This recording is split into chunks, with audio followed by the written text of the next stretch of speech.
The dimly lit sky was saturated with the stench of decay. A group of elegantly dressed individuals congregated, their expressions betraying a keen interest as they gazed ahead. Approximately 500 meters from their position, a horde of zombies was mercilessly assaulting a man clad in a hospital gown.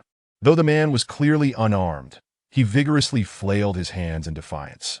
With each swing, any zombie that ventured too close either lost its head or suffered dismemberment. As Sumo fought off the zombies surrounding him, he pressed forward, his gaze fixated on the group of onlookers. Despite the loss of his right eye, his left eye burned with a palpable fury and murderous intent. "Big sister, hurry! Kill him!" A man in a tailored suit, sporting a scar across his face, bellowed with a malevolent expression, his eyes filled with venomous resentment. Yet, deep within his gaze, a profound fear flickered. The others merely cast a fleeting glance at Lin Junkai before turning their attention to the woman standing at the forefront of the group. Clearly the nucleus of this assembly. Lin Jialin, in her 30s, possessed a striking figure, adorned with gold-rimmed glasses and a white lab coat. Her demeanor was cold, seemingly indifferent to her brother Lin Junkai's pleas. As she surveyed the skeletal remains of the zombies, Lin Jialin maintained a calm countenance, diligently recording data. Noticing that Sumo had already dispatched a significant portion of the zombies and was drawing closer, Lin Jialin finally spoke. "Capture him! Roar!" Just as her team prepared to act, a monstrous howl shattered the air. In the blink of an eye, more zombies and colossal beasts surged onto the scene. Lin Jialin's expression shifted slightly, while Lin Junkai turned pale, shouting, "Sister, the sea beasts are coming. We must retreat." Upon hearing this, Lin Jialin hesitated, but as a multitude of massive sea beasts barreled into the horde of zombies, unleashing indiscriminate chaos, she ultimately commanded a withdrawal. Lin Jialin, Sumo, on the verge of breaking free from the massive zombies, let out a furious roar upon witnessing the Lin siblings retreating. Yet, alongside his rage, there was also a sense of regret, despair, and an odd feeling of relief. In the next moment, he was engulfed by the tide of corpses and beasts, his final thoughts gnashing the Lin family's names to pieces as he himself was torn apart. Every dream inevitably has a beginning and an end. The acrid scent of disinfectant mingled with the damp breeze, incessantly teasing the nerves of the youth lying on the hospital bed. Beep, beep, beep. The previously silent ward was suddenly pierced by a jarring sound. It was monotonous yet hauntingly lifeless. As the frequency of the beeping escalated to its peak, Lin Jialin, with a furious shout, the boy, who had been reclining on the hospital bed, abruptly sat up, gasping for breath. The pale, desolate room felt both foreign and achingly familiar. As he observed the pale, yellow liquid from the foredrip coursing into his veins, Sumo's muddled thoughts began to crystallize with clarity. After a prolonged silence, Sumo slowly regained his composure. He removed the needle, descended from the bed, and approached the window, flinging it open to inhale the moist air. A gentle breeze wafted outside, causing the steel structures to sway precariously in the rain. Sumo's gaze was distant, his mind still haunted by the apocalyptic visions of being surrounded by zombies and monstrous beasts, the excruciating pain and past experiences relentlessly assailing his sanity. July 1st, 2050. On this day, a supernova explosion unleashed terrifying energy rays that ravaged Blue Star, shattering the global ecological balance. A blizzard descended, plummeting temperatures to a chilling -70 or 80 degrees overnight. The snowstorm persisted for 6 months, while the frigid temperatures lingered for 3 years, heralding the onset of an ice age. Over 90% of Blue Star's population perished from the cold and starvation, leading to a mass extinction of species. Sumo, while managing his parents' inheritance, inadvertently hoarded a vast array of supplies. When calamity struck, not only did he survive, but he also awakened a rare spatial ability. During this period, he rescued many and guided them through the harsh climate until warmth returned. However, when the ice melted, believing the disaster was finally over and a new life awaited, he was betrayed by his girlfriend and those he had saved, captured by the Lin family, and reduced to an experimental subject. Within a mere month, he endured inhumane torment and suffering. Just as he managed to escape the den of horrors, he was pursued by the Lin family. Besieged by zombies and sea beasts, ultimately meeting a humiliating demise. Everything felt like a dream, yet the stark reality of his experiences and suffering told him otherwise. After enjoying the cool breeze for a moment, Mo's dazed expression began to regain its sharpness. He then turned back to the bed, picked up the phone from the cabinet, and glanced at the time. April 1st, 2050. Upon seeing this date, Mo's pupils constricted. I have indeed been reborn. Though surprised by this revelation, Mo exhibited an unusual calmness. He lifted his gaze to scrutinize his surroundings, squinting slightly. This was the VIP ward of a private hospital in Nanyang City. 3 days prior, his parents had tragically perished in a car accident, leaving Mo heartbroken. In an attempt to numb his sorrow, he sought solace in a bar, only to succumb to alcohol poisoning and be rushed to the hospital for emergency care. In his previous life, upon awakening from his coma, he failed to learn from his mistakes and continued his reckless lifestyle. The shares of Hanyang Group left to him by his parents were sold off under the persuasion of his girlfriend and close friends to stockpile an excessive amount of supplies. It was precisely these supplies that enabled Mo to survive the apocalypse. However, it was also the reason the Lin family sought him out immediately once the snow melted. With this thought, a glint of cold determination flickered in Mo's eyes as the flames of vengeance ignited within his chest. Yet, this was not the moment for such thoughts. 3 months remain until the apocalypse descends. I must temporarily set aside thoughts of revenge and instead prepare for the impending catastrophe. To survive the apocalypse, ample supplies were a prerequisite. Mo, being the heir of a wealthy family, possessed considerable assets, and Hanyang Group held significant market value. If he liquidated these assets, he could amass a vast stockpile of resources. However, how can I store such an abundance of supplies? At that moment, an idea struck Mo. Since I have been reborn, could it be that the spatial ability I awakened in my previous life has also returned? With that, Mo closed his eyes, concentrated, and began to sense his surroundings. Before long, ripples appeared within the space before him, and upon opening his eyes, he beheld an immense expanse of space. Its vastness was boundless. This was the spatial ability Mo had awakened in his past life. The energy rays that ravaged Blue Star not only brought horrific disasters upon humanity, but also awakened extraordinary abilities in certain individuals. These unique powers provided a glimmer of hope for humanity as they faced the onslaught of zombies and monstrous sea creatures. Mo's spatial ability, though not combat-oriented, allowed for the storage of vast quantities of supplies. Except for living beings, there was no upper limit to what could be stored, truly a mobile resource warehouse. It was precisely due to this ability that the Lin family had sought him out, reducing him to an experimental subject. Since my spatial ability remains intact, then, gazing at the immense space before him, Mo conceived a bold and audacious plan. Chapter 2. The Apocalypse Preparedness Plan begins with liquidating assets Creek, just as Mo was contemplating how to utilize the next 3 months to prepare for the impending apocalypse. The door to the hospital room was pushed open from the outside. "Young master, you're awake?" A tall woman in professional attire, her makeup immaculate, and clad in black high heels stood at the entrance. Her face alight with surprise as she gazed at Mo. She was none other than Mo's secretary, Yang Sweki. Upon seeing her, Mo's previously piercing gaze softened remarkably. Then, amid Yang Sweki's puzzled and astonished expression, he swiftly approached her and enveloped her in his embrace. In that fleeting moment of being held by Mo, Yang Sweki's body tensed noticeably, her beautiful brows knitting together as she instinctively attempted to break free from his grasp. "Sweki, it's so good to see you again." Mo held her delicate form, his voice trembling slightly as he greedily inhaled the fragrance that lingered around her. Just as Yang Sweki was about to extricate herself, upon hearing his words, her rigid body relaxed instantly, her gaze softening as she looked at Mo. Yang Sweki was 25 years old, only 3 years older than Mo, hailing from a remote mountainous region. She had been able to escape her village thanks to the support of Mo's parents. After graduating from university, she joined Hanyang Group, where her exceptional capabilities made her the linchpin in managing the company's various affairs.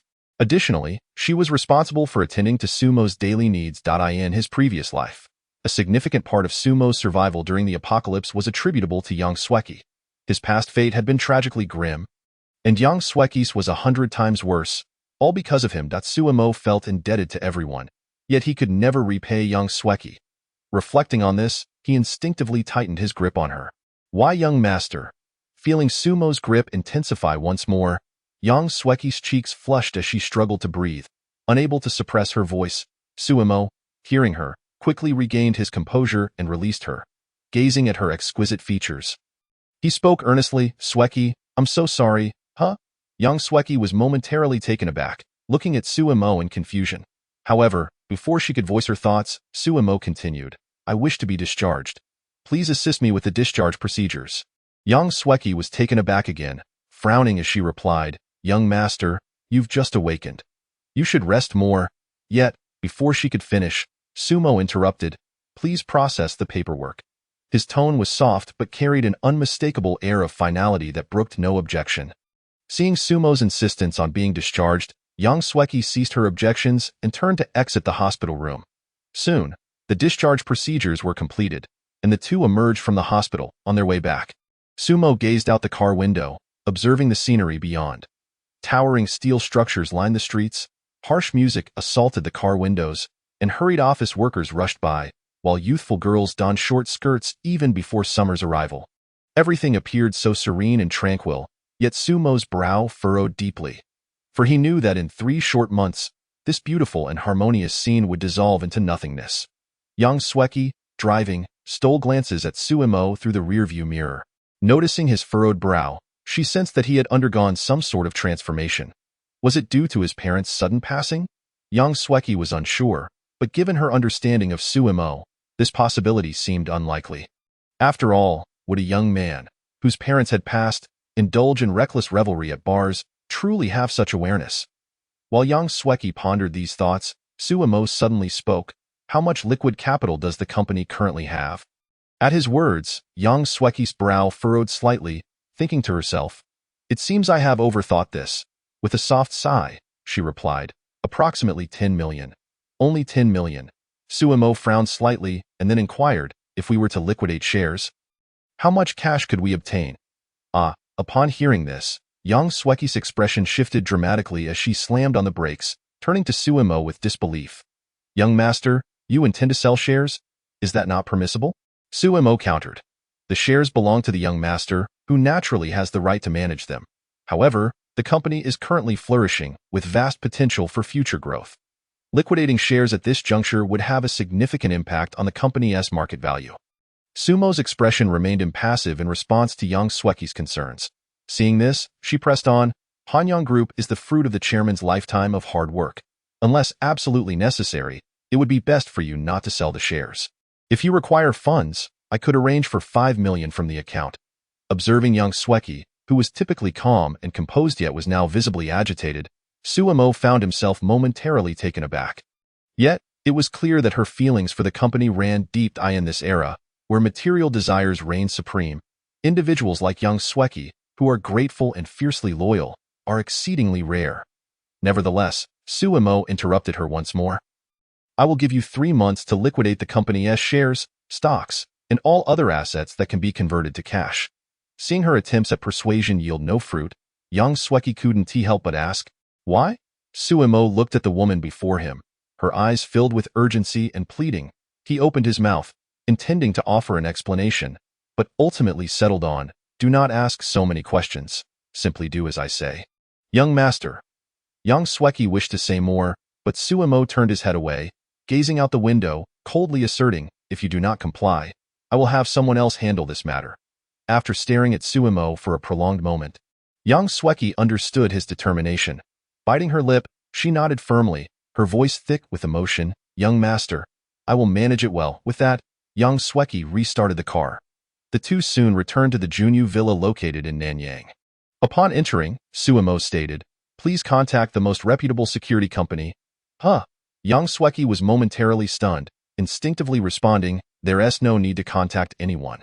Our company has its own security firm. Suemo was taken aback. Our company has such an enterprise? Young Sweki looked at him with a hint of exasperation. Indeed, and it has been established for over 20 years. At this point, young Sweki couldn't help but remind him. With the chairman's recent passing, young master, you should visit the company more often. Cough, cough, cough. Yang Sweki's implication was unmistakable, which made Suemo feel somewhat awkward. However, having endured the trials of the apocalypse, he had long since lost any sense of embarrassment. Since the company has a security firm, have the person in charge come over. What does the young master need the security company for? I intend to convert this place into a safe haven for the apocalypse. Ah? At this revelation, Yang Sweki was utterly astonished, her lips parting in disbelief as she stared at Suemo. Suemo was not surprised by her shock, but he refrained from offering any explanations, urging her instead to expedite the handling of these two matters. Watching Suemo head towards the bathroom, Yang Sweki, who had intended to voice her thoughts, swallowed her words instead. Sighing softly, she turned to leave the villa. Chapter 3. Girlfriend and good buddy. Dingling. Just as Suemo finished washing up and donned a bathrobe, his phone began to ring. He picked it up and saw that the caller ID displayed Lan Baobao. Sumo's brows furrowed, a deep sense of disdain and uncontainable murderous intent rising within him. Lan Baobao was his girlfriend, Chen Shulan. Similar to Yang Sweki, Chen Shulan also hailed from a remote mountainous area, having received support from Sumo's parents to come to Nanyang City. However, unlike Yang Sweki, Chen Shulan was exceedingly cunning, not only skilled in tea arts but also a quintessential gold digger, expertly manipulating Suemo. Furthermore, Chen Shulan was entangled with Lin Junkai, effectively becoming a pawn placed by the Lin family beside Suemo. In his previous life, Sumo's exposure of his spatial abilities led to him becoming a test subject, ultimately resulting in his tragic demise, largely due to this woman.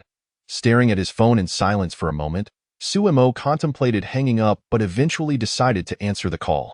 Darling. The moment he answered, a voice that sent shivers down his spine echoed in his ear. If it had been before, Suemo would have found this voice endearing, but now he felt a wave of nausea. He couldn't help but wonder how he had ever been attracted to such a woman. Suppressing his discomfort, he spoke coldly. Is there something you need? Huh? Suemo's sudden coldness caught Chen Shulan off guard. However, she brushed it off and inquired, Darling, I heard you plan to sell company assets. Is that true? Huh? At this, Suemo narrowed his eyes, his gaze turning sharp. From the moment he decided to liquidate assets until now, no more than an hour had passed, yet Chen Shulan was already aware of it. His first instinct was to suspect that Yang Sweki had betrayed him. However, having learned from his past experiences, Suemo no longer held any faith in kindness or trust in anyone.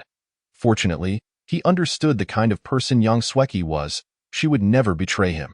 Reflecting on this, Suemo couldn't help but mock himself. How could I ever doubt her? Darling, what did you just say? Chen Shulan's question pulled Suemo back to reality. Regaining her composure, Suemo coolly inquired, How did you come to know about this matter? Ah. Sumo's sudden interrogation caught Chen Shulan completely off guard. Well, I heard it from someone else. Oh? Is that so? A cold smirk crept onto Sumo's lips. Of course it is. Before Suemo could press further, Chen Shulan swiftly changed the subject, saying, Darling, how could you scold me? Do you not love me anymore?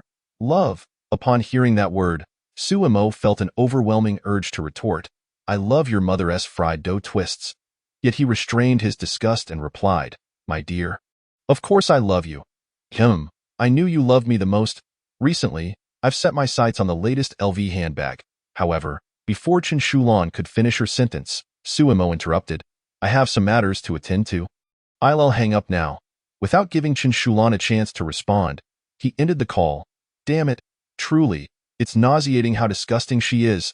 After hanging up, Suemo couldn't help but curse. The reason he refrained from confronting her directly was that he had other plans. In this lifetime, not only did Suemo intend to survive the impending apocalypse, but he also aimed to make those who betrayed, insulted, and harmed him pay a heavy price. Whether it be Chen Shulan, Lin Junkai, Lin Jialin, or the Lin group they belonged to, Suemo would not spare any of them. However, there were still 3 months until the apocalypse arrived. Acting now, while it could provide some form of retaliation and vent his frustrations, was not what he desired. Suemo not only wanted to avenge them, but also wished for them to deeply experience the terror of the apocalypse and slowly perish in despair. To achieve this, Chen Shulan was a crucial pawn. Thus, it was not yet time to reveal his hand. Dingling. Just then, his phone rang again. The caller ID displayed Lin, who was none other than Sumo's close friend, Lin Junkai. Seeing the caller ID, Suemo let out a cold laugh and muttered, A pair of shameless lovers. He then answered the call. greeting warmly. "Hello, buddy. How did you know I was discharged?" "Ah," on the other end. Lin Junkai was momentarily taken aback, but quickly recovered. "Mogu, you really should have told your brother you were out of the hospital. I was planning to throw you a discharge party." Suemo raised an eyebrow and replied with a smile. "A discharge party is unnecessary. How about just cash instead?" "Huh." Upon hearing this, Lin Junkai was once again stunned. "Huh?" While you were still in shock, Suemo burst into laughter, saying, "I'm just joking with you. You wouldn't take it seriously, would you? No way, right?" At that moment, standing naked in front of the floor-to-ceiling window, Lin Junkai held his phone with a face full of frustration. He felt that the Suemo on the other end was different from before. Meanwhile, at Lin Junkai's feet, a woman with an alluring figure was crouched on the floor, gazing pitifully at him. The woman was none other than Qin Shulan, who had just called Suemo Hihi. After a brief silence, Lin Junkai chuckled lightly and said, "Imogu is still as playful as ever." He then swiftly changed the subject. "Imogu, I heard that you plan to sell off the assets of Hanyang Group. Is that true?" Upon hearing this, Suemo raised an eyebrow and replied nonchalantly, "Indeed, it is true, Mogu. What is going on? Why the sudden decision to sell your shares?" Sighing, Suemo remarked, "I was just hospitalized a few days ago. After flirting with death, I suddenly realized that the world is vast. It's not just about wealth and beauty, but also about poetry and distant horizons. I find myself no longer interested in money." Upon hearing this, Lin Junkai's expression darkened, and he felt like saying 3 words. "What the hell, Jif?" Despite the internal complaints. As Sumo's good friend, Lin Junkai still said, "Imogu, your parents have just passed away, and you're already selling off assets. Isn't that a bit inappropriate?" Yet Suemo replied, "It is precisely due to my parents' past experiences that I feel compelled to sell off assets. Good brother, I appreciate your good intentions, but please refrain from persuading me further, or I might have to sever ties with you." Hearing Sumo's words, Lin Junkai was left speechless. "I just mentioned it casually. When did I try to persuade you? I would rather you sell all your assets. Mogu, I know your mind is made up, but I still hope you reconsider. After all, that represents your parents' lifetime of hard work." Upon hearing this, Suemo fell silent, seemingly deep in thought. Lin Junkai, realizing he had said something inappropriate, felt a pang of dread in his memory. Suemo was not someone known for being resolute, sure enough. After a moment of silence, Suemo sighed. "Shao Kai, you make a valid point. I should consider it carefully." "What the hell?" Upon hearing this, Lin Junkai was left utterly stunned. Just as he was about to fill the silence, Suemo stated, "How about this? I will think it through carefully and call you once I've made a decision." With that, Suemo hung up the phone. Staring at the disconnected call, Lin Junkai's face darkened, and he yanked Qin Shulan, who was still kneeling on the floor, up and slapped her across the face. "Damn it, I really have a big mouth." Meanwhile, Qin Shulan, who had just received a slap, emitted a sultry moan and then gazed at Lin Junkai with seductive eyes, sweetly saying, "Master Chapter 4. Constructing the Apocalypse Safe House, a frenzied shopping plan on the other side." After hanging up the phone, Suemo sneered, "Playing hard to get with me? I shall see who is truly playing whom." What Lin Junkai was contemplating at that moment was of no concern to Suemo, as he had far more pressing matters to attend to. Yang Sweki demonstrated remarkable efficiency. Shortly after Suemo hung up, the head of the security company arrived at the villa. "Mr. Su, greetings. I am Lu Hao, the head of the Black Dragon security company under Hanyang Group. How may I assist you today?" A man in his 30s, clad in camouflage attire, sporting a buzz cut and a face full of ruggedness, stood before Suemo. His demeanor was respectful, yet there was a hint of contempt lurking in his gaze.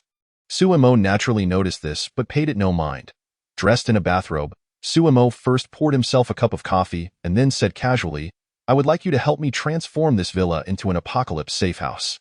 Lu Hao raised an eyebrow at this, his contempt intensifying, instinctively thinking that the current wealthy second-generation individuals were simply too spoiled. However, as Suemo was the newly appointed director of Hanyang Group and Lu Hao's superior, he still replied, "Transforming it is not an issue, but I wonder, what are your specifications for the safe house?" Suemo took a sip of his coffee and articulated his requirements: cold-resistant, earthquake-proof, high-temperature resistant, flood-proof, and with strong defensive capabilities. After Suemo finished outlining his ideas, Lu Hao was left utterly stunned. It wasn't that Sumo's demands were overly stringent, but rather that they were exceedingly comprehensive, making him feel as though Suemo aimed to construct not a mere safe house, but a military fortress. When Lu Hao voiced his speculation, Suemo's eyes lit up. Precisely, let us build it according to military fortress standards. With that, Suemo locked eyes with Lu Hao and asked, "Can Black Dragon manage that?" Lu Hao nodded, "Of course, that's no problem. I just want to ask, is it truly necessary to spend so much to create a safe house that may not be particularly practical?" Lu Hao had been quite diplomatic, yet Sumo understood his underlying sentiment. Sumo merely smiled, offered no explanation, and insisted that the work be completed within 3 months. As the apocalypse loomed, while a substantial stockpile of living supplies was undoubtedly critical, a highly fortified safe house was equally essential. That a safe house would not only ensure personal safety, but also fend off attacks from zombies and sea monsters. Most importantly, it had to withstand assaults from other survivors. If the safe house's defenses were inadequate, the consequences could be dire. Seeing Suemo was unwilling to elaborate, Lu Hao ceased his attempts at persuasion and began making calls to summon professionals for on-site surveying. Due to the need for renovations, Suemo relocated to the most luxurious hotel in Nanyang City. "Chi-Chi, how much capital have we liquidated so far?" At that moment, Suemo stood by the floor-to-ceiling window. Surveying the entire city, dressed in professional attire, Yang Sweki promptly reported, "Within a week, we have sold shares from 5 subsidiaries, totaling 700 million in liquidated funds." However, before Yang Sweki could finish, Suemo frowned and interjected, "Subsidiary shares? Haven't any shares from the group been sold?" Yang Sweki shook her head, her expression slightly helpless, yet she patiently explained, "Young master, you are the largest shareholder of Hanyang Group, and the group has extremely strict regulations regarding the flow of shares for major shareholders. Without a reasonable justification, attempting to liquidate a significant amount at once is quite challenging." Upon hearing this explanation, Suemo nodded silently. As a major shareholder of Hanyang Group, every move he makes not only implicates his own interests, but also concerns those of other shareholders. In other words, whether Suemo decides to sell the group's assets or shares, he must obtain the consent of the other shareholders. Of course, the other shareholders of Hanyang Group possess only advisory rights, lacking decisive power.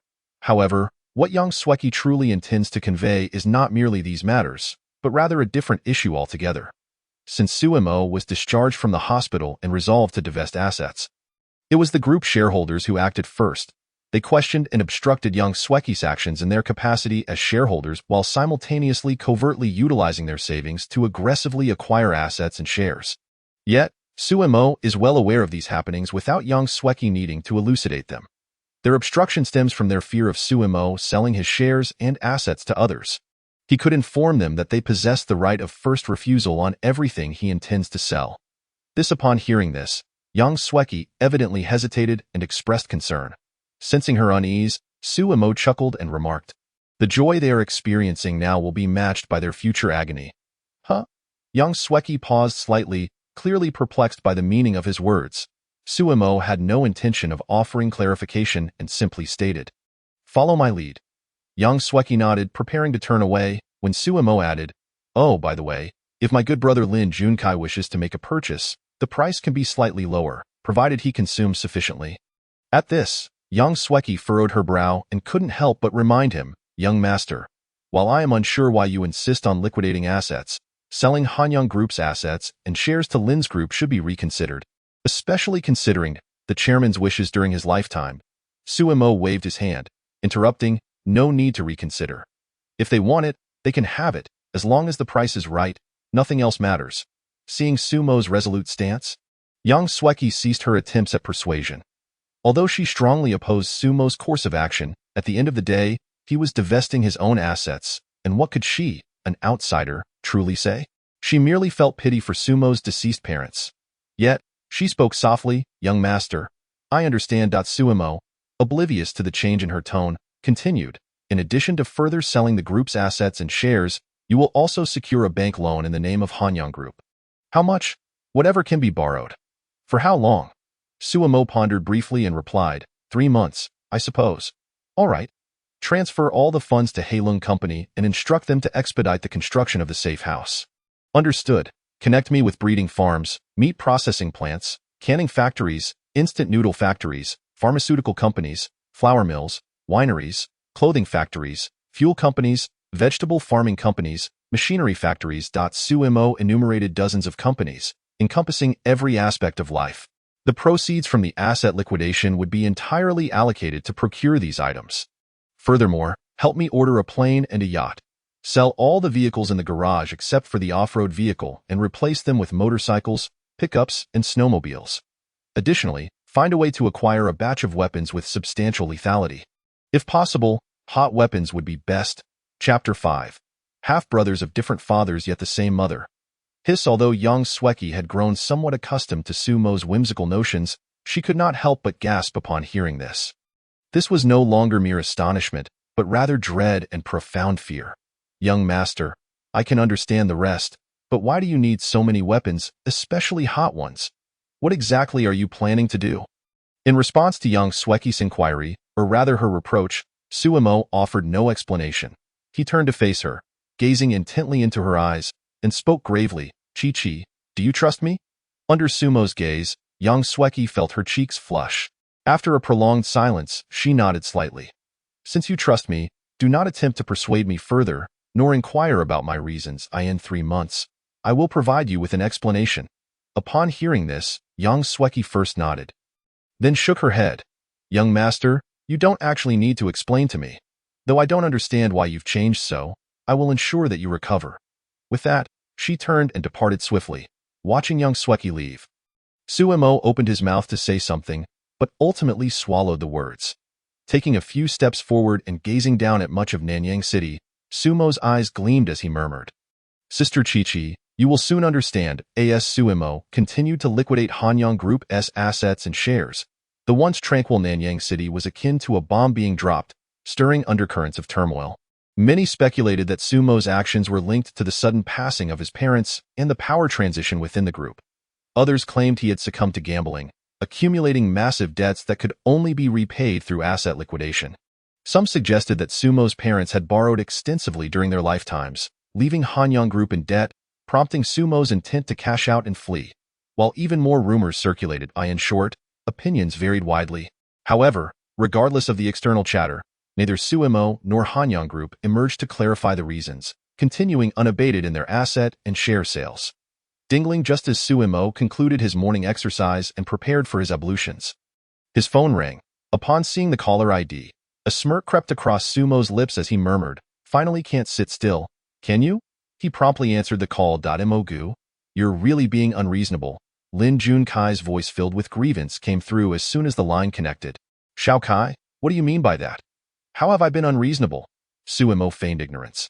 Last time I called you, didn't you say you wouldn't sell Hanyang Group shares and assets anymore? Huh? Sumo exclaimed in mock surprise. I never said that, but you said you would think it over last time, right? Yes, I did think it over.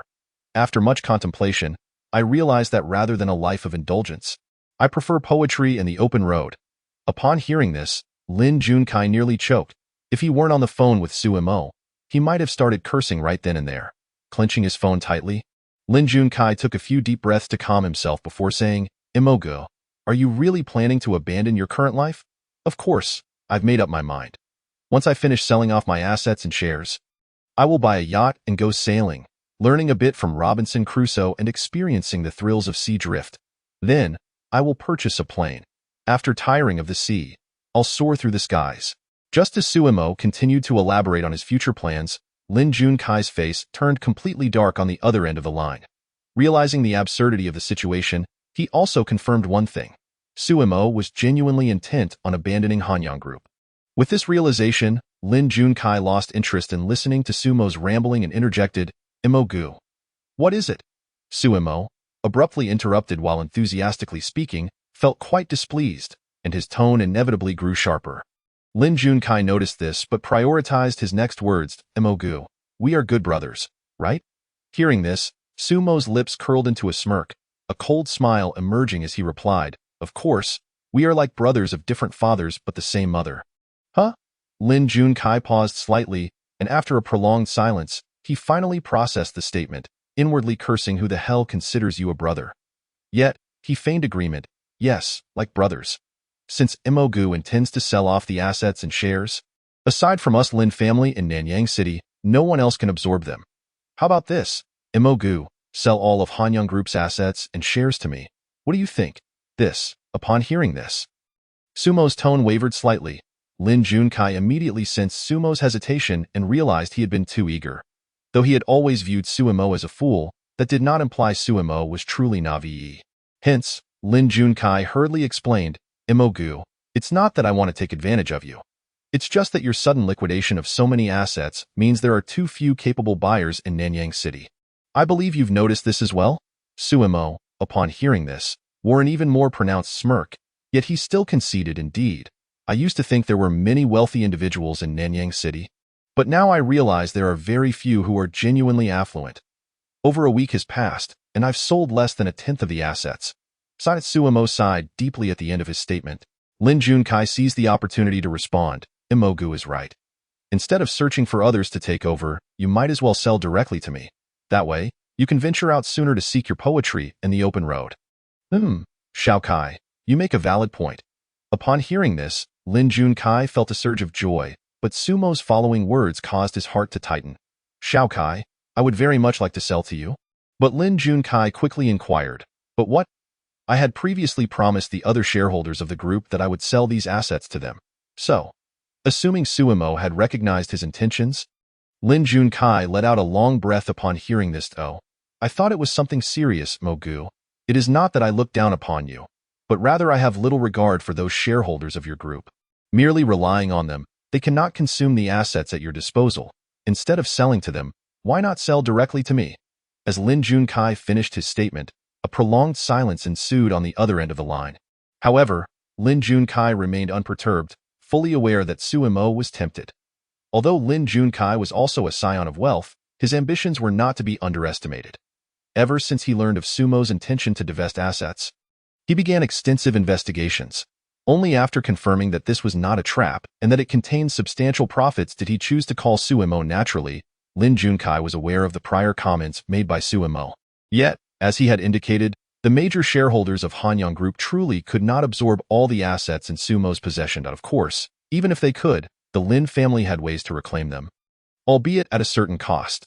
Now that there was an opportunity to acquire them directly from Sumo, why take the longer route? Chapter 6. The Ultimate Tug of War. After a moment of contemplation, Sumo replied, Xiaokai, you make a compelling argument. Ideally, as a good brother, I should sell to you, but I have already given my word to them. Hearing this, Lin Junkai raised an eyebrow, realizing that the young man was not as foolish as he had presumed, for he understood the art of bargaining. Internalizing his thoughts, he responded, Imogu, I understand your predicament, but that is merely a verbal agreement. As businessmen, you should know that verbal agreements hold no weight.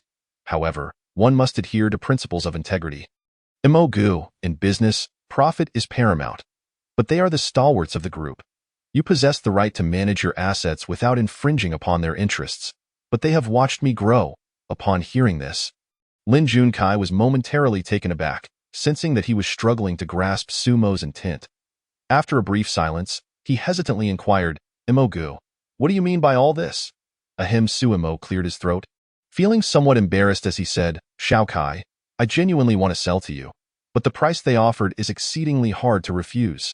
Upon hearing this, Lin Junkai instantly grasped the situation. Why not mention the need for a higher price earlier? Was it necessary to engage in such convoluted discussions?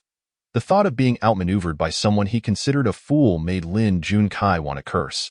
Nevertheless, he suppressed his anger and replied, Imogu, I understand your dilemma, which is why I am willing to purchase at a price 3% above market value. I have a large number of individuals to compensate. 5%. Hanyang Group is the largest conglomerate in Nanyang City, and there are several major projects awaiting development. 7%. Xiaokai, we are brothers. This is my entire fortune, 10%. Just as Sumo was about to say more, Lin Junkai, whose blood pressure was surging, could no longer contain himself and declared, Imogu, this is the highest price I can offer. If you truly do not wish to sell, then let us end this matter here. Upon hearing this, Sumo felt somewhat reluctant that if possible, he genuinely wanted to continue negotiating for a higher price, but he also understood the reality of the situation. Even if Lin Junkai agreed, Lin Shanwen, the chairman of the Lin family, would not acquiesce. Even though the assets Sumo possessed could potentially multiply many times over in the future, it would take time. Acknowledging this, Suemo sighed and said, "Very well, I shall concede a little. 10% it is, for we are indeed brothers." Upon hearing this, Lin Junkai felt an urge to curse. Suemo seemed to sense this and continued, "I have no issue selling to you, but I require cash." Lin Junkai took several deep breaths to calm himself, gritting his teeth. "No problem, but I cannot produce such a large sum immediately. I will need time to arrange it." "How long?" 6 months. Without a moment's hesitation, Suemo rejected this. "No, at most 1 month. I am awaiting the purchase of a yacht. 1 month is too short. Give me 4 months, a compromise. 1.5 months. You have a maximum of 1.5 months. Otherwise, I shall seek other buyers." Following a tense negotiation, they ultimately settled on a time frame of 2 months. Once the time was agreed upon, Suemo wished to continue conversing with Lin Junkai. However, the latter, having learned to be shrewd, cut him off, stating he needed to gather funds and hastily ended the call, leaving Suemo feeling somewhat disheartened. Setting down his phone, Suemo approached the floor-to-ceiling window, gazing at the steel structures outside, a smile gracing his face as he contemplated the hundreds of millions in funds. "Lin Junkai, you truly are a good brother, delivering me such a grand gift." The next moment, Sumo's expression hardened, his tone turning icy as he declared, "Lin family, this is merely the beginning. Everything you have given me in the past life, I shall return in kind. Just wait." The Lin family.as Lin Junkai hung up. He discovered his father, Lin Shanwen, and elder brother, Lin Junyi, staring intently at him. "You agreed." Upon hearing this, Lin Shanwen exhaled deeply, the weight lifting from his shoulders, and looked at his youngest son with eyes full of admiration. "Shao Kai, you have handled this matter well.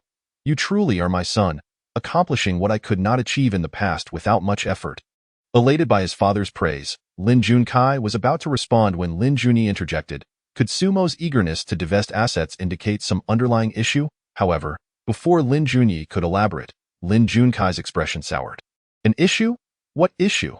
Suemo is merely a spoiled rich kid. What problems could he possibly have?" Noting his younger brother's unfriendly demeanor, Lin Junyi furrowed his brow, feeling a tinge of displeasure, yet patiently explained. Hanyang Group was established by Su Zhixiang, known as a commercial genius. Can we truly dismiss Suemo as merely a spendthrift? Might this be a trap meticulously laid by Su Zhixiang? Upon hearing his elder brother's words, Lin Shanwen, who had been filled with excitement moments ago, fell into contemplation. He had known Su Zhixiang since their school days, and though he was reluctant to admit it, he had to concede that in terms of business acumen, intelligence, and emotional intelligence, he fell short of Su Zhixiang. If everything happening now was indeed orchestrated by Su Zhixiang, the implications were clear. Seeing Lin Shanwen lost in thought, Lin Junkai grew impatient. What of this so-called commercial genius? He is dead. Continuing, Lin Junkai turned to Lin Junyi, his tone laced with sarcasm. "Elder brother, I know you are typically cautious, but must you be so cautious as to fear a mere ghost?" However, Lin Junyi shook his head. "The dead are not to be feared. What concerns me is that if this is a trap, once we step into it, it will be exceedingly difficult to extricate ourselves, especially considering the sheer magnitude of cash involved." Lin Shanwen nodded in agreement. As the accolades they had anticipated began to slip away due to his elder brother's words, the fury simmering within Lin Junkai was palpable, leading him to speak without restraint. "Elder brother, what do you mean by that?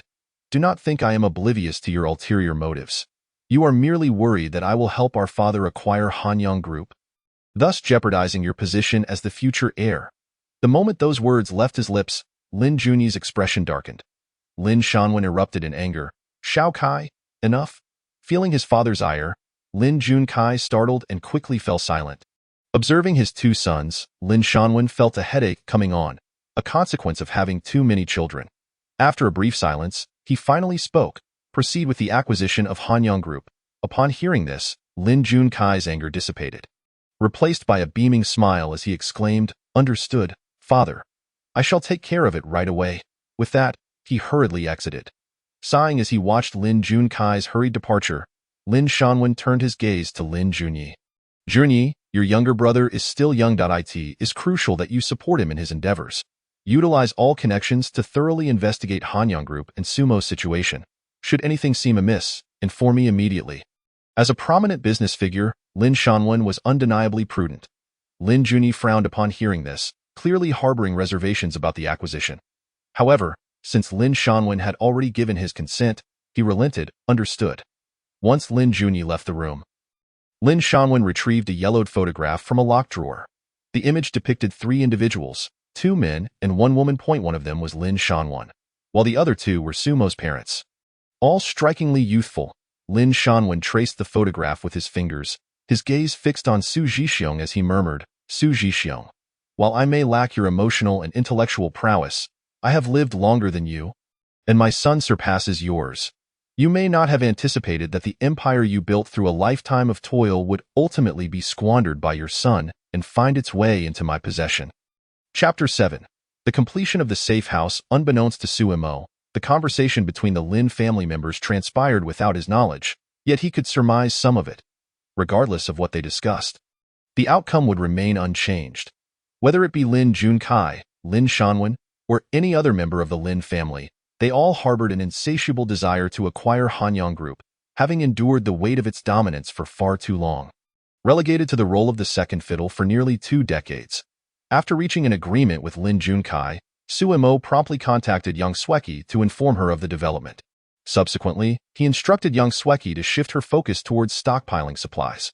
Once these matters were addressed, Su Mo embarked on his next course of action. Ever since realizing his rebirth, Su Mo dedicated himself to fitness.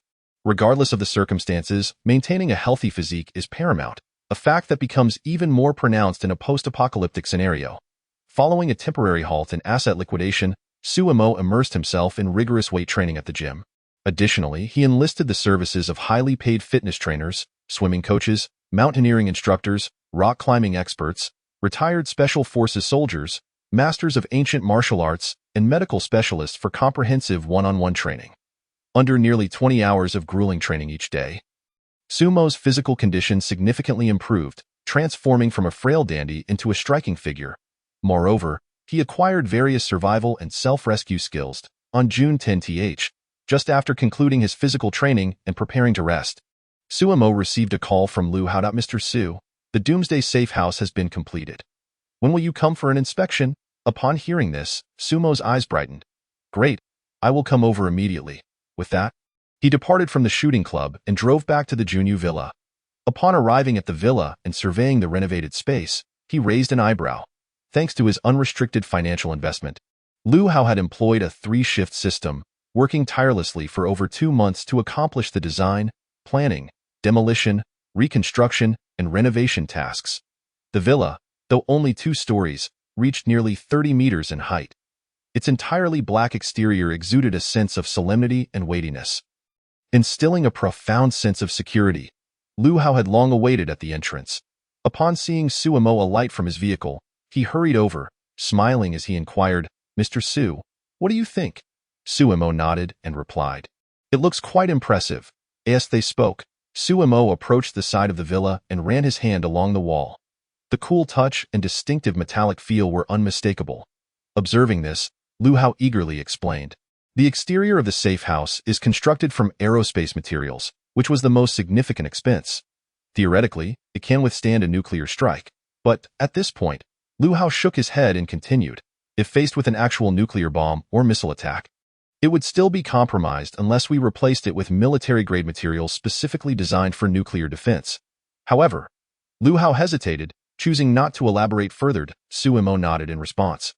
"Aerospace materials are currently the most advanced available for purchase, and specialized military-grade materials for nuclear defense are not accessible merely through financial means." While there was a hint of regret, Su Mo did not press the issue. As long as he remained cautious, he would likely evade a nuclear strike.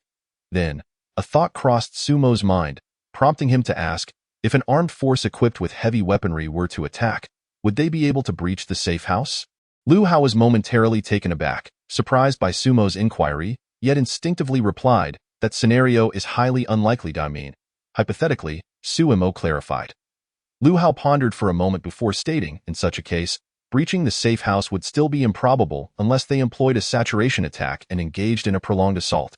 Hearing this, Su Mo exhaled deeply. "That's sufficient." Lu Hao smiled knowingly and then proceeded to guide Su Mo through the interior of the safe house. The exterior of the safe house bore little resemblance to the surrounding villas, But the interior was a different story altogether. The safe house comprised 2 above-ground levels and 3 subterranean levels.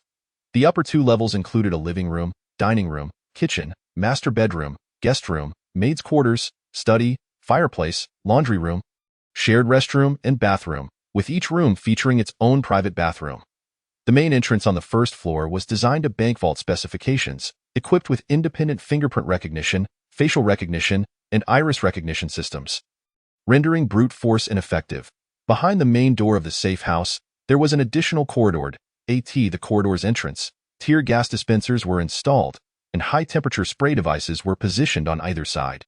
In the event of an intrusion, Sumo could activate these systems via the surveillance network, inflicting severe injury or even fatality upon the assailants. The first underground level housed a gymnasium, indoor swimming pool, indoor garden, small planting area, game room, and screening room, along with a standalone network and surveillance system, primarily focused on entertainment and cultivation. The second underground level contained storage rooms, a freezer, a wine cellar, and a repository for cold weapons, designed to hold various essential resources. The third underground level housed facilities for power generation, water storage, purification, and, as per Sumo's specifications, a small laboratory. Additionally, during the construction phase, they discovered a subterranean water vein. After testing, it was confirmed that the mineral-rich underground water was potable.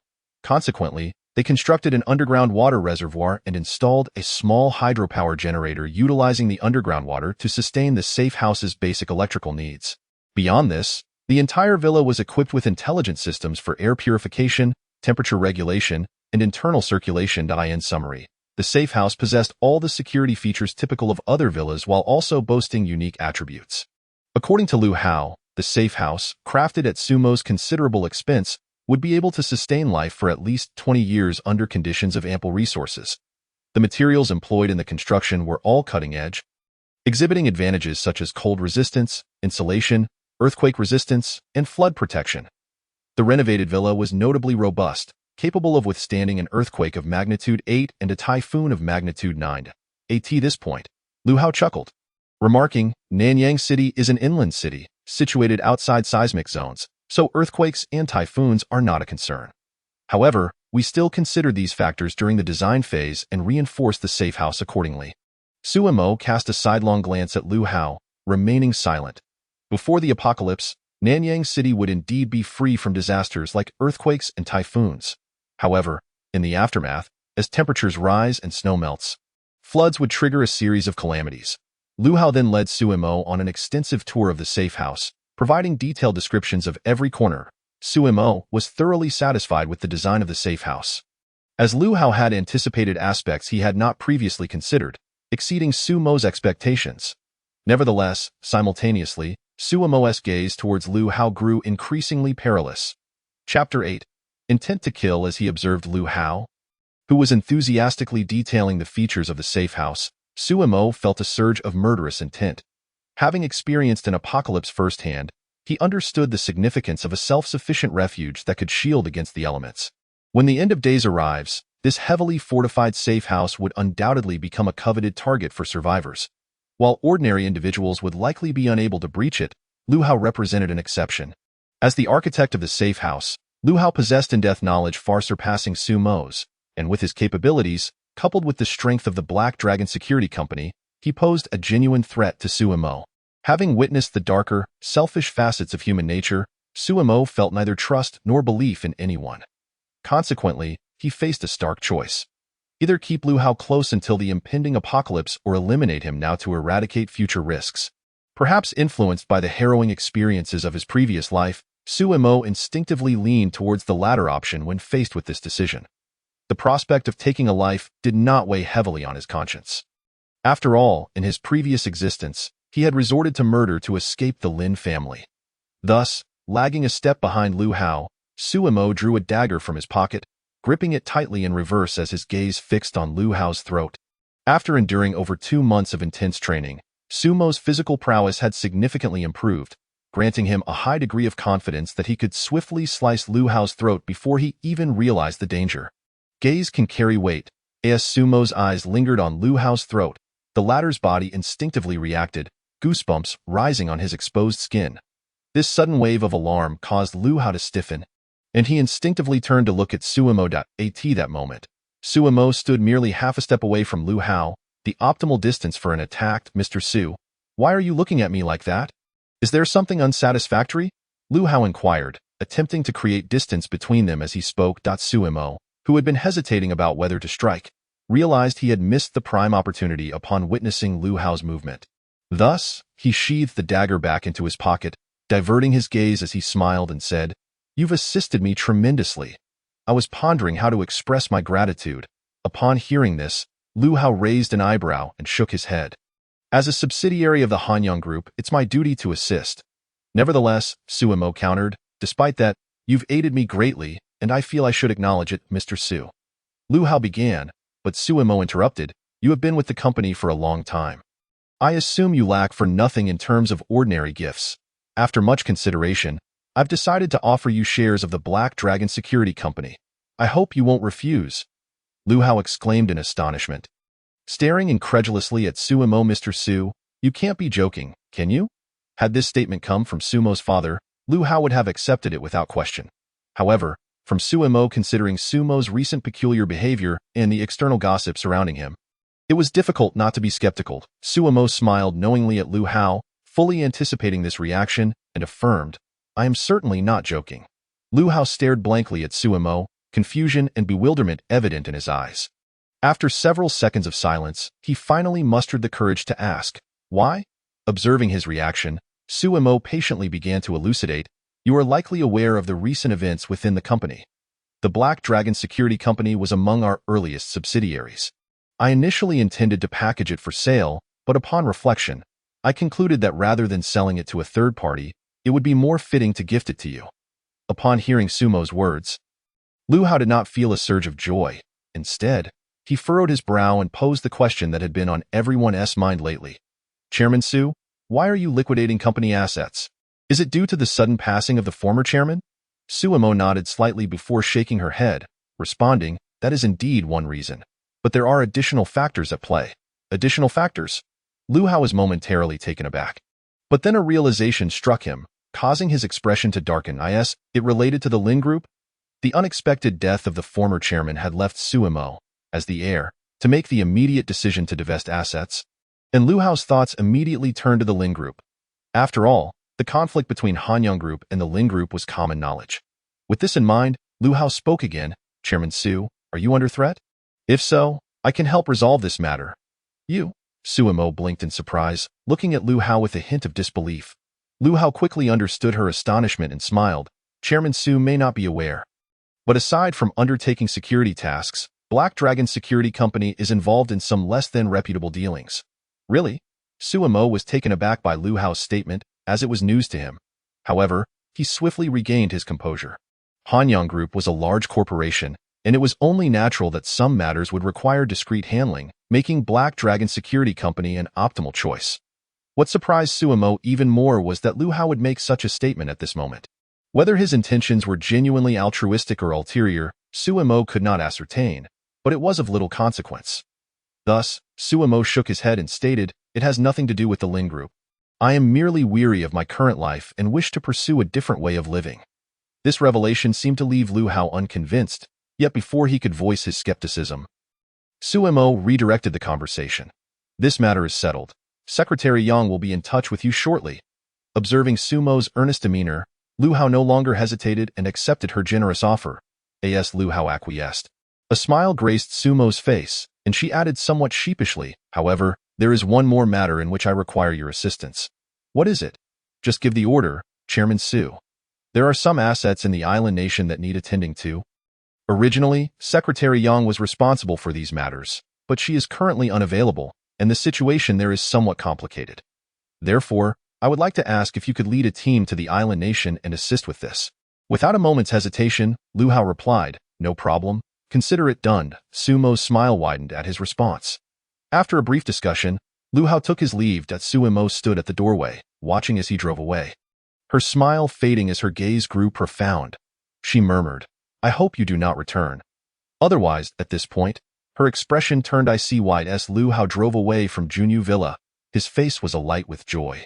When Suemo proposed gifting him shares in Black Dragon Security Company, Regardless of his outward demeanor or Sumo's performance, internally he was exceedingly exhilarated.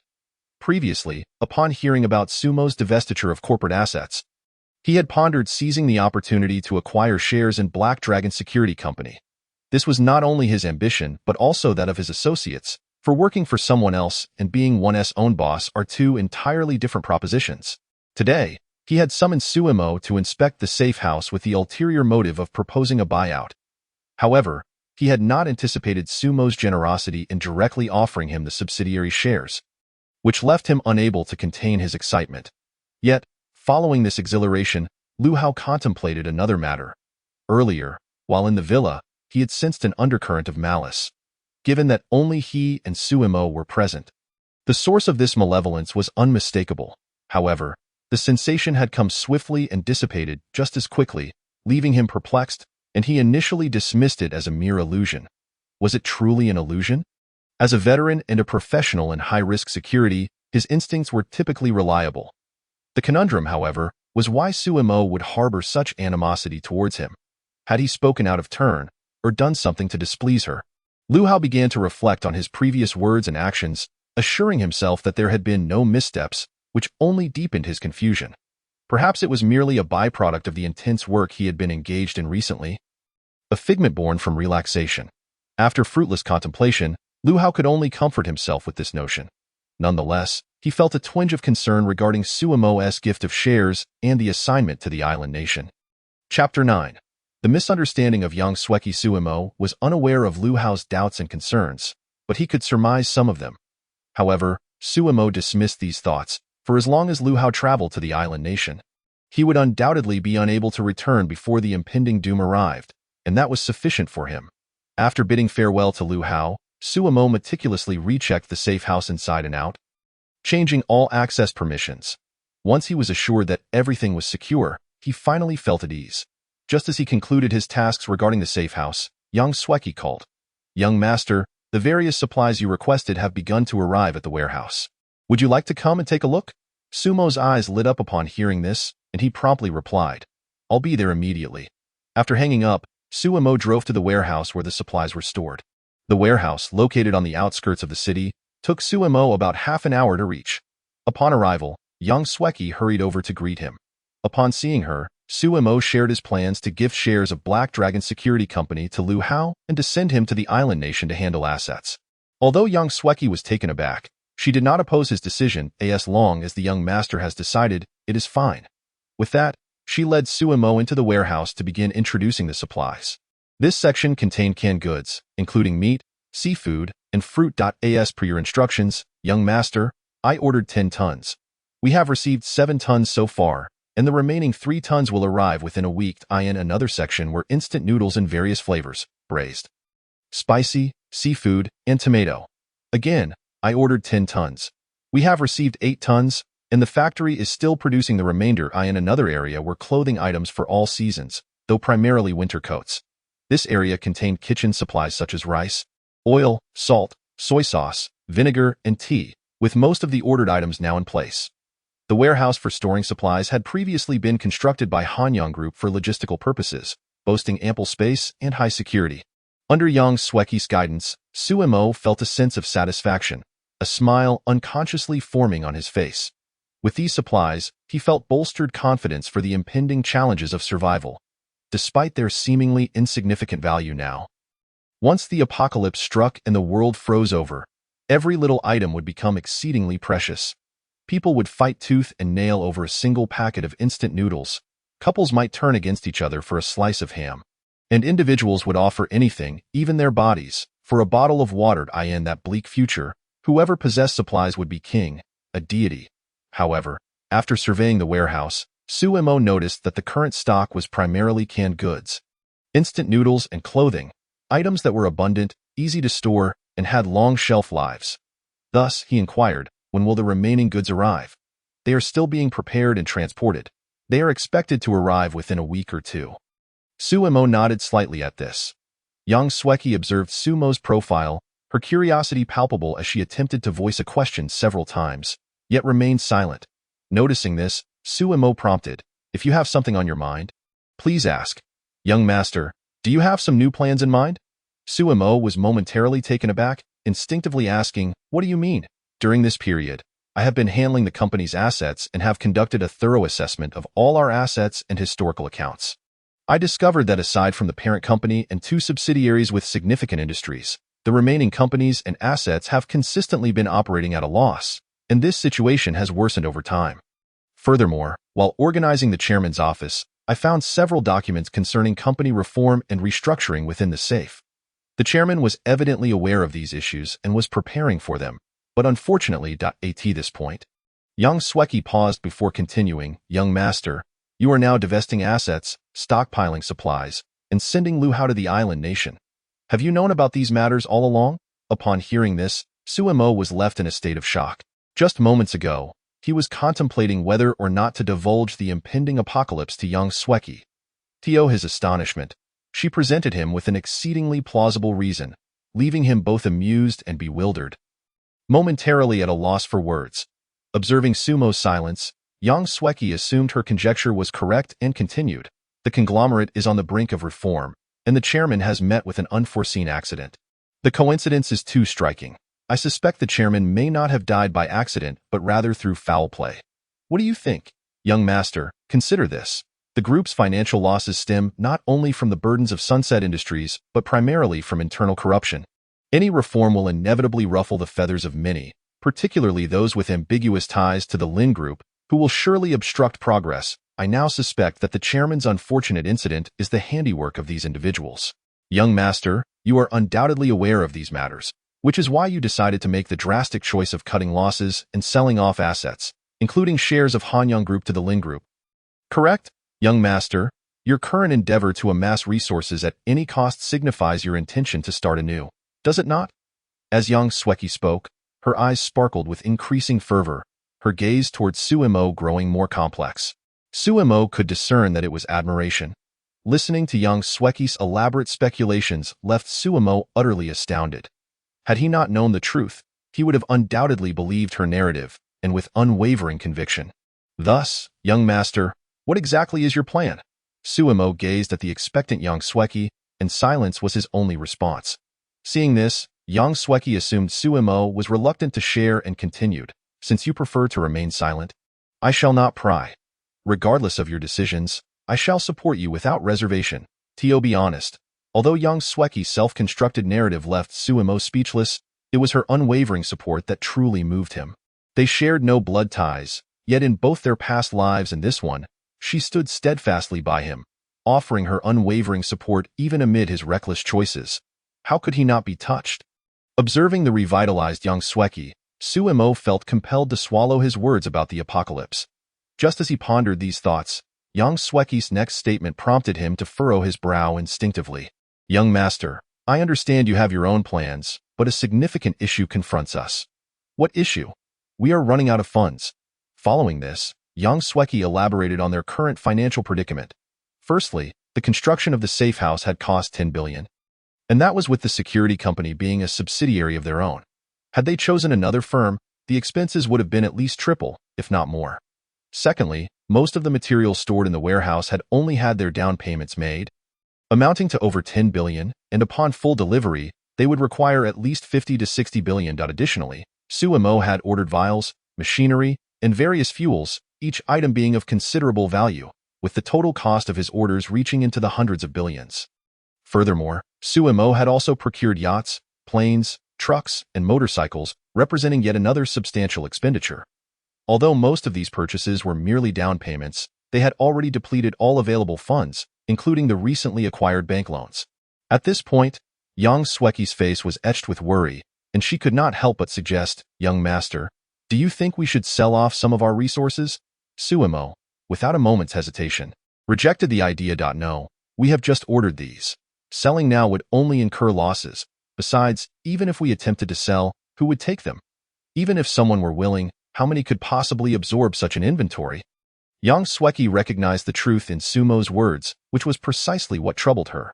"But if we don't do this, we will have no funds left." Suemo merely smiled softly and replied, "Isn't it just money? I will find a way." After all, Suemo still held a trump card. Chapter 10. Acquisition completed outside the warehouse in the western suburbs. Suemo had just stepped out when he was greeted by a deafening roar. He then spotted a brand new Bugatti hurtling towards him at breakneck speed. Suemo squinted and stood his ground. Just as the Bugatti seemed poised to collide with him, the driver slammed on the brakes. The tires screeched against the pavement, filling the air with a noxious burnt rubber smell and stirring up clouds of dust. Once the car came to a halt, the impeccably dressed Lin Junkai emerged. "Oh, if it isn't young Master Su. Long time no see," Lin Junkai exclaimed, extending his arms and striding forward. A radiant smile broke across Sumo's face as he reciprocated the gesture. "Lin Xiao, it's been ages. I've missed you terribly." Suemo embraced Lin Junkai, enthusiastically patting his back as if they were lifelong friends. Perhaps Sumo's embrace was too vigorous, or his pats too forceful. Lin Junkai's face flushed, and he struggled to breathe, forcing him to break free. Unfortunately, Sumo's strength was overwhelming, and Lin Junkai found himself unable to escape for a considerable time. Just as Lin Junkai was about to curse, Suemo suddenly released him. "Lin Xiao, what brings you here? Out for a joyride? Or did you come specifically to find me?" Observing Sumo's carefree demeanor, Lin Junkai swallowed the curse he had been about to unleash. Taking a few deep breaths to compose himself, he managed to restore a smile to his face. "I just got a new car. With the weather so lovely, I thought I'd take a drive and ended up here, fortuitously running into you. Just out for a casual drive." Suemo was not convinced by Lin Junkai's words. Nevertheless, he replied, "Wow, the latest Bugatti. There are hardly any of these in the country. Lin Xiao, you must have some impressive connections to secure one." Truly, the second young master of the Lin family lives up to his reputation. Lin Junkai basked in Sumo's compliments, and any lingering annoyance dissipated, replaced by a warm gaze directed at Suemo. "It's nothing much, just a casual purchase. If young Master Su is interested, I might just gift it to you." Sumo's eyes lit up at this suggestion. "Really? Are you truly considering giving me this car?" Lin Junkai hesitated, realizing he had only been being polite. He believed Suemo was not one to be particularly fond of such things. However, Sumo's reaction was entirely unexpected, and of course, who are we to each other? It's just that the paperwork isn't complete yet. It may take some time before I can hand it over to you." Sumo regarded Lin Junkai with a knowing smile, leaving Lin Junkai feeling awkward under his scrutiny. Yet, Lin Junkai pretended not to notice. The truth was, in order to facilitate the acquisition of Hanyang Group, the Lin family had mobilized all available funds, leaving even Lin Junkai's pocket money depleted. As for the Bugatti, he had purchased it long ago. It had merely been sitting idle in the garage. In an effort to break the tension, Lin Junkai shifted the topic, glancing towards the warehouse behind Suemo. "What do you have stored in there?" Since Lin Junkai preferred to avoid their previous topic, Suemo obliged and leaned closer, whispering, "Lin Xiao, everything inside is quite valuable and related to my upcoming business plans. Would you like to participate?" Lin Junkai chuckled inwardly at the notion. Valuable? Business plans? It's just some low-cost living supplies. Despite the quantity, it's hardly worth much. With my current financial constraints, I'll have to pass on participating. But I'd be happy to take a look. With that, Lin Junkai turned to Suemo, inquiring, "Can you show me around?"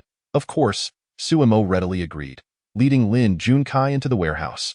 Once inside, Lin Junkai began rummaging around, seemingly searching for something. Suemo observed him closely, understanding his intentions, to ascertain Sumo's true purpose for stockpiling these items. After a thorough inspection, Lin Junkai realized the warehouse was filled with nothing of significant value, and he exhaled quietly, losing interest instantly. "Young Xiao, you spent so much money just to stockpile these." "Indeed. Why is that? Do you have some inside information?" Suemo hesitated before responding, surveying the surroundings. Once assured they were alone, he confided, "To be honest, I do have some insider knowledge." Lin Junkai, having posed the question offhandedly, was taken aback by the unexpected revelation. He leaned in closer, lowering his voice. "What insider information?" "The apocalypse is imminent." Lin Junkai was momentarily stunned, his expression darkening as he coldly retorted, "Su Xiao, are you jesting with me?" Faced with Lin Junkai's skepticism, Suemo grew anxious, hastily defending, "What I said is entirely true." "Hemph," Lin Junkai scoffed, his demeanor unfriendly. "If young Xiao is unwilling to elaborate, I shan't press further. But as a friend, I advise you to dismiss such notions. The idea of an apocalypse is nothing more than a fictional construct." Don't let films and novels cloud your judgment. What if it were true? Suemo retorted. Lin Junkai rolled his eyes, convinced that Suemo must have sustained a head injury to believe in such apocalyptic nonsense. However, upon reflection, he considered it a favorable turn of events. The more eccentric Suemo became, the more irrational actions she would undertake, thereby facilitating Lin's group's acquisition of Hanyang Group. With this thought in mind, Lin Junkai swiftly shifted the conversation, stating, Su Xiao, it is now mid-June. Shouldn't we discuss the acquisition? Very well. Let us proceed, Suemo replied. As they spoke, the two exited the warehouse and drove to Hanyang Group. Lin Junkai's visit to Suemo today was evidently well prepared.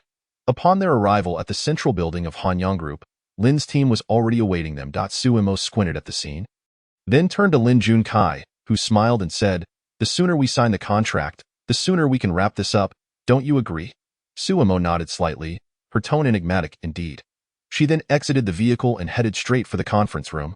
The news of Lin's group's acquisition of Hanyang Group had long circulated within the company. Therefore, no one was surprised when Suemo entered the premises with Lin Junkai and his entourage. After a brief discussion in the conference room, both parties signed the acquisition contract, and the proceedings went remarkably smoothly.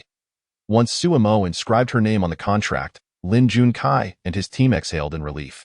Su Laudi, from this moment on, we are family. Suemo regarded Lin Junkai with a meaningful smile but remained silent. Chapter 11. The completion of the preparation plan, perhaps due to the successful acquisition of Hanyang Group, which had finally fulfilled his aspirations, Lin Junkai refrained from mocking or belittling Suemo after the contract was signed. Instead, he assumed the role of a big brother, inviting Suemo to dinner, which she declined. With the funds from the sale of shares now in her account, Suemo departed with Yang Sweki from the Han Company building. As they exited the office, Suemo glanced back, her expression complex. Regardless of the circumstances, Hanyang Group was forged by her father's own efforts, and she felt a twinge of reluctance. However, whether she felt attached or not, Hanyang Group was no longer her concern. Redirecting her gaze, Suemo strode away, leaving no trace of sentimentality. In contrast to Sumo's nonchalance, Yang Sweki's emotions were far more intricate. For Yang Sweki, her ability to leave the countryside and live in the bustling city, experiencing a life envied by many, was all thanks to Sumo's parents. It could be said that Hanyang Group was her second home. Now that it had changed hands, she found herself at a loss. Thus, during the journey home, Yang Sweki fell into a deep silence, her once bright eyes now clouded with confusion. Suemo naturally noticed this and understood Yang Sweki's thoughts. Sister Chi, do not overthink. What belongs to me, I will reclaim in due time, and my possessions are not so easily taken. Yang Sweki turned to Suemo, her expression earnest as she nodded resolutely. Young master, I believe in you. Seeing Yang Sweki's demeanor, Suemo pressed his lips together, silently vowing to protect her in the future. News of Hanyang Group's acquisition by Lin's group quickly ascended to the trending topics in Nanyang City, becoming a subject of discussion among the populace. In the following days, the Lin family became a sought-after entity, inundated with visitors seeking to build connections and pursue collaborations. Meanwhile, the Su family, once the preeminent power in Nanyang City, had become a relic of the past. However, despite their fall from grace, the Su family still commanded respect. Not everyone could trample upon them. Consequently, aside from banks and major suppliers pressing for payments, few dared to harass Suemo. He delegated these payment requests to Yang Sweki, intending to settle them, but only a small portion was remitted. It was not that Suemo was reluctant. Rather, he aimed to utilize the remaining days to procure weapons. Ample supplies could ensure his survival in the impending apocalypse, but to thrive, weaponry was indispensable. However, acquiring weapons, especially firearms, within the country was nearly impossible. Nonetheless, cold weapons such as swords, bows, and police batons were still obtainable. Of course, these items were not easy to acquire, but Sumo's father had left him numerous connections.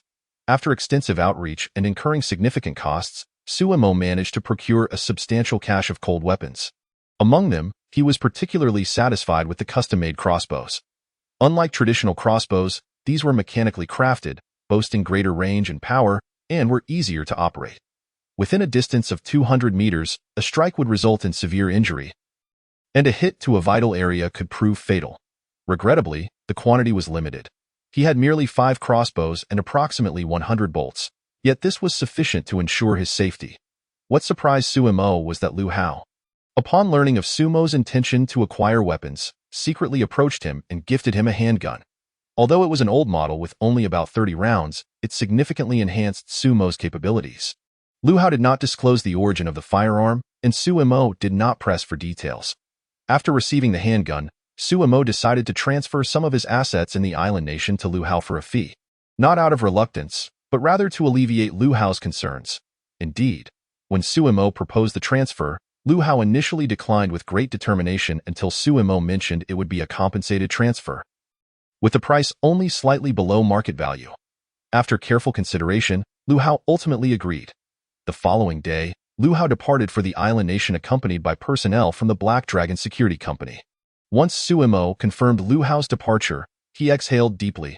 Gazing at the azure sky, he murmured, "I hope you can survive." In the subsequent 10 days, Suemo became extraordinarily busy. First, the yacht he had ordered finally arrived at the Han River, and Suemo personally went to receive it. After a thorough inspection and ensuring everything was in order, he promptly made the payment. Then, the aircraft he had ordered also arrived. Unlike a passenger plane, it was a military-grade helicopter. While smaller than a commercial aircraft, its materials and performance far surpassed that of traditional passenger planes. After receiving these two significant items, Suemo chose not to immediately store them in his special space, opting instead to wait until the final day. Subsequently, Sumo began rising early each day to personally oversee the reception of supplies at the warehouse. Once the workers delivered the goods and departed, Suemo promptly stored the items in his special space. To avoid unnecessary misunderstandings, he did not bring young Sweki along, assigning her other tasks instead. Her task was quite straightforward, utilizing the remaining funds to scour various restaurants. Whether it was 5-star hotel cuisine, the 8 major culinary styles, or fast food, anything edible was fair game for Sumo's relentless orders. Beginning from June 26, delivery trucks began arriving at Junyu Villa District daily. This transformed the traditionally quiet area into a bustling hub, attracting considerable attention. Suemo, however, remained unfazed, waiting for the service staff to transport the meals into the safe house before storing them in his special space. During this time, young Sweki was busy outside, allowing Suemo to act boldly. Nevertheless, to maintain a facade, Suemo hosted a banquet at the most luxurious 5-star hotel in Nanyang City, inviting numerous guests. Many found Sumo's perplexing actions difficult to comprehend, yet this did not deter them from attending the feast. During the banquet, glasses clinked and laughter echoed, creating a lively atmosphere. Although the Lin family were guests, they became the focal point of attention, surrounded by throngs of admirers, while Suemo, the host, faded into the background. "Young master, aren't you going to do something?" Young Sweki couldn't help but inquire. Suemo surveyed the crowd and replied, "What do you think I should do? This is your domain. It seems someone else is stealing the limelight," she remarked. Suemo narrowed his eyes and uttered a phrase that young Sweki found perplexing. "If one wishes to see its downfall, one must first allow it to go mad. Just wait and see the spectacle." Upon hearing this, young Sweki looked at Suemo with skepticism, genuinely unable to grasp his intentions. Chapter 12. The imminent apocalypse time is impartial. It neither favors nor shortchanges anyone. Before long, it was June 30 at midnight tonight, disaster would strike, delivering a devastating blow to humanity in an instant, catching them completely off guard. Yet, humanity remained blissfully unaware. Today, Suemo indulged in a rare lie-in, not rising until past 1 in the afternoon. Since his rebirth, he had been on high alert, preparing for the impending apocalypse. With most preparations now complete, only a few final tasks remained. After rising from his luxurious bed, Suemo donned shorts and swam in the pool for half an hour before attending to his personal hygiene and having a meal. Once he had eaten to his satisfaction, Suemo drove to the port. Seizing an opportunity when the staff were distracted, Suemo located the yacht parked in a corner of the port. Confirming that no one was around, he utilized his special abilities to store the large yacht within his space. After that, he quietly left the port and headed to the private airfield. There, he stored the helicopter and various vehicles, including a heavy-duty truck, a pickup, a snow vehicle, and a snowmobile, all of which were kept in the same space. Having completed these tasks, it was already past 7 in the evening. By the time Suemo drove back to the safe house, it was nearly 9, and upon returning home, Suemo called young Sweki. Inviting her to the safe house in the interim, he began to kindle a fire in the fireplace. After midnight, a terrifying chill would sweep across the globe, wreaking havoc on infrastructure, causing air conditioning and heating systems to cease functioning. People would have to resort to the most primitive means to keep warm. The safe house was spacious, and thus Suemo felt compelled to start the fire in advance. Shortly after 9:40, young Sweki arrived at the safe house. As she stepped inside, she was taken aback by the warmth. "Young master, it's summer now. Why have you started a fire in the fireplace?" Young Sweki rushed forward, placing her hand on Sumo's forehead, only to furrow her brow. "You're a bit hot. Are you unwell?" As she spoke, she took out her phone, ready to call for a doctor. Noticing this, Suemo quickly stopped her, offering a wry smile. "I'm not ill. It's just a bit warm in here." "Are you certain?" Young Sweki regarded Suemo with skepticism, clearly unconvinced by his words. Seeing her doubt, Suemo pondered for a moment and decided it was time to reveal the truth. "Come, let me show you something intriguing." Young Sweki was momentarily stunned by Sumo's mysterious demeanor. In the next moment, she exclaimed in disbelief. "What the dot?" Suemo, clad in loungewear, conjured a steaming plate of golden fried rice seemingly out of thin air. Witnessing this spectacle, young Sweki gasped, her mouth agape in utter astonishment. "Young master, when did you learn to perform magic?" Suemo, slightly exasperated, explained patiently, "This isn't magic. Try it for yourself." Young Sweki glanced up at Suemo, then at the fried rice in his hands. Tentatively, she reached out, taking the plate and bringing it close to her nose. The fragrant aroma of the rice filled her senses, and her mouth began to water as she felt the warmth of the dish. After staring at the plate for a moment, she exclaimed in shock, "This is actually real." Suemo smiled gently and retrieved a spoon from his space, offering it to young Sweki. "Give it a taste." As she beheld the spoon materialize, young Sweki's pupils constricted, and she instinctively took it, scooping a mouthful of rice into her mouth. The familiar flavor flooded her senses. "Young master, how did you do this?" "This is my supernatural ability." "Supernatural ability?" Young Sweki looked at Suemo with a gaze full of confusion. In the past, she would have dismissed such claims as nonsense or a joke, but now she was left in a state of shock. Suemo nodded solemnly, his expression turning serious. "Sister Chi-Chi, what I am about to say may sound preposterous, but you must believe me." Young Sweki was taken aback for several seconds before she regained her composure and nodded. "Go on." "The apocalypse is imminent. The entire blue planet will face catastrophic devastation, with 90% of the population perishing. Among the survivors, some will awaken supernatural abilities." Upon hearing these words, young Sweki felt her mind buzz. Instinctively wanting to refute Suemo, however, as the words lingered on her lips, she recalled Sumo's actions over the past 3 months and blurted out, "You knew the apocalypse was coming?" "Indeed." "You built the safe house in preparation for the apocalypse?" "Yes, stockpiling supplies, ordering yachts and helicopters too." Suemo nodded. Young Sweki's mouth fell open as she began to survey her surroundings, continuing to ask, "And the supplies?" Suemo smiled softly, "They're all stored in my space." Seemingly concerned that young Sweki might not believe him, Suemo retrieved several items from his space, all of which young Sweki had personally procured, each clearly labeled for easy recognition. Only then did young Sweki gradually begin to accept Sumo's words, though she still found them hard to fathom. "Young master, let me gather my thoughts for a moment." Suemo nodded, choosing not to say anything further. While young Sweki processed this information, he turned aside and pulled out his phone. Dialing Chinshulan's number. "Hello? Darling, where are you?" I've been busy lately." "Why, are you upset?" "All right, it's just a few bags. I'll buy them." Do you have time now? Come over. I have a mysterious gift for you." "Okay, I'll be waiting." Suemo suppressed his nausea as he finished this conversation, exchanging a few more sweet nothings with Chinshulan before hanging up. He then dialed Lin Junkai's number. "Hello?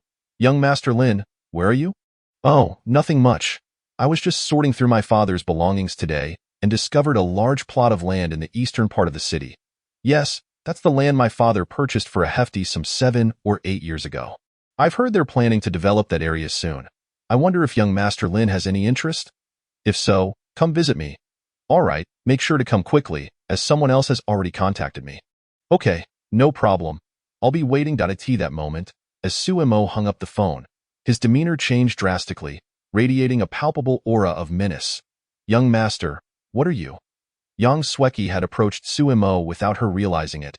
Staring at him in shock, she noticed how unfamiliar he seemed at that moment. Such an aura was unlike anything she had ever seen from him, even surpassing that of the chairman. Suimo met Yang Sweki's gaze, retracting the ominous energy that surrounded him, and spoke in a low, serious tone. I have said before, what belongs to Suimo is not easily taken. It is time for them to pay the price.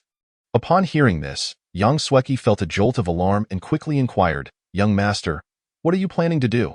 Suimo did not answer her question, but instead retrieved the gun Lu Hao had given him. After inspecting it thoroughly, he disengaged the safety and secured it at his waist, waiting for the two to arrive. Chapter 13.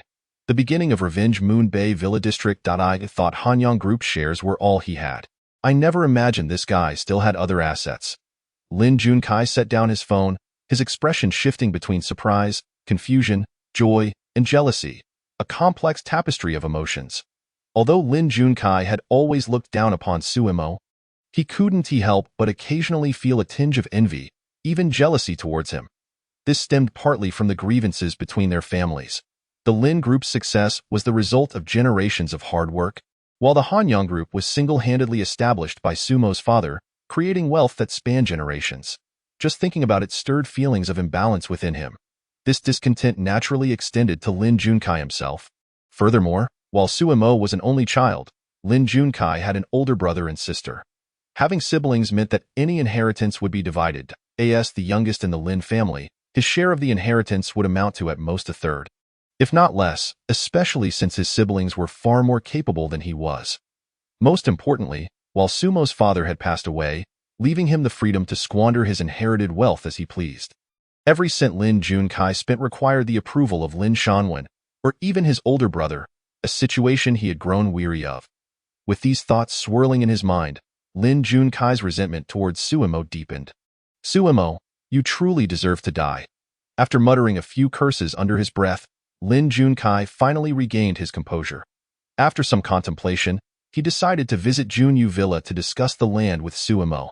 However, he brought Chen Shulan along for the ride. It wasn't that he had any genuine affection for her. After all, what kind of woman was out of reach for the young master of the Lin family? He merely wanted to see Sumo's reaction when he appeared with Sumo's former girlfriend. Surely, his expression would be quite entertaining. Unbeknownst to Lin Junkai's ulterior motives, Chen Shulan sat in the passenger seat, feeling somewhat anxious. Despite everything, she still had some feelings for Suimo in the past.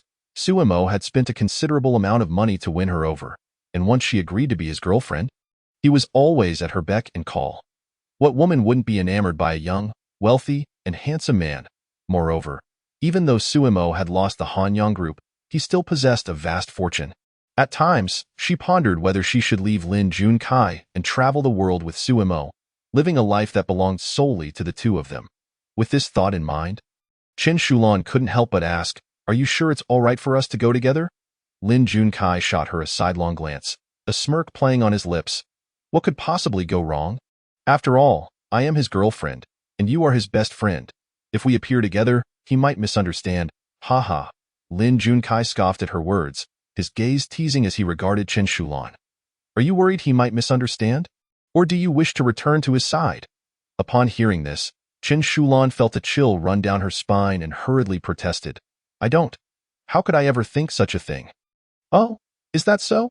Chen Shulan nodded fervently, eager to prove her loyalty. Compared to Sumo's gentle nature, Lin Junkai was far more domineering and ruthless. She had no desire to offend him at this moment. Observing Chen Shulan's frightened demeanor, Lin Junkai felt a sense of satisfaction. The Moon Bay Villa District and Junyu Villa District were located at opposite ends of Nanyang City. Even though it was now evening, Lin Junkai took nearly an hour to arrive at the Junyu Villa District.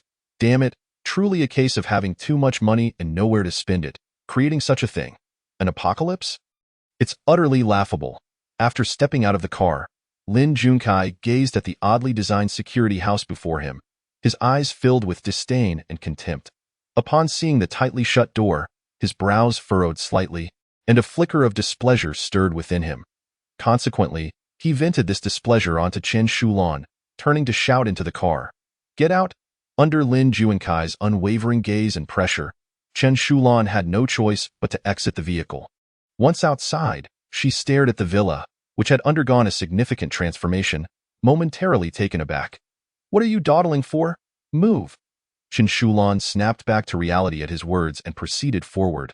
However, after taking only a couple of steps, she noticed Lin Junkai still standing in place, which left her somewhat bewildered. Yet, she quickly comprehended his intent. Subsequently, Chen Shulan turned back, linking her arm with Lin Junkai's, and together they walked towards the security house. Ding-dong arriving at the entrance, Chen Shulan pressed the doorbell. Moments later, the sound of mechanical gears whirring filled the air, and the grand door to the security house swung open. Lin Junkai curled his lip in disdain, mumbling, "All flash, no substance." With that, he stepped inside, and Chen Shulan had no choice but to follow. Upon entering, they were greeted by a corridor, at the end of which stood Suimo. Upon sighting Suimo, Lin Junkai cheerfully greeted her. However, to his surprise, Suimo did not return the warmth of her previous greetings, instead regarding him coldly and remaining silent. Lin Junkai assumed Suimo was upset over his close proximity to Chen Shulan, which was precisely the reaction he desired. As for Chen Shulan, the moment she laid eyes on Suimo, she instinctively lowered her head, unable to meet her gaze. "Su Xiao, please don't misunderstand." Bang, before Lin Junkai could finish, the door behind them slammed shut. The sudden noise startled both of them, causing them to instinctively glance back. Lin Junkai turned his attention back to Suimo, his expression darkening as he coldly demanded, "Suimo, what is the meaning of this?" Suimo remained silent, but a smirk danced across her lips. Then, Lin Junkai watched as Suimo produced a device resembling a remote control from her pocket and waved it at him. Alarm bells rang in his mind, and realizing the implications, he swiftly attempted to flee. Meanwhile, Suimo grinned, revealing her pearly white teeth, and ominously stated, "Welcome to my domain." Before her words fully settled, she pressed a button on the remote. In the next instant, a torrent of smoke gushed forth from small openings along the sides of the corridor. While Suimo leisurely donned a gas mask on the other side, Lin Junkai had reached the entrance, only to be horrified to discover that the door was locked, utterly impenetrable without a key. After several futile attempts to break it down, he shifted his focus back to Suimo, striding toward her with determination. Yet, he had scarcely taken a few steps before he felt dizzy and weak, soon collapsing heavily to the ground, unconscious. Chapter 14. Suimo confronts Lin Junkai. When Lin Junkai opened his eyes again, he found Suimo seated across from him, her gaze fixed intently upon him. The moment their eyes met, a shiver ran down Lin Junkai's spine. Anger, animosity, coldness. This look was all too familiar in the past. He had seen such expressions when punishing those who wronged him or when dealing with insubordinate subordinates. However, he never anticipated that one day, he too would be subjected to such a gaze. Fear creeping into his heart. Yet, the fleeting fear quickly morphed into unending rage. "Suimo, what do you mean? What are you planning to do?" Lin Junkai bellowed, struggling against his restraints. It was only then that he realized his hands and feet had been bound, and his entire body was drenched. During his frantic struggles, he also caught sight of Chen Shulan, who was in a similar predicament, her body similarly constrained in a highly compromising position, exuding both sensuality and humiliation. Suimo perched on the sofa, observing Lin Junkai squirming on the floor like a worm, her eyes growing colder by the moment. "Stop yelling. I specifically added soundproofing materials when constructing this security house. Even if you scream your lungs out, no one will hear you." Nevertheless, Lin Junkai, upon hearing Sumo's words, only shouted louder, but soon realized she spoke the truth. As such, he quickly altered his strategy, looking at Suimo with a smile that was more pitiful than a cry. "Suimo, no, Su Xiao, what are you doing? Have I offended you in any way?" Sumo's lips curled into a slight smile, her expression enigmatic as she replied, "You should know better than anyone where you have wronged me." Lin Junkai's breath hitched, and he immediately thought of Chen Shulan, hastily explaining, "Su Xiao, that incident is not my fault. It was all Chen Shulan's doing. She seduced me, and honestly, I never intended to compete with you for a woman." "Oh, is that so?" Lin Junkai nodded vigorously, insisting, "Absolutely, I'm not lying. You know what kind of person Chen Shulan is, Su Xiao. She's nothing but a vain, shameless gold digger unworthy of you. You deserve far better. How about this? If you release me, I can introduce you to other women, innocent and lovely college students, glamorous celebrities, or affluent socialites. Just say the word, and I can arrange any woman you desire, as long as you let me go. As she listened to Lin Junkai's desperate pleas for survival, Sumo's disdain and revulsion intensified. She understood Lin Junkai all too well, arrogant yet violent, cowardly yet timid, self-important yet insecure. He had always lived in the shadow of others in the Lin family. To outsiders, Lin Junkai was the young master of the Lin family, a wealthy heir, but to his own kin, he was merely a good-for-nothing who could not accomplish anything without causing trouble. Even though Lin Junkai was a failure. In her previous life, Sumo had still been manipulated by him. Didn't that imply she was even less than a failure? The thought ignited a flame of anger within Sumo. Consequently, she rose and unleashed a flurry of punches and kicks upon Lin Junkai, who cried out in anguish. Yang Sueki stood to the side, silently observing the scene, her expression exceedingly complicated. Ever since Sumo's accident and subsequent awakening, he seemed to have transformed into a different person, sullen, oppressive, and violent. This was a side of him she had never witnessed before. Had she not known Sumo for so long, she might have suspected he had been possessed. After all, with powers emerging, possession was not entirely impossible. Yet, even with this realization, Yang Sueki had no intention of stopping Sumo, and no matter how Sumo changed, he had always maintained control and had never harmed her. In contrast, Lin Junkai had done countless wrongs, and Yang Sueki was well aware of many of his misdeeds.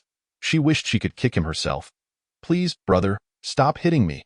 Su Xiao, please, if you hit me any further, I'll die. Su Xiao, Su Di, I beg you, spare me. I realize my mistakes. Under Sumo's relentless assault, Lin Junkai's cries echoed like a pig being slaughtered, completely stripped of his previous arrogance.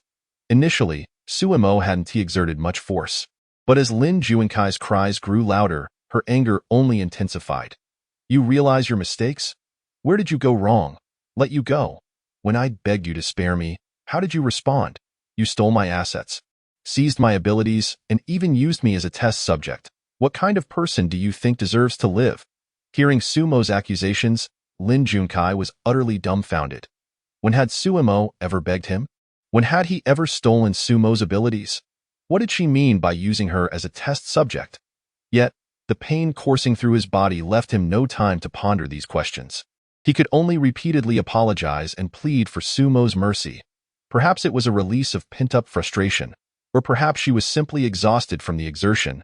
But after 10 minutes of thoroughly thrashing Lin Junkai, Sumo finally ceased her assault. At that moment, Lin Junkai was battered and bruised, blood streaming from his mouth and nose. He was now unrecognizable even to his own mother. Yet even in this state, he remained alive, still writhing in agony, continually begging for mercy. Sumo flexed her wrists and returned to the sofa, observing the pitiful sight of Lin Junkai before her, feeling a sudden sense of disinterest.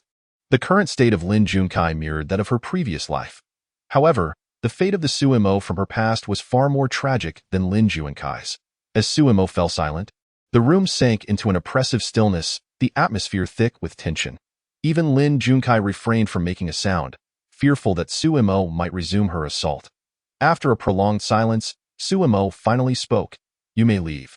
Huh. Upon hearing this, Yang Sueki's pupils dilated in disbelief as she gazed at Sumo. She had expected Sumo to directly execute Lin Junkai, and although a part of her secretly hoped for this, her rationality forbade such an event from occurring. This had nothing to do with morality or kindness. It was simply her desire to keep Sumo's hands free of blood. The ones who reacted most were Lin Junkai and Chen Shulan. Just moments ago, Lin Junkai appeared lifeless, barely clinging to existence. Yet suddenly he raised his head, his face alight with surprise as he gazed at Sumo. Su Xiao, is what you said true? You truly intend to release me? At that moment, Chen Shulan, who had long been awake but feigned unconsciousness, also opened her eyes, looking at Sumo with palpable anticipation. Chapter 15. Where is your sister? I can release you, but before that, I wish to inquire about a few matters. Upon hearing this, Lin Junkai quickly replied, Ask away. As long as I know, I will tell you everything. Where is your sister? Lin Junkai exclaimed. Huh. Chen Shulan gasped.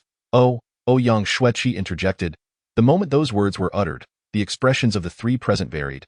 Yet they all arrived at the same conclusion.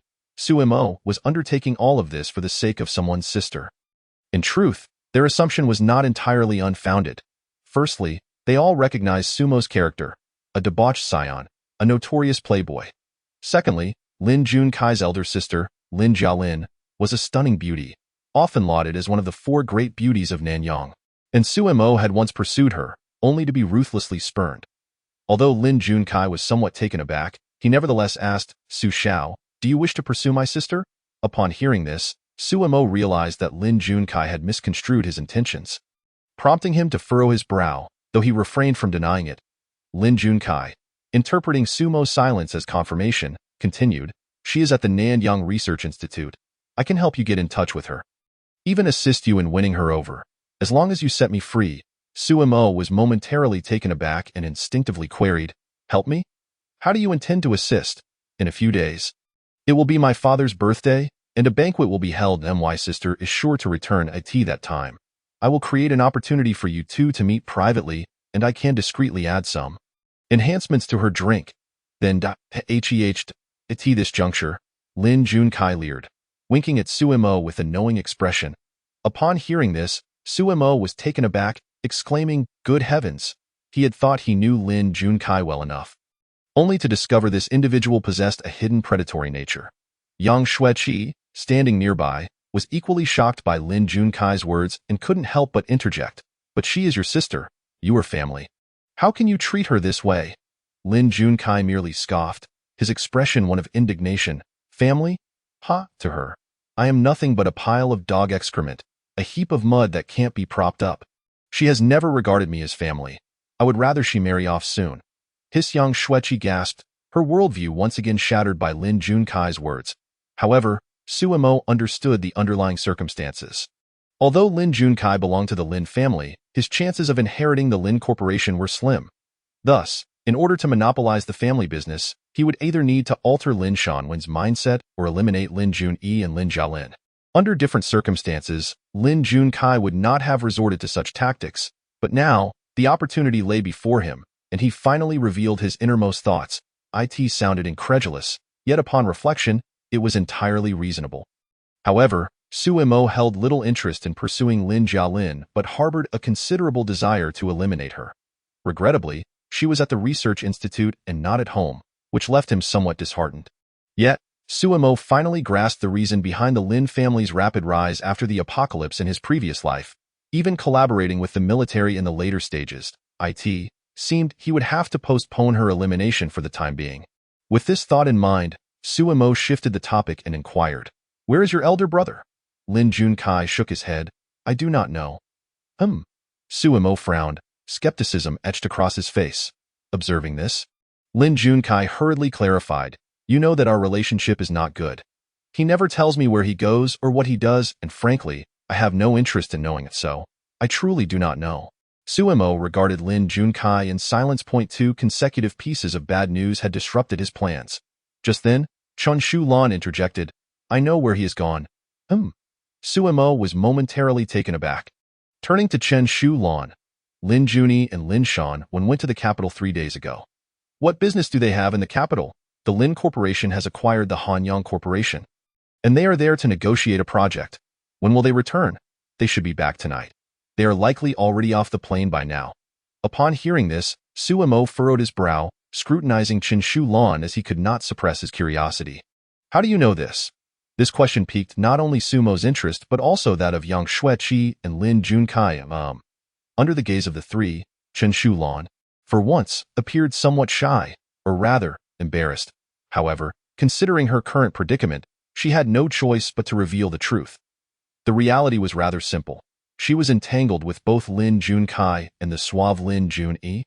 And just a few days prior, during Sumo's banquet at the hotel, she had also climbed into Lin Shanwen's bed. Upon learning this truth, Suemo scrutinized Chen Shulan with newfound intensity. It was evident that she possessed an impeccable appearance and figure, having pursued him for years. Chen Shulan's ability to entwine herself with Lin Junkai while covertly aiding him against Suemo spoke volumes about her cunning. Yet, what astonished him was her unintentional conquest of all 3 men in the Lin family, a feat of undeniable prowess. However, reflecting on his previous life, Suemo recalled how Chen Shulan, a mere decorative vase, had thrived at his side, even after betraying him to join the Lin Corporation. She had continued to live a life of luxury, and even the cold-blooded Lin Jialin had mentioned her with disdain and resentment during experiments.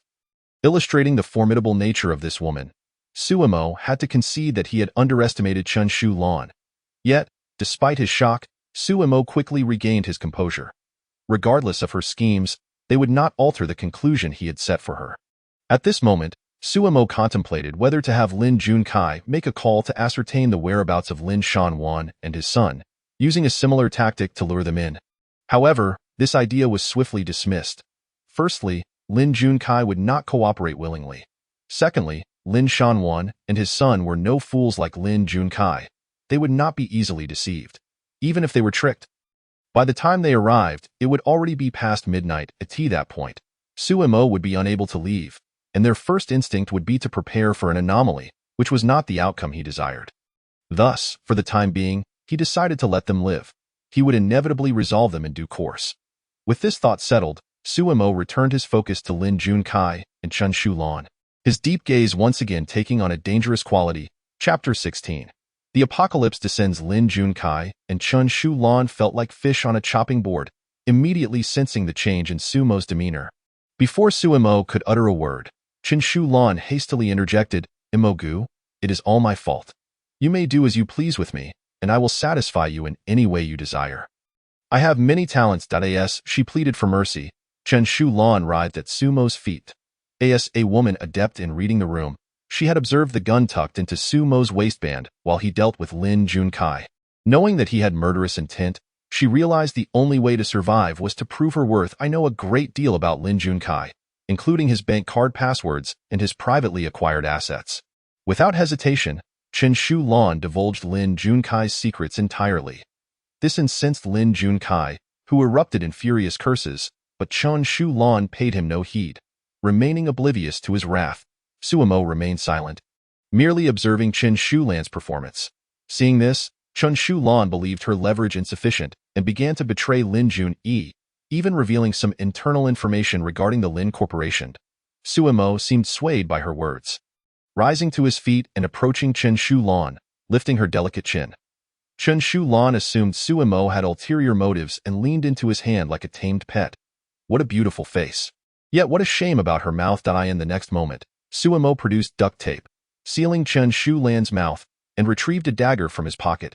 Lin Junkai, who had been vehemently berating Chen Shulan, was left wide-eyed and instantly silenced. Chen Shulan was equally startled by Sumo's actions, gazing up at him with pleading eyes, shaking her head like a rattle. However, Suemo did not act immediately against Chen Shulan. Instead, he turned to face Lin Junkai. Lin Junkai was suddenly immobilized, thrashing wildly toward the door. "Suemo, what are you planning? You promised to let me go. You are breaking your word." Before he could finish, Suemo kicked him down, sealing his mouth with tape as well. "I am a man of my word. I will fulfill my promises, but for now, you must endure a little discomfort." With that, Suemo turned to Yang Xueqi and inquired, "Have you prepared the ice blocks I asked for?" Yang Xueqi instinctively nodded. "Bring the ice over." She cast a glance at the two on the floor, then deeply regarded Suemo before turning to fetch the ice blocks. Soon enough, a large bucket of ice was brought in. Suemo, grasping the ice bucket, crouched beside Lin Junkai and stuffed a handful of ice cubes into his clothing. It was summer, and with the fireplace in use, the room's temperature was exceedingly high, leaving both of them drenched in sweat as the ice made contact with his skin. Rather than feeling cold, Lin Junkai found it surprisingly comfortable, unable to suppress a soft hum of pleasure. Suemo glanced at Lin Junkai, whose face was alight with enjoyment, a smirk curling her lips as she continued to deposit ice cubes, when she resolved to take action against the two. Suemo had already devised a peculiar method of restraint, ensuring that the ice would not escape from their clothing. Before long, nearly half the bucket of ice was tucked into Lin Junkai's attire. However, his expression shifted from delight to agony. Ignoring his plight, Suemo turned to Chen Shulan and poured the remaining ice cubes into her clothing. After completing this task, Suemo checked the time. It was less than 10 minutes to midnight. Consequently, she cut the ropes binding their feet, drew her handgun, and commanded in a low voice, "Stand up, If previously they had felt mere trepidation, now they were gripped by sheer terror. Under the gun's intimidation, they struggled to their feet. Suemo pointed towards the door and stated, "You may leave now." Upon hearing this, the two paid no heed to anything else and bolted towards the exit, with Suemo leisurely following behind them, gun in hand. Soon, they reached the doorway. Suemo swung the door wide open, and without a backward glance, they dashed out of the safe house, disappearing into the darkness. As soon as they stepped outside, Suemo slammed the door shut and returned to the hall. "You really let them go?" Young Sweki couldn't help but inquire.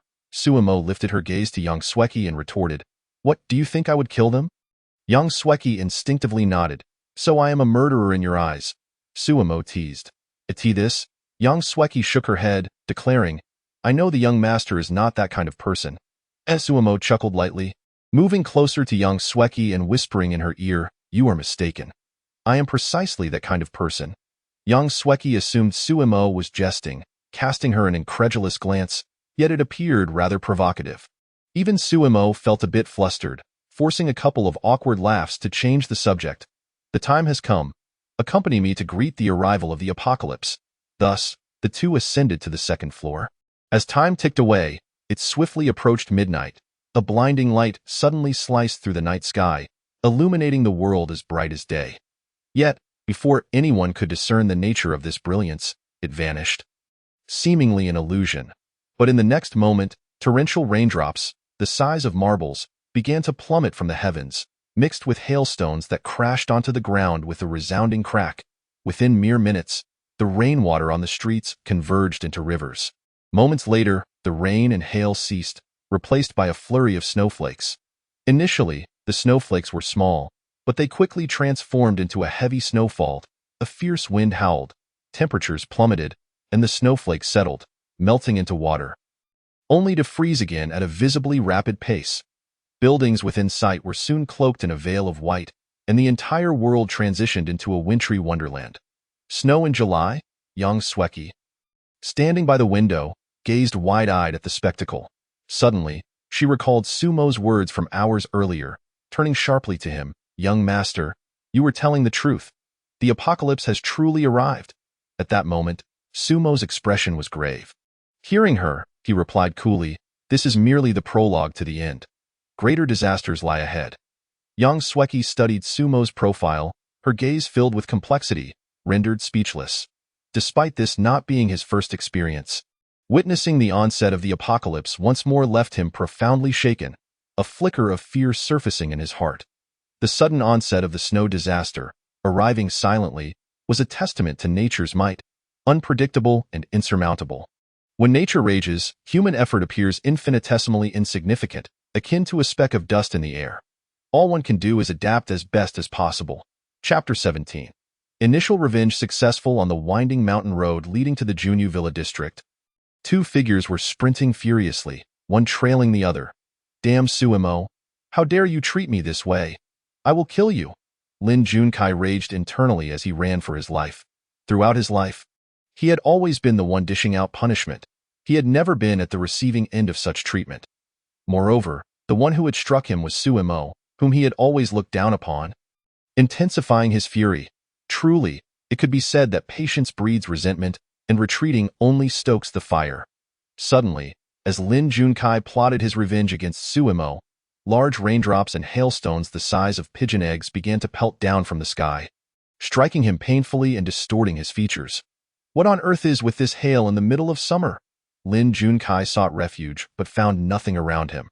The surroundings were barren and devoid of shelter. He had no choice but to press on down the mountain. As the rain and hail intensified, Lin Junkai soon found himself unable to run any longer, coming to a halt to catch his breath. Just then, a hailstone the size of an egg struck his head, and with a muffled groan, he collapsed to the ground. Losing consciousness in his fading thoughts, he still contemplated how to exact revenge on Suemo. However, this time, he would never awaken again. After leaving the safe house, Chen Shulan ran with all her might. Initially, she was at the front, as Suemo had not assaulted her during their time in the safe house. Yet, wearing high heels, she could barely keep pace, stumbling repeatedly until Lin Junkai overtook her as he passed. He not only offered no assistance, but kicked her a few times. Chen Shulan could do nothing but endure in silence, acknowledging that all of this was of her own making. To continue her escape, she kicked off her high heels and sprinted barefoot down the mountain.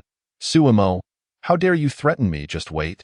I will make you kneel before me like a dog and return all the humiliation you inflicted upon me. And you, Yang Sweki, it must be you who told Suemo about my issues. Otherwise, why would he treat me this way? After all, he once loved me so dearly. And Lin Junkai, if it weren't for your determination to deal with Suemo, dragging me here, I wouldn't have ended up like this. Suemo, Yang Sweki, Lin Junkai, you all must die. As she ran, Chen Shulan cursed the three of them within her mind. However, just as she ventured a short distance from the villa district, an intense chill enveloped her. At first, she attributed it to the ice cubes packed into her clothing, but soon she realized something was amiss. In the sweltering summer, hail was falling, and the temperature around her dropped steadily, the biting wind freezing her to the core. The most terrifying part was that as the temperature continued to plunge, the torrential rain ceased, the hail disappeared, and heavy snow began to fall. Barefoot on the ground, she could distinctly feel the cold. Her body shook uncontrollably from the freezing temperatures, instilling a sense of dread within her that surpassed even the fear of facing Suemo armed with a gun. I can't keep running. Otherwise, I will die. I cannot die yet. I have not avenged myself against them. With this thought, Chen Shulan turned back towards the villa.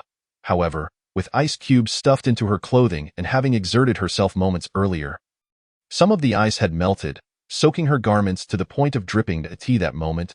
As the temperature plummeted, the melted ice refroze, rendering her once soft clothing rigid. With each step, her body heat dissipated further, drawing her closer to death. Previously, Chen Shulan had wondered why Suemo, who could have killed them, only filled their clothes with ice and then let them go. Now, she understood. Suemo must have anticipated the change in weather outside. His actions were intended to freeze them to death, achieving his goal of tormenting them while eliminating them without bloodshed. Suemo, you truly are cunning. It seems I underestimated you before. But it was too late for regrets. All she could do now was run, hoping for someone to discover her. Yet, this was a villa district. There were no residents in sight, not even a single security guard. After running for a while, Chen Shulan finally succumbed, her body collapsing weakly to the ground. Outside, the snow fell heavily, the wind howled fiercely, and the world was frozen solid, while within the safe house, it was warm and even somewhat hot. Suemo glanced at the indoor thermometer. Astonished to find it reading 36.8 degrees. 1 could not deny that this safe house, constructed at a cost of over $1 billion, excelled in insulation. This moment, the air conditioning was still functioning normally, but Suemo knew this was only temporary. Summer was already a peak electricity usage period, and the sudden snow disaster would severely damage the power lines. As temperatures continued to drop, it was only a matter of time before the system failed. When that happened, without air conditioning or heating, people would either have to dress warmly or burn wood for warmth. But even that would only be a temporary solution. Currently, the outside temperature was a mere -10 degrees. As long as they stayed indoors, survival was manageable. However, the horrifying aspect was that this was merely the beginning. And for a long while to come, temperatures would plummet to -70 or 80 degrees. By that time, while standard heating methods might provide warmth, they could not sustain it for long. After all, this was a city, and wood would eventually run out. Without a fire source, people would be perilously close to death. Of course, these issues posed no real concern for Suemo in order to ensure adequate heating. Suemo amassed a substantial stockpile of timber and various types of coal, sufficient for himself and Yang Sweki to sustain their lives in the safe house for 4 to 5 decades. Moreover, Suemo had also procured several generators, which not only addressed the power supply issue but could also be utilized for heating purposes. Within a mere half an hour, the earth had transformed into a vast expanse of white. The villa, the grassy areas, and the streets were all enveloped in a blanket of snow. As time progressed, the height of the snow continued to accumulate. They must have perished, right? After a prolonged silence, Yang Sweki turned her gaze towards Suemo. Suemo nodded. This was indeed part of his plan. Initially, during the execution of his revenge, Suemo had intended to eliminate the two with a single gunshot. However, after careful consideration, he deemed that such a swift demise would be too lenient for them. Additionally, firing a gun would produce a loud noise, drawing the attention of neighbors nearby. What if someone heard the gunshot and called the authorities? Although heavy snow was falling outside, the police would undoubtedly respond to any reports, leading to inevitable complications. Furthermore, the neighbors in the Junyu Villa district were also on Sumo's list of targets. He did not wish for them to notice any anomalies in the weather prematurely. Moreover, firearms were of paramount importance in the apocalypse, and the handgun he possessed was semi-manufactured, with only 30 bullets in total. He was reluctant to waste ammunition on Lin Junkai and his accomplice. Chapter 18. Outside, the biting cold. Within the safe house, warmth akin to spring. Returning to the fireplace on the first floor, Suemo reclined in a cozy chair, beginning to scroll through news on his phone. Wow, it's snowing outside. July snowfall, truly a rare sight. Finally, we can engage in a snowball fight. Anyone want to join, bro? You're still at home. I'm already outside. Wow, big brother. How are you so quick? No way. I am joining too. Goodness, it's freezing out here. The temperature must be around -7 or 8 degrees, right? 7 or 8 degrees? Dude, where are you from? The outdoor temperature here is already -20. Dude, are you from the Northeast? Yes, I am. No wonder. I'm from Guangshan. Although it was already past midnight, the online world was abuzz with activity. After all, in this era, many night owls still roamed. Some lamented the July snowfall, a phenomenon not seen in a century. Others rejoiced at the sight of snow, eager to engage in snowball fights, relieved that they did not have to work the next day. And there were those who lamented the sudden snowstorm, lamenting their lack of adequate winter clothing. Among the most active were self-media personalities, various celebrities, and even some experts who had risen to analyze the situation online. Numerous streamers had picked up their equipment to begin outdoor broadcasts. Observing this, Suemo could not help but shake his head. Young Sweki also noticed these news updates and, upon seeing Sumo's expression, inquired, "Young master, what is your opinion on these online discussions?" Suemo set down his phone, a cold smile gracing his lips. While they laughed joyfully now, soon enough, they would weep in despair. So, this blizzard is expected to last several days? Several days? Suemo scoffed softly, replying, "Not several days, but a full 6 months. Ah, upon hearing this, young Sweki was taken aback, exclaiming, "How could it last that long? If it were merely a few days, would I need to stockpile so many supplies?" After a moment of contemplation, young Sweki nodded. Then asked, "Given such a severe snow disaster, the authorities will certainly initiate relief efforts, right?" Suemo initially nodded, then shook his head. "By the day after tomorrow at the latest, the government will commence relief actions. But do not hold out too much hope." "Why is that?" Suemo explained slowly. "The sudden drop in temperature and the heavy snowfall have obstructed roads, and this is a global phenomenon. The authorities will find it immensely challenging to conduct rescues. In the event of such widespread snow disasters, even if the government does attempt to rescue, they will prioritize major cities and critical infrastructure. As the snowstorm continues, various essential services will come to a halt, making rescue efforts increasingly difficult. Eventually, for various reasons, the authorities may abandon rescue operations altogether, leaving everyone reliant solely on themselves." Listening to Sumo's words, young Sweki could not help but shiver at the images conjured in her mind. "In that case, many lives will surely be lost, right?" Suemo nodded. Sigh. Hearing this, young Sweki let out a deep sigh. Subsequently, she pondered for a moment before looking at Suemo and asking, "Young master, how do you know all of this?"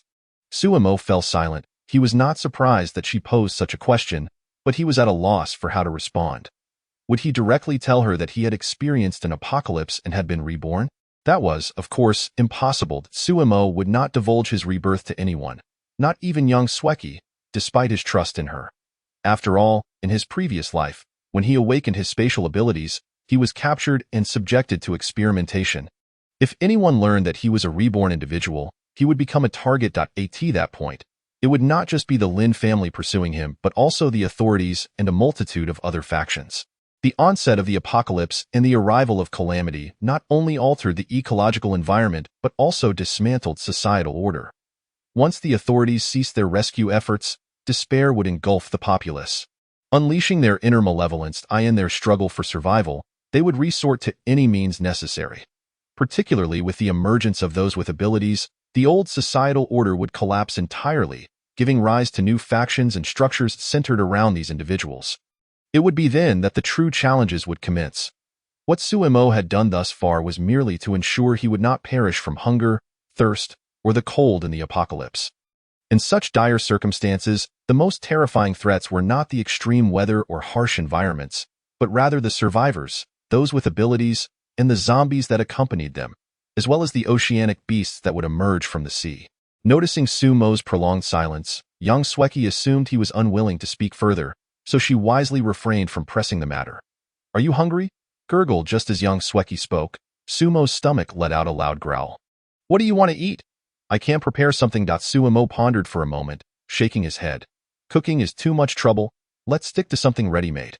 With that, Suemo retrieved hot pot ingredients from his space.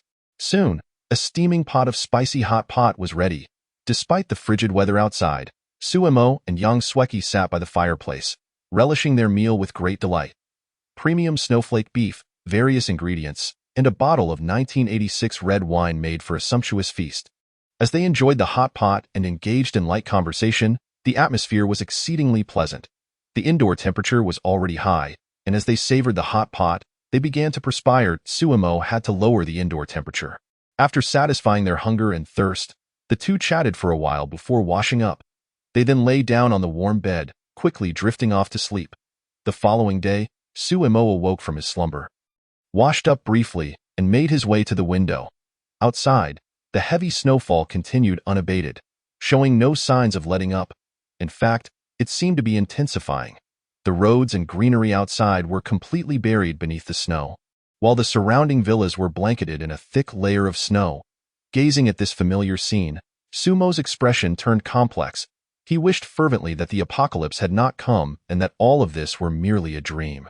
If one could live a stable life, who would want to struggle in the apocalypse? Since nothing could be altered, one could only adapt as much as possible and then overcome it. With this thought, Sumo's gaze hardened with determination. Ding ding ding. At that moment, a series of urgent phone rings interrupted Sumo's contemplation. He turned to pick up his phone. It was Lin Shanwen calling. "Hello, who is this?" Suemo replied lazily.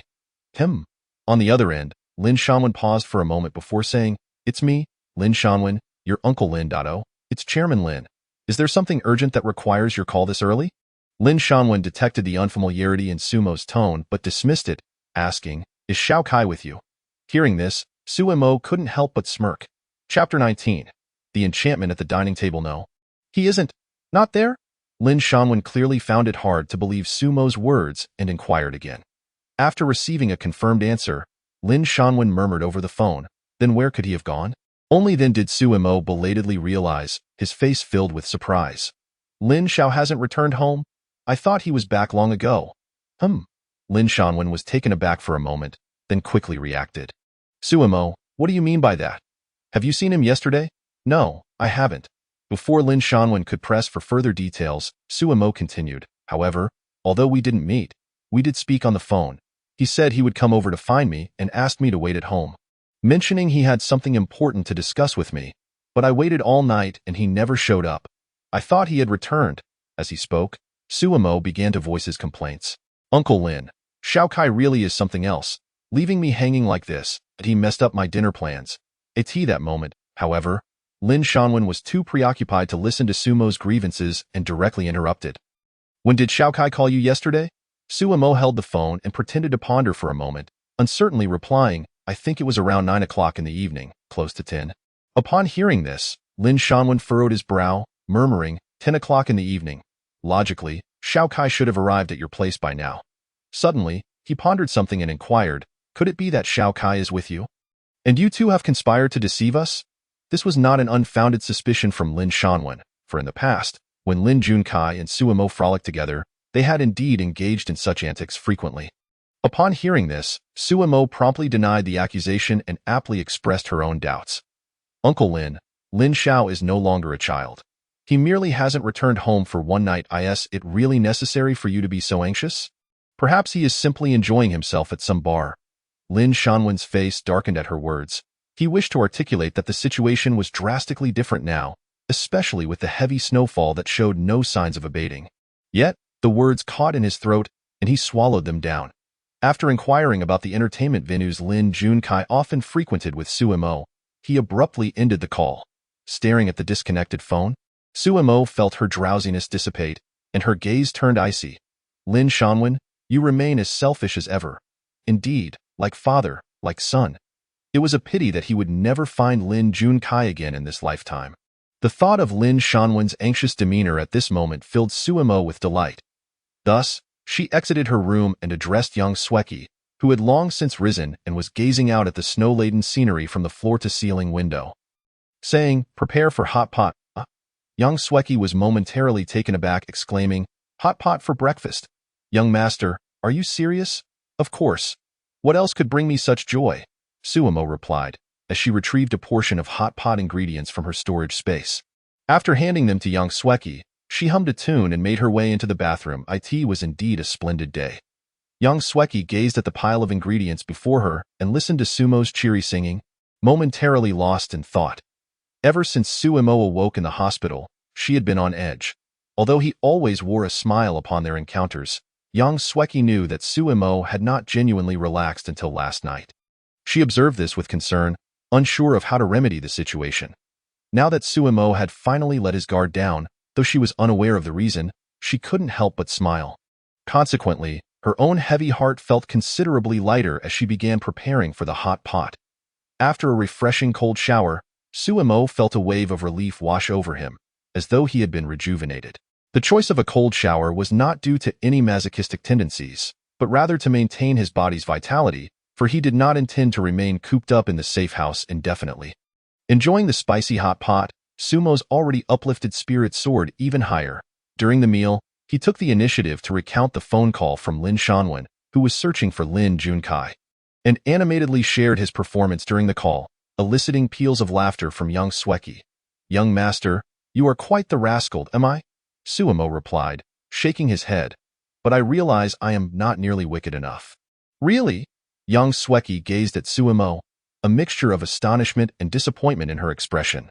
Suemo picked up a piece of freshly cooked snowflake beef, dipped it in sauce, and said between bites, "I truly wish I could tell Lin Shanwen that Lin Junkai is dead, his body frozen solid. Surely, if he were to learn of his useless son's demise, he would be overjoyed, perhaps even grateful to me." Upon hearing this, young Sweki's gaze shifted as she observed Suemo leisurely enjoying the hot pot, her eyes reflecting changing emotions. There was no anger, no fear, only curiosity and excitement. Excitement? The very notion startled young Sweki. Yet, she did not reject this feeling. It was akin to a model student, a well-behaved girl, being led astray by a delinquent, preparing to engage in mischief, feeling both nervous and exhilarated, filled with endless anticipation. With this thought, young Sweki quickly shook her head, casting aside her jumbled musings. Noticing her distraction, Suemo asked, "What's wrong with you? Are you feeling unwell?" As he spoke, he set down his chopsticks and placed his hand on young Sweki's smooth forehead. At the touch, young Sweki instinctively tried to pull away. "Don't move," Suemo commanded firmly. At his words, she froze, her large eyes widening in surprise as she allowed him to rest his hand upon her forehead. Yet, a subtle blush crept upon her cheeks, and amidst the steam rising from the hot pot, she resembled a ripe peach, most enticing. Unfortunately, Sumo's focus remained solely on whether young Sweki was unwell, oblivious to her unusual state. After a moment of feeling her forehead, he noted that it was indeed slightly warm but not feverish, prompting a sigh of relief. However, to ensure her well-being, Suemo inquired further about her health. After confirming that young Sweki was fine, he finally felt reassured. Gazing at Sumo's gentle demeanor, filled with concern, young Sweki felt a mix of emotions, both touched and intrigued. Yet she remained puzzled. "It's just a bit warm." "Why are you so worried, young master?" Suemo lifted his head, his expression serious as he replied, "This is no trivial matter. Ensuring one's health is of utmost importance in a post-apocalyptic world, even more so than food and drink." "Ah?" Young Sweki was taken aback, instinctively asking, "Is it really that important?" Chapter 20. Post-apocalyptic survival tips. Observing the bewildered expression on young Sweki's face, Suemo deemed it necessary to impart some vital survival tips. "Sister Chi, you must remember the following points at all times." Though somewhat perplexed, young Sweki understood that what Suemo was about to share was undeniably crucial. She nodded earnestly. The first rule of survival in a post-apocalyptic world is to never trust anyone lightly. Not even your closest friends, sisters, or neighbors. Do not open your door to anyone in his previous life. Suemo had suffered greatly from such naivety, realizing this too late, of course, aside from his own mistakes. The primary issue lay in the dire survival conditions of the apocalypse. With blizzards engulfing the globe, resources became exceedingly scarce. Presently, as temperatures plummeted and snow blocked roads, many remained blissfully unaware of the impending disaster, caught up in the novelty of July snow. Yet, it would not be long before they grasped the gravity of their situation. In this fast-paced era, unless in exceptional circumstances, few people stockpiled substantial supplies at home. Once the household provisions were depleted, desperation would drive people to deceit and theft, resorting to any means necessary to procure resources. When the blizzard finally relented and people could venture outdoors, the competition and violence would be even more brutal. After all, those who survived such calamities were not typically benevolent. If someone approached you, calling you brother or sister, it was a sure sign that they coveted your supplies, or even your life. Young Sweki was no naive newcomer. After a brief moment of shock, she quickly grasped the situation. I understand. Aside from you, young master, I will trust no one. Suemo shook his head, clarifying, what I mean is, do not trust anyone, including me. Young Sweki was astonished. Looking at Suemo in disbelief, Suemo continued, in the apocalypse, all rules become meaningless. Human nature cannot withstand scrutiny. What is deemed loyalty is merely a matter of how high the stakes for betrayal are. In such times, trust can only exist among equals. Otherwise, Suemo trailed off, shaking his head, choosing not to elaborate further. In truth, young Sweki understood and comprehended Sumo's words, yet she insisted, I may not trust anyone else. But I will definitely trust you, even if you do not trust me. Hearing her declaration warmed Sumo's heart. Young Sweki had said the same in his previous life. She meant it and acted accordingly. When everyone else betrayed him, including his girlfriend Chen Shulan, young Sweki remained steadfastly by his side. When he was captured by the Lin family as a test subject, young Sweki sacrificed everything to save him. Ultimately, Sumo's escape from the Lin family was a result of her life on the line. It could be said that without young Sweki's presence in his past life, he would not have survived even 3 months in the apocalypse, let alone over 3 years.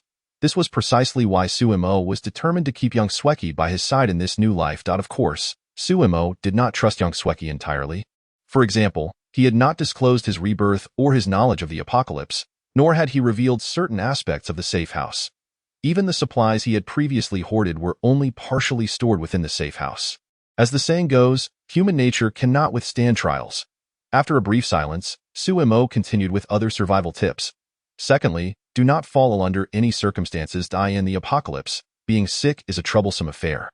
If you fall ill and lack medication, it can lead to weakness, or worse, death. Most critically, illnesses in such times are often contagious. If not handled properly, the consequences can be dire. Therefore, Suemo turned to young Sweki. His tone serious as he implored, you must not fall ill. Young Sweki nodded obediently, responding, if I do fall ill, I will leave the safe house on my own, so as not to burden you. Young master, Suemo shook her head, chuckling softly, there's no need for that. Have you forgotten?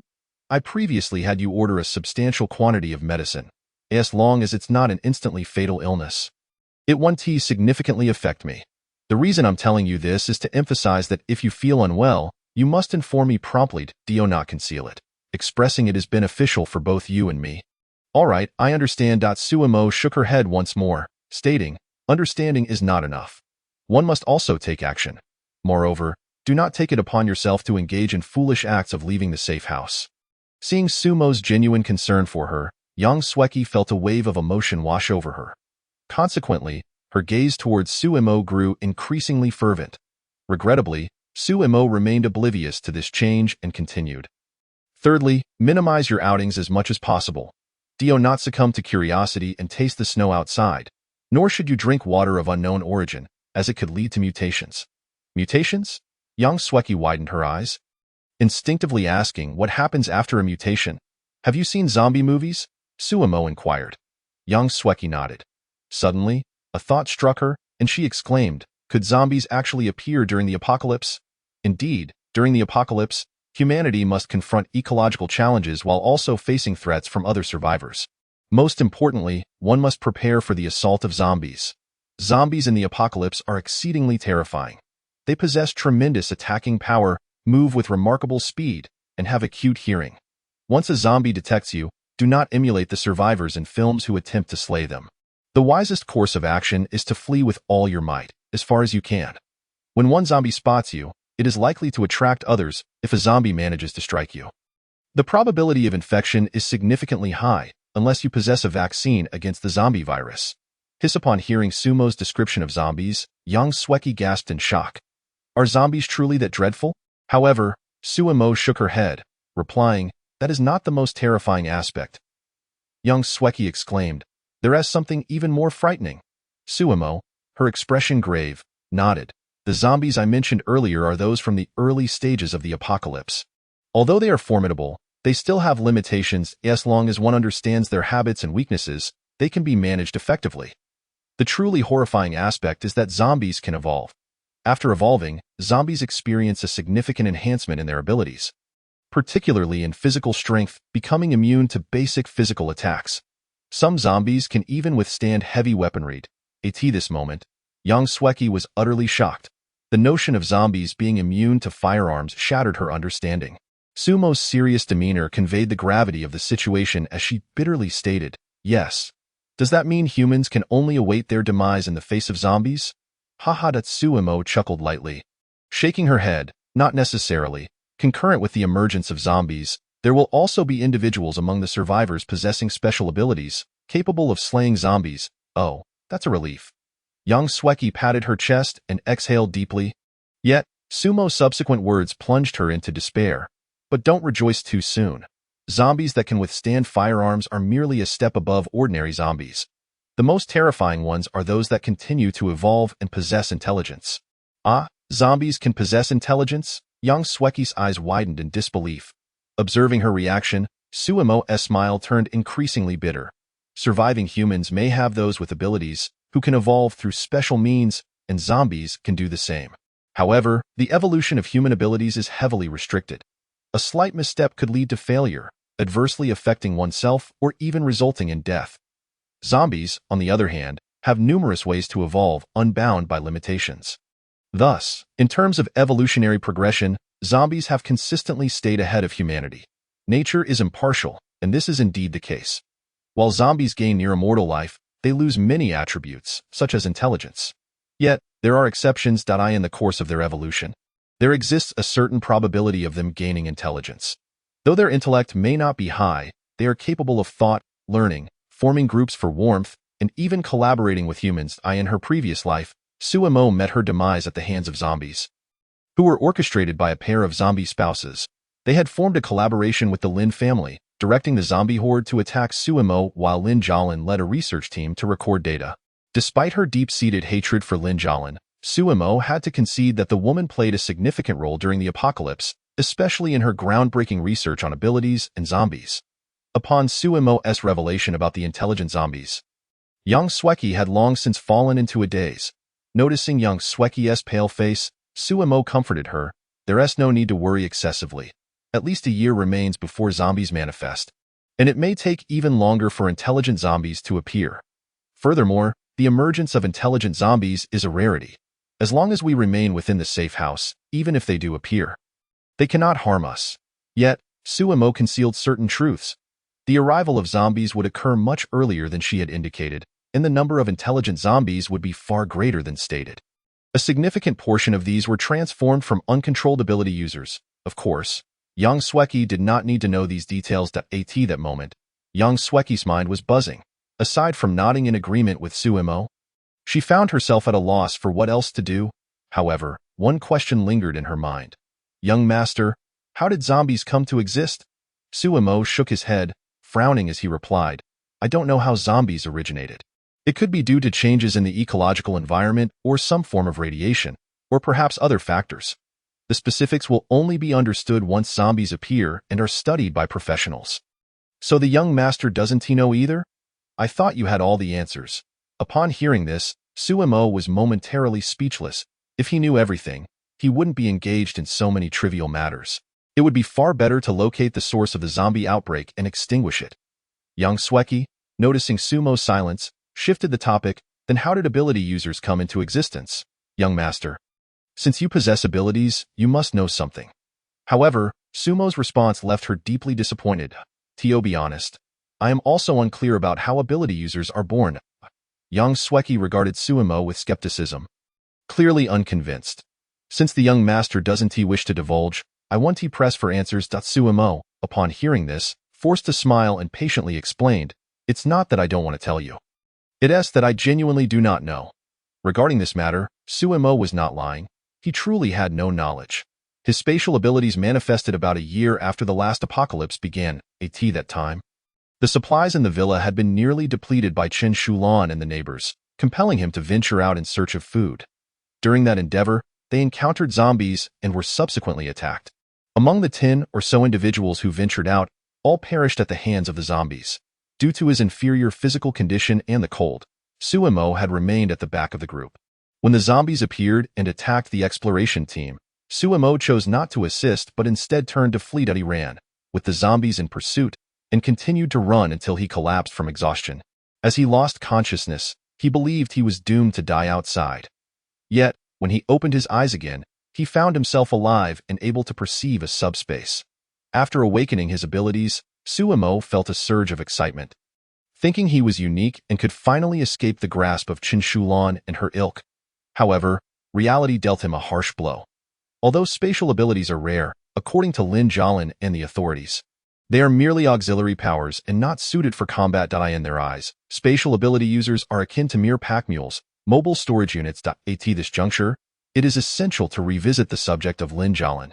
She was cold-blooded, twisted, and somewhat insane, yet she was also highly intelligent. After capturing Sumo, she conducted a series of experiments on him.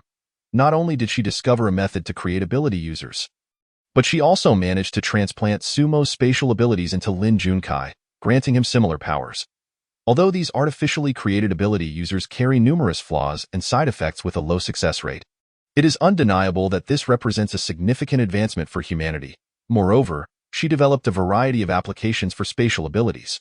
For instance, using one's mind to summon spatial gates for absolute defense, rendering one impervious to all forms of firepower. Or the spatial blade, which can kill unseen, leaving wounds that are impossible to heal. Other applications also emerged. Even Sumo's current infinite space is a result of her step-by-step research and guidance, allowing him to gradually uncover its potential. When utilized effectively, spatial abilities can rival physical abilities. However, they come with numerous restrictions. In terms of combat prowess, they do not compare to physical abilities. In terms of endurance and practicality, they fall short of spiritual abilities, and in terms of support capabilities, they lag behind telekinetic abilities. Overall, they are rather mediocre. As for how abilities actually came into existence, not only Sumo but even Lin Jialin failed to comprehend. At least, that was the case before he was killed. Chapter 22. The horrific onset of disaster. After sharing some survival tips for the apocalypse with young Sweki, the two finished their breakfast hot pot. It must be said, the ambience of roasting by the fireplace, savoring hot pot, gazing at the snowy landscape, and engaging in conversation was indeed quite delightful. Of course, Sumo and young Sweki found it comfortable. But the others were in dire straits. It was July, the height of summer, and people were dressed quite lightly. A sudden snowstorm caused a drastic drop in temperature, and many were oblivious to it. Numerous individuals left this world permanently in the bliss of their dreams. While Sumo scrolled through his phone, he came across a multitude of messages online. What kind of absurd weather is this? The air conditioning is set to 30, yet I still feel incredibly cold. Indeed, having the air conditioning on is futile. I can only curl up in my blanket, shivering uncontrollably, remarked a certain man. Shivering? In bed? Hey, are you up to something peculiar under those covers again? Nonsense.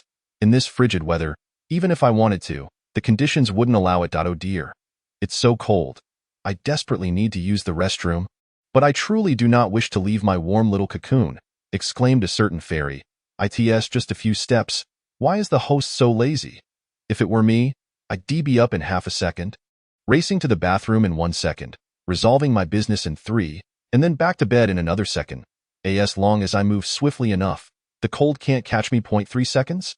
TSK. Do you not take your pants off, or are you saying you just urinated in them? Take off my pants. For those who enjoy sleeping in the nude, using the restroom never requires disrobing.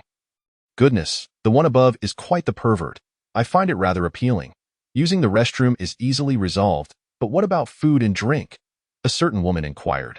Just order takeout. Didn't some delivery service claim there's south no place they can't reach? Haha, are you blind? The snow outside is at least 1 to 2 meters deep. Not to mention whether there are delivery personnel available. Even if there are, by the time the food arrives, it would have turned into an ice block. No way. You can't possibly be out of food at home, unlike my place, which is stocked with all sorts of snacks. Truly, being a homebody has its advantages, remarked a certain couch potato. Goodness, to think I would be mocked by a deadbeat. Do you dare share your address? I might send you something nice. At this moment, the online atmosphere was lively, with everyone discussing the snowstorm. After a night had passed, those who had initially marveled at the snowy scene had calmed down. While playing in the snow was enjoyable, it could not withstand the cold. Suemo noticed that those who had been clamoring to go outside for snowball fights and to build snowmen were now falling ill and seeking medicine. To this, Suemo could only say they deserved it. The sudden snowstorm and rapid temperature drop, coupled with the swift alternation of hot and cold, would deter anyone with a modicum of sense from venturing outside. The most frequently mentioned topics online remain the bitter cold, lack of warm clothing, reluctance to rise from bed, and concerns about food and drink. Naturally, these comments were primarily complaints, seeking sympathy and attention, rather than posing a genuine threat to life. After all, it had only been one night since the apocalypse had begun. Many still held on to optimism. Presently, it was merely a drop in temperature, hindering normal travel, yet infrastructure was still functioning adequately, and the impact was not overly severe. Meanwhile, the authorities had released a series of statements online. First and foremost, they aimed to reassure the public. Television hosts and experts appeared on screen, discussing the disaster across various regions while analyzing the cause of the sudden snowstorm. After hours of dialogue, there was still no definitive explanation. However, what they truly wished to convey was that the snow disaster was temporary and would soon pass. Additionally, experts appeared on camera to educate the public on surviving amidst the snow disaster. Furthermore, the authorities called upon the masses to venture out and assist with disaster relief, repeatedly emphasizing that they had dispatched a large team to various cities to carry out rescue operations.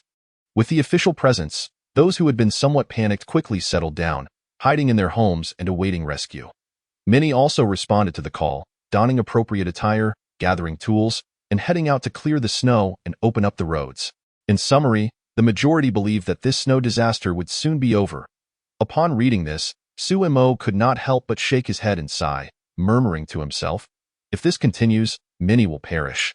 Young Sweki approached with 2 cups of tea, and upon hearing this, she could not help but ask, "Are you saying the officials are mistaken in their actions?" Suemo took the cup, savored a sip, and chewed on the tea leaves. His mouth was instantly filled with bitterness, yet he felt immensely satisfied, his eyes narrowing in pleasure. As the apocalypse approached, many previously inconspicuous items became exceedingly precious. Even with a stockpile of resources, he was reluctant to waste any. Alas, one grows weary of poverty and suffering. Once the bitterness faded, Suemo set down the cup and remarked, "The officials' actions are not wrong. They are merely executing disaster relief as per standard protocol. However, they have gravely underestimated the severity of the disaster." This was indeed the case. The snow continued to fall, and the temperature persisted in its descent. However, the drop was not as drastic now, but the outdoor temperature hovered around -40 degrees. Venturing outside without sufficient warm clothing would be exceedingly perilous. The cold and low temperatures, coupled with high-intensity physical labor, would lead to exhaustion without adequate food supply, rendering one incapable of accomplishing much. Moreover, the snow was too thick. Relying solely on manual labor would yield minimal results. Furthermore, with the snow still falling, any cleared areas would soon be blanketed again. Young Sweki, upon hearing this, could not help but say, "So, there is truly no need to venture out to clear the snow." Suemo shook his head and replied, "Clearing the roads is essential, but one should not devote all their energy to just that. Rather, the focus should be on stockpiling resources, for the arrival of rescue teams remains uncertain." Young Sweki pondered for a moment and nodded slightly. She then shook her head again and said, "While that is indeed correct, they cannot foresee how long the snowstorm will last, so they naturally wouldn't think too much about it. Yes, and therein lies the most troublesome aspect. Young Sweki deeply agreed, then looked at Suemo and asked, "Since you are aware that the snow disaster will not cease anytime soon, should we contact the authorities and inform them of this?" Upon hearing this, Suemo cast a peculiar glance at young Sweki. Under Suemo's gaze, young Sweki was momentarily taken aback, puzzled by his expression. Suemo remained silent for a while before quietly stating, "With such anomalous weather, do you think the Meteorological Bureau is doing nothing? Do you really believe they are unaware?" Young Sweki awkwardly chuckled. Chapter 23, Power Outages and Water Shortages. Nature is fair, yet also incredibly forgiving. However, it is also fearsome. Humanity, which has long stood atop the pyramid, appears so small and fragile before the might of nature. The snow continued to fall, and the atmosphere was far from harmonious. Under the same sky, people gradually sensed the shift in their environment. Time flew, and 3 days passed.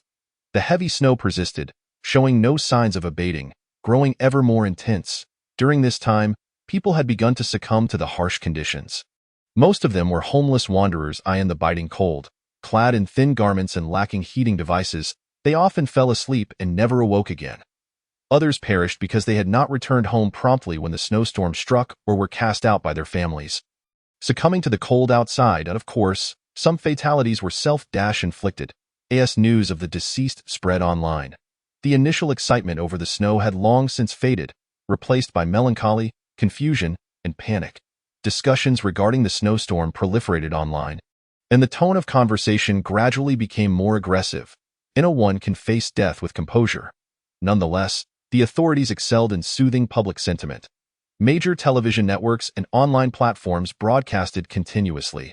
Beyond the countless repetitions of comforting words, they provided real-time updates on rescue progress.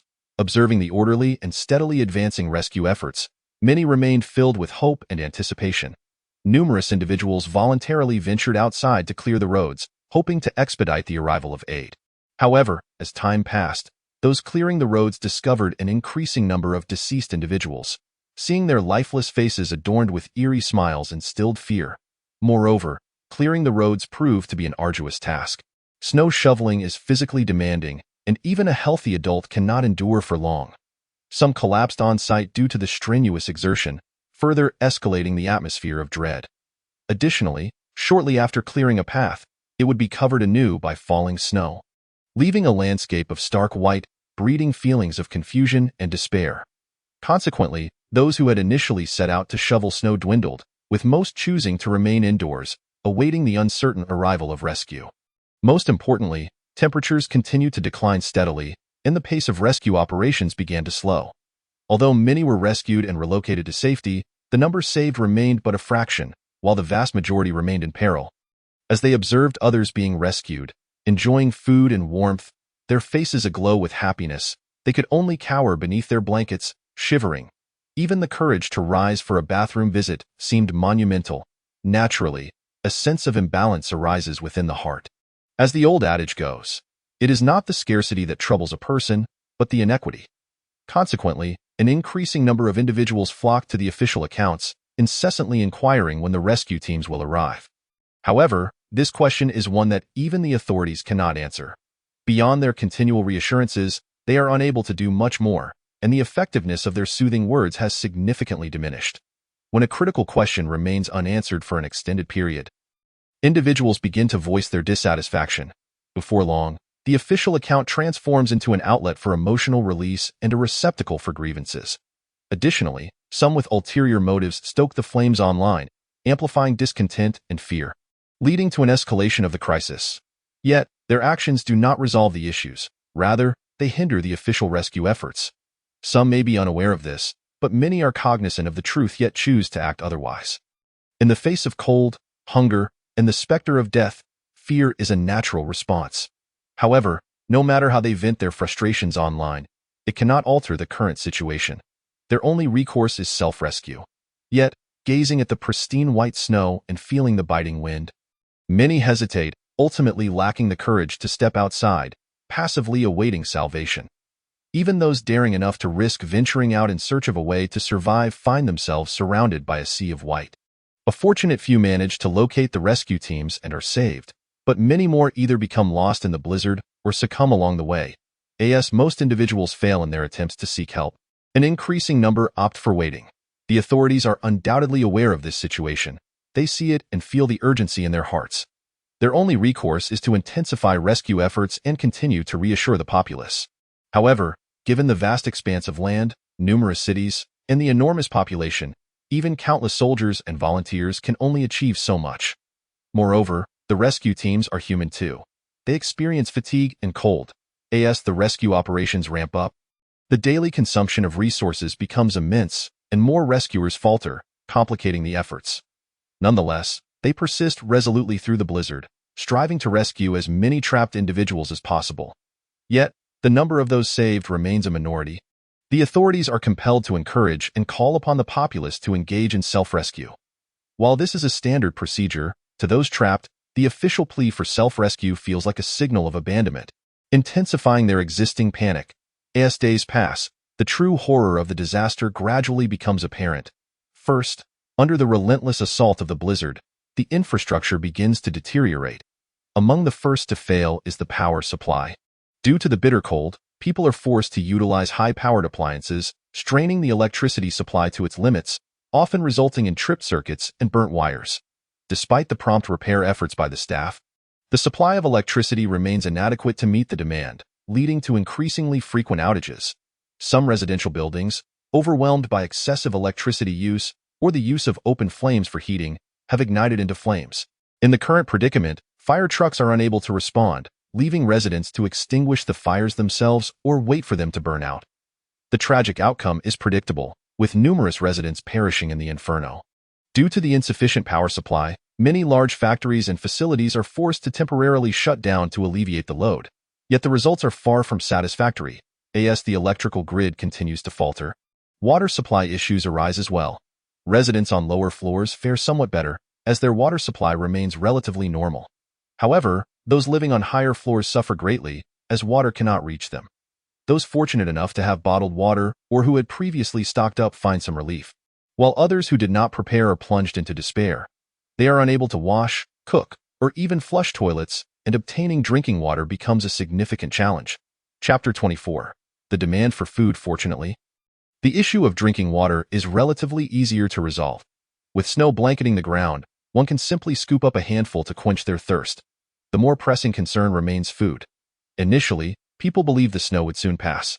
Indulging in meals without restraint was only when they realized the blizzard had escalated into a full-blown snow disaster that they recognized the importance of sustenance. But by then, their provisions had dwindled. This was still manageable for those with stored supplies. However, for those who had not prepared any food, the onset of the heavy snowfall marked the beginning of their peril, and of course, it is unlikely that they had absolutely nothing to eat. Some snacks might remain, but such fare is hardly sufficient to stave off hunger. As the saying goes, man is iron, and rice is steel. A missed meal makes one feel uneasy. Yet, solutions do exist.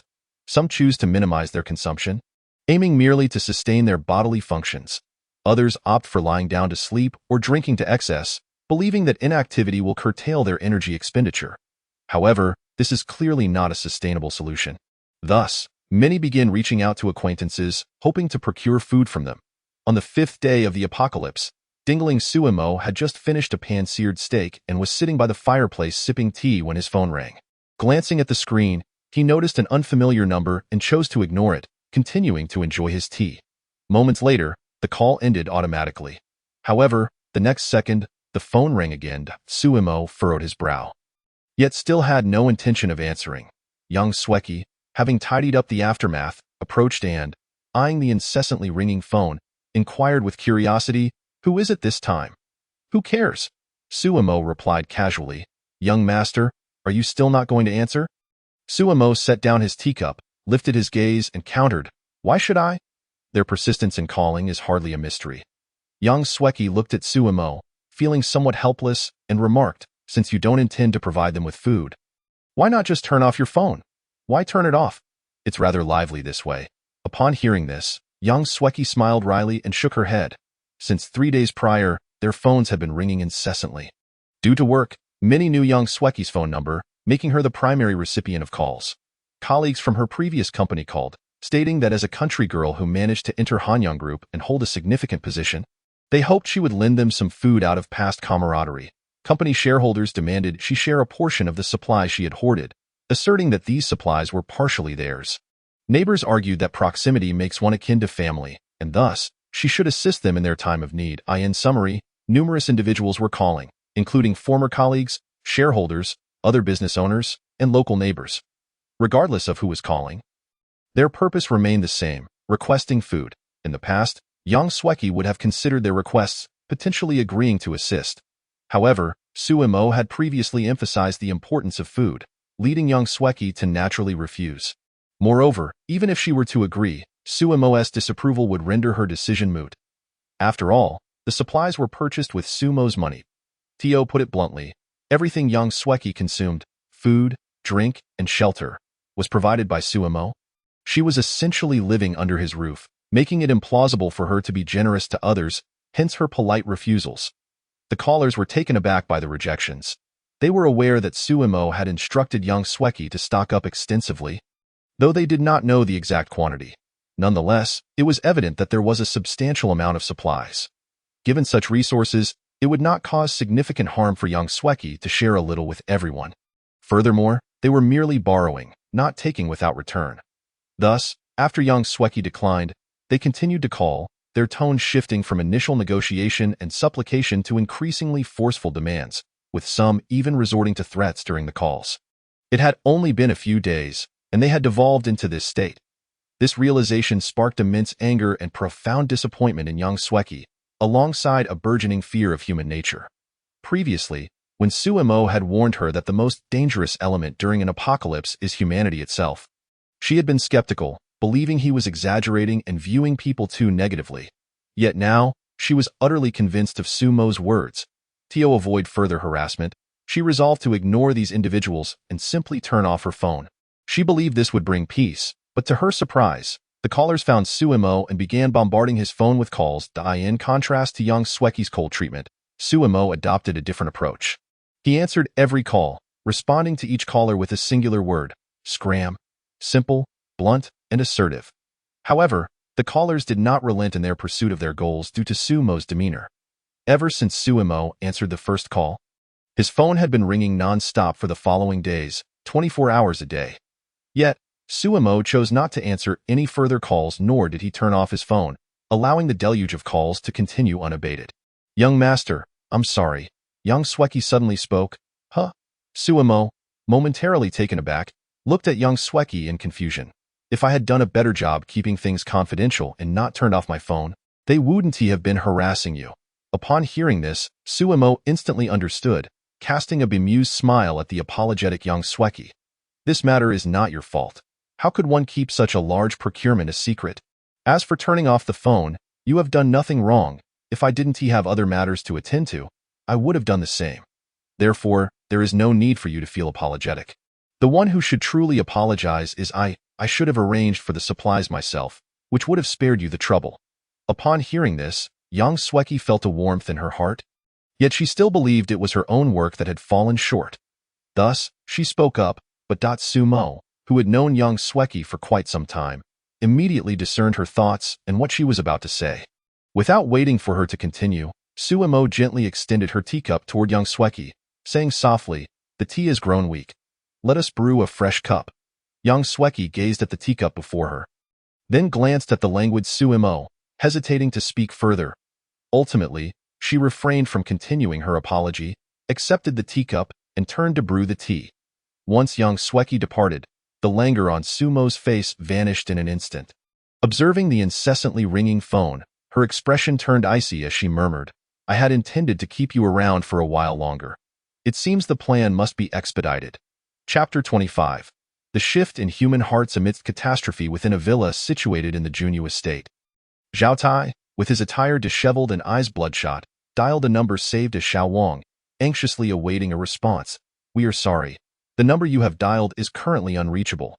Please try again later." The cold, mechanical voice emanating from the phone extinguished the warmth in Zhao Tai's heart in an instant. Damn it! How could it be turned off at this moment? He redialed, but the outcome remained unchanged. Once, twice, thrice, still no connection? While Zhao Tai continued his futile attempts, a melodious female voice broke through his frustration. It was none other than his wife, Song Yulan. In his fury, Zhao Tai abruptly turned, his bloodshot eyes glaring at her. "Shut up!" Startled by Zhao Tai's outburst, Song Yulan instinctively took a couple of steps back. However, she quickly regained her composure, her own anger igniting. "Zhao, you've changed. How dare you yell at me with that?" She raised her hand and rushed toward him, intent on striking him. "Get away!" A sharp, resounding slap echoed through the room. The one struck was not Zhao Tai, but rather Song Yulan. Zhao Tai's strength was considerable, causing Song Yulan to stagger and fall onto the bed, half of her face turning red and swollen. She looked up at Zhao Tai in disbelief, her expression dazed. "Zhao Tai, you actually dared to hit me, woo-woo." Zhao Tai, momentarily stunned, swallowed hard, his gaze towards Song Yulan wavering. Although Zhao Tai was worth nearly 100 million and was the president of a company, his current standing was largely attributable to Song Yulan, or more precisely, to her father. To put it nicely, he was President Zhao. To put it bluntly, he was merely a worker. Just as Zhao Tai hesitated, contemplating whether to feign ignorance and act as if nothing had happened, Song Yulan was thoroughly incensed. "Zhao, how dare you hit me? The world must be upside down." Grabbing a pillow from the bed, she hurled it at Zhao Tai, but he effortlessly dodged it. "You dare evade." Infuriated further by this, Song Yulan's hand seized an ashtray, and without a moment's thought, she threw it at him. Bang! The ashtray struck Zhao Tai's forehead with a heavy thud, shattering upon impact and scattering debris across the floor. Zhao Tai screamed, clutching his head as he crouched down. Song Yulan, undeterred, leaped off the bed and approached him, unleashing a flurry of punches and kicks. "Why, father wouldn't dare scold me.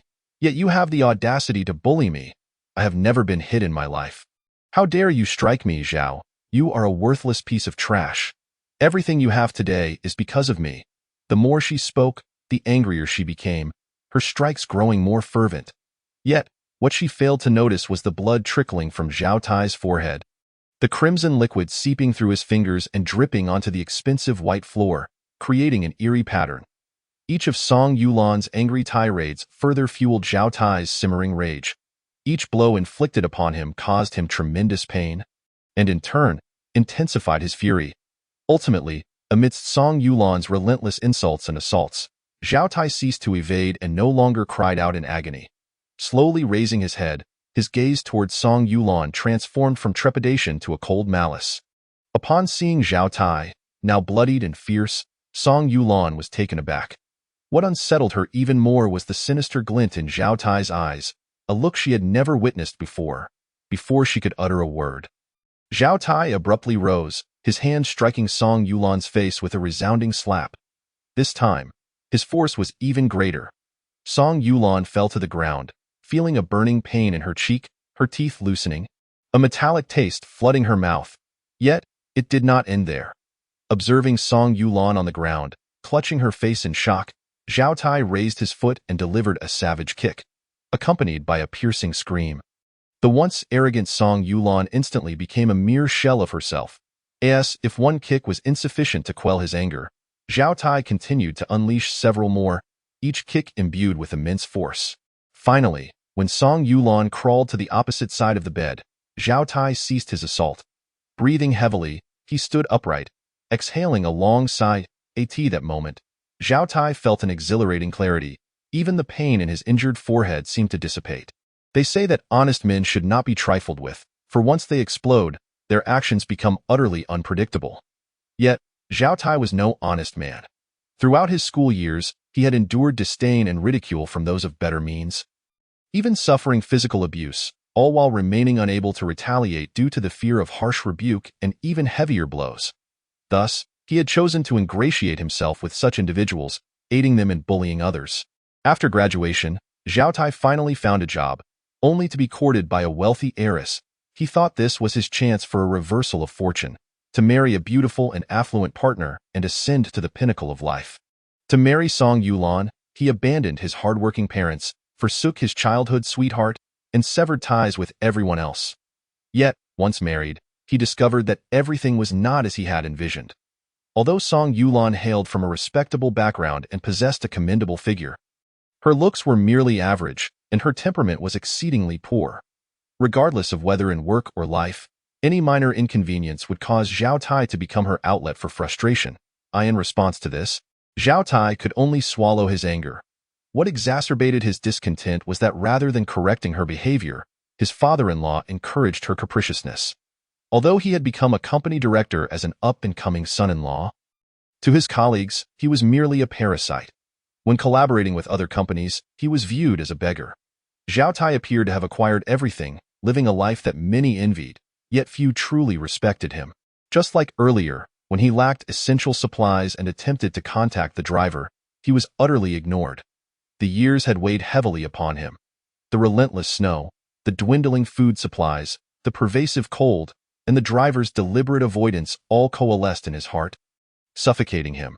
While Zhao Tai sought means to procure supplies and assistance, Song Yulan not only refused to help but also insulted and struck him, complicating his troubles further and intensifying his disdain for her. It was in that moment he contemplated the unthinkable, to end Song Yulan's life. However, upon hearing her piercing screams and seeing her terrified expression, he ultimately restrained himself. It was not that Zhao Tai had softened. Rather, he recognized he could not, and dared not, act on such thoughts. Despite the dissatisfaction and pain of his current life, he was unwilling to relinquish what he had. Thus, it can be said that people are inherently contradictory. In Sumo's words, humans are truly foolish beings. Chapter 26. The reversal of status. Although Zhao Tai did not dare to kill Song Yulan, he was still bold enough to issue her a warning and a threat. Song Yulan, if you wish to avoid further punishment, do not provoke me any longer. Otherwise, gazing at Zhao Tai, now bloodied and exuding an imposing aura, Song Yulan felt a surge of fear. She could only nod repeatedly, refraining from any further movements. Though Song Yulan was willful and unreasonable, she was not foolish. Just moments ago, she had sensed Zhao Tai's intent to kill, while she was confident he would not dare to take her life. There was still a lingering uncertainty. In the past, she had been able to act with impunity, bolstered by the support of many around her. But now, she had only Zhao Tai to rely upon. With the snowstorm showing no signs of abating, and the uncertainty of rescue, her only anchor was Zhao Tai. Of course, deep down, Song Yulan reassured herself that this was only temporary. She would remember today's transgressions, and once the disaster had passed, she would surely repay him, even plotting her revenge against Zhao Tai. Zhao Tai, however, remained oblivious to Song Yulan's thoughts. Even if he were aware, he would not be intimidated. After the earlier confrontation, he realized that with a woman like Song Yulan, mere submission was insufficient. Sometimes, a show of force was necessary. While hitting a woman was shameful, Zhao Tai believed it to be an effective method. Particularly with someone like Song Yulan. I am parched. Please fetch me a glass of water. Upon hearing this, Song Yulan felt a surge of anger rising within her, her entire body aching. Yet, when she beheld Zhao Tai's unyielding gaze, she chose to acquiesce. Gritting her teeth against the pain, she struggled to her feet and limped out of the room. Witnessing this, Zhao Tai smirked, murmuring to himself, "My father was right. Women must be disciplined. Only then will they obey." Before long, Song Yulan returned with a can of beer in hand. Zhao Tai's brow furrowed upon seeing the drink offered to him. "I asked for water. Why bring me beer? Are you attempting to intoxicate me for revenge?" Song Yulan pouted, wishing she could indeed do that. However, she recognized that with Zhao Tai's tolerance, even a bottle of strong liquor would not faze him. "The water supply is cut off again. All we have at home is beer and red wine. If you don't wish to drink, then let it be." After a moment's contemplation, Zhao Tai accepted the beer. Just as he was about to take a sip, a thought struck him, and he looked up at Song Yulan. "You haven't laced this with anything, have you?" Song Yulan rolled her eyes, retorting, "Indeed, I have poisoned it." "You mustn't drink." Zhao Tai let out a cold laugh, sneering, "Do you dare?" Despite his bravado, he passed the beer back to her, insisting that she take the first sip. Though furious and indignant, Song Yulan felt compelled to comply. Taking a sip from the can, seeing her drink without hesitation, Zhao Tai finally felt reassured. He snatched the beer back and gulped it down greedily. Observing his crude demeanor, Song Yulan's eyes brimmed with disdain. Muttering under her breath, "A rustic is merely a rustic." "What did you say?" Zhao Tai inquired, and upon hearing his voice, Song Yulan instinctively took a couple of steps back, shaking her head repeatedly. Nothing. I merely wanted to ask if you wish to drink more. Gazing at the empty can, Zhao Tai smacked his lips, feeling somewhat unsatisfied, but he shook his head nonetheless. After finishing the beer, Zhao Tai regained his composure and picked up his phone, attempting to contact their driver, Xiao Wang. However, the outcome was as disheartening as before. The phone was switched off. Why are you still calling when he's turned off his phone? What do you know? If we can't reach him, how will he deliver supplies for our sustenance? Zhao Tai shot a glance at Song Yulan, irritation evident in his tone.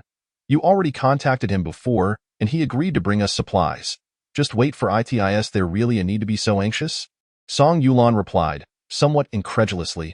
Fool, Zhao Tai retorted, opting to ignore her. In truth, he had reached out to the driver the day after the blizzard struck. The driver had answered eagerly, promising to prepare immediately. Satisfied with the response, Zhao Tai thought little of the snowstorm, believing the supplies would arrive shortly. Yet, after 3 days of waiting in vain, with not a single item delivered, Zhao Tai's frustration mounted, prompting him to call repeatedly for updates. Initially, the driver assured him that the supplies were en route, but soon he claimed the snow was too severe for transport. With each call, Zhao Tai's demands intensified, resulting in the driver eventually refusing to answer his calls. Ultimately, he had been blocked, inciting Zhao Tai to vent his rage by smashing his phone. Yet, destroying the phone did not alter their predicament. He still needed to procure food. As meals were essential, the call automatically disconnected once more. Zhao Tai intended to dial again, but Song Yulan intervened. Why not contact someone else? Perhaps Suemo? I recall he stockpiled a considerable amount of supplies. Zhao Tai glanced at her, exasperated. Do you think I haven't contacted him? Song Yulan's eyes brightened, and she eagerly asked, what did Suemo say? Did he agree? Agree? Not at all. If he had, would I still be calling Xiao Wang? Why wouldn't he agree? Surely he wouldn't refuse our request. If that's the case, we can just buy what we need. With Hanyang Group gone, he must be short on cash. Offering him money should suffice. Sighing, Zhao Tai replied, if money could solve our issues, I wouldn't find myself in this predicament.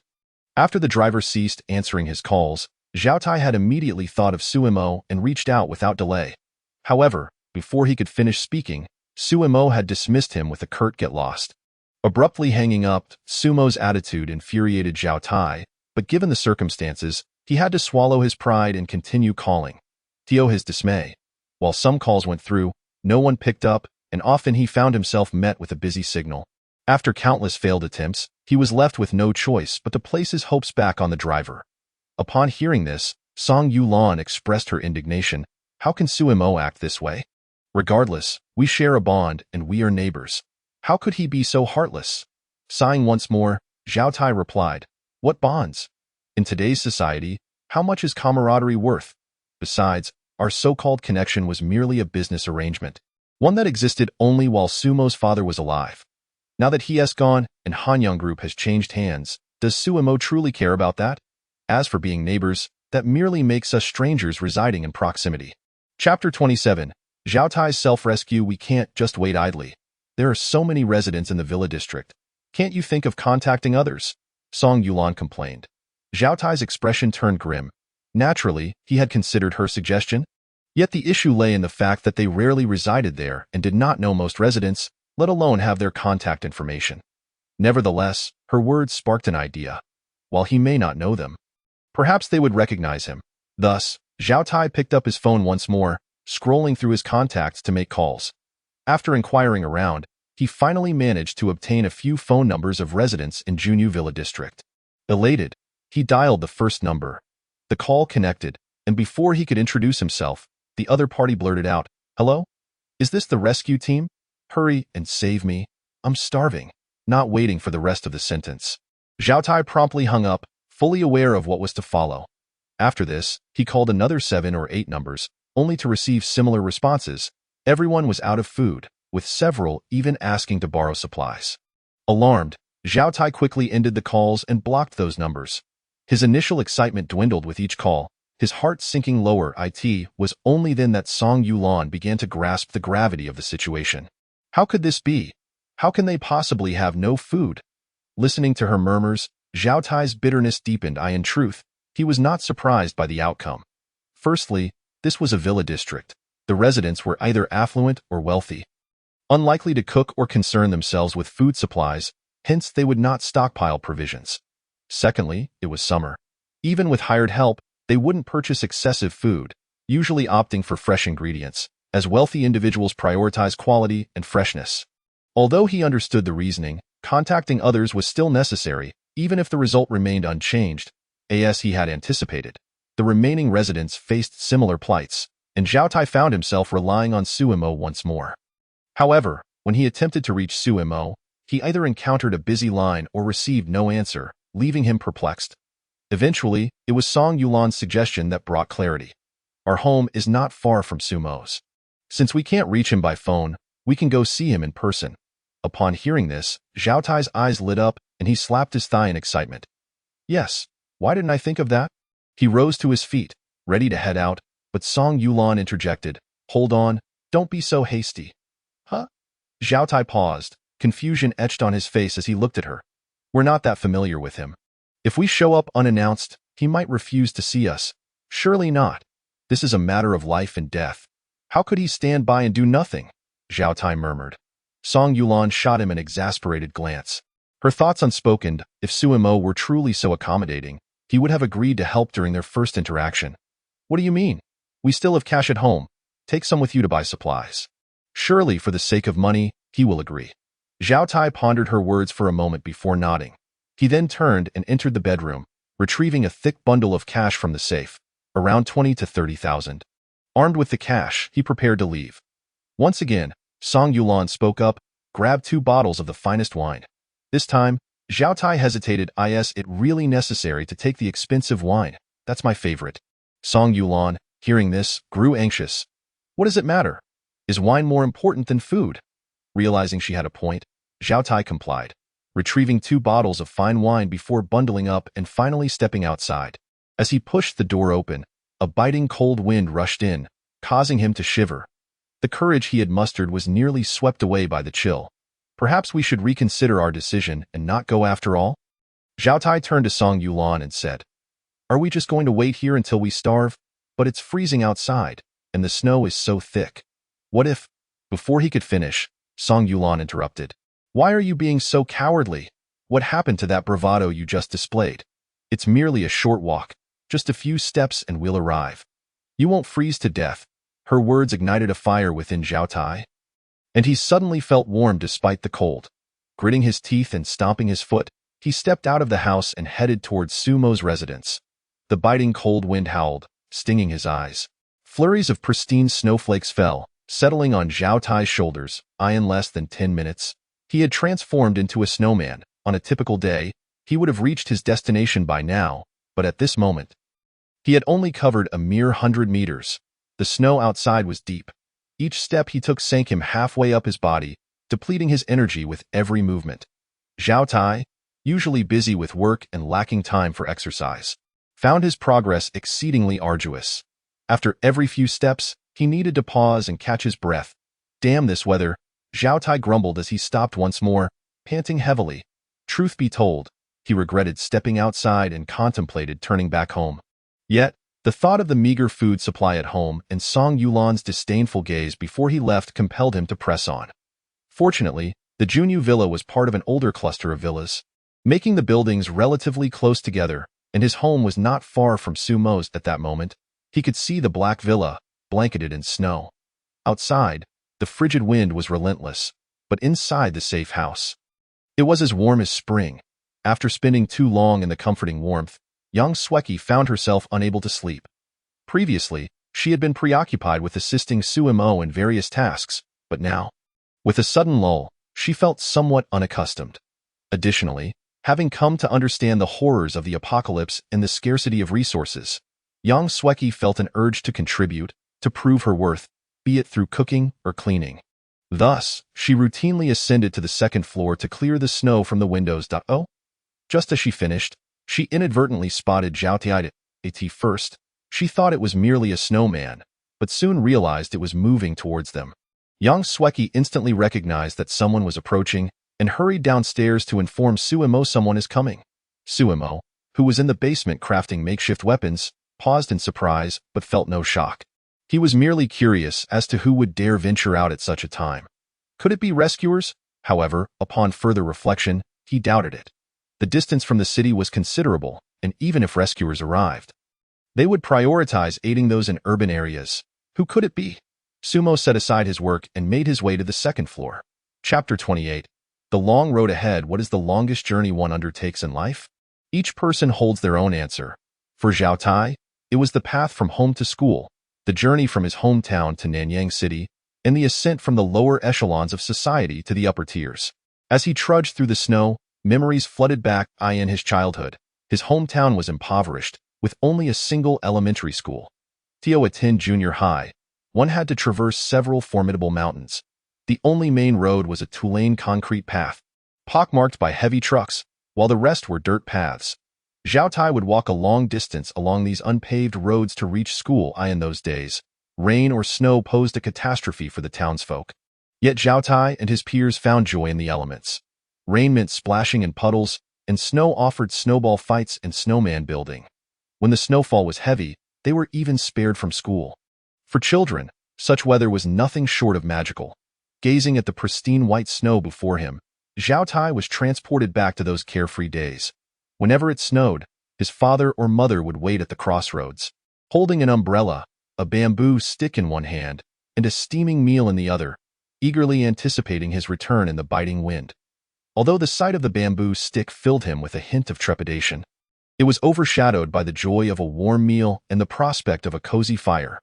Yet, as time passed, he grew older. First, he left home to attend junior high across the mountains, then moved to the county seat for high school, eventually arriving in Nanyang City for college.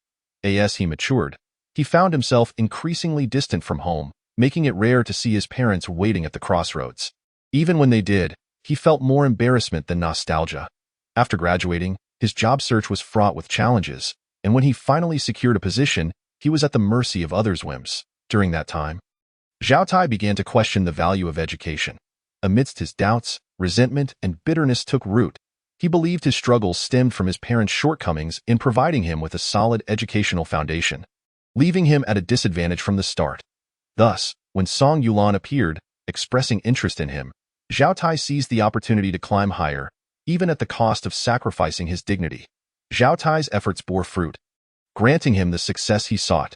Yet, he remained unfulfilled. In the stillness of night, he often pondered returning home, to his parents' side. It is during the most trying times that one recalls the aging parents waiting at home.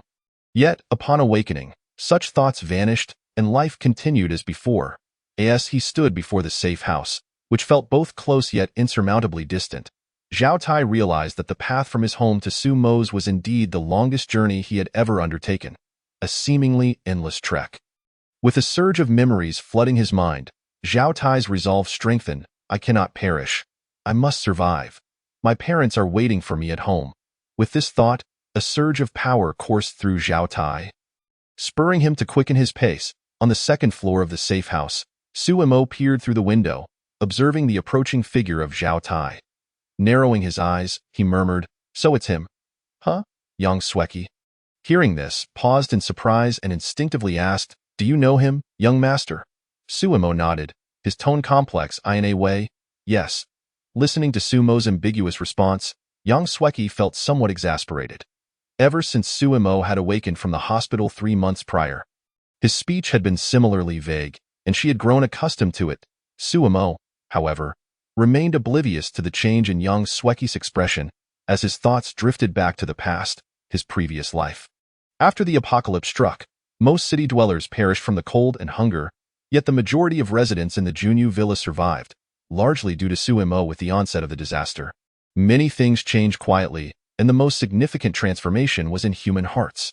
Among the neighbors, Zhao Tai and his partner left the deepest impression on Sumo, along with the security guard, Gao Chong. Before the end, Zhao Tai and his partner were not among the wealthiest in the Junyu villa, barely maintaining a middle-class status. However, during the 3 years of global freezing, they leveraged their cunning, ruthlessness, and awakened abilities to dominate the area, establishing their own faction. Once high and mighty, the wealthy, elite, and celebrities were reduced to slavery. To survive, they had to work for Zhao Tai and his partner, risking their lives daily to scavenge for supplies. Each outing resulted in casualties, and even if one managed to survive, the spoils were scant. The majority of the gathered supplies were seized by Zhao Tai, and his wife, Suimo, had been among those who were plundered. Yet not everyone was subservient. For instance, Gao Chong, a former soldier, exhibited a strong sense of responsibility. While others became increasingly selfish and cunning in their struggle for survival, he remained selfless in his previous life. Suimo, a sheltered rich heir, survived largely due to Gao Chong's assistance. Unfortunately, individuals like him often did not last long in the apocalypse. The more selfless Gao Chong was, the more apparent the selfishness of others became, leading to his eventual ostracism. Ultimately, Gao Chong did not perish while scavenging or fall to a zombie. Rather, he was killed by fellow survivors. It was a tragic execution of a good man, a violation of order, conscience, and morality. Fortunately, Suimo did not partake in this atrocity. Regrettably, when Gao Chong sought his help, Suimo hesitated. To this day, he vividly remembers the look of unyielding despair and confusion in Gao Chong's eyes just before his demise. Reflecting on these events, Suimo felt a wave of agitation, and his gaze toward Zhao Tai turned increasingly frigid, emanating a chilling aura. "You truly deserve to perish. Who are you to continue living?" Yang Sweki observed Sumo's profile, puzzled by the sudden shift in his demeanor, filled with apprehension and concern. "Young master, are you all right?" Sumo's expression darkened as he slowly shook his head, diverting his gaze to the nearby villas. His eyes growing colder still, he knew that at this very moment, many within those villas were watching Zhao Tai. They understood his intentions and were eager to gauge Sumo's response. If Zhao Tai succeeded in obtaining supplies from Suimo, they would undoubtedly rush out to demand their share, believing it their due. Should Suimo open the door, their curiosity would not merely lead to a request for supplies. They would not hesitate to storm the safe house, claiming it as their own. Still, the same sentiment prevails. One must never overestimate human nature. Yet, how could Suimo possibly allow such an event to transpire? Chapter 29. Action and negotiation has finally arrived. Zhao Tai halted his steps, exhaling deeply, instinctively gazing upwards towards the second floor, only for his pupils to constrict in shock.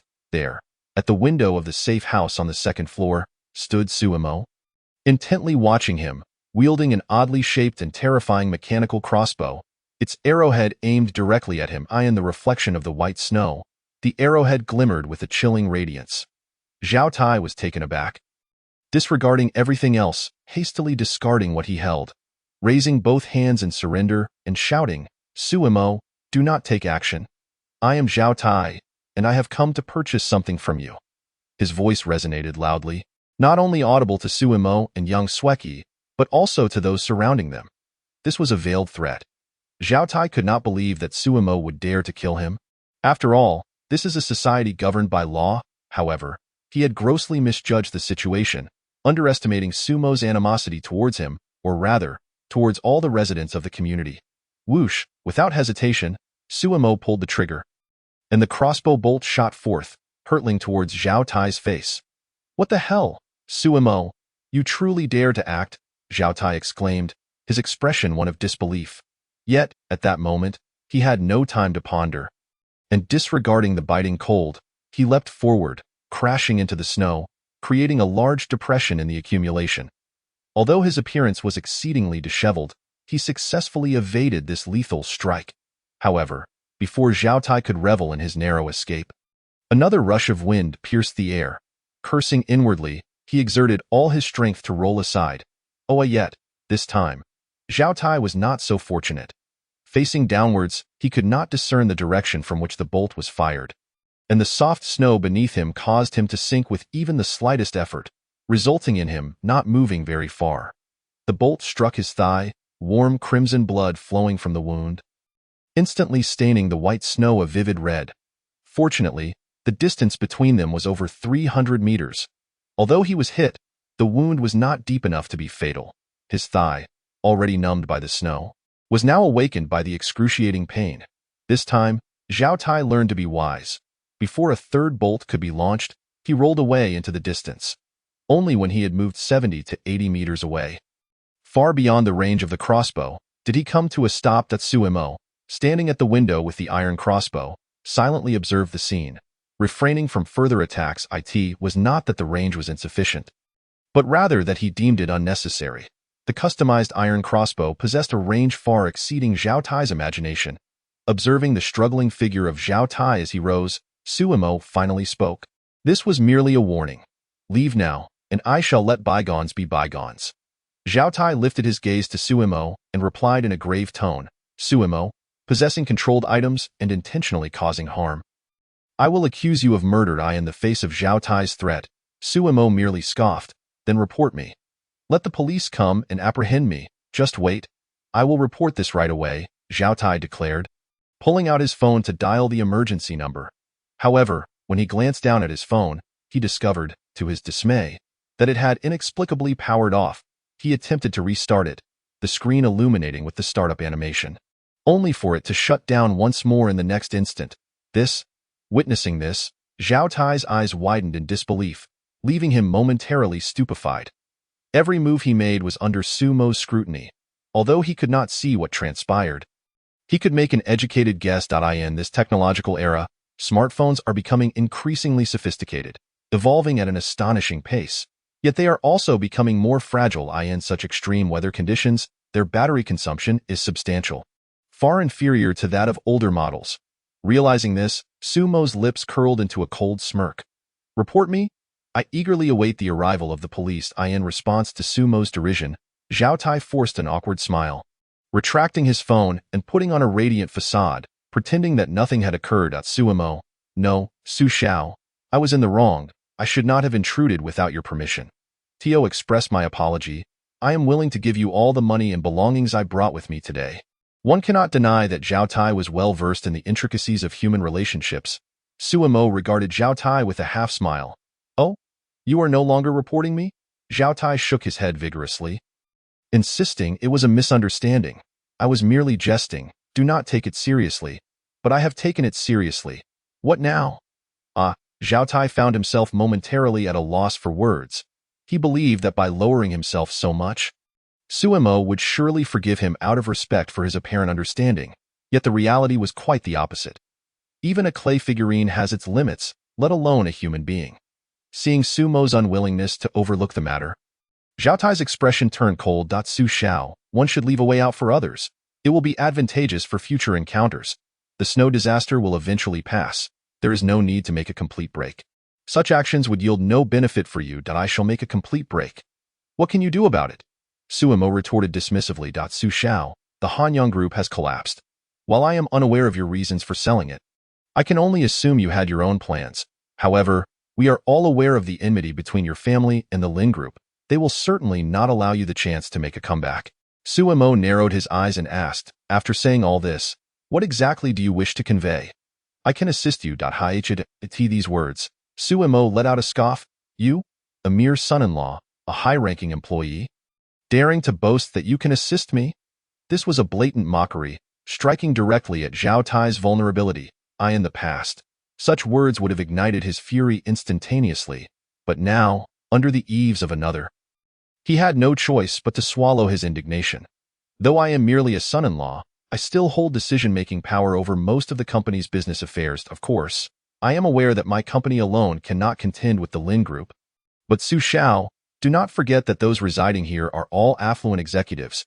If you are willing to provide some resources to aid us through this crisis, once the snow disaster has passed, we will certainly reciprocate and assist you in dealing with the Lin Group. With this, Zhao Tai turned to survey the neighboring villas, calling out loudly, do you all agree with what I said? Indeed, Suimo, as long as you are willing to help us, we will likewise come to your aid in the future. Exactly. While the Lin Group is formidable, united as we are, even if we cannot topple them, we can at least drive them away. Suimo, while I do not understand why you sold the Hanyang Group, I suspect it was the Lin Group that coerced you into doing so amidst your parents' passing. Surely you do not wish for the fruits of your parents' hard work to fall into the hands of your enemies. Sumo, by helping us now, you are ultimately helping yourself. Chapter 30. Apologies. But I am not interested in money. The voices around him began to crescendo. A smile gradually emerged on Sumo's face. However, it was a smile imbued with coldness. Truly, these individuals were adept negotiators, a testament to their commercial acumen. Had it been an ordinary person, They might have acquiesced without hesitation in his previous life. Although Suemo had not sold the Hanyang Group, he had nonetheless been cornered by the Lin Group. With his company teetering on the brink of collapse, vulnerable to imminent ruin, at that time, they too had employed similar rhetoric to deceive Suemo, extracting a substantial amount of resources from him. Having learned from that bitter experience, Suemo was no longer inclined to trust their deceptive words. You make a compelling argument, and I find myself tempted. However, how can I place my trust in you? Upon hearing this, Zhao Tai's eyes brightened, sensing an opportunity. We can draft a contract. We are all businessmen here, and we hold the spirit of contracts in high regard. Once the snow disaster has passed, we will ensure to fulfill the contract at the earliest opportunity. Others chimed in, indeed, you may not trust our words, but you must trust the contract. Precisely. Once signed, what reason do we have to breach it? Yes, this is a matter of integrity. How could we possibly engage in such treacherous behavior? Suemo, upon hearing this, felt a cold amusement within, setting aside the validity of the contract they were proposing. Even if it were valid, would they truly honor it? Even if they did, the assistance they would provide would be negligible. Furthermore, the snow disaster was merely the beginning of the end. As the crowd continued to chatter. They soon realized Suemo had fallen into silence, leading them to believe he was contemplating their proposal. They all grew quiet, awaiting his decision. Even young Sweki assumed Suemo had genuinely begun to believe them and could not help but interject. Young master, you cannot possibly be serious, can you? Suemo turned to glance at young Sweki and replied with a smile, in your eyes, do you consider me such a fool that I can be deceived by mere words? Young Sweki's expression turned peculiar at Sumo's remark. 3 months prior, he indeed would have been that Navi. After all, in the past 20-odd years, Suemo had suffered numerous setbacks due to his gullibility. And each time, his parents had to come to his rescue, leading to many arguments between Su Fu and Sumu. Naturally, the situation was different now, yet she could not help but worry about Suemo being taken in again. Sensing her concern, Suemo discerned her thoughts and chuckled. So, in your eyes, I truly am a simpleton. Not at all, young master, that is not what I meant. Before young Sweki could finish her sentence, Suemo waved her hand dismissively and said, It's all right, I was indeed quite foolish in the past. With that, Suemo paid no further attention to young Sweki and turned her gaze to Zhao Tai, who was anxiously waiting. You all have made some excellent points. However, you may have misunderstood one thing. Upon hearing this, the crowd outside was momentarily taken aback, unable to comprehend Sumo's words. Suemo, not one to keep them in suspense, continued, I am actually half-brothers with Lin Junkai, the young master of Lin Group, sharing a different father but the same mother, and our relationship is quite amicable. How could I possibly turn against Lin Group? Heh. The crowd couldn't help but smirk at her words. Everyone in Nanyang City was aware of the long-standing enmity between the Lin Group and the Su family. The two had harbored grievances for years, each wishing the other dead. It was inconceivable that they could be on good terms. They believed Sumo's statement was merely for the sake of face, and that she was attempting to leverage the situation to increase her bargaining power. After all, they were all business people. Yet, Sumo's subsequent remark left them bewildered. The Hanyang Group was sold at my own volition. No one coerced me. Seemingly concerned that the crowd might not believe her, Suemo kindly elaborated, You see, the Hanyang Group has been operating at a loss for several years now, teetering on the brink of bankruptcy. Even while my father was still alive, he planned to sell it. I am merely fulfilling my father's last wish. It has nothing to do with Lin Group. The crowd scoffed at Sumo's explanation. While they might not know much about Sumo, they were well acquainted with her father. This man had built the vast Hanyang Group from the ground up through sheer determination and hard work. It was the culmination of his life's efforts. How could he possibly sell it? Even if Sumo's claims were true, if the Hanyang Group was indeed suffering severe losses, it would be unthinkable to sell it to Lin Group. Thus, the more Suemo insisted that the matter was unrelated to Lin Group, the less they believed her. At this point, Zhao Tai could not help but interject, Su Xiao, we are all intelligent individuals here. We understand your desire to raise your stakes, and that's perfectly fine. However, the facts remain facts, and there is no need for you to beat around the bush. As I said before, if you are willing to assist us now, we will certainly help you to the best of our abilities in the future. Noticing Suemo fall silent once more, Zhao Tai pondered for a moment before continuing, If you do not trust us, we can formalize a mutual defense agreement. That way, we will all be in the same boat, and you should feel more assured. However, it was then that Suemo responded, "Ladies and gentlemen, you may not understand me well, but I have no ambitions whatsoever. I merely wish to live a simple life, and I am not interested in wealth. Besides, I am not in need of money at the moment." Upon hearing this, the majority of those present fell silent, their mental state crumbling in an instant. Even young Sweki stared wide-eyed at Suemo. Listen to this. Is this something a normal person would say? Yet, some individuals found a semblance of agreement with Suemo's words. For many, the life of the rich was one they admired and aspired to. Yet for the wealthy, what they truly yearned for was the life of an ordinary person. However, not everyone could casually sell off their company or simply give up as Suemo claimed. After all, everything they possessed was the result of hard work and accumulation.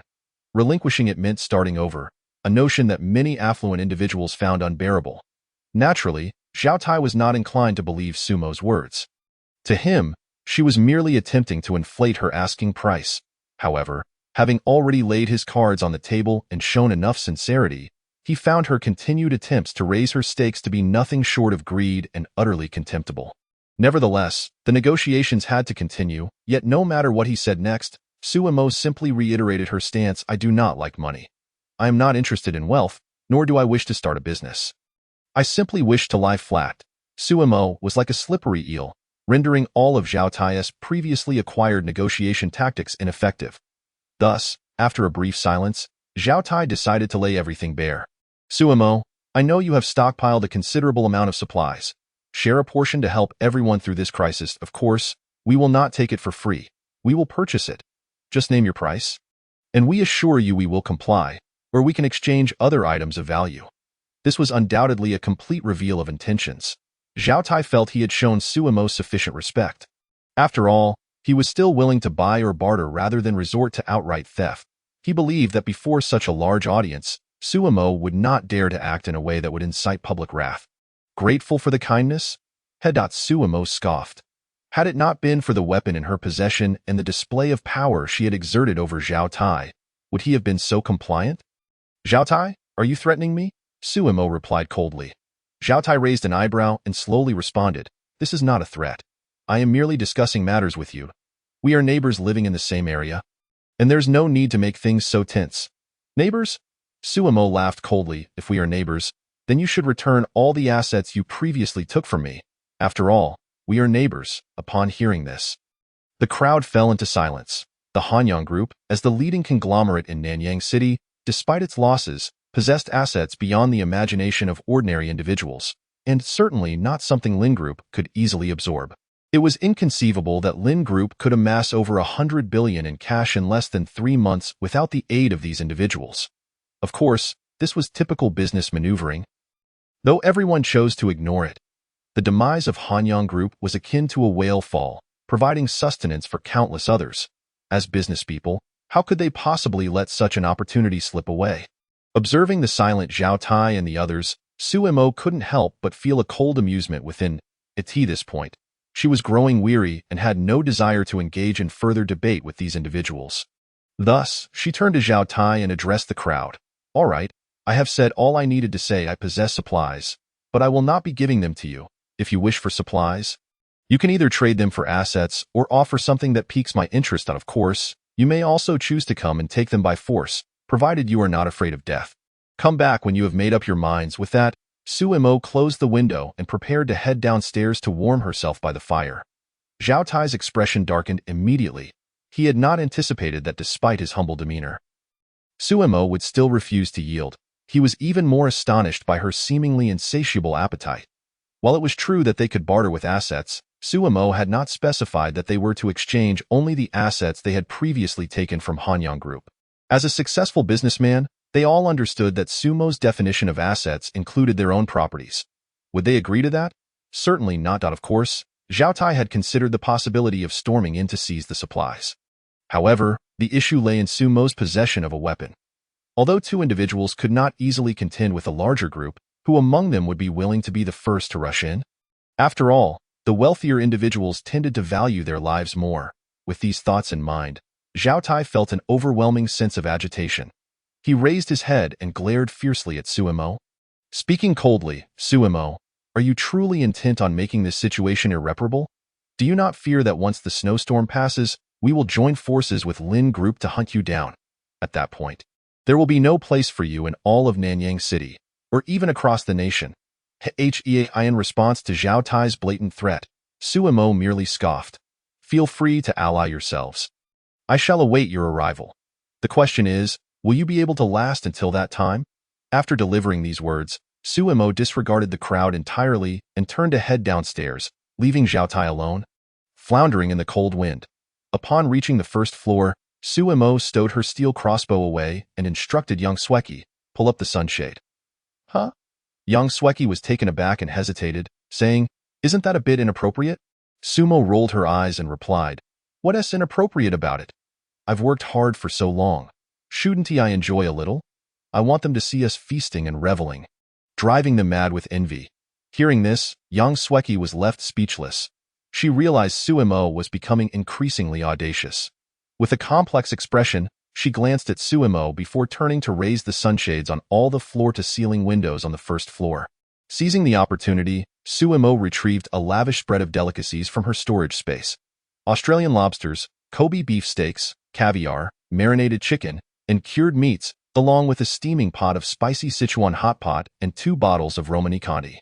As the sunshades lifted, everything within the safe house became visible to the onlookers outside.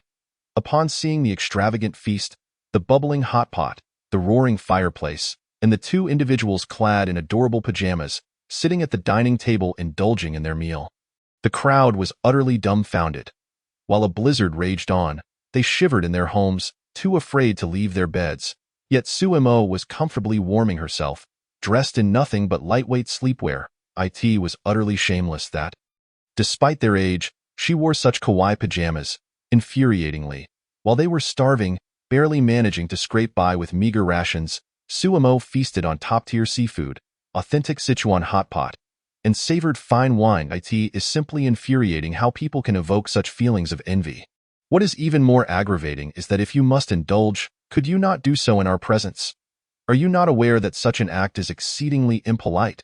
It leaves us with a gnawing hunger. The one who suffers the most is Zhao Tai. Having ventured out from home, he arrived here with his clothes soaked by the melting snow, shivering uncontrollably.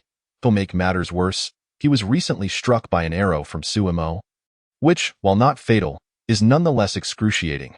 Coupled with the biting cold and relentless snow, Zhao Tai's stomach growls in hunger, his body temperature steadily dropping, beads of sweat forming on his brow, presenting a picture of someone on the brink of collapse.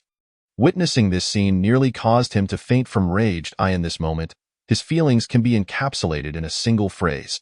He fears for his brother's hardship, yet despairs at his brother's prosperity. Although Zhao Tai and Suemo are not brothers, seeing Suemo so comfortably well off is an unbearable torment, a blow that feels worse than death, throwing his mentality into disarray. Suemo, you scoundrel. You truly deserve to be condemned. With that, he charged towards the safe house. However, after just a few steps, he stumbled and fell into the snow. Zhao Tai struggled to rise, yet after several attempts, he found himself unsuccessful. He could only lie in the cold snow, relentlessly pounding the snow and cursing Suemo, venting his pent-up frustrations. Others witnessing this scene did not find Zhao Tai ridiculous. Rather, they felt a profound sympathy for him. Yet, more often than not, their sympathy was directed towards their own plight. Chapter 32. Conflicts and ambiguities within the safe house. Young master, is this truly acceptable? At the dining table, young Sweki observed Suemo as he leisurely and elegantly savored his steak. Her expression tinged with unease, as the saying goes, killing is but a mere act. While Suemo had not resorted to murder, his psychological torment was far more excruciating. What is so wrong with this? I find it rather agreeable, Suemo replied, spearing a piece of perfectly cooked steak and immersing it in the hot pot. After a brief wait, he retrieved the thoroughly cooked steak, dipped it in a bit of vinegar, and savored it with deliberate slowness. This unconventional manner of dining not only elicited head shakes from Zhao Tai and the others, but even young Sweki felt a twinge of discomfort.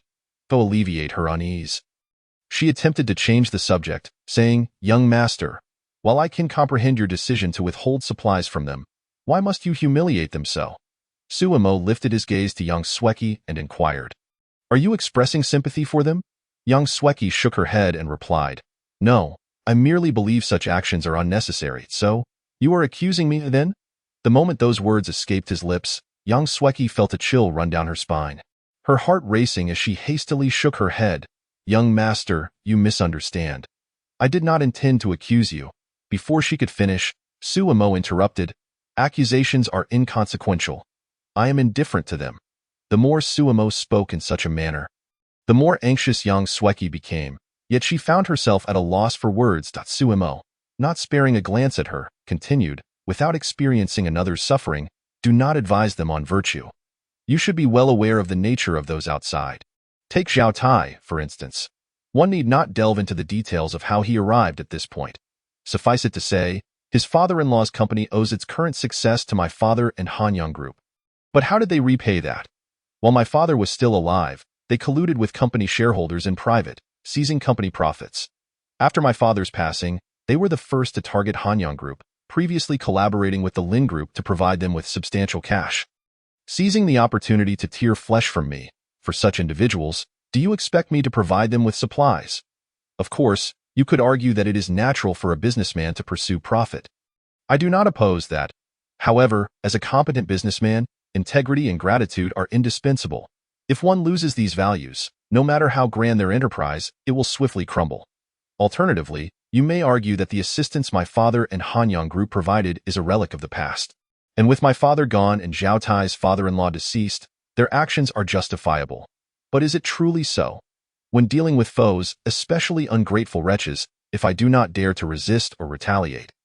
What does that make me? Am I worthy of my parents? Do I deserve to survive in this apocalypse? Sumo's words left young Sweki speechless. Her inquiry stemmed from a place of compassion. Without delving deeper into the matter, ultimately, she was merely a young woman in her 20s, experiencing the apocalypse for the first time, struggling to adapt, her heart still harboring kindness, a perfectly natural response. Yet, in Sumo's eyes, if young Sweki continued to harbor such kindness, it would inevitably lead to her demise, potentially dragging him down with her. Such an eventuality was unacceptable to him.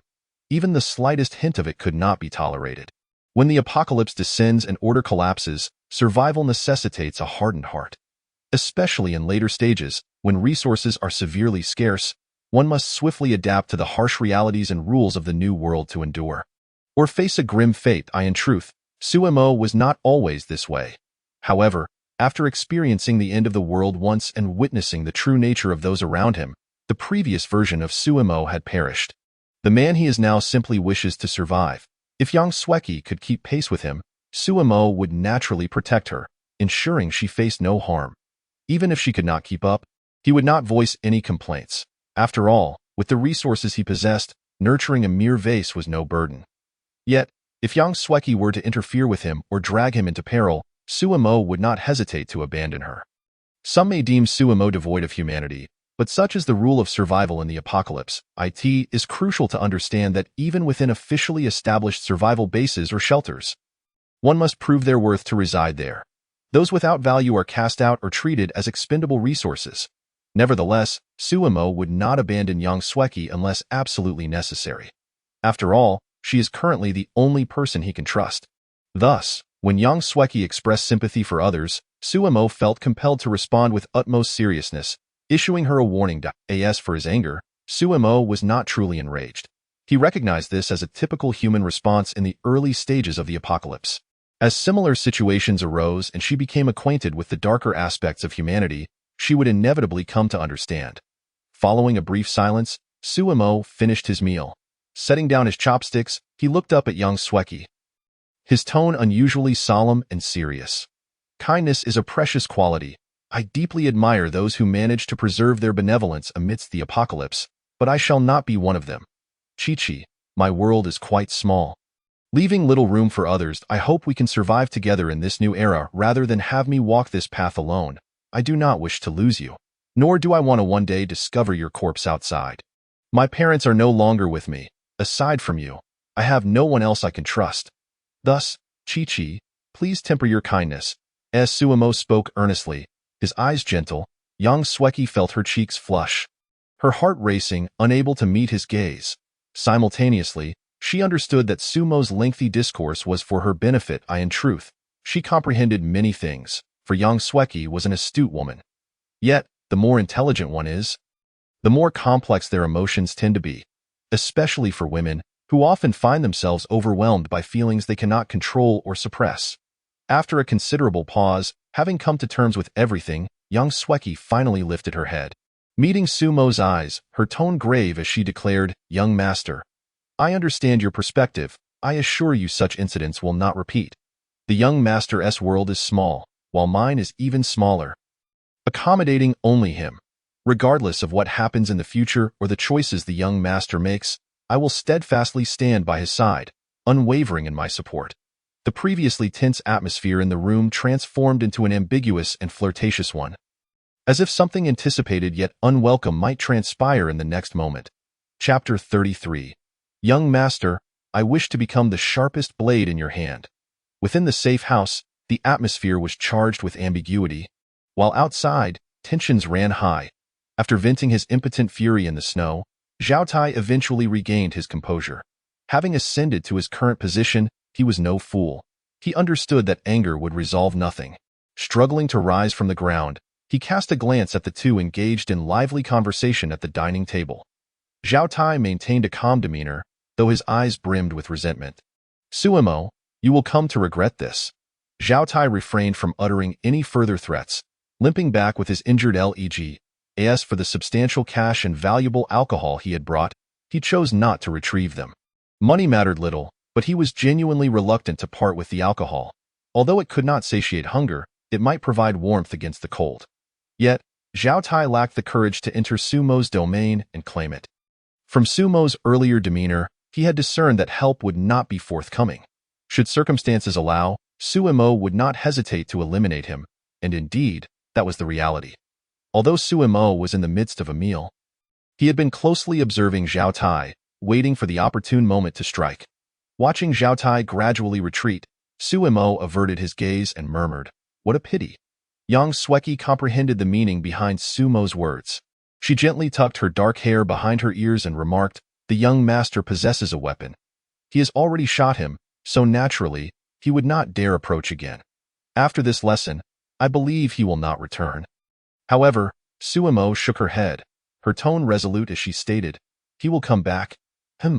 At these words, Yang Sueki lifted her head, gazing at Suemo with a look of confusion.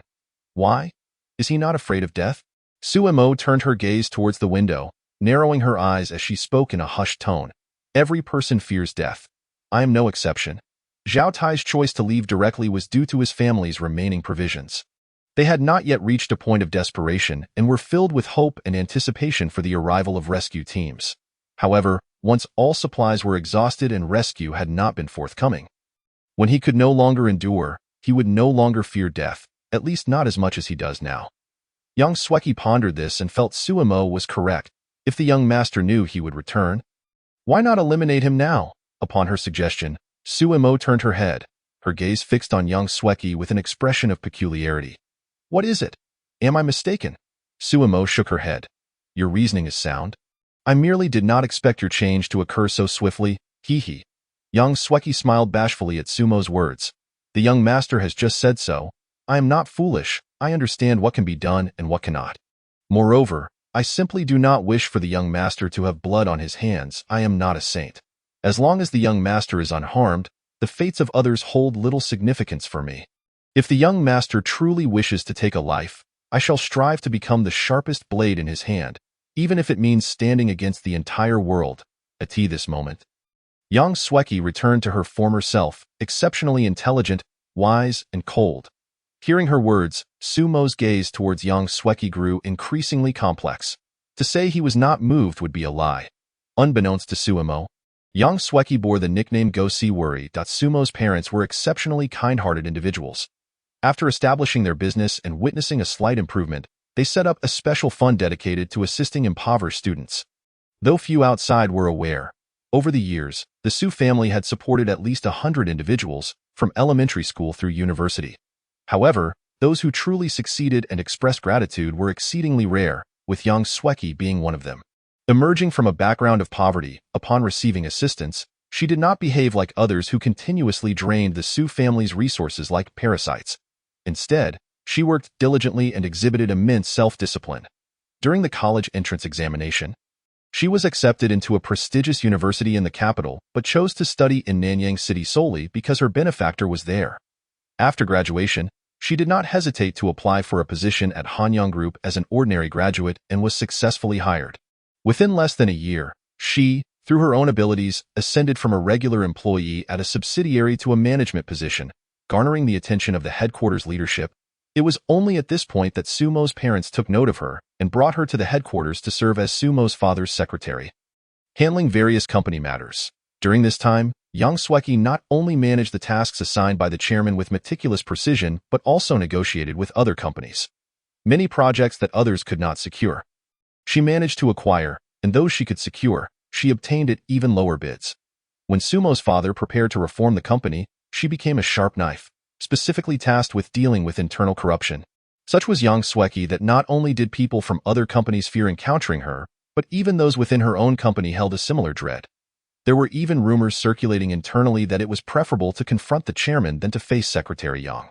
Thus, the moniker Ghost C. Worry was born. Yet, in public, she was Ghost C. Worry, but in the presence of the Su family, she displayed utmost docility, reserving all her gentleness for them. Additionally, there was something Sumo was unaware of. Or perhaps he had simply forgotten. The reason his parents established the Special Poverty Alleviation Fund was indeed because of Sumo himself. As a young child, Sumo had traveled with his family and encountered a destitute mountain village. Upon seeing the difficulties the children faced in attending school, he beseeched his parents to offer assistance, which included Yang Sweki. However, the first recipient of the aid was not her, but a boy named Zhou Yong. After receiving support, Zhou Yong successfully gained admission to a key university. Following his graduation, he chose to study abroad, with the Su family financing his education. Yet, after going abroad, Zhou Yong never returned. This was not a significant matter in itself. But after entering the workforce, Zhou Yong secretly contacted and supported Lin Group. Had it not been for Zhou Yong's assistance, Lin Group would have likely collapsed years prior. Even recently, the rapid fundraising by Lin Group would not have been possible without Zhou Yong's substantial contributions. In contrast to Zhou Yong's ingratitude, Yang Sweki had always been grateful. In her view, everything she possessed was granted by Sumo, and no repayment could be deemed excessive. This was also why, in her past life, even when Sumo faced betrayal and became a mere experiment, she exerted every effort, even risking her life, to rescue him. However, all these past events had faded from Sumo's memory at this moment. He merely felt that Yang Sweki's transformation had occurred rather swiftly. Nevertheless, as long as the objective was achieved, he did not dwell on it, nor did he seek to probe deeper. Chapter 34. A loving couple. Zhao Tai, dragging his injured leg, trudged laboriously through the snow. Fortunately, he had already forged a path on his way there, which had not yet been entirely covered by the heavy snowfall, making his return somewhat easier. Leaning against the door frame, he knocked on the door. Hearing the sound, Song Yulan rushed to open it, her heart brimming with joy. However, upon seeing Zhao Tai's disheveled appearance and his empty hands, her expression instantly dimmed. "Did you not manage to buy anything to eat?" she inquired. Zhao Tai shook his head. Song Yulan's eyes grew increasingly forlorn, her face betraying disappointment as she muttered softly, "You cannot even handle such a trivial matter." How utterly useless. Zhao Tai had been suppressing his rage and humiliation throughout the journey back, and upon finally returning alive, instead of receiving comfort, he faced reproach from Song Yulan, igniting his fury. Useless? Song Yulan? If it weren't for me, would the company be where it is today? If it weren't for me, could the company have secured so many contracts in a year? If it weren't for me?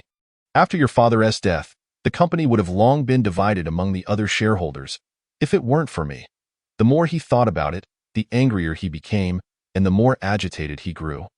Unleashing all his humiliation and rage upon Song Yulan, she stood there, dumbfounded, staring at Zhao Tai, who was pale and trembling with fury. But in the next moment, thud.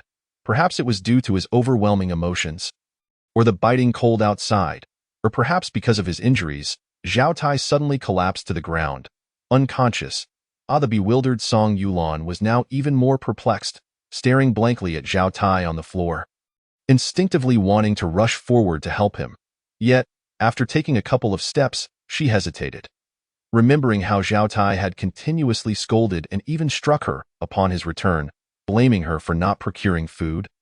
While claiming that everything she possessed was due to his efforts, she found his behavior utterly shameless. Does Zhao Tai even realize who is responsible for his current situation? With this thought, Song Yulan's gaze shifted from panic to deep coldness. Perhaps it would be better to let him die outside. When this idea suddenly crossed her mind, she was taken aback. Shaking her head repeatedly, she muttered to herself, "No, Song Yulan. How can you entertain such thoughts? He is your husband, your man, the sole pillar of the family. You must save him." Yet, Zhao Tai had changed.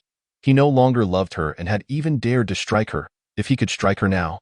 Would he not frequently bully her in the future? I cannot save him.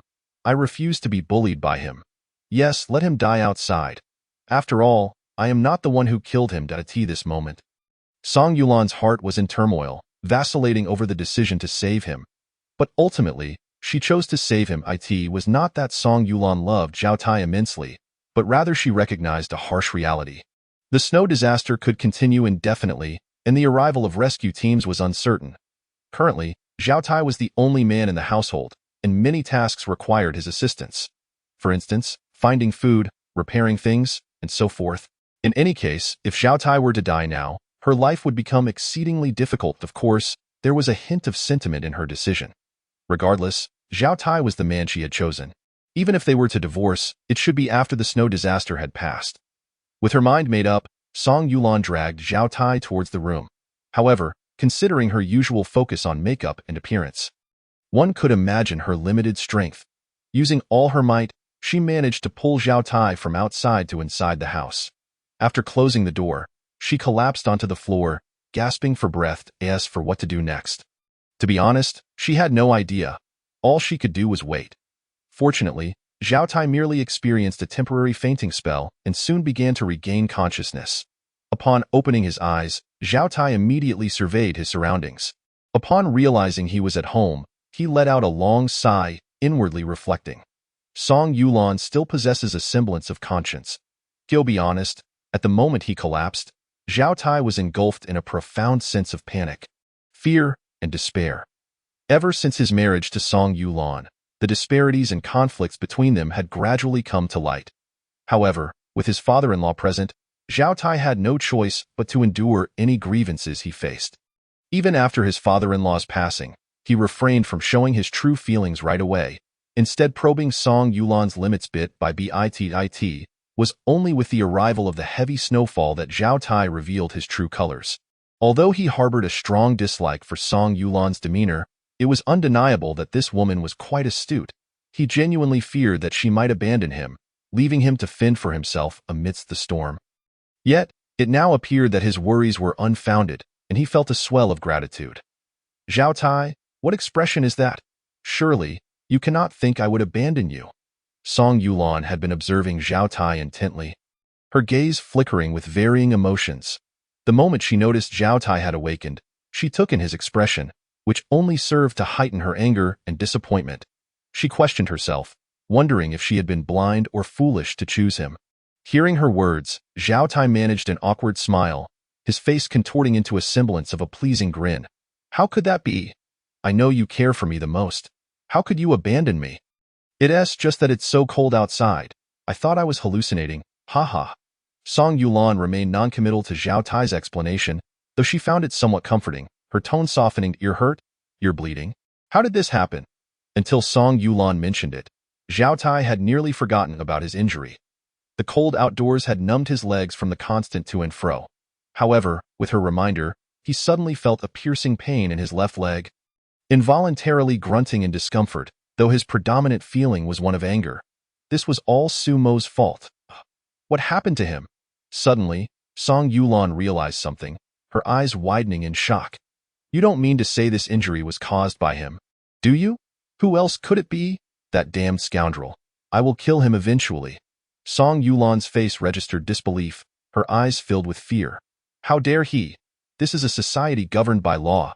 Is he afraid?" Zhao Tai grimaced in pain, interrupting her brusquely. "What does he have to fear? Look at the current situation. You can see for yourself that the police won't be arriving anytime soon. Does he not fear retribution later? Zhao Tai rolled his eyes, exasperated. Rather than worrying about him, why don't you help me tend to my wound? I'm on the verge of dying from the pain. Oh. At that moment, Song Yulan seemed to awaken from a daze, hastily rising to search for first aid supplies. Although there wasn't much food in Zhao Tai's home, they did possess some first aid materials. Interestingly enough, it appears that the wealthier one is, the more they fear death. Ordinary people tend to stockpile food and drinks at home for emergencies, while the affluent prefer to keep medications. Perhaps this reflects a difference in class and mindset. They had the emergency supplies, but how to treat the wound was another matter. Relying on Song Yulan, who was unaccustomed to manual labor, was unrealistic. Ultimately, it was Zhao Tai who, gritting his teeth against the pain, used strong alcohol to cleanse the wound, extracted the arrow, applied anti-inflammatory medication, and finally bandaged it up. Fortunately, Sumo's arrow had not struck a major artery. Otherwise, after completing this ordeal, Zhao Tai felt utterly drained. Collapsing onto the floor like a lifeless dog and gasping for breath as for Song Yulan. Aside from handing him a few items at the start, she kept her distance, visibly pained as she watched him tend to his injury. Simultaneously, she gained a new understanding of Zhao Tai. If he could be so ruthless with himself, how would he treat others? With that thought, Song Yulan lowered her gaze, resolving to be less willful in the future. Who knows if Zhao Tai might strike her again, or worse? She dared not continue that line of thought. Zhao Tai, tormented by pain, remained oblivious to the changes in Song Yulan's expression. After a long silence, he finally spoke. How much food do we have left at home? Upon hearing this, Song Yulan snapped back to reality, answering without a second thought. Not much, just some snacks and leftover gifts. Zhao Tai furrowed his brow. Didn't we buy some groceries when we came back? Song Yulan shook her head, saying, yes, we bought some and stored them in the refrigerator, but due to frequent power outages, the refrigerator has been unusable, so I threw everything away. What? You threw it away? Zhao Tai's voice rose in disbelief as he looked at Song Yulan, inwardly cursing her for being wasteful. Yet, Song Yulan seemed unfazed, continuing to speak. What was I supposed to do with it? It was all spoiled and smelled terrible, ruining my cosmetics, which I had painstakingly acquired. Zhao Tai was left speechless, thinking, in times like these, Yuri still concerned about your cosmetics. Women are truly unreliable. However, given the circumstances, he couldn't blame her too much, especially since he was the one injured. Still, he inquired, where did you throw them? Just outside the door. After saying this, Song Yulan appeared to realize something, her expression turning incredulous. What do you mean? You're not thinking of retrieving them, are you? Before Zhao Tai could respond, Song Yulan shook her head decisively. I want to eat spoiled food. It could make me sick. If you want to eat, you can eat it. Zhao Tai, upon hearing this, chose not to argue further. After asking for the specific location, he struggled to stand, limping out of the room to search for the discarded food items in the snow. Fortunately, Song Yulan had not thrown them too far. After a brief search, Zhao Tai found them. As he surveyed the frozen, hard food in his hands, a smile spread across his face. Song Yulan, standing at the door, witnessed this scene, sneering in disdain and muttering, a country bumpkin is still a country bumpkin. A dog can't change its nature. With that, she turned and re-entered the house. Zhao Tai returned home with the spoiled food. But he did not bring it inside. Instead, he left it at the door. Only in this way could he maintain the current state of the food.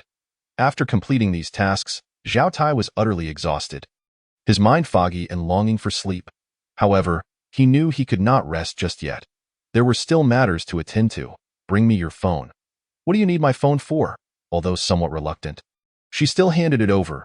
After taking the phone, Zhao Tai accessed the contact list and began dialing a number.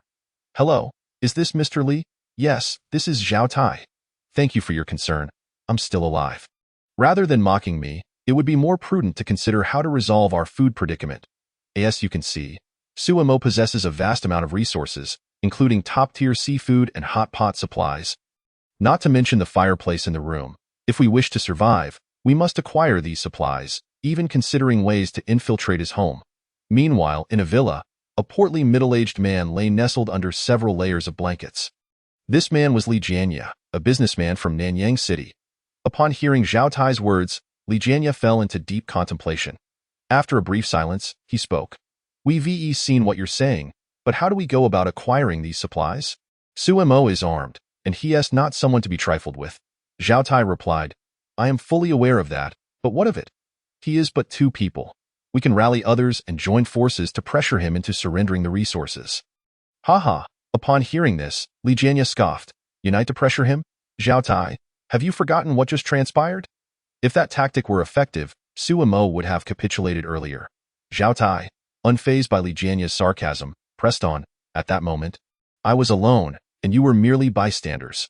Faced with just me, Sumo dared to act. However, what if we all show up? Would he still be willing to act? Li Jianya hesitated momentarily but continued. What if he dares to strike back? That's not a concern. He has only 2 people, as long as we unite in greater numbers. Can he truly eliminate us all? Li Jianya felt tempted, yet he refrained from immediately expressing his agreement. Zhao Tai continued. There is truth to the idea that one cannot provoke the wrath of the masses. He cannot possibly be oblivious to that, as long as he doesn't have confidence in being able to kill us all. He won't dare to act. Li Jianya responded. You make a compelling argument, but Sumo is quite cunning. Before the snow disaster, he was liquidating assets, selling off the Hanyang group, and hoarding supplies, all while arming himself as if he anticipated the snow disaster. What if he truly knows something?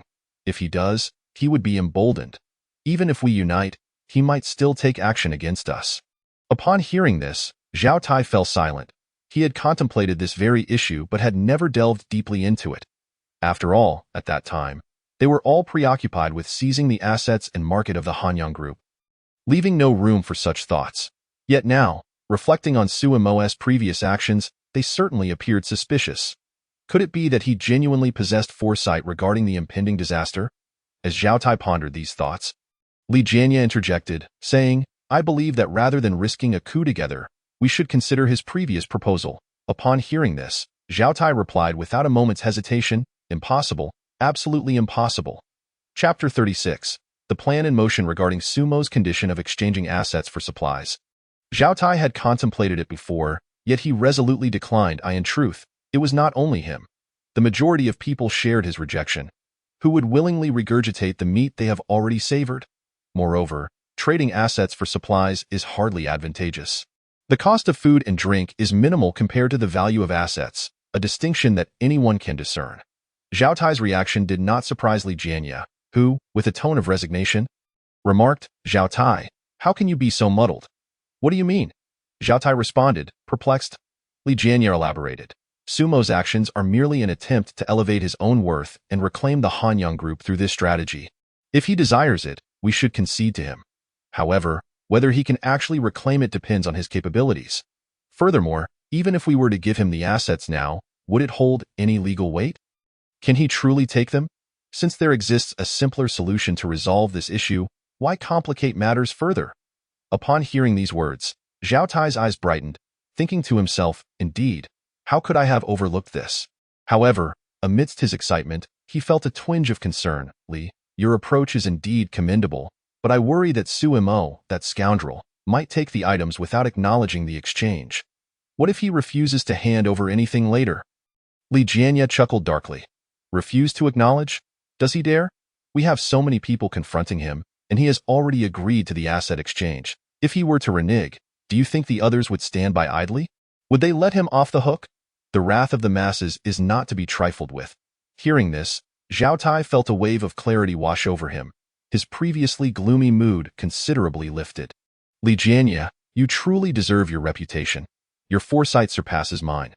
Let us proceed as you suggest. We shall reach out to the others and agree upon a time to confront Sumo together. Li, when do you think would be suitable? Zhao Tai inquired. Li Jianya pondered for a moment before replying. Contacting people will take time, and they will need time to consider as well. How about the day after tomorrow? The day after tomorrow? Zhao Tai frowned. Isn't that a bit too long? What if that rascal changes his mind? Since he wishes to reclaim the Hanyang group, he will not easily backtrack. 2 days is but a short span. And besides, you are injured and need to rest properly. Zhao Tai, upon reflection, conceded that Li Jianya's reasoning was sound, and thus agreed. After discussing the finer details, they ended the call and began reaching out to others. My dear young master, You certainly know how to provoke animosity. Inside the safe house, Yang Sweki gazed at the lavish spread before her, her expression one of helplessness.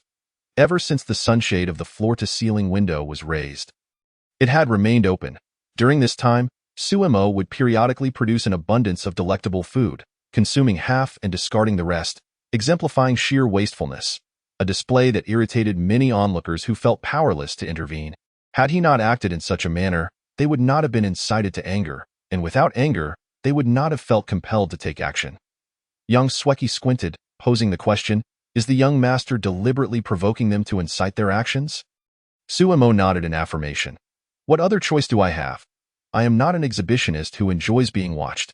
Young Sweki couldn't help but chuckle, teasing, you do seem quite the exhibitionist at present. Suemo rolled his eyes, choosing to ignore her jest. Noticing his silence, Young Sweki ceased her playful banter and spoke earnestly, young master, what do you believe their next course of action will be? Suemo countered with a question of his own. If the situation were reversed, what would you do? Naturally, I would first reach out to others, uniting those who can be rallied into a cohesive front, feigning compliance with your demands. Once the crisis passes, they could exact their revenge or simply deny any agreement. Suemo nodded thoughtfully. That is indeed a sound strategy, but it is insufficient. Young Sweki, contemplating his words, added, indeed, after the commotion earlier, they will undoubtedly distrust you, fearing you might change your stance. Therefore, they will prepare for both contingencies. On one hand, they will feign compliance with your demands, while on the other, they will likely prepare to unite against you in a coup. With so many merchants banding together for a coup, you would have no choice but to concede. As she spoke, Young Sweki furrowed her brow, gazing at Suemo with a mix of confusion and concern. Young master, you must have anticipated all of this. Yet why do you still proceed with such plans? You surely do not intend to exchange supplies for assets. With a light laugh, Suemo shook his head. In this apocalyptic world, what purpose would such assets serve me? Then what are you planning? Suemo turned to look out the window, his voice low and contemplative. The most effective way to exact revenge on someone is not to kill them outright, but to first instill despair. Then offer them a glimmer of hope, making them believe that a struggle for survival is possible. At that moment, deliver the fatal blow, plunging them back into the depths of despair. Repeating this cycle multiple times will lead them to wish for their own demise. Young Sweki gasped at his words. She was aware that Suemo had changed significantly, no longer the kind and gentle person he once was, yet she never anticipated him to articulate such cruel sentiments. Automatically, she exclaimed, how ruthless, ruthless. Suemo smirked, a hint of a smile gracing his lips, though his gaze remained icy. Compared to what they have inflicted upon me, I have been exceedingly merciful. You have yet to witness true cruelty. Young Sweki studied Sumo's profile, her mind swirling with questions and concerns, silently wondering, what has the young master endured to become this way? However, she refrained from attempting to dissuade him or obstruct his plans. Feeling more sorrowful than anything else. 2 days swiftly passed. Zhao Tai and Li Jianya's plans progressed smoothly. After all, everyone was preoccupied with the scarcity of food, yet Suemo stood as an exception, enjoying an abundance of provisions and warmth, which stirred considerable envy among them. During these 2 days, they managed to contact over 40 individuals, with more than 20 agreeing to join their cause. While this number may seem modest, the actual count was 2 to 3 times higher, for among those trapped here, very few were single. Most had families relying on them. The larger the family, the quicker the consumption of food, thus increasing the demand for supplies. After extensive discussions, they resolved to venture to Suemo's residence at noon for a second round of negotiations. Both Li Jianya and the others felt confident about the undertaking, yet Zhao Tai remained unsettled. Suspecting that this could be a trap set by Suemo nevertheless, with no option for retreat, he prepared himself as the appointed time approached, donning his attire and stepping outside. Chapter 37. Negotiation 1. Snow fell in abundance. The cold wind howled, and the earth lay blanketed in white, rendering the world as if it had been paused, enveloped in silence. The once quiet western district of Junyu Villa suddenly buzzed with activity. Numerous individuals, bundled up tightly against the elements, emerged from their homes, converging before a rather strikingly designed villa. Zhao Tai had arrived early, having learned from a previous outing in the snow, and he reached the scene ahead of time. Through the tall, pristine floor-to-ceiling windows, he could clearly see a table laden with food within the room, accompanied by a roaring fireplace that promised warmth. Zhao Tai couldn't help but feel a twinge of envy and deep-seated jealousy. However, having learned from past experiences, he refrained from drawing too close, quickly suppressing his emotions. "Zhao, you've arrived quite early," a voice suddenly rang out. Turning to see a middle-aged man, awkwardly bundled and heavily clothed. Approaching him, Zhao Tai hesitantly inquired, "Li Jianya, is that you?" "Indeed," Li Jianya replied, removing his mask and rubbing his hands together. "What kind of weather is this? I'm on the verge of freezing solid," Zhao Tai forced a smile. Saying indeed, the temperature outside is intolerably low.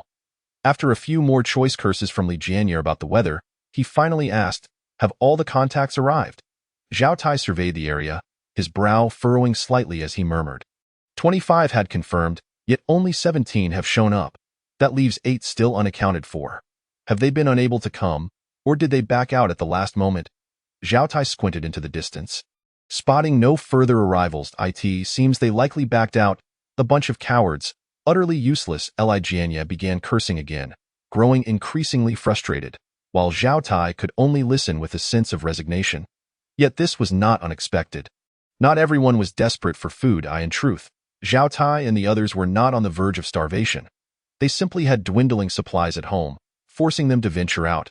Had their provisions been sufficient for a few more days, they would have stayed indoors, for the cold outside was unbearable. After waiting a bit longer, 3 more individuals arrived, bringing their number to 20. By this point, Li Jianya had exhausted himself with the cursing, prompting Zhao Tai to speak up. It appears that the remaining individuals will not be coming. Let us not delay any further and proceed to find Suemo. Li Jianya nodded in agreement, displaying an attitude reminiscent of Zhao Tai's leadership. Noticing this, Zhao Tai narrowed his eyes and scrutinized Li Jianya before turning his gaze towards the second floor of the safe house. "Suemo, come down so we can have a chat." However, after a lengthy pause, no one responded, leaving Zhao Tai feeling somewhat awkward. With no better options at his disposal, Zhao Tai continued to call out, "Suemo, I know you're there. Come, let us talk." After about 10 minutes of futile shouting, his voice nearly hoarse and the others growing impatient, Sumo's voice finally drifted down from the second floor. "What is all this shouting early in the morning? Can't a person get some sleep?" Following the sound, they saw Suemo appearing at the window on the second floor, clad in dark pajamas that, despite their kawaii style, seemed out of place. Yawning, she impatiently remarked, "Zhao Tai, why have you brought so many people?" Zhao Tai chose to disregard her irritation, responding with humility, "Su Shao, I mean no offense. I am here primarily to discuss a potential collaboration with you." "Collaboration?" Suemo blinked in surprise. "I'm just an ordinary person now. What is there for us to collaborate on?" Observing her feigned ignorance, Zhao Tai's expression darkened momentarily, yet he quickly replaced it with a radiant smile, stating, "Su Shao, please do not play coy. Didn't you mention last time that you were willing to exchange supplies for our assets? Is that so?" "I don't recall saying anything like that," she replied, prompting a momentary pause in the crowd. Zhao Tai instinctively clenched his fists, while Li Jianya, known for his fiery temper, nearly erupted in anger, only to be restrained by Zhao Tai. Meanwhile, Suemo turned to her aide, Yang Sweki, with a puzzled expression. "Young secretary, did I really say that?" Yang Sweki suppressed a laugh, pondering for a moment before confirming, "Young master, you indeed did. Is that so?" Suemo blinked innocently, nonchalantly stating, "Fine, consider it as something I said." She then looked towards Zhao Tai and the others, asking, "Zhao Tai, is this what you call collaboration?" "Exactly. Can we now discuss the matter?" Suemo yawned again and casually replied, "Then let us talk," upon hearing her willingness to negotiate. The crowd visibly relaxed, as their greatest fear was Suemo refusing to engage in dialogue. Instead of immediately addressing the collaboration, Zhao Tai made a request. "Su Shao, since we're discussing collaboration, shouldn't we go inside? It's simply too cold out here." Suemo narrowed her eyes at Zhao Tai, who met her gaze in silence. After a brief moment of stillness, she shook her head, saying, "There are too many of you. I'm afraid. Let us talk here." Zhao Tai was not surprised by her response but still pressed, "But it's terribly cold outside." "Cold? You can always go back."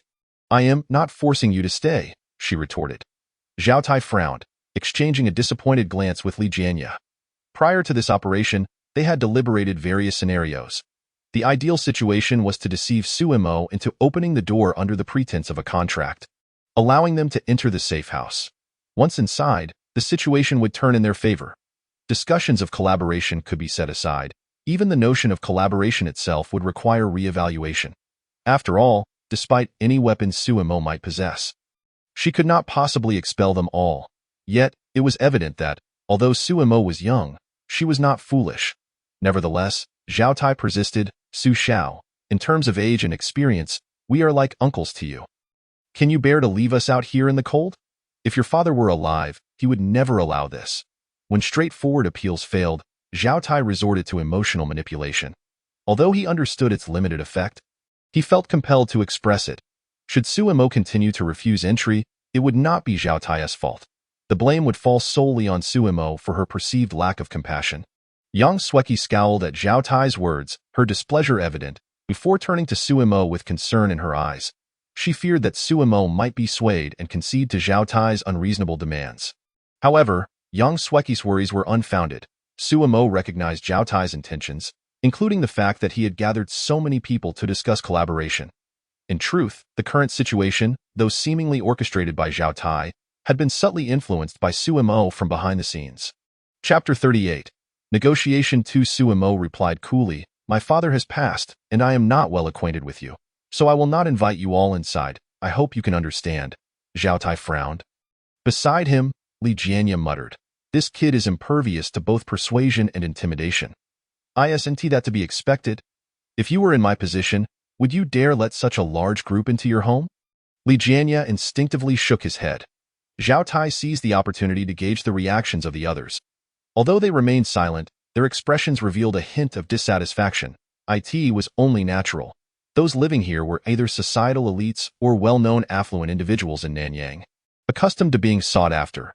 Yet now, instead of being pursued for collaboration, they found themselves unable to even enter the door, which was hardly a comfortable position. Of course, this was precisely what Zhao Tai sought to achieve. He understood that the reason these individuals had emerged was due to their own ulterior motives. Disunity would inevitably lead to failure. Without a way to establish a common enemy, it would not be long before they turned on each other. Now, with Suemo clearly positioned as the antagonist, Zhao Tai couldn't help but smirk at the thought. However, he believed he could still press for further concessions and stoke the flames of discontent. "Su Xiao, even if you disregard your father's legacy, we are neighbors. As the saying goes, a distant relative is not as valuable as a close neighbor. Can you truly bear to leave us out here in the cold?" Suemo appeared oblivious to Zhao Tai's ulterior motives, responding without a second thought. "What's there to bear? After all, I hardly know you." But Zhao Tai attempted to continue, but Suemo's patience wore thin. "Zhao Tai, are you done? Are we negotiating or not? If not, I'll just go back to sleep." With that, she feigned turning away. Seeing this, Zhao Tai was instantly alarmed at that moment. He cared little for whether he could gain entry. His objective had already been achieved. "Of course, we must negotiate," he exclaimed, promptly laying out his terms. "Previously, my company acquired an industrial zone from Hanyang Group, and I am willing to exchange it for 1 ton of supplies.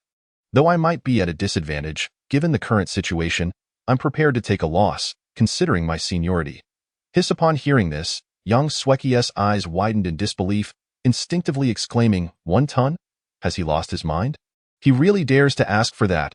A calm expression crossed Suemo's face as she chuckled coldly, responding, "What he calls collaboration is merely negotiation. Haggling, in fact.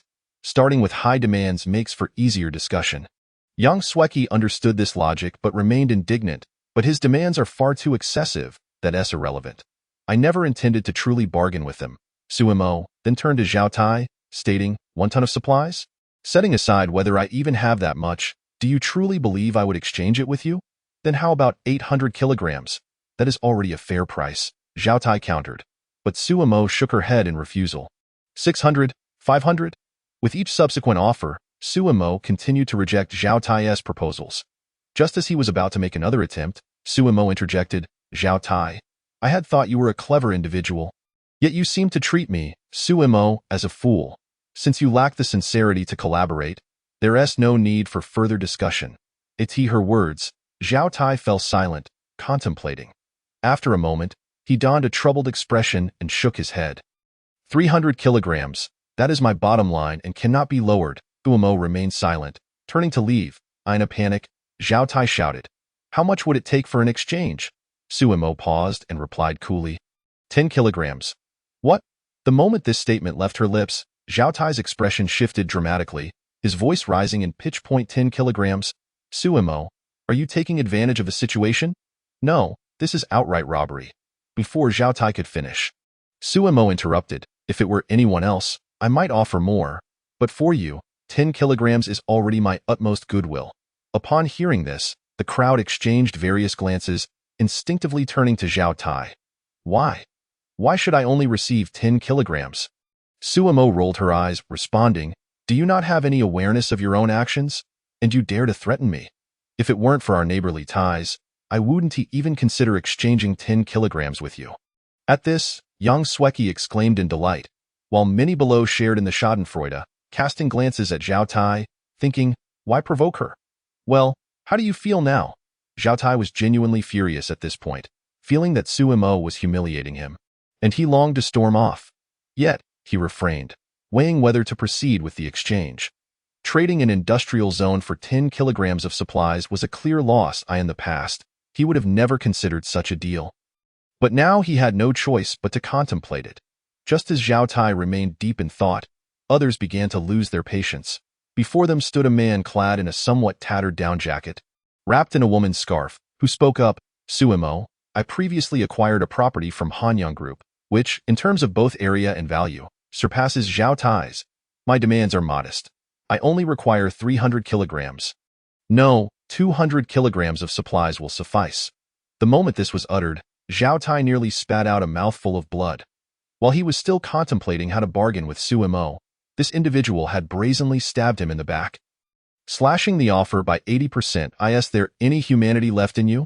Upon hearing this, Suemo was momentarily taken aback. However, upon observing the man's attire, he instantly comprehended the situation. It was evident that this individual was suffering from a lack of provisions. Poorly dressed, likely starved for quite some time, which explained his urgency. Indeed, Chun Chong had long since relocated and had not returned for ages, and this visit was merely a temporary one. Naturally, there was no food at home. For the past couple of days, he had been surviving on snow alone. Even the down jacket he wore was something he had left behind ages ago, which he had finally unearthed after rummaging through his belongings. Many others shared a similar plight. If not for their desperate need for food, who would venture out at such a time, and who would trade their assets for supplies? Following Chun Chong's lead, another 6 or 7 individuals began to make their offers. Some were trading for supplies based on properties they had acquired from Hanyang Group, others were exchanging properties from different companies, and still others were offering their own company's assets. The bids continued to drop from 200 kilograms, swiftly descending to 100 kilograms. However, as the potential supplies dwindled, the number of bidders also diminished. 50 kilograms. Suemo, I am willing to trade 1/3 of my company's assets for just 50 kilograms of supplies. Chapter 39. Negotiation 3. The speaker was a man in his 30s, tall and slender, resembling a mere stick, with a scruffy beard and bloodshot eyes. His attire was noticeably more inadequate than the others. Lacking a down jacket, he wore only a tattered autumn black jacket with several large holes. Beneath the jacket was a floral cotton coat, which upon closer inspection, turned out to be nothing more than a bedsheet. Before Suemo could respond, the others could no longer contain themselves, particularly Zhao Tiei at Li Jun. Have you lost your mind? If you want to go mad, don't drag us into it. Are you in cahoots with Suemo? Faced with the crowd's accusations, Li Jun felt ashamed, yet he defended himself. I don't wish for this either, but I have no choice. Not long ago, my mother fell ill and was hospitalized.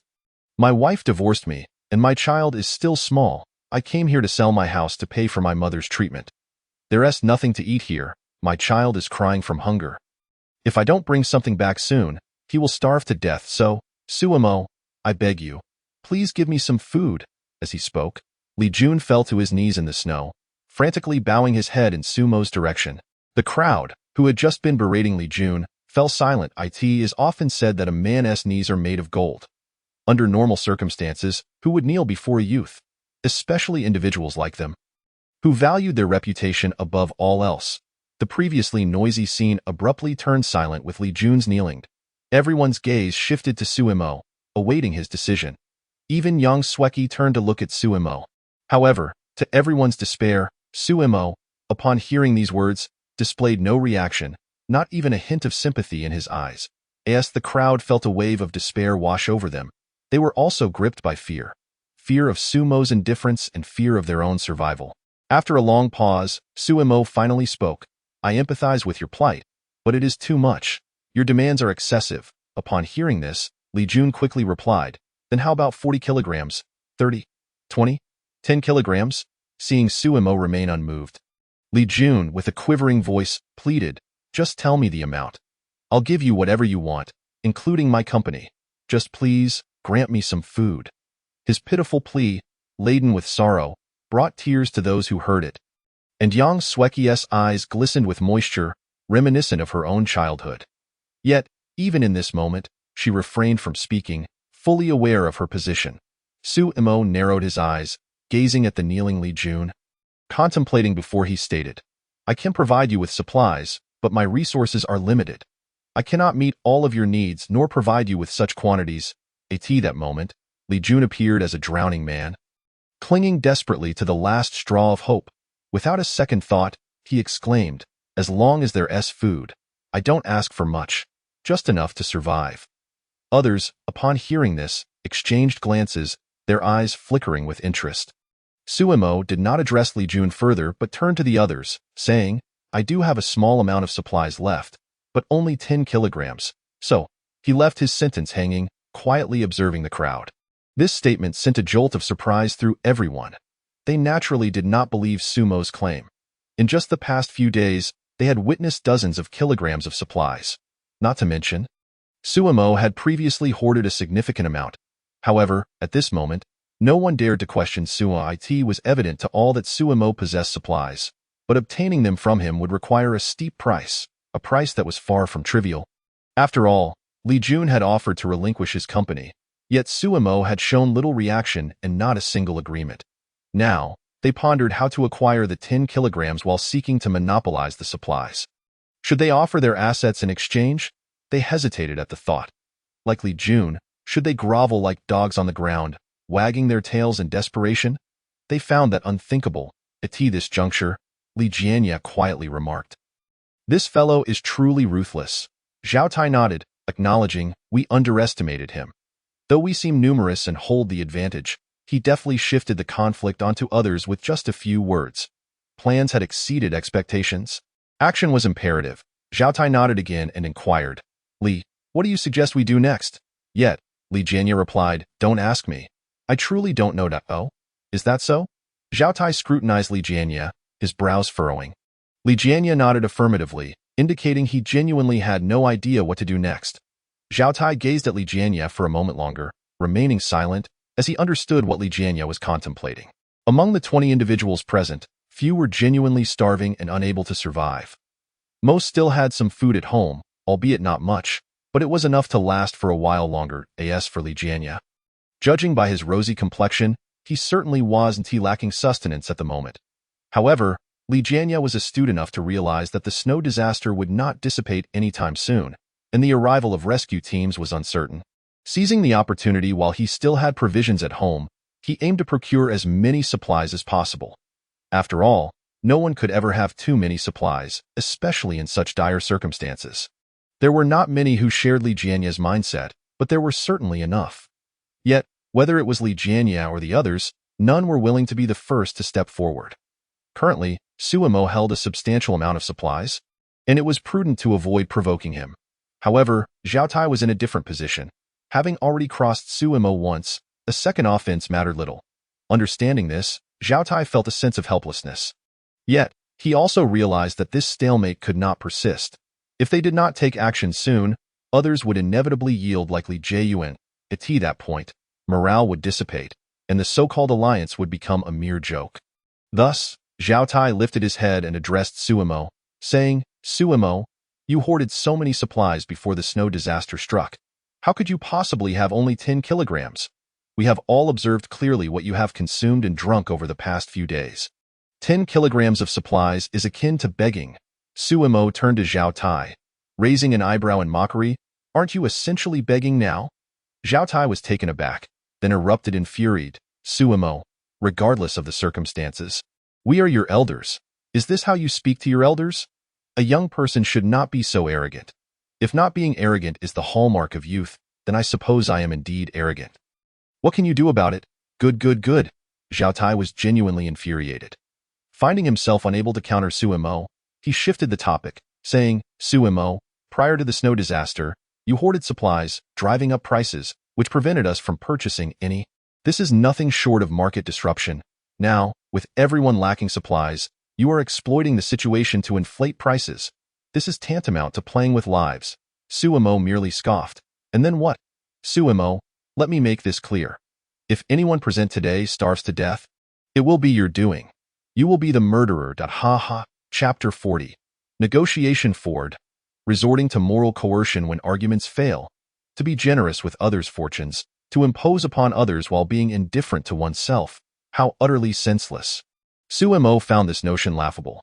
Zhao Tai's words might resonate with those overflowing with compassion or those concerned about their own reputation, but they held no sway over Suemo yet. For someone like Li Jun, who was already teetering on the brink of life and death, it was highly effective. Li Jun cared little for Zhao Tai's true intentions. He only understood that Suemo held supplies, ample supplies, and if he wished to survive, he had no choice but to approach Suemo. Thus, Li Jun pleaded once more, Suemo, I beg you, have mercy and provide me with some food. I have a gravely ill mother above me and a child who is desperately in need of sustenance below. Without food, we may very well face death. Suemo cast a sidelong glance at Li Jun, remaining silent. Zhao Tai spoke again, saying, Suemo, did you hear that? This is a matter of life and death. Are you still only thinking of yourself? Have you no conscience left?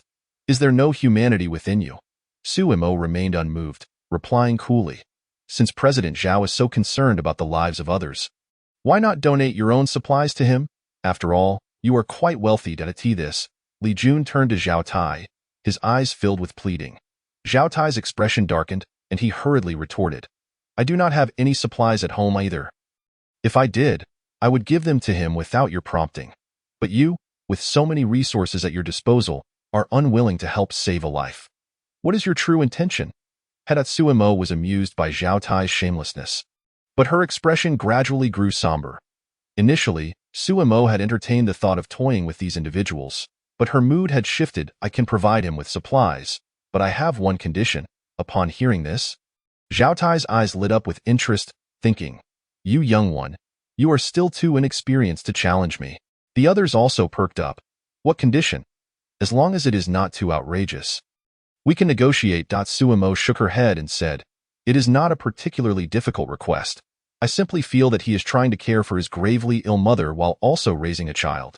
Now he is selling his company and his home, so he must have little of value left. Since President Zhao is so generous, how about this? I can provide him with supplies without taking his company. But in exchange for the supplies, you must offer your assets to me. Do not accuse me of bullying. If you offer your entire fortune, I will grant you 50 kilograms of supplies, guaranteed to be of full weight. What say you? Upon hearing this, the others remained largely unresponsive, but Zhao Tai's countenance changed dramatically. He had never anticipated that Suemo would play this card against him. How insidious, how shameless. It was utterly inhumane.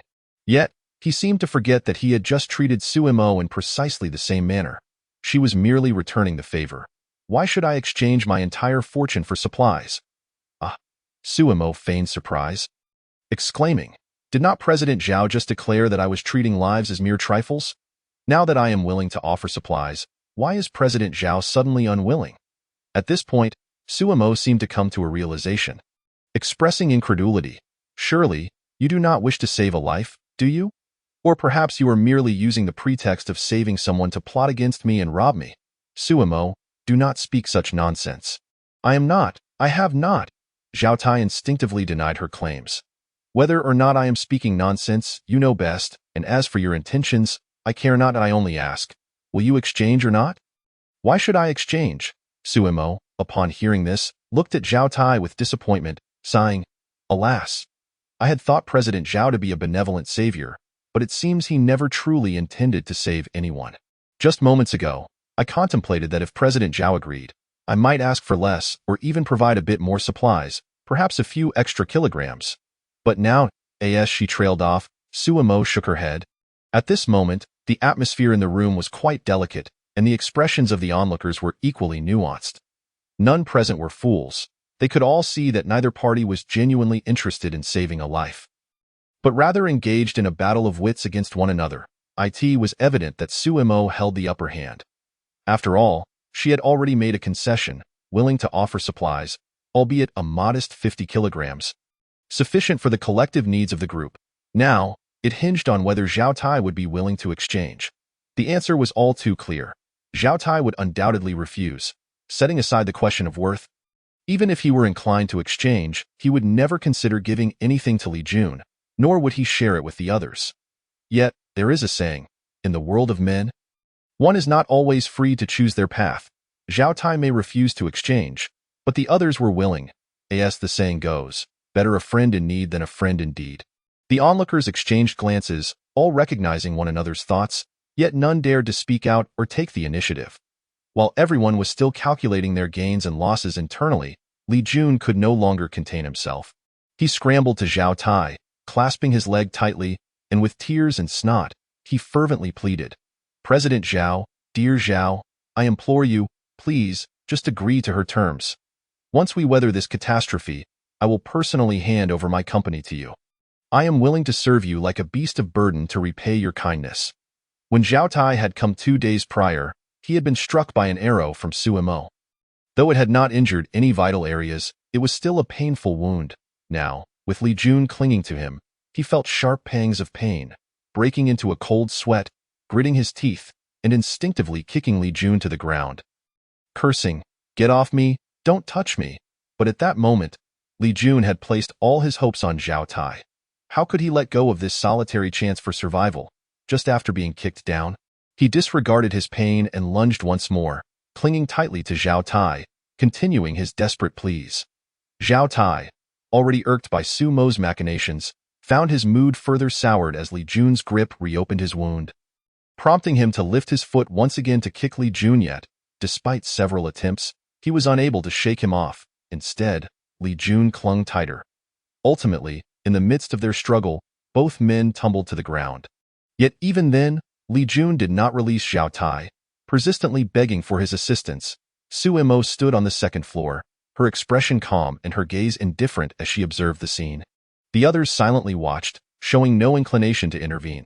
Even Li Jianya, who had previously stood beside Zhao Tai, took a few steps back upon witnessing Li Jun's growing frenzy, creating distance as he feared being suddenly embraced by this man. Chapter 41. The collapse of Order. Yang Sweki stood beside Suemo, gazing at his profile with a complex expression. From the moment Zhao Tai brought his men to now, in less than half an hour, the situation had continuously reversed, culminating in the current state of affairs. While Yang Sweki felt a sense of shock, she also gained a new understanding of human nature, leading to feelings of dread and even terror. As Sumo's personal secretary, she needed to be well-informed and acquainted with many people. Among the 20 individuals standing below, she recognized at least half, including Li Jun, a young man without any background had, through his own efforts, founded his own company and acquired considerable real estate, successfully ascending into high society. Although Li Jun's company was insignificant compared to Hanyang Group, it was not to be underestimated. Yang Sweki vividly remembered the first time she met Li Jun. He had been so full of vigor, radiating confidence. Yet now, in the wake of a heavy snow, he had transformed completely in just a few days. A thought that sent shivers down her spine. What unsettled Yang Sweki even more was Suemo's understanding and manipulation of human nature. In the past, Suemo had been so kind-hearted. Despite some bad habits typical of a wealthy upbringing, he had generally been a good person. But now, Suemo was so cold and indifferent. There was no turning back. Yang Sweki murmured at Suemo, upon hearing her, turned to glance at her. He understood what she was thinking and the meaning behind her words, but had no intention of explaining himself. He turned back to watch the unfolding drama. Though Zhao Tai was injured, he had not gone hungry during this time and still possessed considerable strength. In contrast, Li Jun, initially brimming with energy, soon found himself exhausted. Seizing the moment while Li Jun gasped for breath, Zhao Tai finally broke free from his grasp. Distancing himself, Li Jun attempted to advance once more, but having gone so long without food, he lacked even the strength to rise from the snow. Reduced to lying on the ground like a dead dog, pleading with Zhao Tai for help. At that moment, Zhao Tai wished he could kill Li Jun. How could he possibly assist him? Just then, Suemo spoke again. If Zhao Tai refuses to help you, perhaps you could ask someone else. They might be inclined to assist, such as that gentleman who stood beside Zhao Tai earlier. He looks well fed, so he must have some food at home. Li Jun's eyes brightened at this suggestion, and he abruptly turned to look at Li Jianya. Upon hearing this, Li Jianya's expression shifted, and he inwardly cursed Suemo for his shamelessness while simultaneously fleeing from the scene, shouting, "Don't look at me, and don't heed that brat Suemo's nonsense. I have no supplies left either." Despite his words, his feet moved swiftly, clearly indicating that Suemo was right. Li Jianya must have food at home, otherwise, he wouldn't be running so fast. Li Jun called out, "Li, please help me. We share the same surname. Perhaps we were family 500 years ago." Li Jianya replied, "Though we share the same surname, we are not familiar. Do not seek me out. Go to Suemo instead." Li Jun protested. "How can you say that? We dined together 2 years ago. And you even told me that I could come to you for help in any trouble. Have you forgotten? That was merely drunken chatter. Why would you take it seriously? Li Jianya, I beg you. Please help me. I am willing to give you my company. Just help me out."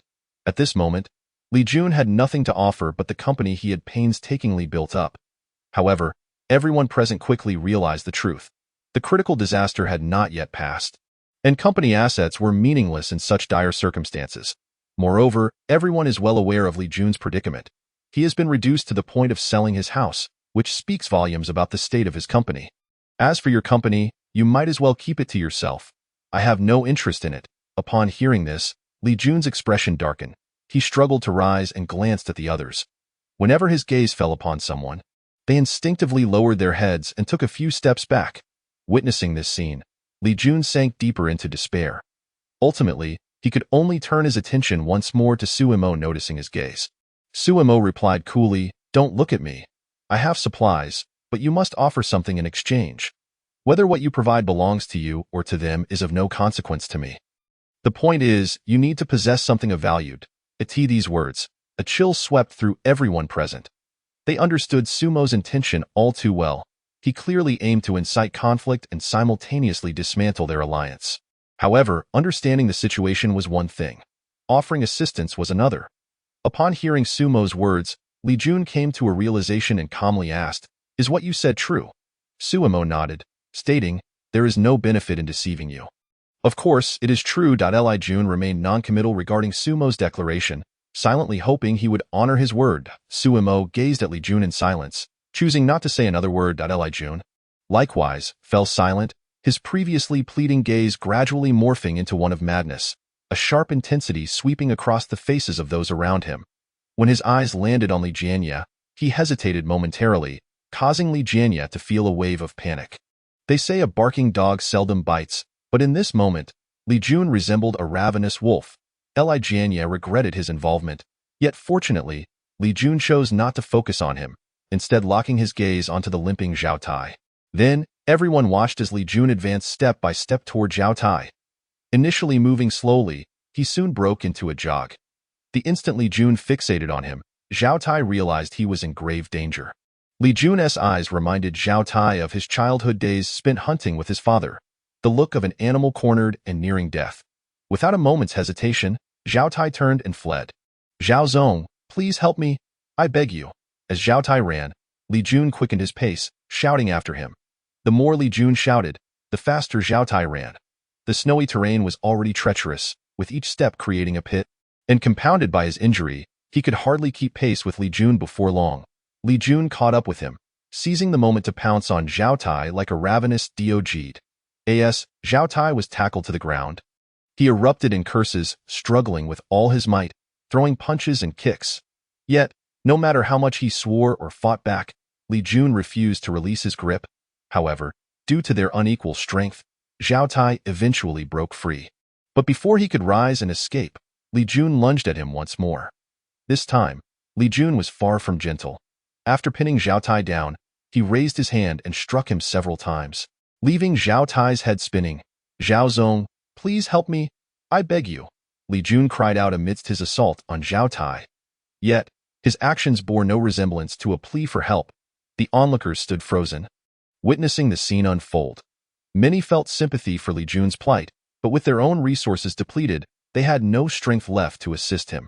However, their perception of Li Jun began to shift. He had gone mad, both from hunger and from pressure. As for who had driven him to madness, they instinctively pointed fingers at Suimo and Zhao. If Suimo had directly offered supplies, Li Jun would not have reached this point.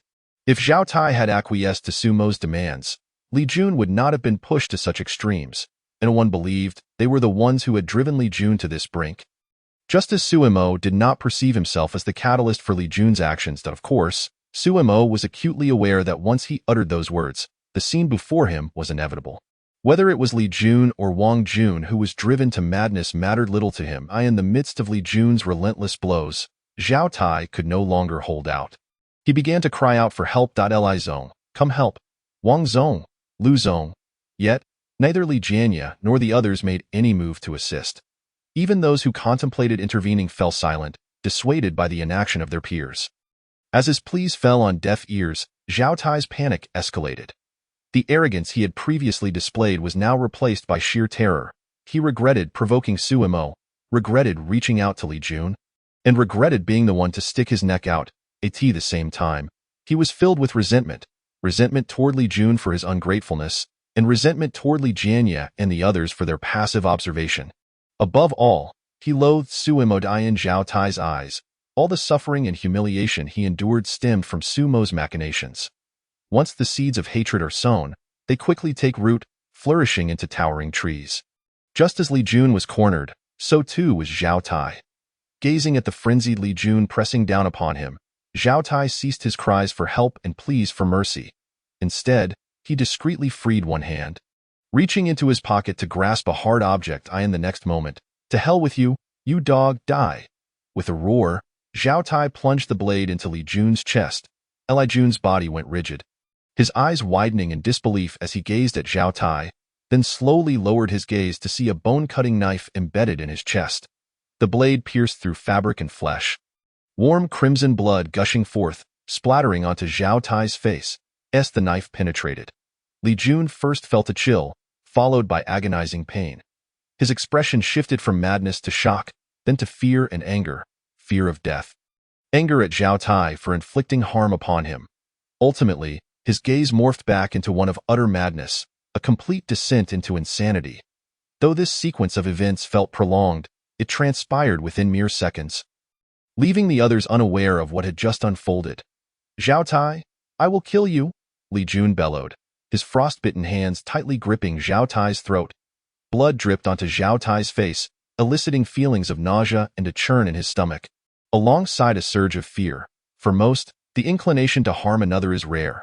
Beyond the constraints of the law, it is largely due to psychological discomfort and an innate fear of death. Yet, this fear dissipated rapidly under Li Jun's sheer madness. As Zhao Tai struggled for breath, his mind began to cloud, intense pain continuously stimulating his senses, and a primal urge to survive compelled his body to react defensively. He attempted to pry Li Jun's hands away, but they were like iron clamps, unyielding in their grip. After several futile attempts, with the threat of suffocation looming and his vision blurring, Zhao Tai flailed wildly, inadvertently grasping the bone-cutting knife lodged in Li Jun's chest. Seizing the handle, he yanked it free. With a sickening squelch, blood gushed forth, drenching Zhao Tai's face. Yet, the pressure on his throat remained unrelenting, so he thrust the knife forward. Once, twice, thrice. Zhao Tai lost count of how many times he stabbed, only stopping when Li Jun's grip finally slackened and he felt utterly drained. As he opened his blood-smeared eyes, he realized Li Jun had long since succumbed, lifelessly sprawled atop him. Zhao Tai pushed Li Jun's corpse away and struggled to rise. "Ah, I've killed someone. A life has been taken. Run." Due to the distance between Zhao Tai and Li Jun and the others, they remained oblivious to the events that had transpired in those fleeting moments. However, when Zhao Tai stood, drenched in blood with a severed knife in hand, realization struck them all at once. Shock, disbelief, confusion, panic, and terror surged forth, prompting instinctive retreats, followed by a frantic dash away from the scene. Faced with the specter of death, human potential knows no bounds. In mere moments, over a dozen individuals fled in all directions, many stumbling only to rise again, terrified that falling behind could cost them their lives. As for Li Jun's fate, whether he lived or died was the last thing on their minds. Yang Sweki was horrified by the scene and instinctively opened her mouth to scream. Yet, as the sound escaped, she quickly covered her mouth, staring at Zhao Tai in disbelief, her eyes filled with terror. Suimo, on the other hand, remained calm, though the slight squint of his eyes and his clenched fists betrayed his true feelings. Despite having witnessed murder before and anticipating this outcome, the reality of death still left him momentarily stunned. With Li Jun's demise, Li Jianye and the others scattered like birds startled from their roosts. The vast expanse of snow now featured only Zhao Tai standing still. Ignoring the others, Zhao Tai lifted his head to gaze at the second floor of the safe house. Yet, his vision was clouded in blood. Making it difficult to see, he wiped his eyes, but his hands were stained, and the more he rubbed, the blurrier his sight became. So, he scooped up some snow from the ground and wiped his face haphazardly until the crimson haze lessened somewhat. Suimo, are you satisfied now? Zhao Tai declared. Suimo remained silent. I've dealt with your troublesome Li Jun. Shouldn't you be thanking me? Shouldn't he be handing over his supplies to me? Suimo merely shrugged and replied nonchalantly, Supplies? What supplies? When did I promise to give him any supplies? Zhao Tai, upon hearing this, did not become angry nor furious. Rather, he exhibited an unexpected calmness at this moment. He had come to the realization that Suimo would never provide them with supplies. The only way to obtain the resources in Suimo's possession was through force. Concepts such as cooperation, negotiation, exchange, and supplication were utterly futile. Chapter 43. The collapse of order outside the window. Snowflakes danced through the air, akin to countless butterflies fluttering towards the glass, colliding against it repeatedly before drifting hazily away. The dim sky and silent world were blanketed in large swathes of snow, with the only sound being the gentle patter of snowflakes as they fell, snapping brittle branches of trees. The earth lay in pristine white, vast and monotonous, save for a stark splash of crimson on the snow and the already frostbitten corpse that stood out as jarringly vivid. Yang Sweki gazed at the body of Li Jun, gradually being covered by the snow, feeling a twinge of sorrow as she murmured, Life is indeed fragile and fleeting. Indeed, this was the apocalypse. Life was becoming increasingly worthless, hence the necessity to strive to survive. Yang Sweki nodded in agreement. Her emotions were complex and stifling, as if something were blocking her throat, rendering her breathless. Suimo diverted her gaze towards Zhao Tai, who limped awkwardly through the snow, moving ever further away, and remarked with a teasing tone, Look, he resembles a dog. Yang Sweki cast a glance at Zhao Tai before turning her attention back to Suimo's profile. She noted that Suimo displayed no signs of triumph or joy. There was only a veneer of tranquility and indifference. This gave Yang Sweki a sense of relief and assurance. After the recent events, Yang Sweki pondered whether, had she been the one standing outside, she would have made the same choice as Zhao Tai. Despite her reluctance to contemplate it, the thought was inescapable. The answer was undoubtedly affirmative. Humans are inherently selfish, especially when faced with survival. If the roles were reversed, she might have acted even more atrociously than Zhao Tai, perhaps even proving to be inferior to Li Jun himself. Thus, Yang Sweki began to contemplate what she would do if she were Suimo, confronted with the pleas, negotiations, and threats from so many others. After much deliberation, she suddenly realized that, had she been Suimo, she would not have excelled in her actions. In fact, she might have fared worse. However, one thing was certain. She would not acquiesce to their unreasonable demands, cold-hearted, perhaps. With the advent of the apocalypse, memories from her childhood resurfaced. She had experienced the indifference of humanity at a tender age, witnessing the coldness of human nature. When her father fell ill and was bedridden, when her mother heartlessly abandoned her, and when she sought assistance from others, she found none. She had harbored resentment and hatred but ultimately chose to let go. As she matured and her experiences broadened, she understood that everyone had their struggles. No one was willing to assist a burden, nor did they wish to engage in acts that bore no benefit to themselves. Yet, just when she saw no glimmer of hope and felt despair, a hand reached out to her. The one who helped her was not an adult but a young boy, even younger than herself. There were no ulterior motives. He sought no reward. He simply felt pity and chose to assist her.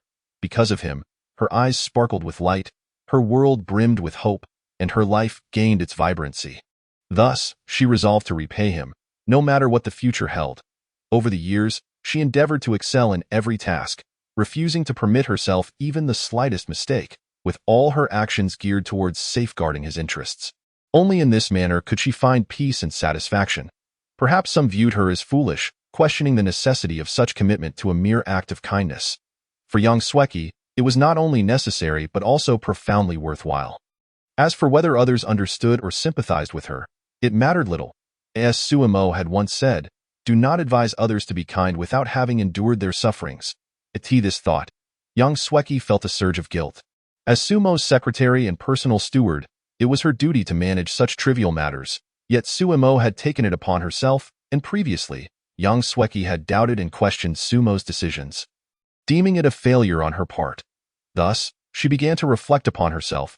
Suemo withdrew her gaze and glanced at young Sweki, who was lost in thought, and with a hint of surprise, inquired, "What are you pondering?" Young Sweki snapped back to reality, shaking her head and replied, "Nothing." That Suemo raised an eyebrow and teased, "You aren't thinking that I am cruel and inhumane, are you?" Young Sweki, with a serious expression, shook her head. "I believe you are right, but I wonder why you didn't simply kill Zhao Tai." Upon hearing this, Sumo's eyes flickered for a moment before she responded, "While killing may resolve issues, it is not the optimal solution. Even in these apocalyptic times, when life seems worthless, one should strive to avoid bloodshed whenever possible." At this juncture, Suemo gazed out the window at Zhao Tai, now reduced to a mere snowman, and continued in a somber tone, "Moreover, sometimes, not killing can be more ruthless than taking a life." Young Sweki mused, "Is the reason for keeping Zhao Tai alive to make him a scapegoat, thus diverting their attention?" Suemo nodded slightly, then shook her head. "Currently, the basic infrastructure can still function, and though they are deprived of food, they have not yet reached a point of complete desperation. Therefore, their thought processes remain unchanged, adhering to their moral compasses, constrained by laws and rules.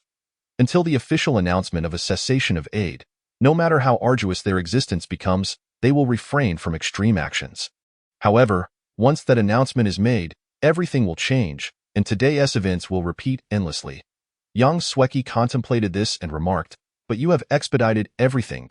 Suemo's lips curled into a slight smile, her gaze icy as she stated, "I cannot allow them to live comfortably, nor can I permit them to wait for the official abandonment. I must keep them in a state of constant crisis. Only then will they feel pain." "Are you suggesting they turn on each other?" Suemo shook her head. "It is not that simple."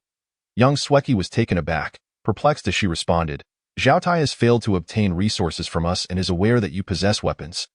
He surely will not trouble us again for the time being, so he must focus on others. Furthermore, killing someone publicly would be much easier than demanding supplies from you. Once Zhao Tai acts, others will undoubtedly resist, leading to conflict, and they will surely turn on one another. You are correct that Zhao Tai will not seek us out for now and will attempt to plunder from others. However, you have underestimated one crucial aspect." "What aspect?" Young Sweki asked curiously. Chapter 44, The Collapse of Order, continued. "While Zhao Tai has indeed killed and will attempt to plunder from others, he will not act recklessly." Young Sweki questioned, "Why is that? Is it out of fear?" Suemo shook her head, saying, "Once a person crosses a certain threshold, they become like a cornered beast, a wild animal returning to the wilderness. They will stop at nothing for their own interests, and for someone like Zhao Tai, there is little he would shy away from. Yet, humans are social creatures, not instinct-driven beasts. They know how to think through problems. Zhao Tai cannot plunder alone. His strength does not allow it, especially since he is currently injured. Once he returns, he will not act immediately but will instead reach out to others, seeking to drag them down with him. The more individuals he can rally, the greater his strength will become. When the time comes to plunder others, his chances of success will be significantly enhanced. As the first to commit murder, he will secure a prominent position within this small group, potentially even a dominant one. Upon hearing this, young Sweki's eyes widened in disbelief as she asked, "Is that really possible? Murder is involved. Would they truly join him?" Suemo chuckled coldly, saying, "What is impossible? From a legal perspective, Zhao Tai's actions are undoubtedly impermissible. Yet, look at the current situation. As you can see, in their eyes, since Zhao Tai faced no punishment for murder, they will surmise that if there are no repercussions for killing, other actions will also go unpunished. Humans, at times, are no different from animals. They idolize the strong. When they realize that survival necessitates the plundering of others, they will become restless. However, others will not simply surrender their resources, necessitating a formidable figure to threaten them. Clearly, Zhao Tai is the optimal choice. Who else would they turn to if not him? After hearing Suemo's words, Yang Sueki found it hard to believe and instinctively asked, "Do they really dare to kill?" While they may not dare to kill, Zhao Tai certainly does. But what about those being plundered? Will they not resist? Resist? Suemo scoffed. You overestimate them. Unless faced with immediate death? Most people, when confronted with a threat, will first consider compromise rather than resistance. They believe that as long as they do not oppose the demands, the aggressor will spare them. Moreover, the residents here are predominantly affluent individuals who value their lives greatly. Coupled with the fact that they are confronted with the murderer Zhao Tai, they may subconsciously believe that if they do not compromise, they could meet a fate akin to Li Jun, whose body was left to rot in the wilderness. Yang Sueki furrowed her brow and inquired, "Does the young master mean that Zhao Tai will kill again?" Suemo shook her head. Not in the short term. He is not a latent serial killer, merely an ordinary wealthy individual. The death of Li Jun was merely a reaction born out of desperation. Panic, guilt, unease, and fear will continue to torment him, and he will not resort to killing again unless absolutely necessary. Of course, whether Zhao Tai dares to kill again is not of paramount importance. What matters is that others believe he would. Upon hearing this, Yang Sueki suddenly understood. I see. She realized that what Suemo had articulated would indeed come to pass. Then, a thought crossed her mind, and she asked, "But there is one thing I do not comprehend." Suemo glanced at Yang Sueki before turning to ascend the stairs, explaining as she walked, "You wish to ask why. Knowing this outcome, I do not simply eliminate Zhao Tai?" Yang Sueki nodded. "Zhao Tai will undoubtedly have to be dealt with, but not at this moment. His continued existence holds greater significance for me." Yang Sueki lowered her head in contemplation. Soon, she had a revelation and looked at Suemo, stating, "The young master intends to use Zhao Tai to drive others into a corner. When they can no longer endure, their only choice will be the young master at that point. As long as the young master can ensure their survival, they will agree to any terms he proposes. This way, we can confront Zhao Tai directly." As she spoke, Yang Sueki blinked her large eyes, looking at Suemo with admiration. Suemo, upon hearing her words, paused momentarily before breaking into a smile. Sitting by the fireplace, he regarded Yang Sueki with a hint of exasperation, saying, "If my goal were to establish a power base, wouldn't it be more advantageous to collaborate with Zhao Tai and his group? Or I could simply eliminate those 20 individuals to resolve the issue. However, I have no interest in forming a power base. The situation is not as complicated as you think, and my objective is quite straightforward. I simply wish to eliminate them all. As for the notions you mentioned, they hold no significance for me." Yang Sueki realized she had misjudged the situation, feeling somewhat embarrassed but more so resigned. Nevertheless, she could not fathom why Suemo chose to act in this manner. Logically, Suemo possessed ample resources to sustain them for an extended period, and with the heavily fortified safe house, entry would be nearly impossible for ordinary individuals. They could live comfortably without the need for such elaborate schemes. Suemo, sensing Yang Sueki's thoughts, contemplated briefly before elucidating, "The apocalypse will endure for quite some time. Although we are well stocked with supplies, we cannot remain here indefinitely. We will have to venture out eventually. I do not wish to be threatened when we do. Furthermore, you underestimate the high intelligence of individuals in desperate situations. While our safe house is sufficiently secure to withstand heavy weapon assaults, the more technologically advanced a product is, the more simplistic the methods to breach it often become. Who can guarantee that Zhao Tai and his associates will not discover a way to infiltrate the safe house? This is merely the beginning. We will face many challenges ahead, and it is prudent to address potential hazards in advance." Despite Sumo's extensive explanations, Yang Sueki's doubts remained unresolved. However, she acknowledged that Suemo was correct. Thus, she wisely refrained from pressing further. In truth, Sumo's intentions were quite simple. He merely sought to eliminate everyone in order to achieve revenge. While murderers are indeed despicable, so too are traitors, especially those who once benefited from his kindness. Suemo believed his demands were not excessive. He did not expect those who had received his generosity to be eternally grateful, repaying even the smallest kindness with overwhelming gratitude, yet at the very least, they should not repay kindness with enmity. Of course, aside from revenge, Suemo harbored some additional objectives, but for the time being, those goals were of little consequence. "Young master, what shall we do next?" Suemo casually replied. "Eat, drink, sleep, and simply wait for the show to unfold." Chapter 45. The collapse of order. Time is the fastest and slowest, the longest and shortest, the most mundane yet the most precious, the most easily overlooked, and yet the most regrettable of all things. Maxim Gorky. In the ensuing period, everything transpired as Suemo had predicted. No one came to seek them out. Nevertheless, daily, numerous individuals called, hoping Suemo would provide them with some supplies. Some pleaded desperately, recounting their struggles in the hope of eliciting Suemo's sympathy and receiving a small donation of resources.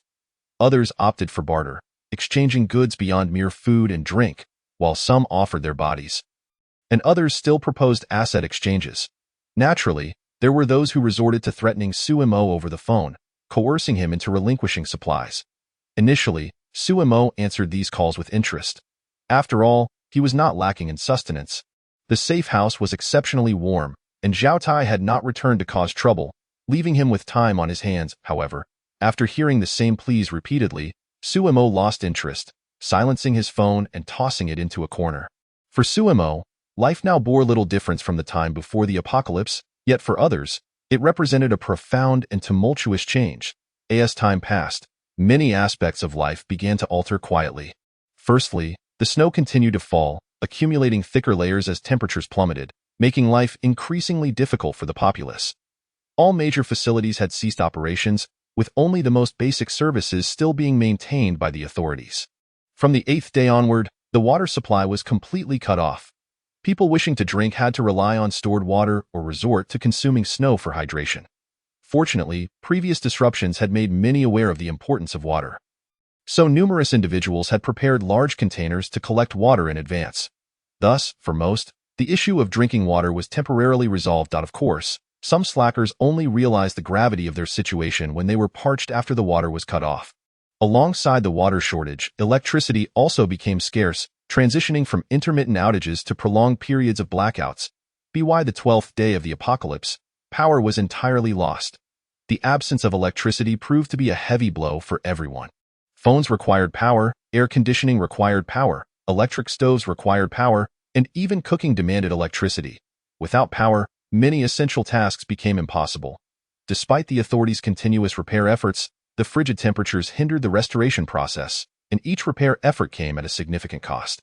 Over time, the authorities were left with no choice but to abandon these efforts. Of course, these issues posed no challenges for Suemo. The underground of the safe house contained a water source, and he had previously stockpiled a considerable amount of purified water, leaving him well-supplied. As for electricity, he had prepared generators, both fossil fuel and hydroelectric, even miniaturized versions, ensuring there was no shortage of power within the safe house. Secondly, as time progressed, the number of voices online dwindled. This decline was partly due to power outages and partly due to damaged communication devices. Presently, those still expressing themselves online did so with extreme hostility, their words laden with urgency, panic, fear, and profound despair. People clamored in the comments of official accounts, demanding to know when rescue would arrive while simultaneously lambasting the authorities for their inaction and incompetence. However, the majority of speakers were actively seeking collaboration and assistance online. Notably, many believed that this disaster would soon pass, and having stockpiled ample provisions, they brazenly began selling supplies online, profiting from the calamity. Presently, a bag of noodles, a can of food, a pack of instant noodles, or even a single sausage had seen their prices multiply exponentially, often with demand far outstripping supply. The actions of these individuals prompted widespread condemnation, with many denouncing them as shameless. Numerous individuals even reported these sellers to official accounts.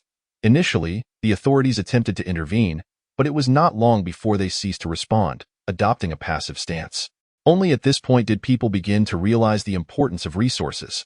Yet, by the time they grasped this reality, they found that items which were once reasonably priced had now become exorbitantly expensive.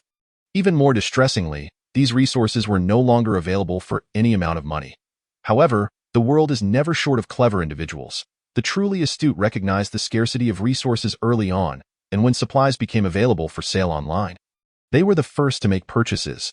Young Sweki, holding her phone, could not help but ask upon witnessing this, "Are these people foolish? How could they exchange supplies for money?" Suemo chuckled softly, replying, "Foolish? You are mistaken. They are not foolish at all, but rather quite shrewd." Young Sweki looked at Suemo in confusion. Have there not been disasters before the apocalypse? Whenever calamity strikes, the news invariably reports on those who profit from it. While their actions may be despicable, one cannot deny that such behavior is indeed lucrative in today's society. While having money does not equate to being able to do as one pleases, it can certainly resolve most issues and afford one a more comfortable existence than others. Therefore, it does not surprise me in the least that they would act in this manner. Certainly, they are foolish, for the apocalypse has already descended upon them, and the magnitude of the catastrophe far exceeds their imagination. The exhilaration and frenzy they currently experience will soon transform into profound regret and despair. Upon hearing this, young Sweki summarized, "Truly, they are the foolish wise." Suemo smiled faintly, finding young Sweki's assessment remarkably astute. However, after sharing a laugh, Suemo furrowed his brow, his expression turning grave. Noticing this change, young Sweki inquired, "What is wrong?" Suemo turned to gaze out the window, squinting slightly as he murmured, "Before long, the authorities will abandon the rescue efforts." "What?" young Sweki exclaimed in astonishment. "How could that be? It has only been half a month. How could the authorities give up so swiftly?" Suemo shook his head, saying, "You have not ventured outside. You cannot fathom the chill that envelopes the world beyond.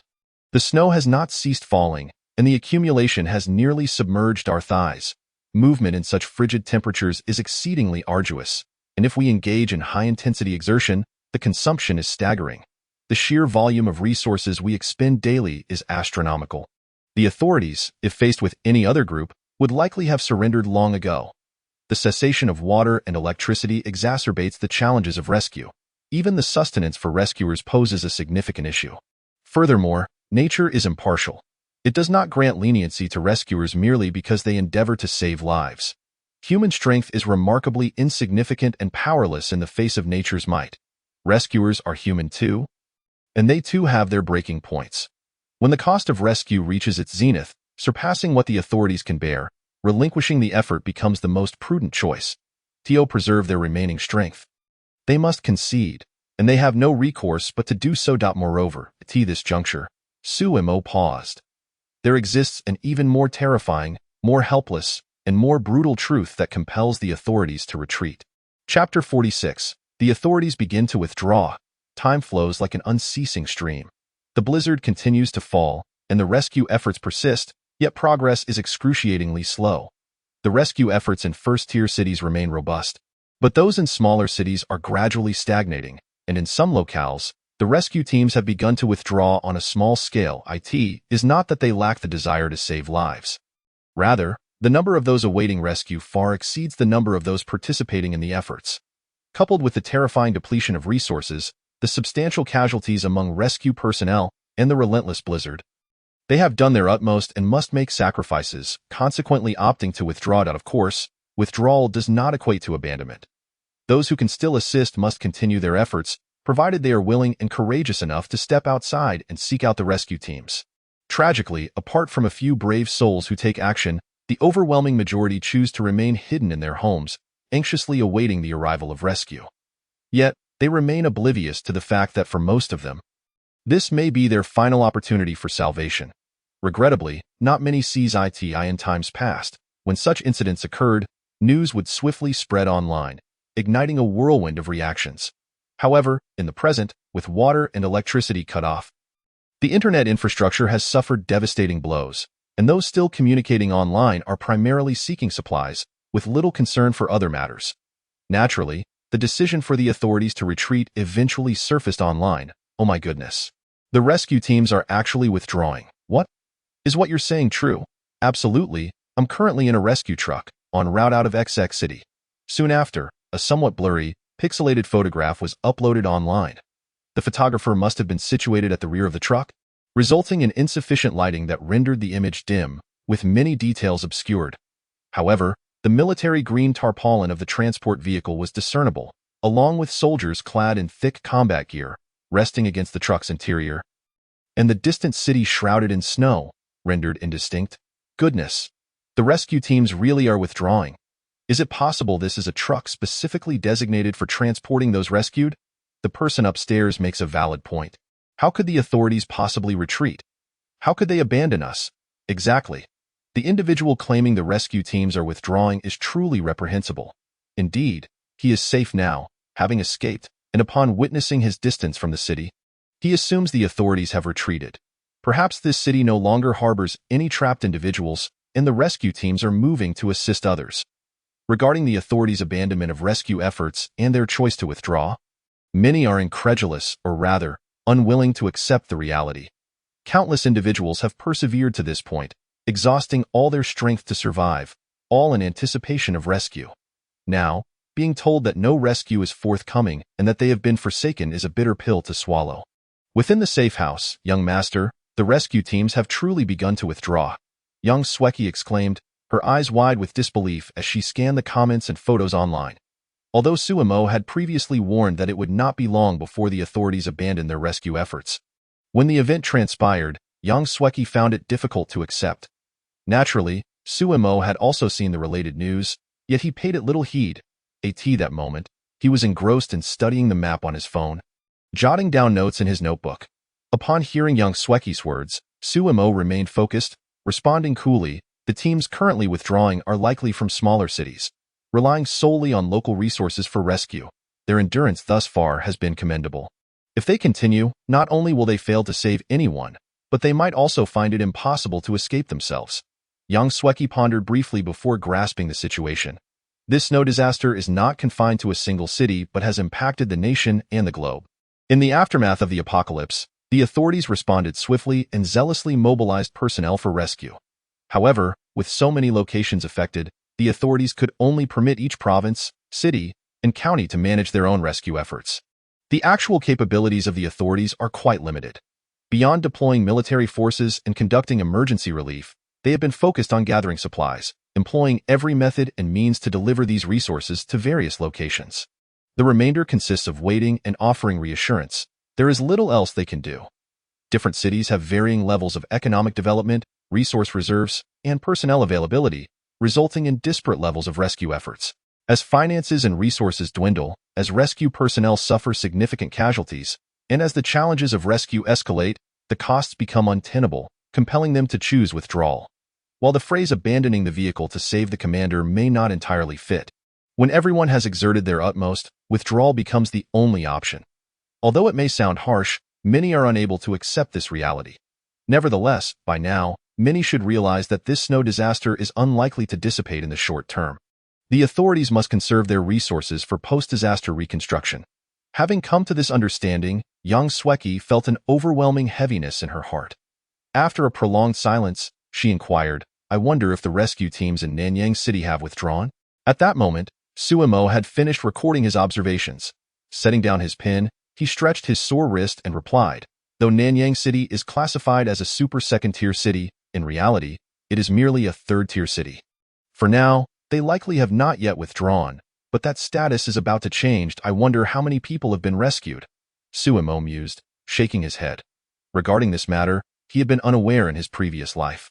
However, it mattered little now. Young Sweki noticed Sumo's contemplative expression and bit her lip. Young master, do you think Zhao Tai and the others are aware of the authorities' impending withdrawal? They probably do not know. But they likely have suspected it for some time. Young Sweki blinked in surprise, instinctively responding, they actually know even more than you, young master. Suemo was left speechless by this remark. He is neither a deity nor the chosen one. How could he possibly know everything? The reason he is aware of the impending apocalypse and has prepared in advance is due to memories from his previous life. Moreover, there are certainly many individuals in the world who are far more astute than Suemo. It is not surprising that they would arrive at such conclusions. Indeed, long before the challenges of rescue grew insurmountable and the number of those rescued dwindled, many had come to understand that the rescue teams could not save everyone and that there would inevitably come a day when they would cease their efforts. The only means of survival lay in self-rescue. Zhao Tai's repeated ventures into perilous situations, even at the risk of offending Suimo, to procure supplies stemmed from this realization. Chapter 47. The Apocalypse Revelry 1. On the 25th day of the apocalypse, as news of the rescue team's withdrawal proliferated online, the authorities, who continued to work diligently and report on the disaster and rescue progress, finally stepped forward to announce a temporary cessation of rescue efforts, urging everyone to engage in self-rescue. This announcement ignited a fervent uproar online. Some lamented and pleaded for the return of the rescue teams. Others vehemently condemned the authorities for their inaction, and a myriad of disordered opinions emerged. In short, the range of sentiments was vast. Yet, regardless of how desperate, distraught, or enraged they became, the reality remained unchanged. Alongside the announcement to suspend rescue efforts, the authorities also revealed the locations of early shelters and air raid shelters constructed in various cities, indicating that some personnel and supplies had been left behind for individuals to seek refuge until the snow disaster subsided and further assistance could be provided. However, these shelters were often situated far from urban areas. Constructed in the suburbs, To achieve success in reaching this place is no ordinary feat, especially for those who are already severely deprived of sustenance. It is not merely a challenge to venture towards the bomb shelter. Even stepping outside has become a monumental ordeal, plunging them further into despair. Yet, amidst the desperation, many still perceive a flicker of hope. Armed with a resolve to fight against the odds, they gather their gear. Take all available supplies, muster their courage, and step out into the frigid wilderness, journeying towards the shelter. Along the way, they repeatedly reassure themselves that if they can just endure a little longer, once they reach the shelter, food and drink will be waiting and salvation will be theirs. Many even envision the scene upon their arrival at the shelter. Banners waving, throngs of people, the sound of drums and firecrackers, and staff welcoming them with tears of joy, proclaiming, "You are saved." Such fantasies are alluring, yet reality proves to be unforgiving. After days of the authorities incessantly declaring the suspension of rescue efforts, the few remaining channels for external communication have ceased. It is at this juncture that people gradually begin to accept the grim truth. Rescue may never come. Many, led by the earliest escapees, venture out of their homes towards the shelter. Humans, by nature, are inclined to mimic the actions of others, following suit without regard for their own circumstances. The path of self-rescue is fraught with difficulties and obstacles. However, clinging to their last shred of hope and a fierce desire to survive, they persist through the blizzard, struggling forward until they collapse into the thick snow, unable to rise again, clutching their hopes tightly before reluctantly closing their eyes.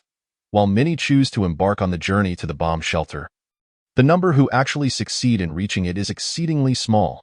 People often overestimate their own capabilities while underestimating the terror of nature. As the snow falls, blanketing the earth in white, it is all too easy for individuals to lose their way amidst the storm. Even if they find the correct direction, reaching their destination in a short time proves challenging. The deep and heavy snow can ensnare them, and extricating oneself requires a significant expenditure of energy. If they sink deeper, with no one around to assist, escape becomes nearly impossible. Those who venture out are clad in heavy garments that seem warm, but prolonged exposure soon soaks their clothes, coupled with the exertion of travel. Their attire becomes drenched, and in the terrifying cold, it quickly freezes, adding weight and burden while further depleting their strength. Yet, to survive, they must continue onward or retrace their steps, regardless of the choice made. The toll on their energy increases, and the consumption of supplies escalates rapidly, creating a vicious cycle. Some wander, only to become lost in the blizzard, disappearing without a trace. Others suddenly collapse, struggling briefly before becoming motionless. Still others, exhausted from their efforts, stop to rest, never to rise again. And some perish from a lack of resources or inadequate clothing, succumbing to starvation or the bitter cold. When the few remaining survivors finally reach the bomb shelter, they find not the scene of their fantasies nor the awaited officials, but rather a gathering of others, equally desperate, who have come from every corner of the city. The first arrivals, upon seeing the newcomers, initially feel a surge of excitement and joy, but this quickly dims as despair reasserts itself. When someone produces food, all eyes turn towards them, filled with longing. Then dire rush ensues as they begin to seize it. Ultimately, those who dare to leave the confines of their rooms and embark on the path of self-rescue are but a scant few. Fully aware that rescue is unlikely, recognizing their dwindling supplies at home, and understanding that survival necessitates leaving their comfort zones to gather resources, the majority still choose to wait, waiting for aid that will never arrive. Upon learning that most who ventured out have perished, and that the bomb shelter, purportedly stocked with supplies, holds little of value, their fear of stepping outside only deepens.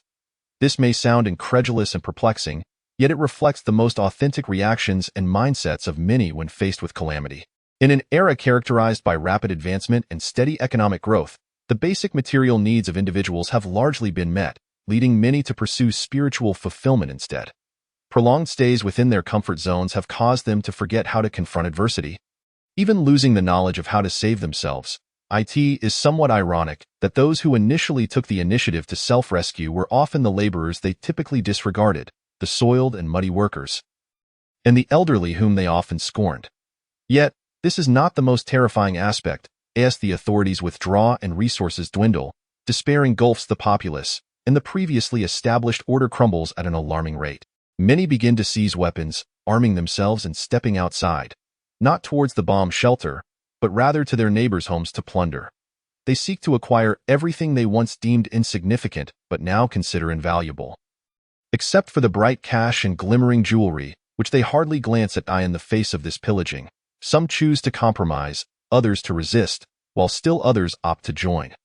Those who acquiesce may find temporary safety, yet they sacrifice a substantial amount of resources, significantly reducing their chances of survival.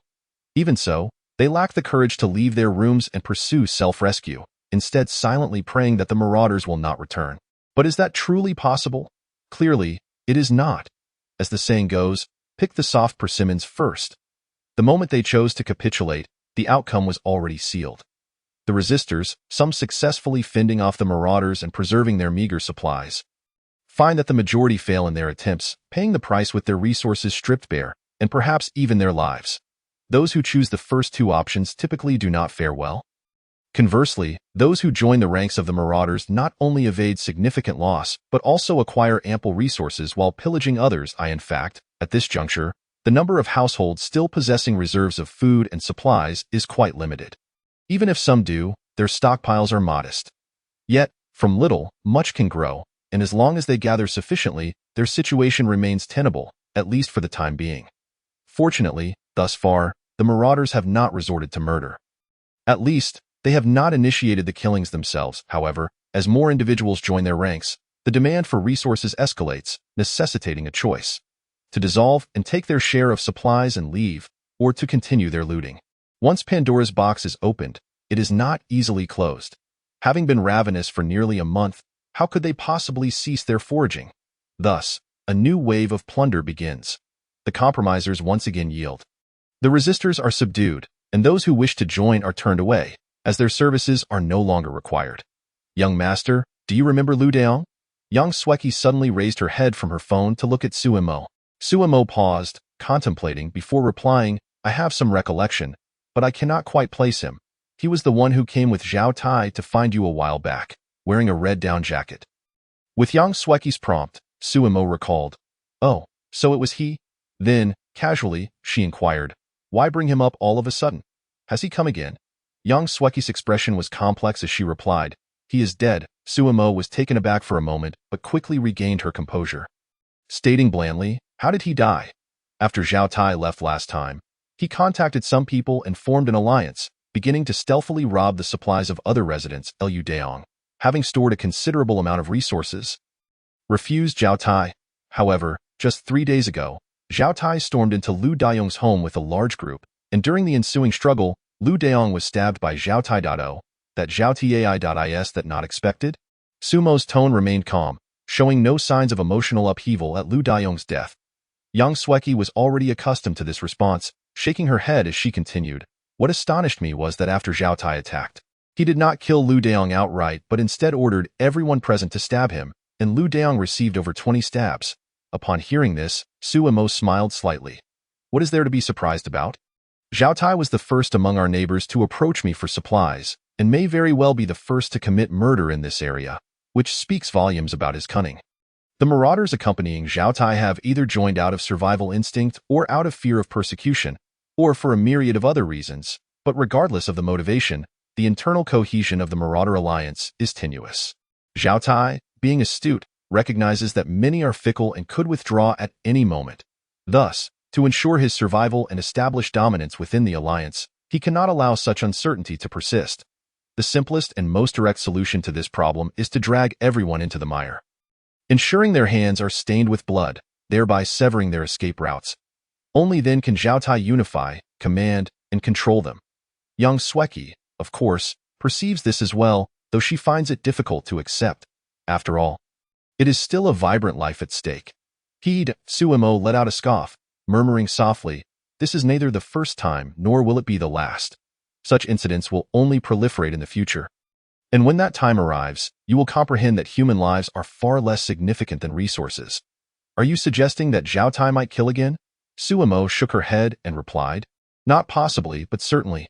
"Why?" Young Sweki asked, somewhat perplexed. "Of course, it is to establish authority and to seize territory, to divide the land. Is he attempting to build a personal power?" Young Sweki inquired in astonishment. Suemo cast a sidelong glance at Young Sweki, smiled slightly, and said, "What is so strange about that? He is not the only one doing so." "What do you mean?" Suemo stood up, stretching her somewhat stiff body as she spoke. "It has been nearly a month since the apocalypse began. Those who are still alive now either have ample resources at home or possess sufficiently strong willpower. Yet, as long as they survive, they are not foolish to continue living. One cannot rely solely on individual efforts. One must have their own power. Only in this way can they ensure their safety and better plunder from others." At this point, Suemo recalled some news she had seen online, and the corners of her mouth curled slightly. "Why haven't those who arrived there seen any resources? Is the government lying?" Suemo mused aloud and then answered herself, "This possibility cannot be ruled out, but it is unlikely. Resources must exist, albeit not in the quantities people imagine.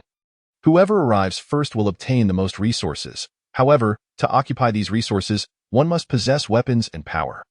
Otherwise, these resources will be seized by others. Even if they currently possess them, they will be plundered by others." "Surely not." Upon hearing this, Young Sweki was taken aback, exclaiming, "Those are resources left by the government. How could they dare to claim them for themselves?" Hearing this, Suemo turned her head, regarding Young Sweki with a bemused smile. Young Sweki knew that it was not a matter of daring or not, but rather an inevitability. The hardships faced by those who traveled from the city to the air raid shelter were beyond description. Anyone who chose to venture out must have had scant resources at home. Given the long journey, how did they manage to arrive and sustain themselves? A moment's thought could clarify it. When a person surpasses their threshold, they continually lower it. Thus, whatever actions they take should not be surprising. Lost in her thoughts, Young Sweki suddenly recalled something very perilous and terrifying. "Young master, Zhao Tai and his group have formed personal powers.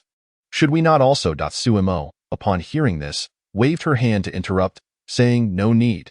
Having you by my side is sufficient." Young Sweki felt a warmth in her heart upon hearing this, yet her worries remained unabated. With so many of them, there were just the two of them. If they came knocking again, what would they do? Chapter 49. The Apocalypse Carnival 3. Suemo did not respond to Young Sweki's question. At that moment, her gaze was fixed on several snowmen that were drawing nearer to the safe house, a group of 7 or 8 people, led by a man in his 60s. Beside the elderly man were several women dressed in thin clothing and 2 children around 10 years old. They leaned on each other, stumbling as they approached the safe house. Young Sweki also noticed these people, her expression filled with confusion and surprise. Sumo's eyes turned cold as she headed for the second floor and retrieved a steel crossbow from her space. "Stop! Do not come any closer!" Upon hearing Sumo's voice, the group instinctively halted, looking up at her with eyes full of joy. The elderly man at the forefront spoke. "Suemo, I am Lu Jianjun. I used to carry you in my arms when you were a child. Do you remember?" Suemo looked expressionlessly at Lu Jianjun and said flatly, "I know who you are, but I do not care. Leave now, or I will shoot." As soon as these words were spoken, the joy in the eyes of the crowd faded significantly. Upon seeing the arrow emanating a chilling glow, their bodies instinctively trembled. Lu Jianjun's pupils constricted upon hearing this, yet he did not panic excessively. He raised his hands and turned in a circle, finally saying, "Suemo, I carry no weapons. You can rest assured, we mean no harm. Suemo knew full well that they bore no weapons and understood their purpose for coming here, which was why she had not shot immediately. Seeing that Suemo did not drive them away, Lu Jianjun quietly sighed in relief and continued, Suemo, we have come to seek some resources. Considering we are neighbors and have known each other in the past, could you possibly, before he could finish, Suemo rejected him outright, saying, no, we are willing to exchange anything we have, as long as you name it. We are open to bargaining. While saying this, Lu Jianjun subtly glanced back at the several women dressed in thin clothing. It was unclear whether they were inadequately prepared for the cold, or if they had dressed this way intentionally. There were school uniforms, JK outfits, flight attendant uniforms, in short, a variety of attires that accentuated their figures. To be frank, these women were all exceptionally well endowed and had even put on makeup, appearing quite appealing. Students, lolas, young women, and mature ladies, it was a dizzying sight, and if not for the surrounding environment, one might think they had entered a high-end club. As Suemo looked at them, they, despite shivering in the snow, struck alluring poses. Some even boldly threw flirtatious glances at Suemo. Young Sweki, witnessing this scene, felt extremely uncomfortable and muttered, disgusting. Suemo merely cast a glance before retracting her gaze. She was fully aware of Lu Jianjun's intentions and stated calmly, I have nothing to exchange. Upon hearing this, Lu Jianjun's brow furrowed. Although he had anticipated this outcome, he still felt disappointed. He then turned to the others behind him. Without Lu Jianjun needing to say anything, the women and children all knelt on the ground, pleading loudly with Suemo. Suemo, I am your sister Wang. You used to play with me often. Don't you remember? I am Xiao Qian. We were high school classmates and shared a desk for a year. Have you forgotten? Su Xiao, I am. Suemo looked down at the women from her elevated position. Narrowing her eyes, her gaze icy, she recognized these women. While she might not remember their names, their appearances and figures left an impression. But so what? Everyone has a desire for beauty. However, Suemo was not an animal that thought with its lower half. I reiterate, I have nothing to exchange. Yet the women seemed to hear nothing, continuing to plead earnestly. Seeing this, Suemo ceased speaking, allowing them to cry out in the snow. Minutes passed, and perhaps they were exhausted from crying. Or perhaps they were frozen, or maybe they realized pleading was futile. At a certain moment, they collectively fell silent and began to threaten Suemo, but such actions were utterly meaningless. Suemo said nothing in response to their threats and curses. The crowd then shifted their focus to the two children. These two children were merely 12 or 13 years old, the youngest no older than 11 or 12.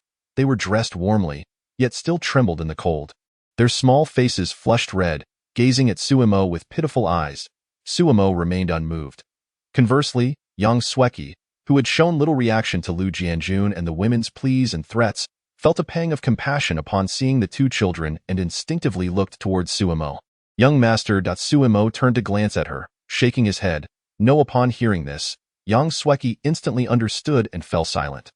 Although Lu Jianjun and the others could not see the situation upstairs, they had witnessed the exchange between the two.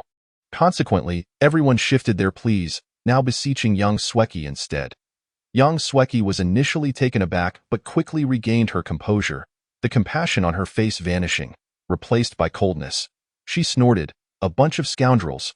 While saying this, her heart ached and she turned to head downstairs. Suemo noticed but did not intervene or speak. This was merely the beginning. Such incidents would only increase in the future. If they could not endure even this, how could they survive in the apocalypse? Lu Jianjun and the others, seeing Yang Sweki leave, lost their last glimmer of hope and could only plead with Suemo once more, adopting a trial-and-error attitude. Whether they found the crowd too noisy or were angered by their earlier threats against Yang Sweki, or perhaps Yang Sweki's reaction disappointed him, Suemo became enraged. He directed his gaze at Lu Jianjun and said in a deep voice, You have 1 minute to leave, or I will shoot. Upon hearing this, the crowd felt a chill run down their spines, instinctively retreating, their faces filled with terror as they looked at Suemo. Lu Jianjun was also somewhat taken aback before coming. He had heard that Suemo was a ruthless and cold-hearted youth. He had anticipated the possibility of provoking Suemo, yet he never expected Suemo would truly become angry. However, having lived for over half a lifetime, Lu Jianjun had weathered many storms. Though he felt panic inside, he believed that Suemo, being merely a youth, would not dare to shoot. Thus, instead of retreating, Lu Jianjun stepped forward 2 paces and said, "Suemo, for the sake of our past connections, please give us a little." Seeing this, Sumo's brows furrowed, a glint of cold light flashing in his eyes as he coldly stated, "You refuse to leave?" Very well. Before his words could fully escape his lips, he had already pulled the trigger, and the glinting crossbow bolt surged towards Lu Jianjun with unerring precision. Chapter 50. The Apocalypse Revelry 4. Sumo's declaration to take action caught Lu Jianjun entirely off guard. Yet, as he beheld the speeding bolt, he had no time for contemplation. He dropped to the ground in a most disheveled manner, barely evading the lethal strike. After releasing the shot, Suemo knocked another bolt and remarked, "This is merely a warning. Next time, I shall aim for your forehead. Now, be gone." Lu Jianjun raised his head to confront the bolt that loomed merely centimeters away, his countenance shifting dramatically. "Suemo, I am your Lu Di. How can you treat me this way?" Whoosh! Before Lu Jianjun could finish his sentence, another bolt was loosed, hurtling directly towards his brow. Realizing the imminent danger, he rolled frantically on the ground multiple times, just managing to evade the second shot. Although he had narrowly escaped, the dread lingered within him. He understood that tempting, pleading, or threatening Suemo would prove futile. He needed to flee this place swiftly, or he would surely perish under the next bolt. With this thought, Lu Jianjun disregarded his disarray, struggling to rise from the snow and then tumbling away in a desperate dash. As for the scantily clad women and children, they had already fled in terror the moment Suemo had unleashed his first bolt. Observing the panicked throng, Suemo refrained from firing again. He wished to conserve his bolts, not wanting them to be wasted on such individuals, despite having plenty in his spatial storage. Suemo presumed that this warning, coupled with Zhao Tai's prior misfortune, would compel these people to depart sensibly. Yet, he seemed to have underestimated the human instinct for survival. Lu Jianjun, over 60, defied the threat of death, managing to sprint over 150 meters through the snow, which was quite a feat for an elderly man. Upon realizing that Suemo had ceased his assault, Lu Jianjun sighed in relief. He believed Suemo lacked the resolve to kill them and was merely attempting to intimidate. In his eyes, whether facing Zhao Tai or his own group, Suemo had never taken a life. At most, he had merely injured, and each time he had only fired 2 bolts, indicative of a limited supply. With this reasoning, Lu Jianjun felt emboldened, thinking, "Suemo, there is no need for such drastic measures. With so many of us here, do you truly believe you can kill us all? Weapons are precious. There is no need to waste them on us. If I am not mistaken, you must not have many bolts left either. Our demands are modest. We merely seek some food. If you provide us with sustenance, we assure you we will cease our disturbances. Surely, you do not desire daily harassment, do you?" Suemo had initially intended to stow away his crossbow, but upon hearing these words, his gaze turned icy. Did they truly believe him to be easily intimidated? Did they think he lacked the courage to kill? With that, Suemo raised his crossbow, aiming the bolt directly at Lu Jianjun. Lu Jianjun, startled by this sight, relaxed almost immediately. Having served in the military during his youth, albeit in logistics tending to livestock and crops, he understood that the effective range of a crossbow was merely a couple of 100 meters at most, perhaps 250, with Suemo positioned at least 300 or 400 meters away. He believed it impossible for Suemo to strike him, thus he remained stationary, refusing to evade. While Lu Jianjun's assessment of the crossbow's limited range was correct, he was unaware that Suemo possessed not only a weapon but also extraordinary abilities. Those spatial abilities were primarily supportive and not inherently combative. They did not lack combat potential. In terms of defensive capabilities, spatial abilities ranked among the top 3 of all powers. Moreover, these abilities endowed Suemo with exceptional spatial awareness and remarkable accuracy. Since his rebirth, Suemo had primarily utilized his powers for storage and retrieval, never tapping into other capabilities. This was due to necessity and the fact that frequent use of such powers could lead to complications. While these abilities conferred various advantages, they also inflicted pain and torment upon the user. Different supernatural beings experienced unique complications, with symptoms that varied widely, yet the outcome was often similar: a degradation of physical and mental faculties. For instance, Suemo's complication manifested as absolute pain sensitivity. His body was at least 10 times more sensitive than that of an ordinary person. A minor injury that would elicit little more than a fleeting sting for others could be magnified tenfold for him. Most importantly, he would not easily succumb to unconsciousness. Even if he did, the sensation of pain would persist, intensifying rather than waning. One could only imagine the harrowing experiences he endured during his time as a test subject. Observing Lu Jianjun's self-assured demeanor, Su Mo let out a cold laugh. He then closed his eyes, inhaling deeply.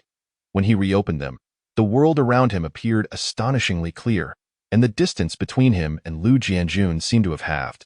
At this range, even a moderately skilled marksman would be able to strike their target with precision. Su Mo pulled the trigger, releasing the bolt with astonishing speed towards Lu Jianjun. Whoosh! The bolt traveled tenfold faster than the previous two. Lu Jianjun barely had time to comprehend the situation, let alone react, before the bolt found its mark. The sharp, pointed tip struck true, piercing through his forehead and exiting his skull, trailing a mixture of crimson and ivory. Thud! Moments later, Lu Jianjun's body fell backward, rigid and lifeless, his face still adorned with an expression of unfounded confidence. He was dead. Lu Jianjun had met his end with a single, decisive blow, without any struggle. This abrupt turn of events sent shockwaves through the onlookers, women and children, who had paused to watch in horror. He has killed someone. Run! In that moment, their thoughts of demanding supplies vanished. Their sole desire was to escape. However, the deep, thick snow impeded their flight, and after only a few steps, they stumbled and fell. Ignoring the pain and the cold, they scrambled to their feet, continuing their desperate dash for safety. Above, Su Mo maintained a calm demeanor as he released the trigger. But after the bolt struck Lu Jianjun, his pallor turned ashen, and a flicker of pain crossed his features. His hand, gripping the crossbow, trembled involuntarily. Humph! Now you wish to flee. It is too late. With that, Su Mo raised his crossbow once more. Steadying his breath, aiming at the last person in the fleeing group, and pulled the trigger. Whoosh! Another bolt was shot forth as Su Mo quickly knocked another arrow, shifting his aim to the next target. Whoosh! Whoosh! Whoosh! Bolts flew in rapid succession as Su Mo continued to unleash his deadly barrage, swiftly taking down the last few individuals, transforming the scene into a grotesque tableau of carnage. Chapter 51. The Apocalypse Revelry v. The air filled with cries, screams, pleas for mercy, and curses, echoing in a dissonant symphony. The remaining survivors, driven by desperation, fled through the snow with wild abandon. Their initial excitement had transformed into profound fear and deep regret. Had they known this would be the outcome, they would never have heeded Zhao Tai's counsel to tempt, plead, and threaten Su Mo, but it was too late for regrets. Their only option was to run faster than ever.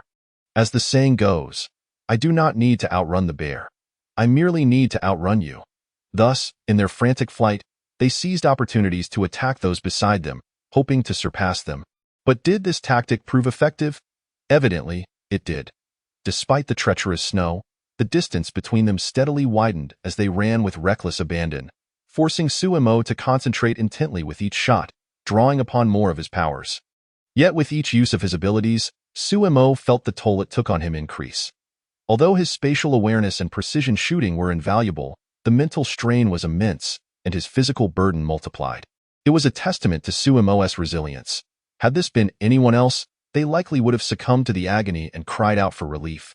After successfully incapacitating two more individuals, Su Mo contemplated his next move and ultimately decided against firing further arrows. This was not due to an inability to withstand his complications or a lack of capacity to eliminate them all.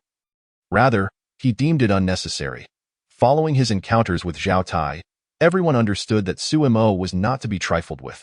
Moreover, they perceived that despite Su Mo's seemingly cold-hearted demeanor, he was fundamentally reluctant to kill.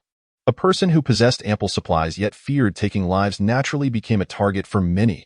Lu Jianjun and his companions were essentially pawns in Zhao Tai's game, a test of Su Mo's character. If Su Mo succumbed to temptation or could not withstand their pleas for resources, it would reveal him to be benevolent and manipulable. Even if Su Mo passed the test and withheld supplies, but spared them, it would suggest he lacked the resolve to kill, thus diminishing their fear of him. Of course, should Su Mo choose to take lives, he would likely only claim one or two. As long as they remained outside the range of his bolts, they would be safe. For Lu Jianjun and his group, this could be a crushing blow, but for Zhao Tai, it was a boon.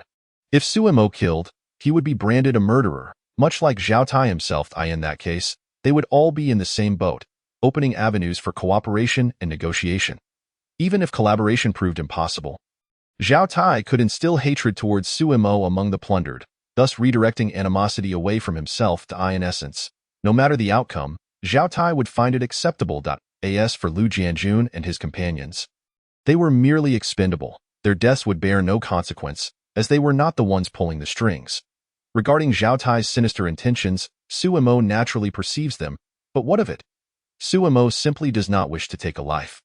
Or rather, to take a life so soon. Yet this does not imply that he lacks the courage or capability to do so. He had initially intended for you to succumb to the complications of an infected wound. Yet it seems the lesson from last time was insufficient. If that is the case, then may you meet your demise. Suemo stowed away his crossbow and disregarded the few remaining individuals. Gazing into the distance, he fixed his icy stare upon Zhao Tai's residence. Suddenly, a thought crossed his mind, and a smirk graced his lips as he murmured, "Zhao Tai, do you think you alone can manipulate the hearts of men? I can do that too." Thereafter, Suemo retrieved a megaphone from his space and, addressing the desolate snowfield, bellowed, "I had no desire to meddle in your conflict, but Zhao Tai, your repeated provocations have tested my patience. A scholar can endure much, but there are limits. I accept your challenge." Meanwhile, Zhao Tai, standing by the window and observing the preceding scene, wore a broad smile. He was aware that his objectives had been achieved.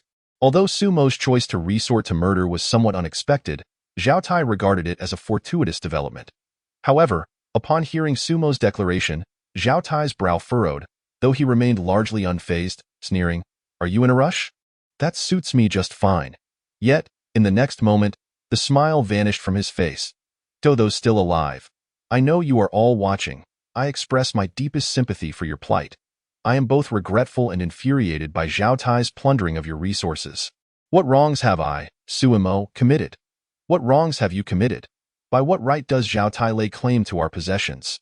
Do we not wish to survive as fervently as he does? I am not fond of conflict. I merely aspire to be an ordinary person. Yet why must you force my hand, Zhao Tai? Is it a crime to desire a simple life?" Upon hearing Sumo's words, many felt a pang of empathy. They had witnessed Zhao Tai's actions, initially indifferent as they believed it did not concern them, even hoping for Zhao Tai's success to partake in the spoils. Yet, with Zhao Tai's failure, disappointment mingled with helplessness. When the same misfortune befell them, they grasped the true nature of human treachery, powerlessness, and despair. In truth, anyone who had been robbed by Zhao Tai could relate to Suemo, especially those who had been lured by sweet words to open their doors only to face plunder. Moreover, Suemo spoke the truth. They were merely ordinary people, now desiring to remain so. Was that a fault? Though Suemo could not see what the crowd was thinking, he could surmise. Thus, he continued, "Since Zhao Tai shows no mercy, do not blame us for our lack of righteousness.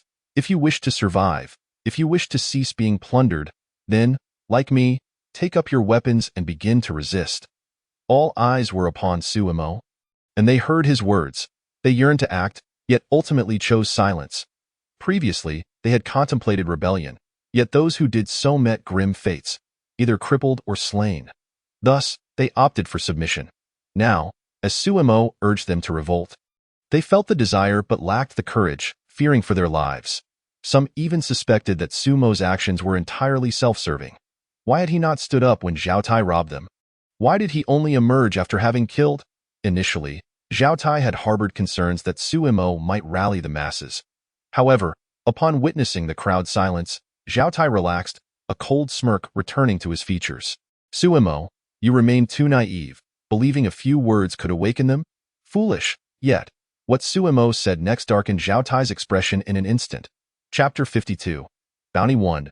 For every member of the Plunderers Alliance killed, one could claim 5 packs of instant noodles, 5 sausages, and 5 salted duck eggs from me.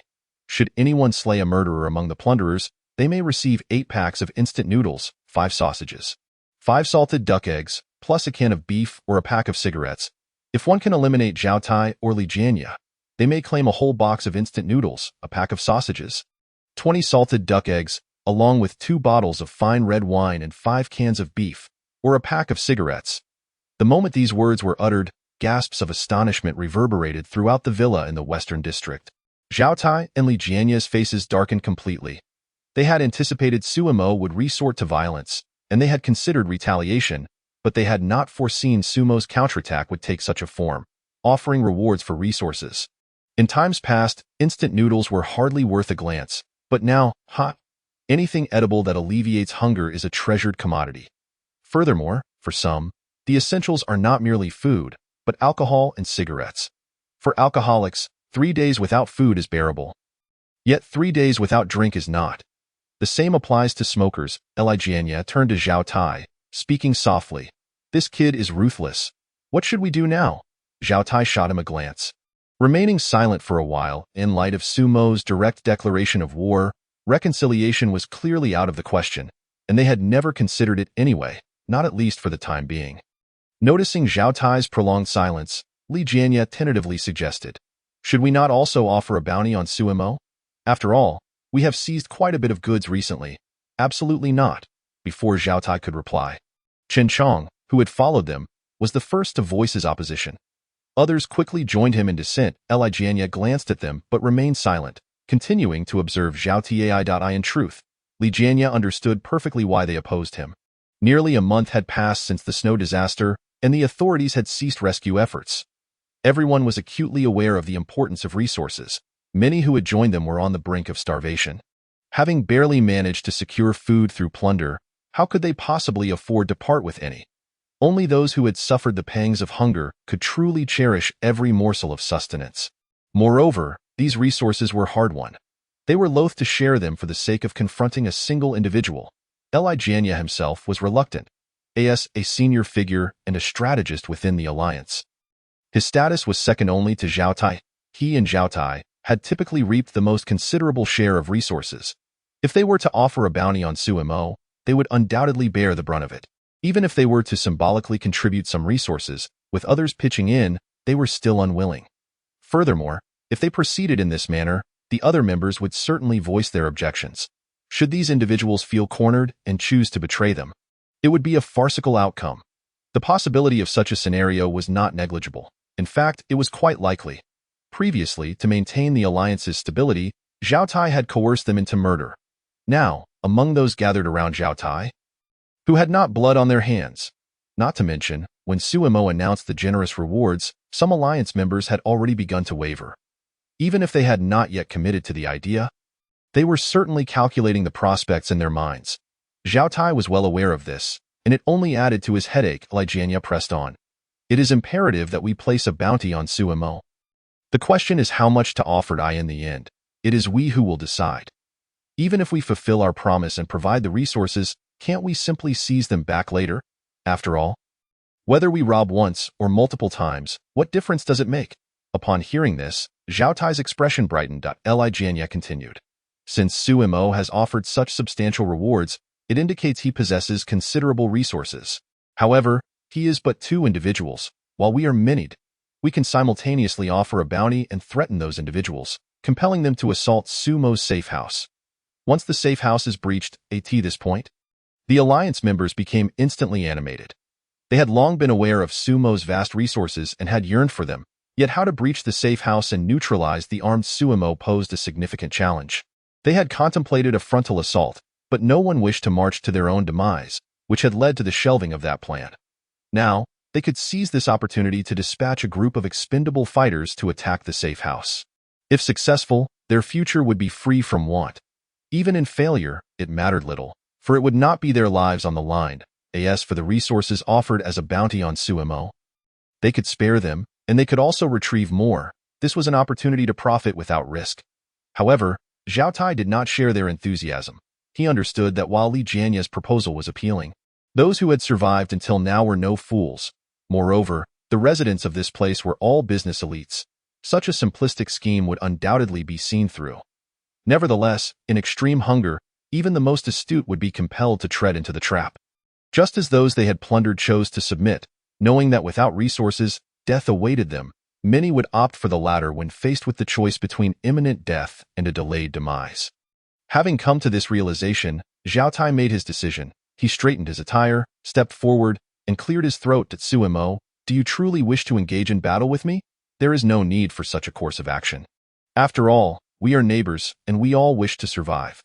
Since you possess such abundant resources, why not share them and help us all? Suemo, upon hearing this, could not help but sneer. I do have some supplies. But if you think you can take them without payment, you're sorely mistaken. We are all intelligent individuals here. Let's not play those games. As I have stated before, if you wish for supplies, you must offer heads in exchange. Suemo, why go to such lengths?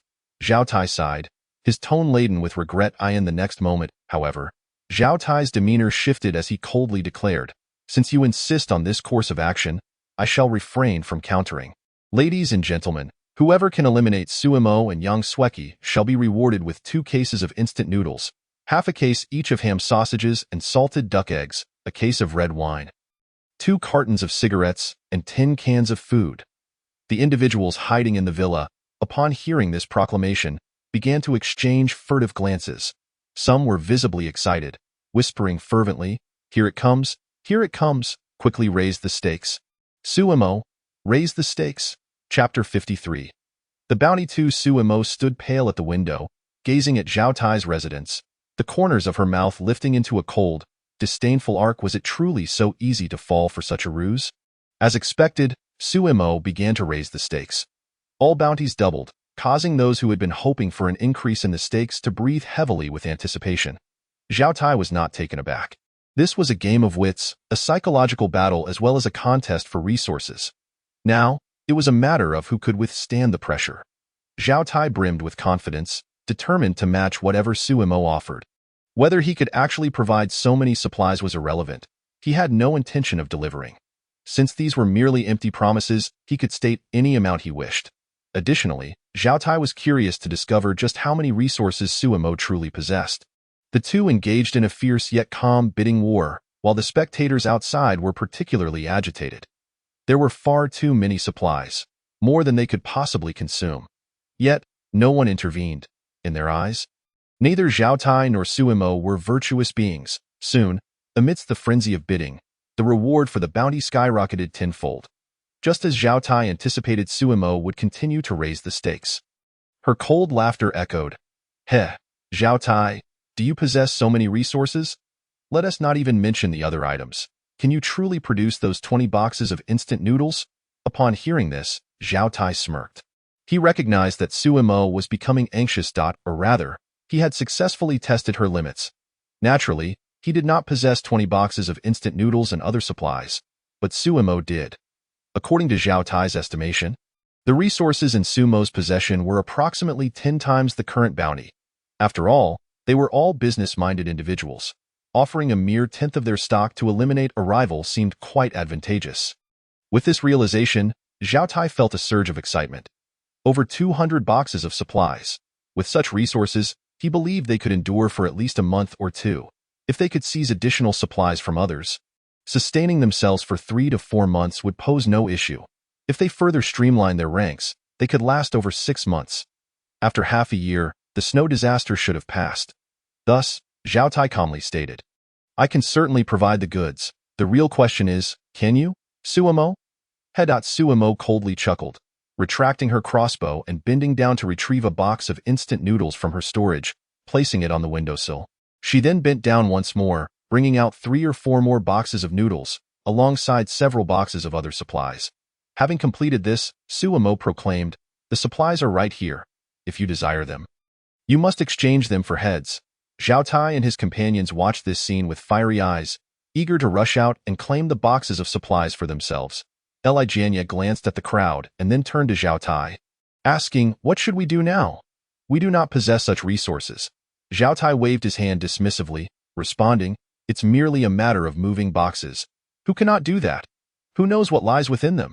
He then instructed his men to fetch a heap of cardboard boxes from the storage room. To enhance the persuasive effect, Zhao Tai had some boxes ripped open to reveal a variety of food items they had temporarily stored. Indeed, upon witnessing the tangible goods, an uproar erupted within the villa district. Wow, it's really food. I thought they were trying to deceive us. Instant noodles, large bags of instant noodles, and my favorite flavor, pickled cabbage. What? Who enjoys pickled cabbage? Such a strong flavor. At this point, who cares about flavor? Just having something to eat is good enough. I didn't mean it that way. I meant that I like them too. the crowd became increasingly excited upon seeing the instant noodles Zhao Tai had presented. However, some individuals were filled with anger, for the supplies Zhao Tai unveiled had been seized from them. How could they not feel indignant? But what good was their anger? As various voices echoed around him. Zhao Tai wore a beaming smile, relishing the feeling of being in control, of having the upper hand, and being able to act as he pleased. After a brief period of commotion, all eyes turned to Suemo, eager to see her reaction. Would she, like Zhao Tai, reveal her stockpile or continue to raise the stakes? Yet, Suemo's response took everyone by surprise. All right, I concede. Zhao Tai, this time you have triumphed. I do not possess such abundant supplies to continue bidding. Upon hearing this, the crowd could not help but sigh. Alas, what a pity.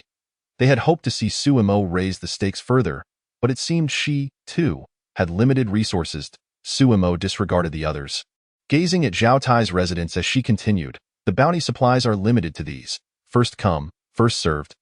Whoever arrives first shall claim the most. Time waits for no one, and of course, you may choose Zhao Tai. However, I must remind you of the origins of the supplies in his possession. I trust you are well aware of how he acquired them, whether he truly possesses such resources, whether he will honor his word, and whether he might seize them back after giving them to you. I cannot say. Ultimately, the choice is yours to make. Well, I have said my piece and shall not linger further.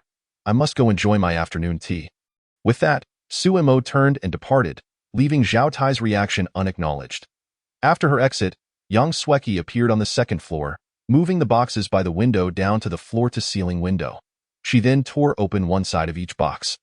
Ensuring that most people could clearly see the supplies within, packets of instant noodles, sausage links, bags of salted duck eggs, as well as several bottles of red and white wine.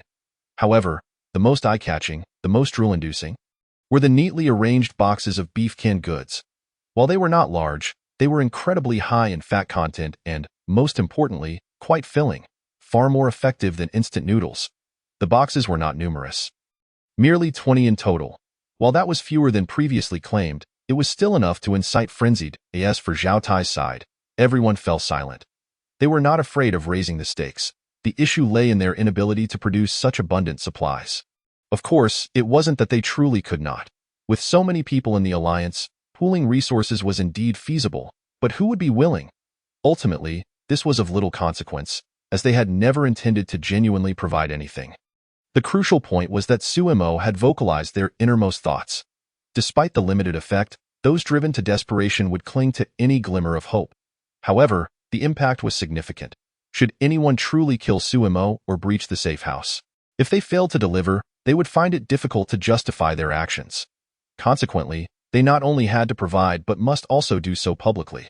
Yet, as Zhao Tai contemplated the situation, he realized that if they could indeed eliminate Suemo, fulfilling their promises would be inconsequential, as he would ultimately gain more. With this thought, Zhao Tai felt an immediate sense of relief.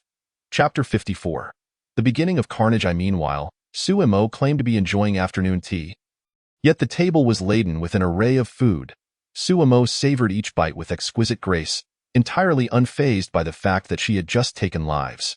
Yang Sueki sat across from her, her face etched with worry. Young master, are you all right? Suemo had wielded her powers to eliminate Lu Jianjun and others, and Yang Sueki had witnessed it all. Although she did not see the exact nature of the powers, she distinctly felt a transformation within Suemo at that moment. It was her first formal encounter with such abilities, and naturally, her curiosity was piqued. However, it quickly morphed into concern.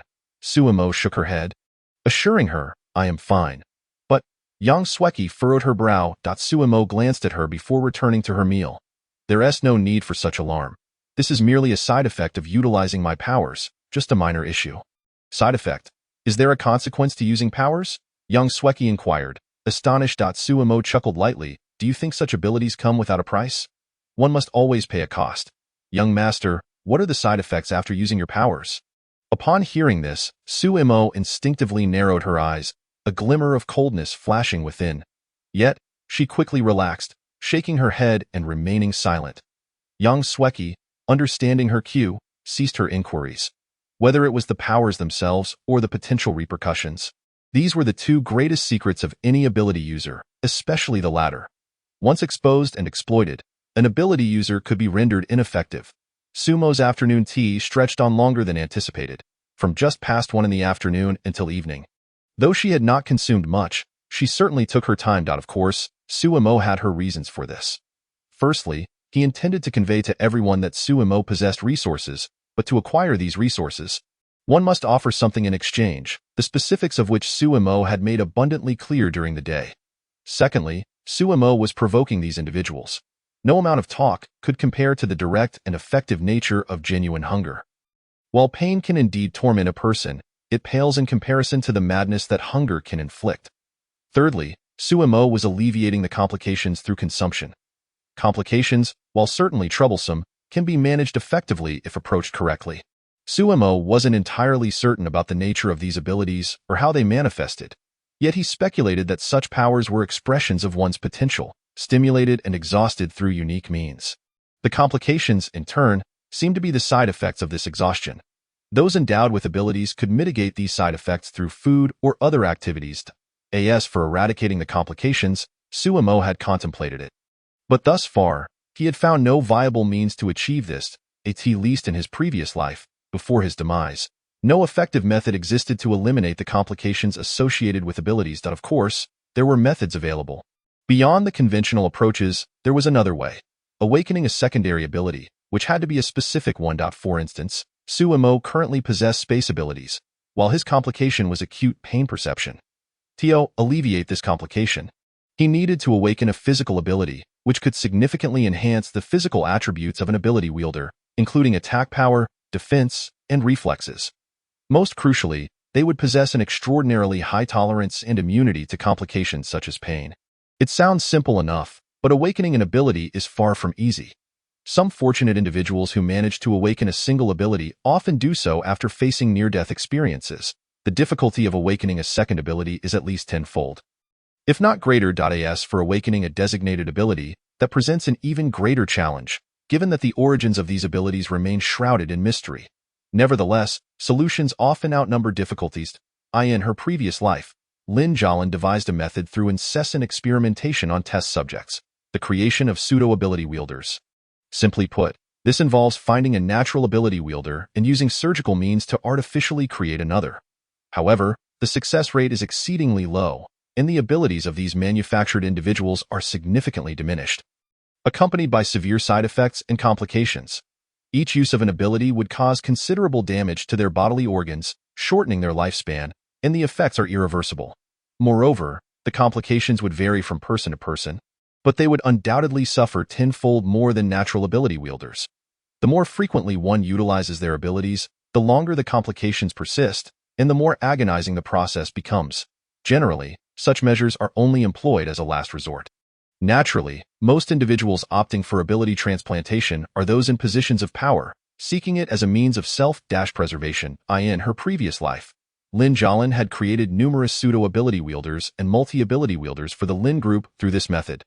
Sumo was unaware of how many lives were lost during this process, but he had witnessed hundreds. The reason he had not undergone an ability transplantation himself was primarily due to the rarity and uniqueness of his space ability. Lin Jialin would not consider such a procedure until she found a suitable substitute. After all, Lin Jialin was a woman of perfection, pursuing maximized benefits. Returning to the present, from day to night, the neighborhood remained eerily quiet. No one moved, nor did anyone venture outside, as if nothing had transpired. Yet, everyone was acutely aware that a massacre was imminent. At 10 o'clock in the evening, the sky was shrouded in dark clouds. Heavy snow falling, and all the villas in the community were engulfed in darkness. Only Sumo's safe house was ablaze with light, a stark contrast that stood out vividly. At that moment, Sumo sat before the floor-to-ceiling window, engrossed in a book, while Yang Sueki, after tidying up the aftermath, prepared a cup of tea for him and sat on the opposite sofa, lost in thought. After a prolonged silence, Yang Sueki could not contain her curiosity and inquired, "Young master, do you think they will make a move?" Without hesitation, Sumo replied, "Of course, unless they no longer wish to live." "Will they choose Zhao Tai or you, young master?" Sumo pondered for a moment before responding. "Given that I killed so many during the day, they understand that I am not to be trifled with. Unless absolutely necessary, they will refrain from approaching me until they ascertain just how many crossbows I possess. So, they will target Zhao Tai then. Upon hearing this, Suemo chuckled, lifting his gaze towards the window and shaking his head. They will not do so for the time being. Young Sweki looked at Suemo in confusion. Suemo elaborated, the slaughter and plunder have commenced, and order has disintegrated. Their current targets are neither me nor Zhao Tai, but rather the people around them. By eliminating them, they can seize their resources and use their heads to barter for supplies. Ah? Young Sweki exclaimed in shock, instinctively responding. How is this possible? Just then, a chilling scream echoed from outside. Wang Kai, how could you do this to me? I am your superior. Ah, help! Upon hearing this cry for help, Young Sweki turned to Suemo, disbelief etched on her face. Suemo smiled faintly and remarked, You see, the slaughter has begun. Chapter 55. The slaughter begins too. The wretched and desperate cries for help did not persist for long. Soon, tranquility returned, as if everything that had just transpired had been a mere illusion. Yet, everyone knew that it was no illusion. The slaughter had commenced, and lives were being lost once more. Approximately half an hour later, a figure appeared in the snow, rapidly approaching Sumo's residence. It was a man, heavily bundled in layers, appearing robust and formidable. He carried a large tote bag, and his running posture was rather comical. Someone's coming. Without needing young Sweki's prompt, Suemo had already noticed the individual. The man halted about 300 meters away from the safe house, gazing at Suemo, who sat by the window sipping tea. He said nothing but raised the tote bag in his hand. Then, right before Sumo's eyes, he opened the tote to reveal 3 severed heads. A man in his 40s, his face etched with terror. A woman in her 30s, her visage marked by brutality. And a boy of around 10. It was evident that this was the family who had just called for help and met their demise. Suemo cast a glance at the heads, his expression devoid of emotion, and stated flatly, That's only one person. The man paused, momentarily taken aback, before erupting in fury, his voice hoarse with indignation. On what grounds? I demand the heads of the Plunderers' Alliance. They are not part of them. The man fell silent. He had indeed killed them and was aware of their identities. He knew they were not Zhao Tai's people. Yet he had still come. Although he had taken lives and seized some supplies, the quantity was insufficient to last more than a few days. After a brief silence, the man spoke with a tone that blended negotiation and desperation. Can you give me a bit more? Just one. Without waiting for a response, Suemo continued. If it weren't for the fact that you're the first to come to me, not a single head would count. It's your choice to trade or not. Having said this, Suemo returned his attention to his book. In truth, for Suemo, it mattered little whose heads were offered in exchange for supplies. His true aim was to incite everyone into action, to make them feel the threat and ultimately direct their ire towards Zhao Tai and his ilk. The man initially intended to argue that one was too little, hoping to negotiate further, but upon observing Sumo's demeanor, he realized this was the best outcome he could achieve. All right, I will trade. Suemo nodded upon hearing this. He set his book aside, rose, and approached the supplies arranged by the window, casually selecting 3 packets of instant noodles, 2 sausages, and a salted duck egg. Moving to the small window that had been intentionally left open during the safe house's construction, he tossed the supplies outside. The man, upon seeing the provisions, hesitated instead of rushing forward. He recalled the gruesome scene from earlier in the day when Suemo had shot several people in cold blood, fearing that if he approached, he might not only fail to secure the supplies but also become a target himself. Suemo said nothing and did not move, simply standing at the small window, watching the man with a smile. After a moment's hesitation, the man decided to take the risk. He had already seized some supplies.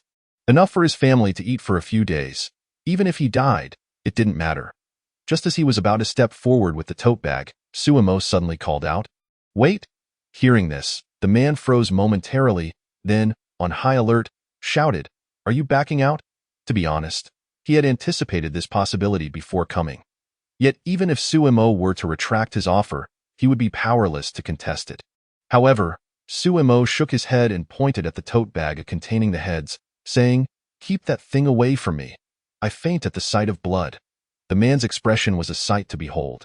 After a brief moment of shock, he placed the tote bag down and cautiously made his way towards the safe house. The man suddenly realized that the distance of about 300 meters felt longer than his first experience with killing. Nevertheless, He reached the window and quickly grabbed the supplies on the ground. After stashing everything away in his clothing, he looked up at Suemo and said in a low voice, "Wasn't it agreed that for each person I kill, I'd receive 5 packets?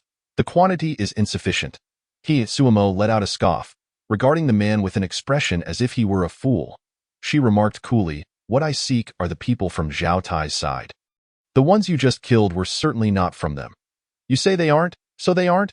The man retorted instinctively, "I am far more aware of Zhao Tai's subordinates than you are. As for how I know, you should understand that as well that I am fully aware they are not, yet I still provide you with supplies.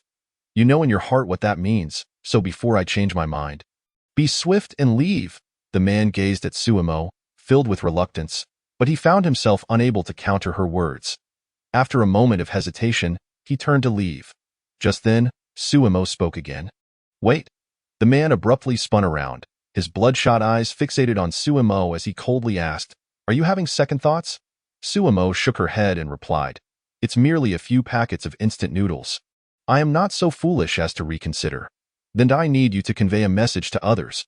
"What message?" "Whoever can kill Zhao Tai or Li Jianya, the bounty will be doubled from the original amount."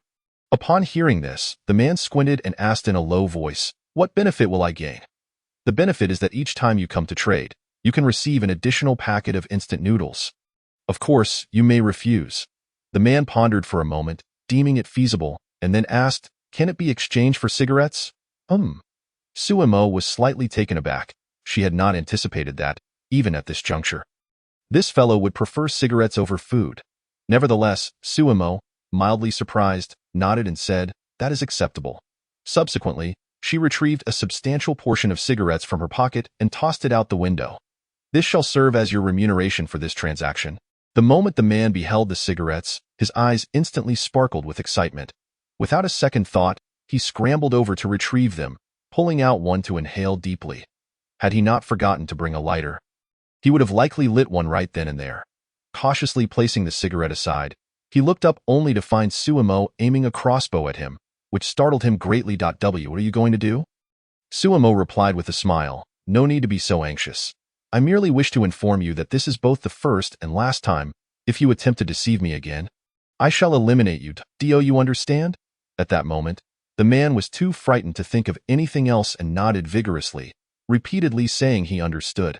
Observing the terrified man, Suemo flashed an enchanting smile. "Since you comprehend, you may leave." Chapter 56. The onset of carnage. The man, as if granted a reprieve, turned and fled, his speed astonishing. After running over 300 meters, he finally halted. Instinctively glancing back, he discovered Suemo watching him with a smile. Her expression, seemingly harmless, caused him to break out in a cold sweat. The brightly lit safe house now appeared as a monstrous beast, keenly fixated on him. He quickly averted his gaze, grasped the handbag on the ground, and continued his hasty retreat. He had not intended to take the head with him. After all, he had acquired some supplies, albeit not as many as he had anticipated. It was still an unexpected gain. Yet he now feared that Suemo would use this as an excuse to eliminate him. If that were to happen, he would indeed have no tears left to see or wide eye. In truth, the man was overthinking. Suemo had no intention of killing him. As the first person to trade with her, regardless of her motives, she would not resort to murder. Naturally, some intimidation and warnings were inevitable. Once the man had distanced himself, Suemo closed the small window and returned to the living room. "Young master, you truly provided him with supplies?" Young Sweki inquired, somewhat astonished upon Suemo's return. Suemo chuckled, teasing, "What? Do you perceive me as a person devoid of integrity?" Young Sweki gazed at Suemo, somewhat helplessly stating, "Young master, you know that is not what I meant." "Haha." Suemo laughed heartily, then explained, "Since I have promised to trade, I will naturally honor my word." "But that man clearly did not kill Zhao Tai's people." "What does that matter? Regardless of who he killed, I shall grant him supplies and, through him, convey to everyone that I, Suemo, am a person of my word. Even if they do not fully believe, it suffices that they understand they can indeed exchange for supplies from me." Young Sweki immediately grasped the rationale and responded, "In that case, the pressure will entirely rest on Zhao Tai." Suemo nodded, saying, precisely as they spoke. Suemo glanced in the direction of Zhao Tai's residence, a cold smile curling at her lips as she murmured, "The show is about to begin." Yang Sueki observed Sumo's profile, pondering a different concern. What if Xiao Tai decides to raid us at this moment? Wouldn't we essentially be delivering supplies to him? I would actually welcome such a move from him, but alas. Sumo shook her head at this point. She understood that, given Xiao Tai's intellect, he would not commit such a foolish act, at least not at this moment. At Xiao Tai's residence, he actually sought to trade with Sumo. Did he not fear being eliminated by her? Do you think Sumo will provide him with supplies? Look, Sumo is making a move. Wow, Sumo truly provided supplies. Look, that fellow emerged alive. Witnessing this scene, the crowd fixated their gaze on the man. Someone could not help but ask, that fellow took quite a bit of supplies and even stole some. Should we? The moment those words were uttered, greed flickered in everyone's eyes, and they turned to Xiao Tai. Xiao Tai, upon hearing this, felt quite tempted. Despite currently being well-fed, maintaining so many people incurs substantial daily expenses. The supplies acquired by the man trading with Sumo may seem trivial to her, but they were significant to them. Xiao Tai contemplated for a moment, then shook his head, stating, no many understood Xiao Tai's reasoning for the refusal, yet some remained perplexed and displeased. However, these individuals were not genuinely confused. After all, those who had survived thus far possessed intelligence. They were merely famished, and upon seeing any hint of supplies, wished to claim them for themselves. Xiao Tai turned to face the crowd, speaking earnestly. Sumo is currently observing us, and others are as well. If we were to raid now, everyone would harbor resentment towards us and would subsequently hunt us down. Those cowards wouldn't dare, would they? Someone scoffed. Before Xiao Tai could respond, another person stepped forward to counter. Do you not comprehend the current situation? Everyone is striving to survive. What is there to fear? The individual attempted to argue further, but Xiao Tai interrupted. Enough. Recently, you all should exercise restraint and be cautious. We have sufficient food and water for the time being, so do not worry excessively. But should we simply allow them to trade with Sumo for supplies? Xiao Tai furrowed his brow, casting a deep glance at the speaker, then replied, isn't that even better? The more they trade with Sumo, the more beneficial it is for us. Once they accumulate sufficient supplies, we can raid again, and at that time, all the supplies will belong to us, far exceeding what we could seize now. Upon hearing Xiao Tai's reasoning, the objector finally ceased opposition. The others also displayed knowing smiles. Xiao Tai observed this and said, all right, it's getting late. Hurry and get some sleep. It's truly freezing tonight. Upon hearing this, the crowd dispersed, returning to their respective rooms. Some drank, others played cards, and some engaged in poker. A lively atmosphere ensued. Li Jianya did not leave. After everyone had departed, he looked at Xiao Tai and remarked, there are too many people in the alliance. Our supplies may not last long. Xiao Tai cast a sidelong glance at Li Jianya. Nodding, indeed, there are somewhat too many. It is time to streamline our ranks. Which individuals should we eliminate? Xiao Tai remained silent, instead directing his gaze at the person who had repeatedly opposed him earlier. Now engaged in a card game in the living room, Li Jianya followed Xiao Tai's gaze, feigning confusion. Wang Er? Xiao Tai nodded. Wang Er has been gathering quite a following lately. He poses a significant threat to us. The time to eliminate them is now. Li Jianya regarded Xiao Tai with a profound look, but said nothing further. After leaving Sumo's residence, Wang Kai did not immediately return home. Although many were aware that he had just killed someone and sought to trade with Sumo, caution was never a fault.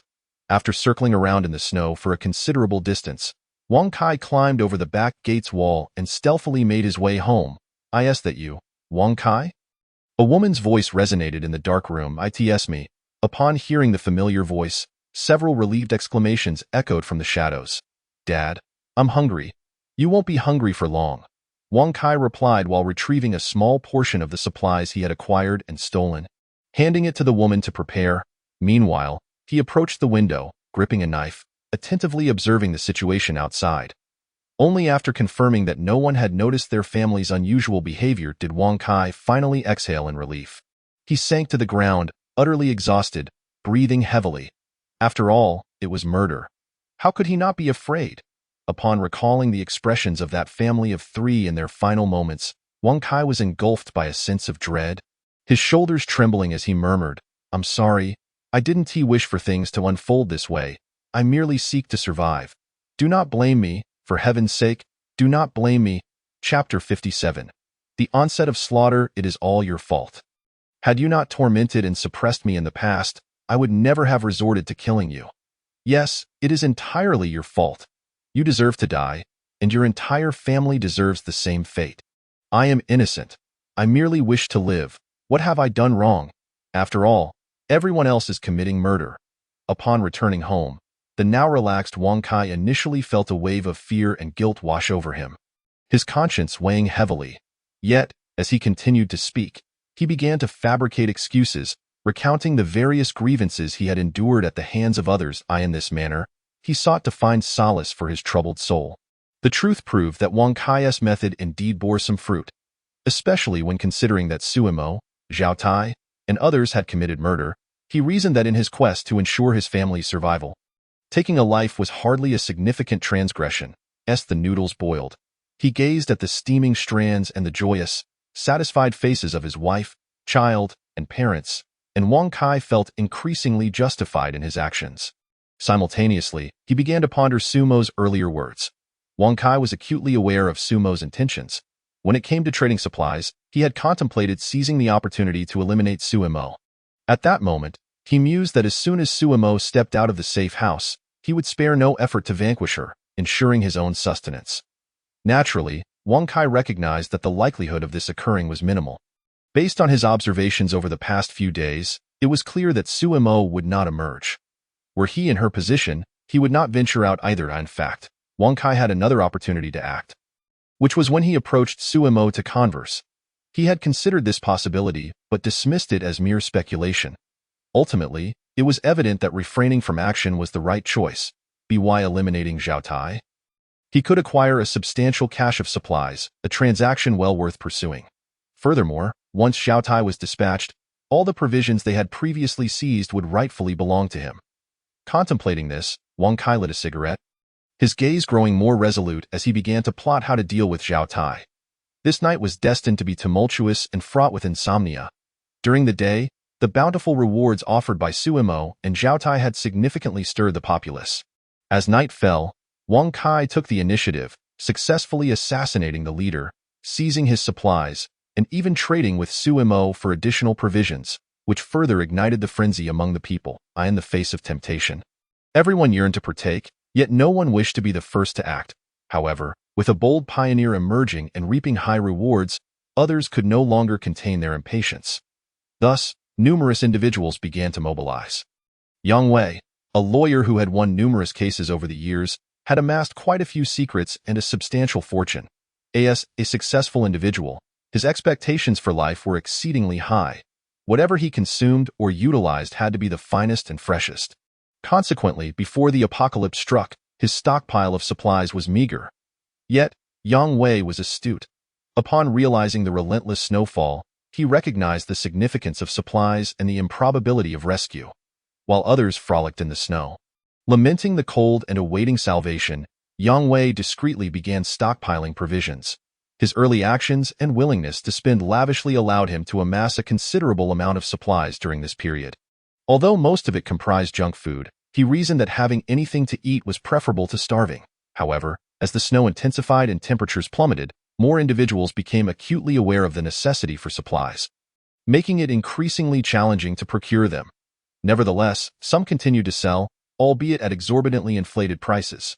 Yang Wei persisted in his purchasing endeavors, each transaction executed with utmost caution. Yet soon, he found himself unable to acquire more supplies, for the demand had surged. Fortunately, he had already secured a sufficient quantity to sustain his survival. As he reveled in his good fortune, savoring his food and observing the tumult outside, misfortune struck. It was unclear at which juncture the fault lay, but word of his supplies had reached Zhao Tai. Consequently, one fateful day, Zhao Tai stormed into his home with a gang, commencing a ruthless theft of his provisions. Initially, Yang Wei contemplated resistance. However, outnumbered, the cunning Yang Wei opted for compromise, relinquishing a portion of his supplies. Yet Zhao Tai and his cohorts were insatiable, ransacking the villa and uncovering more of his provisions. After administering a severe beating to Yang Wei, they departed with a substantial portion of what he had painstakingly acquired. Had he not prudently reserved some supplies, he might have been left with nothing. It was only at that moment that Yang Wei comprehended the harsh truth. Mere supplies were insufficient for survival. One also required strength. Consequently, his thoughts turned to Suemo. He attempted to reach out to her, hoping for collaboration, but she ignored his overtures. Since their previous altercation with Zhao Tai, Suemo had ceased communication with anyone. Unable to contact her, Yang Wei sought to connect with others who had been victimized, desiring to unite against Zhao Tai. These individuals initially expressed agreement over the phone, yet before long, Zhao Tai returned with his men. Clearly, someone had betrayed Yang Wei.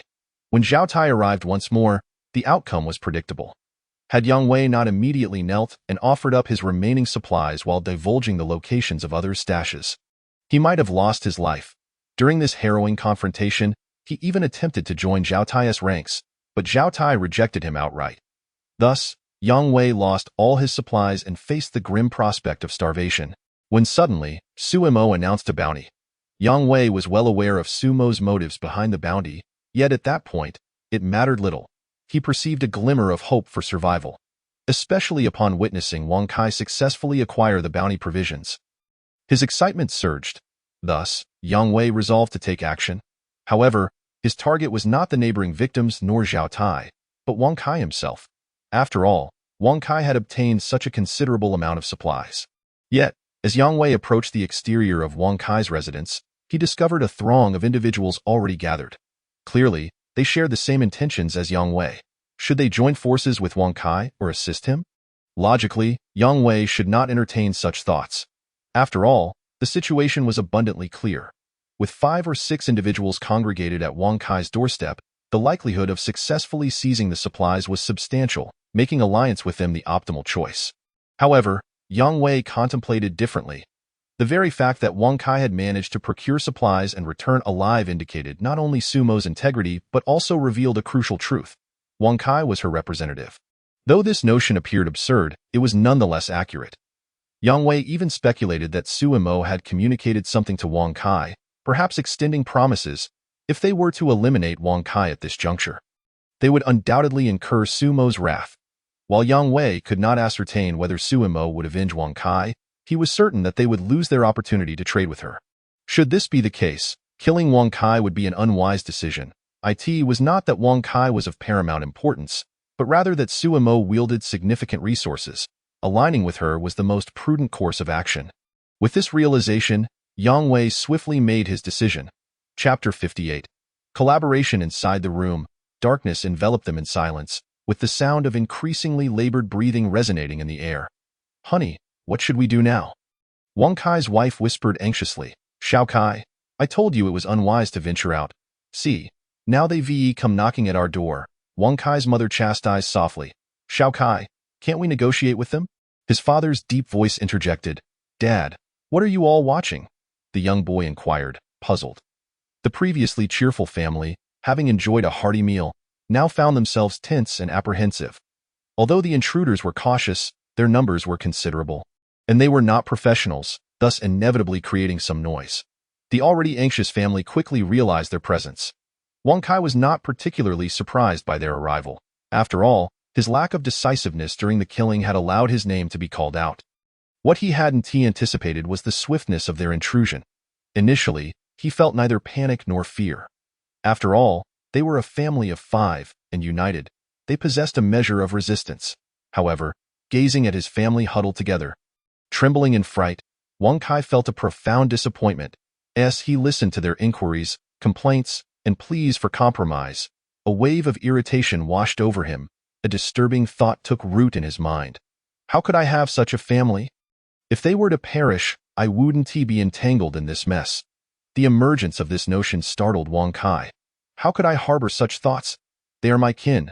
Noticing Wang Kai's silence, his mother's grievances escalated.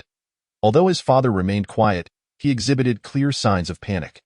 Conversely, his wife, who often argued with him, despite her fear, clasped Wang Kai's hand tightly, seemingly attempting to encourage him through this gesture.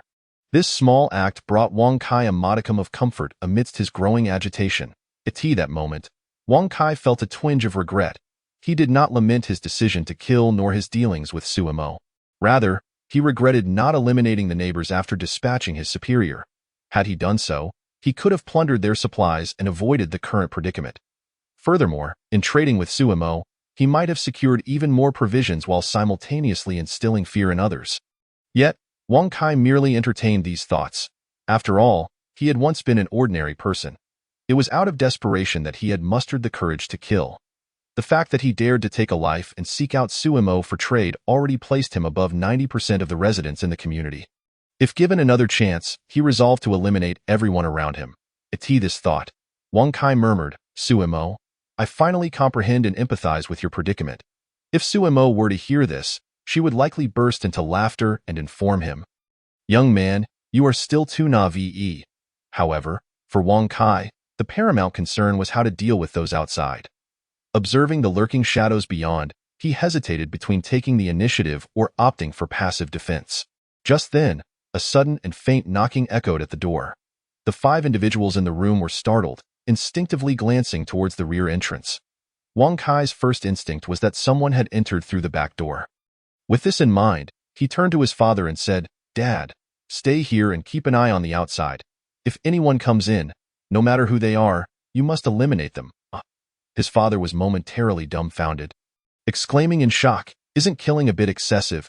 "Humph," Wang Kai scoffed, replying, "If you do not take them out, we will be the ones to perish. Do not entertain thoughts of compromise. Once you do, they will undoubtedly kill you. Fighting back might just give us a chance of survival." With that, he disregarded his father's thoughts, gripping the kitchen knife tightly and swiftly making his way to the back door. Upon reaching the rear entrance, Wang Kai found no one there, leaving him puzzled. Could I have misheard? He quickly dismissed the notion, suspecting it was a ruse by those outside. Realizing the gravity of the situation, he turned to head back to the front door. Knock, knock, knock. Just as he prepared to pivot, the knocking resumed. Accompanying it was the voice of a man. "Wang Kai." Wang Kai whipped around, fixing a fierce glare on the front door, his grip on the knife tightening, his expression turning menacing. After a prolonged silence, the voice continued, "Wang Kai, I know you are inside. I mean no harm. I come seeking your cooperation." The moment those words were uttered, Wang Kai was taken aback. "Who are you, Yang Wei?" "Lawyer Yang." Wang Kai was once again caught off guard. This. Wang Kai narrowed his eyes. He recognized Yang Wei but wasn't well acquainted with him, having only engaged in some business dealings in the past. At this moment, Wang Kai pondered why Yang Wei would seek his collaboration now and whether this so-called partnership was genuine. "What do you propose?" Yang Wei did not answer directly but instead inquired, "Have you formed an agreement with Suimo?" Wang Kai was momentarily stunned but quickly regained his composure. Thus, in response to Yang Wei's question, he neither confirmed nor denied but rather asked, "What do you want?" "There are 6 individuals outside preparing to assault your home. I can help you eliminate 3 of them in exchange. I require some food of course. I won't ask for much. This is merely my gesture of good faith." Wang Kai furrowed his brow, perplexed and astonished. "Is it really that simple?" "Heh." Yang Wei chuckled lightly. "Wang Kai, you are an astute individual. You understand my motives for assisting you. You may choose to refuse, but I must caution you. I am a solitary figure, one who can afford to feed himself without concern for others. But what about you? Without my aid, even if you managed to slay those outside, how many of your family would survive?" Hearing this, Wang Kai's expression darkened as he coldly retorted, "Are you threatening me?" No. I am merely stating the facts." Wang Kai fell silent. He was well aware of the truth in Yang Wei's words. Cooperating with him was indeed the best course of action. Yet, the question remained, could Yang Wei be trusted? "Can I trust you?" Yang Wei replied with a smile, "You need not trust me, just as I will not trust you. To be frank, had you not bargained with Suimo for supplies and returned alive, I would not have chosen to collaborate with you. Therefore, you have no choice." In truth, Wang Kai had already surmised Yang Wei's intentions. After a brief moment of hesitation, he predictably opted for cooperation. Chapter 59. A fierce struggle. Due to the urgent circumstances, the 2 men quickly devised a strategy to fend off their adversaries through the door. Then parted ways. Following their agreement, Yang Wei did not act immediately. He waited for the assailants to attack Wang Kai. Once one side incurred casualties, he would decide whom to assist. Should Wang Kai falter and be killed, Yang Wei would naturally ally with the attackers. Conversely, he would side with Wang Kai if the latter prevailed. Ultimately, regardless of whom Yang Wei chose to support, he had nothing to lose. Wang Kai was cognizant of Yang Wei's mindset. Yet he had no alternative but to collaborate with him. Now, Wang Kai's only goal was to secure the first kill during the assault. Only then would he have a glimmer of hope. A new bloodbath was about to commence. Wang Kai had barely returned to the front door when disturbances erupted outside. He observed two shadowy figures at the entrance, attempting to enter the yard using a human ladder. Realizing the urgency, Wang Kai turned to his father and declared, "We cannot wait any longer. We must take the initiative." With that, he wielded an axe in his left hand and a kitchen knife in his right. Flinging open the door and charging towards the entrance, in contrast to Wang Kai's decisiveness, his father hesitated momentarily. Nevertheless, as a man, he ultimately chose to follow suit. Just as Wang Kai burst from the room, one of the figures had already vaulted over the iron gate. As the intruder prepared to rise and assess the situation within, he was met with Wang Kai charging towards him, raising the axe high to strike. The man, taken aback, instinctively dodged to the side, shouting, "Quick!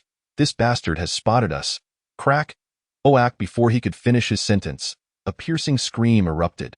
Despite the man's quick reflexes, he had lingered outside for too long, sapping his stamina. In contrast, Wang Kai was well fed and at the peak of his physical condition.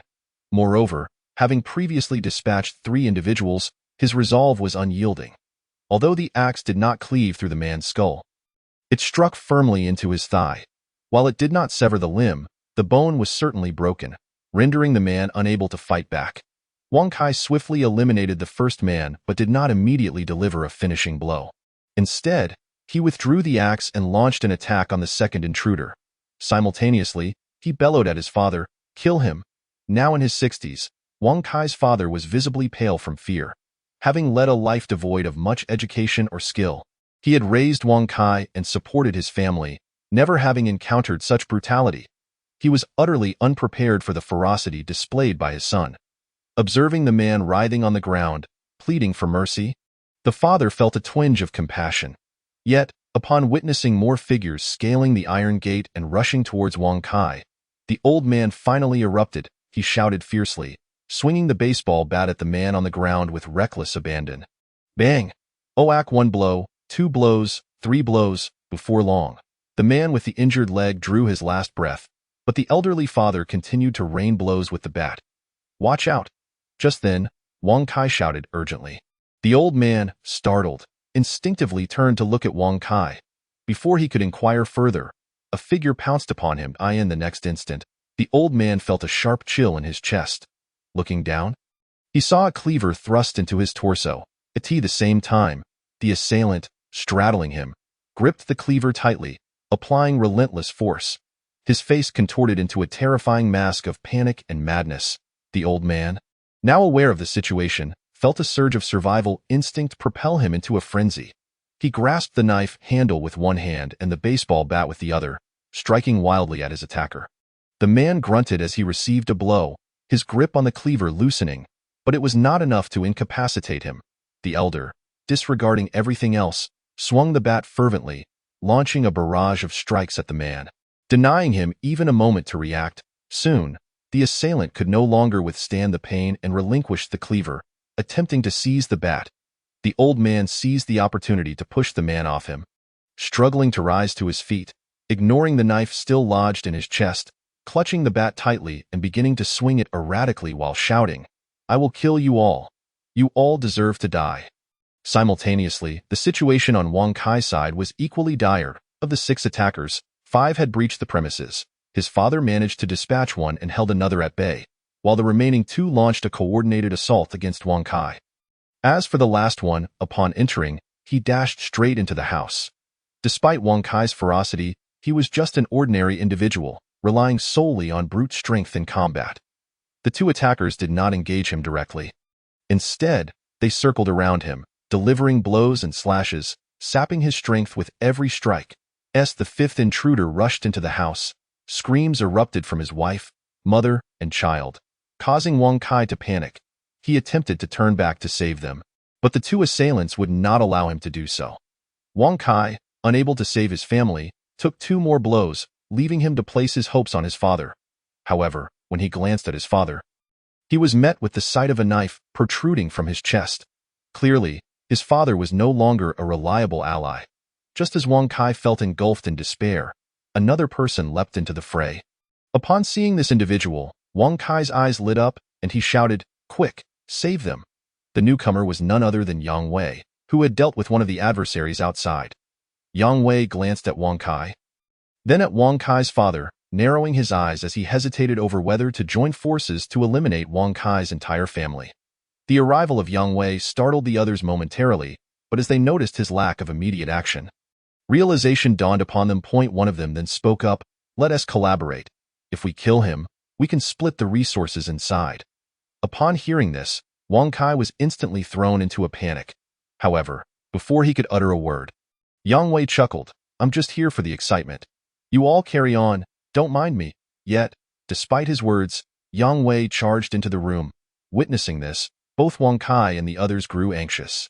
Wang Kai feared that Yang Wei might betray them, taking the opportunity to eliminate his family and seize his resources. The other two believed Yang Wei intended to reap the benefits from their conflict. Thus, exchanging glances, the three momentarily set aside their strife and rushed into the room. Meanwhile, the old man had successfully dealt with a second opponent. However, he was nearing the end of his own life. Yet he persevered, staggering into the room. Chapter 60. The Great Brawl. Cheng Xiao was the mastermind and instigator of this assault. He understood that attempting to snatch resources from Wang Kai would undoubtedly incur a cost. Hence, he recruited individuals of limited intellect. Their role was to distract Wang Kai and his father while he himself rushed into the house to eliminate Wang Kai's wife and child, seize the resources, and then flee the scene. Whether the others survived or acquired any resources was of no concern to him. Cheng Xiao had envisioned everything unfolding as it did. When he burst into the house, he instantly spotted Wang Kai's wife, child, and elderly mother. Upon seeing Cheng Xiao, they were all struck with terror. Song Hui instinctively pulled her son behind her, glaring fiercely at Cheng Xiao, while Xie Jinch looked on in sheer horror. As Cheng Xiao advanced step by step towards them, Xie Jinch collapsed to the ground, pleading, "Take what you want, just don't harm us." Cheng Xiao paused momentarily, taken aback. He had assumed that since Wang Kai dared to kill, his family would be equally formidable and would certainly resist. However, the reality was contrary to his expectations, which he deemed fortuitous. Observing Xie Jinch in a state of supplication, a smile crept onto Cheng Xiao's face as he replied gently, "Annie Xie, I am a good friend of your son. How could I bring you harm?" Upon hearing this, Xie Jinch's eyes brightened, and she hastily responded, "Yes, you and Xiao Kai are friends, you." Yet, before she could finish her sentence, Cheng Xiao had already reached her side, drawing a knife and plunging it into her throat. With a sickening squelch, the blade penetrated her flesh, and blood gushed forth. As Xie Jinch succumbed to shock, confusion, resentment, fear, and disbelief, she slowly collapsed. After effortlessly dispatching Xie Jinch, Cheng Xiao turned his gaze towards Song Hui. It was evident that he had no intention of sparing anyone. As Cheng Xiao advanced, Song Hui fought to suppress her terror and retreated repeatedly. She uttered no pleas nor threats. This woman understood that, at this juncture, any appeal for mercy or intimidation would be futile. Cheng Xiao frowned slightly at her demeanor and expression, which both surprised and irked him, solidifying his resolve to kill her. "Tell me where the resources are, and I shall spare you," Cheng Xiao demanded. With fierce determination, Song Hui glared at Cheng Xiao, remaining silent. "Sister-in-law, why do you look at me like that? I am not a bad person," he said, inching closer. However, Song Hui continued to back away until she found herself cornered against the wall, with no further retreat possible. Aware of her predicament, she tightened her grip on the kitchen knife behind her, preparing to fight for her life. Above all, she could not allow Cheng Xiao to harm her son. Just as Song Hui steeled herself to resist, Wang Kai's furious voice echoed from outside, "Stop, don't kill them. I'll give you the resources." At the sound of Wang Kai's plea, Cheng Xiao instinctively turned his head towards the entrance. "Wang Kai, I..." But before he could finish his thought, a sharp bone saw was thrust into his lower back. Abruptly halting his words, Cheng Xiao, a man of resolve, endured the pain and swung his knife toward his assailant. Yang Wei swiftly retreated, evading the strike and keeping his distance, his gaze cold and calculating. Yang Wei's ambush was witnessed not only by Song Hui but also by Wang Kai and the others. Wang Kai, filled with gratitude, cast an excited glance at Yang Wei. Yet, upon seeing his mother lying lifeless on the ground, his fury ignited once more. The other two, witnessing this scene, were momentarily taken aback, feeling both shock and elation. Exchanging knowing glances, they launched an unrelenting assault on Wang Kai without hesitation. Wang Kai had no choice but to confront them. Cheng Xiao, wielding his dagger, fixated his gaze on Yang Wei, filled with a desire to eliminate him. Yet reason dictated that he must not act impulsively. The best course of action was to hold Song Hui and her son hostage. Coercing Wang Kai into surrendering the resources, Cheng Xiao believed Yang Wei to be a clever individual, one who had come for the resources. As long as he promised to share a portion afterward, Yang Wei would likely acquiesce. Thus, Cheng Xiao shifted his focus towards Song Hui, advancing toward her. While keeping a watchful eye on Yang Wei, he knew that should Yang Wei make a move, he would immediately retaliate. Yang Wei, keenly aware of Cheng Xiao's intentions, remained still. In truth, he had entered when Xie Jinch was begging for mercy. At that moment, he could have acted, but he refrained. He watched as Cheng Xiao took the life of Wang Kai's mother. His motive was simple: to weaken Wang Kai's strength through Cheng Xiao's hand. In fact, Yang Wei could have directly killed Cheng Xiao earlier, but he chose instead to injure him severely, hoping Cheng Xiao would kill Song Hui. Even if he failed to eliminate her, he could at least take her hostage, thus threatening Wang Kai. At that juncture, Wang Kai would have no choice but to seek his assistance, thereby allowing Yang Wei to seize the initiative. Truly, the heart of a lawyer can be quite merciless, as Yang Wei had anticipated. Cheng Xiao's primary target was indeed Song Hui and her son. However, just as Cheng Xiao approached Song Hui, ready to strike, an unexpected turn of events unfolded. The woman who had maintained silence throughout the ordeal decisively drew her knife the moment Cheng Xiao drew near, plunging the sharp blade directly into his chest. After landing her blow, Song Hui quickly withdrew and fled with her son. Observing this, Yang Wei narrowed his eyes, taking a serious look at the woman for the first time. Cheng Xiao had been vigilant, primarily wary of Yang Wei, and had underestimated Song Hui. After all, how could a frightened woman pose a threat to him? Yet, this underestimation would cost him dearly, as he felt the coldness and sharp pain in his chest. Cheng Xiao's fury transformed into fear.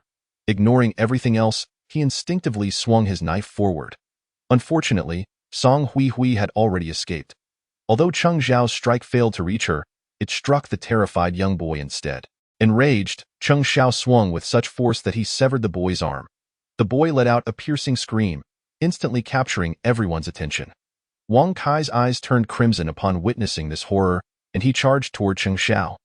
Disregarding the two adversaries nearby, Yang Wei, momentarily stunned by the scene, quickly regained his composure, seizing a nearby stool and rushing at Cheng Xiao.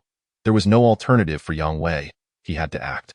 If he did not, the enraged Wang Kai would surely turn his wrath upon him. Yang Wei intended to use this opportunity to eliminate Cheng Xiao without becoming a target himself. Meanwhile, Wang Kai's father stumbled into the house, and upon witnessing the scene before him, this man, who had led an honest life, was consumed by fury. He summoned his last reserves of strength and charged at the two individuals who were attacking his son. Thus commenced a chaotic brawl. Chapter 61. A captivating performance: screams, cries, wails, roars, clashes, the sound of knives sinking into flesh. The great brawl erupted swiftly and concluded just as rapidly, everything unfolding with a sense of inevitability. When calm returned and the room settled, only a few remained standing.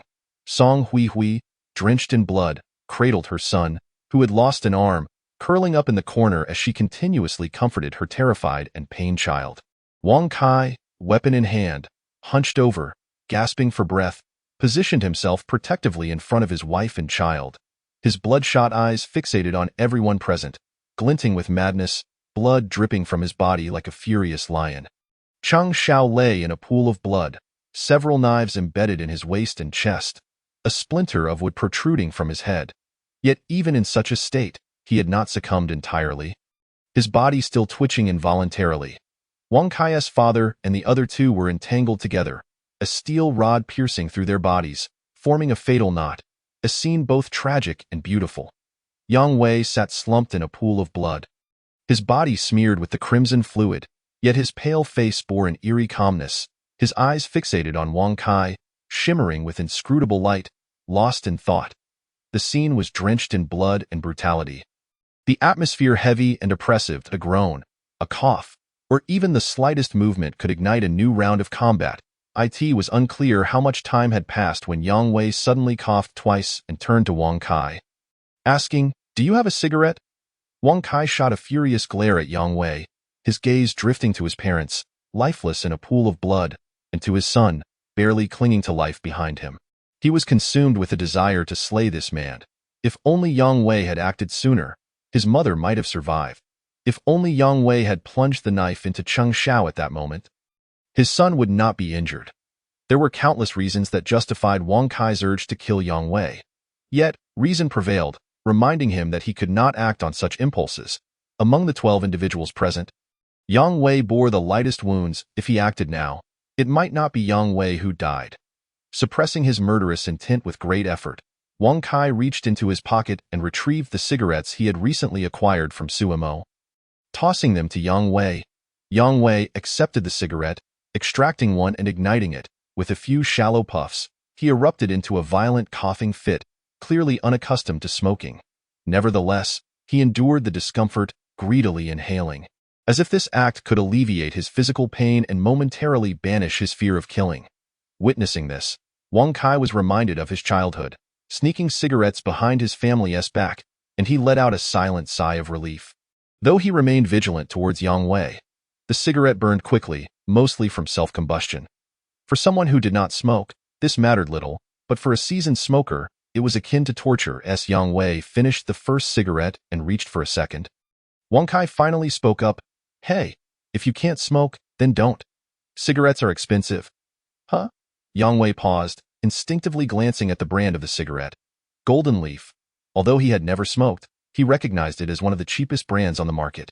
Of course, he also knew that even a pack costing less than 10 yuan was incredibly precious in these times.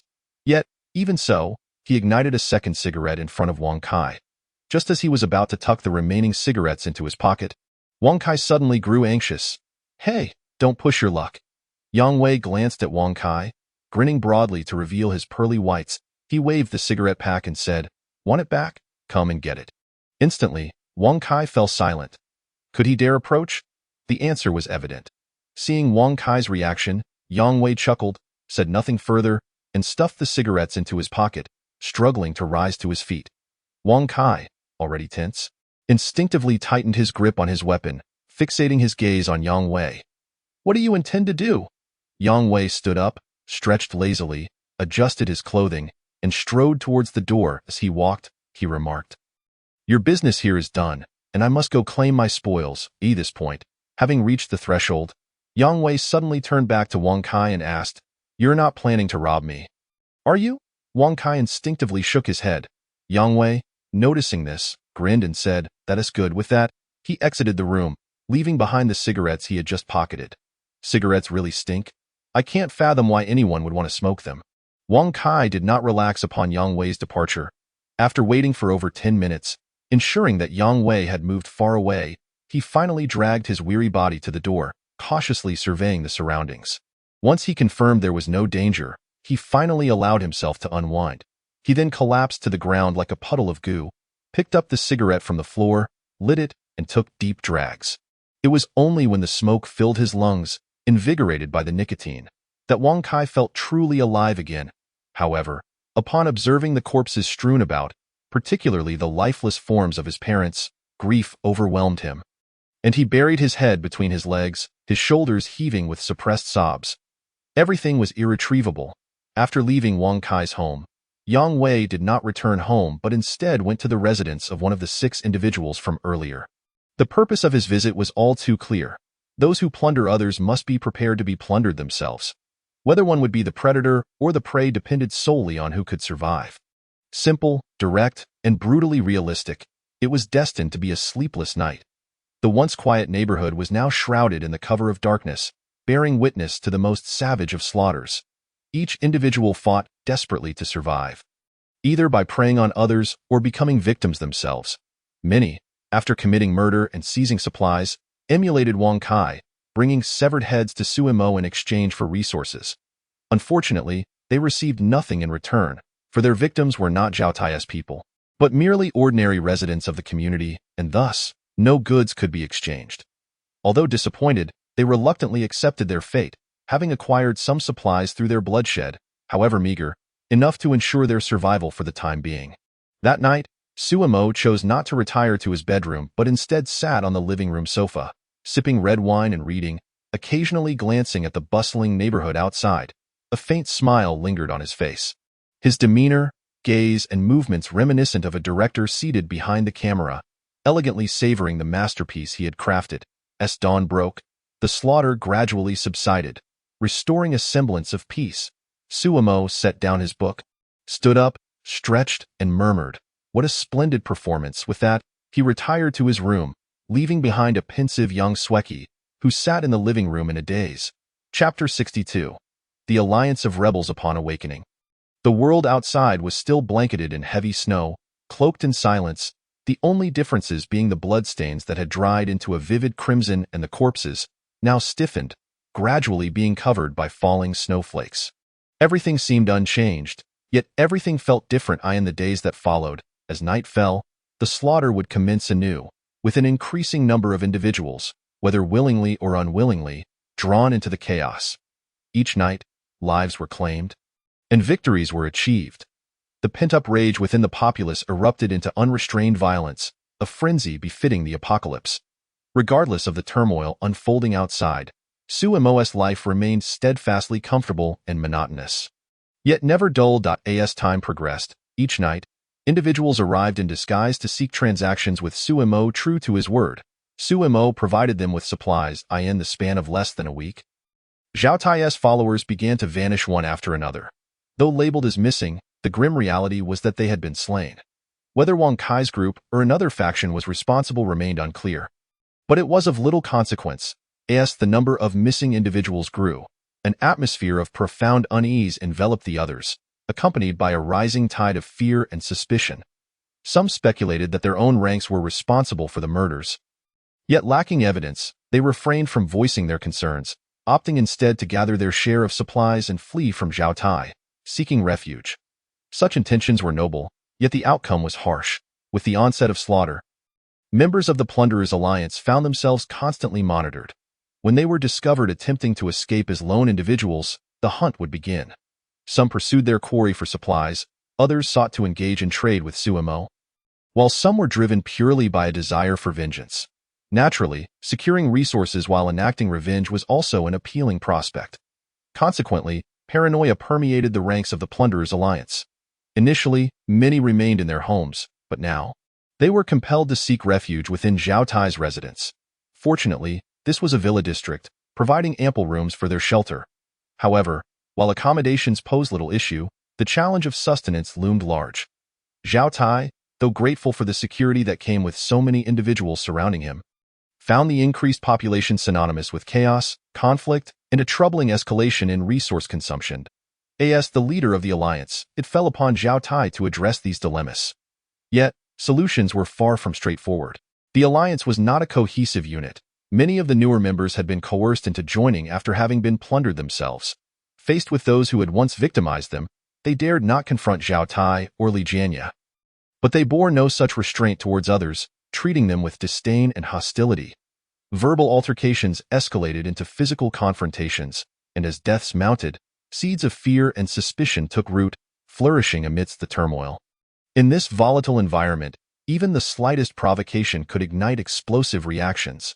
Each morning, Zhao Tai awoke to the din of arguments and even brawls. His frustration was palpable, yet he felt powerless. He recognized that if action was not taken, they would crumble from within before any external threat could breach their defenses. After considerable contemplation, Zhao Tai resolved to revert to his old ways and continue plundering others. The plan was sound, and the execution seemed flawless, yet Zhao Tai overlooked a critical factor. Those they had once plundered were no longer the helpless lambs they had been. Faced with threats, they understood the necessity of resistance and possessed the courage to fight back. Thus, when Zhao Tai and a large group of followers arrived at the survivors' homes, many chose to capitulate. Zhao Tai's intention was clear: to seize supplies without inflicting harm. Yet, he seemed oblivious to the terror and outrage that his members' disappearances had instigated among the survivors. Faced with these acquiescent individuals, members of the alliance opted for slaughter. Witnessing the bloodshed, Zhao Tai confronted his members, their hands stained with blood, demanding, "Why did you kill him?" "He resisted us. He had already surrendered supplies." Yet he still hoarded a significant amount as the members spoke. One of them produced the looted supplies. Zhao Tai stared at the bloodied goods in shock before stating, "But you shouldn't have killed him. Do you not realize that this will make us the target of everyone's ire? So what? We might as well kill them all. After all, whether it's one or several, it makes little difference." Came the cold retort. Zhao Tai gazed icily at his counterpart, who met his gaze without flinching. Deep down, Zhao Tai understood the motivations behind their actions: revenge, venting frustration, and eliminating threats. He comprehended and sympathized with their feelings. Yet this realization also dawned upon him. The members of the alliance were gradually slipping from his grasp, with individuals beginning to question and oppose him, posing a threat to his authority. When faced with danger, one's first instinct is to eliminate the adversary. Thus, thoughts of murder took root in Zhao Tai's mind. However, he concealed his intentions and, after a moment of shared glances, turned and exited the room, declaring, "On to the next one." Simultaneously, news of the Predators' alliance's renewed activities swiftly spread. One was surprised, but many felt a sense of despair upon learning that Zhao Tai and his group had rejected any notion of compromise. Brutally slaughtering those who sought it was only then that they realized the necessity of resistance if they wished to survive. Consequently, a new faction of rebels formed at an astonishing pace. This group was a hodgepodge of individuals, their skills varied, yet they were united by a singular purpose: to safeguard their supplies from being plundered while devising a means to retaliate against the Predators' alliance. As the members of the alliance reveled in their looting, oblivious to the impending crisis, danger quietly approached that night. After Zhao Tai and his crew had pillaged 5 or 6 establishments and returned to their villa to indulge in a feast, the rebels, led by Wang Kai, stealthily gathered near Zhao Tai's residence. Suimo remained vigilant, closely monitoring the external activity. The commotion caused by Zhao Tai's group had not escaped his notice as darkness fell. He positioned himself by the second-floor window, binoculars in hand, to observe the impending clash. Yang Sweki stood beside him, peering through the lenses at the approaching rebels, and instinctively inquired, "Do you think they will succeed?" Suimo casually replied, "Who knows? However, the odds are stacked against them." "Why is that?" she pressed. "What good is their number? Though they have taken lives, their mindset remains unchanged. They possess a mere take-it-as-it-comes attitude. Their assault on Zhao Tai is merely an attempt to prove they are not lambs to the slaughter, nothing more." Chapter 63. The show begins so. Does that mean Zhao Tai's victory is assured? Yang Sweki questioned, her tone tinged with reluctance. Suimo chuckled softly, shaking his head. Not necessarily. Once blood is shed and the urge to kill takes over, the situation can spiral out of control. After all, even a cornered rabbit will bite. Yang Sweki pondered for a moment before nodding in agreement.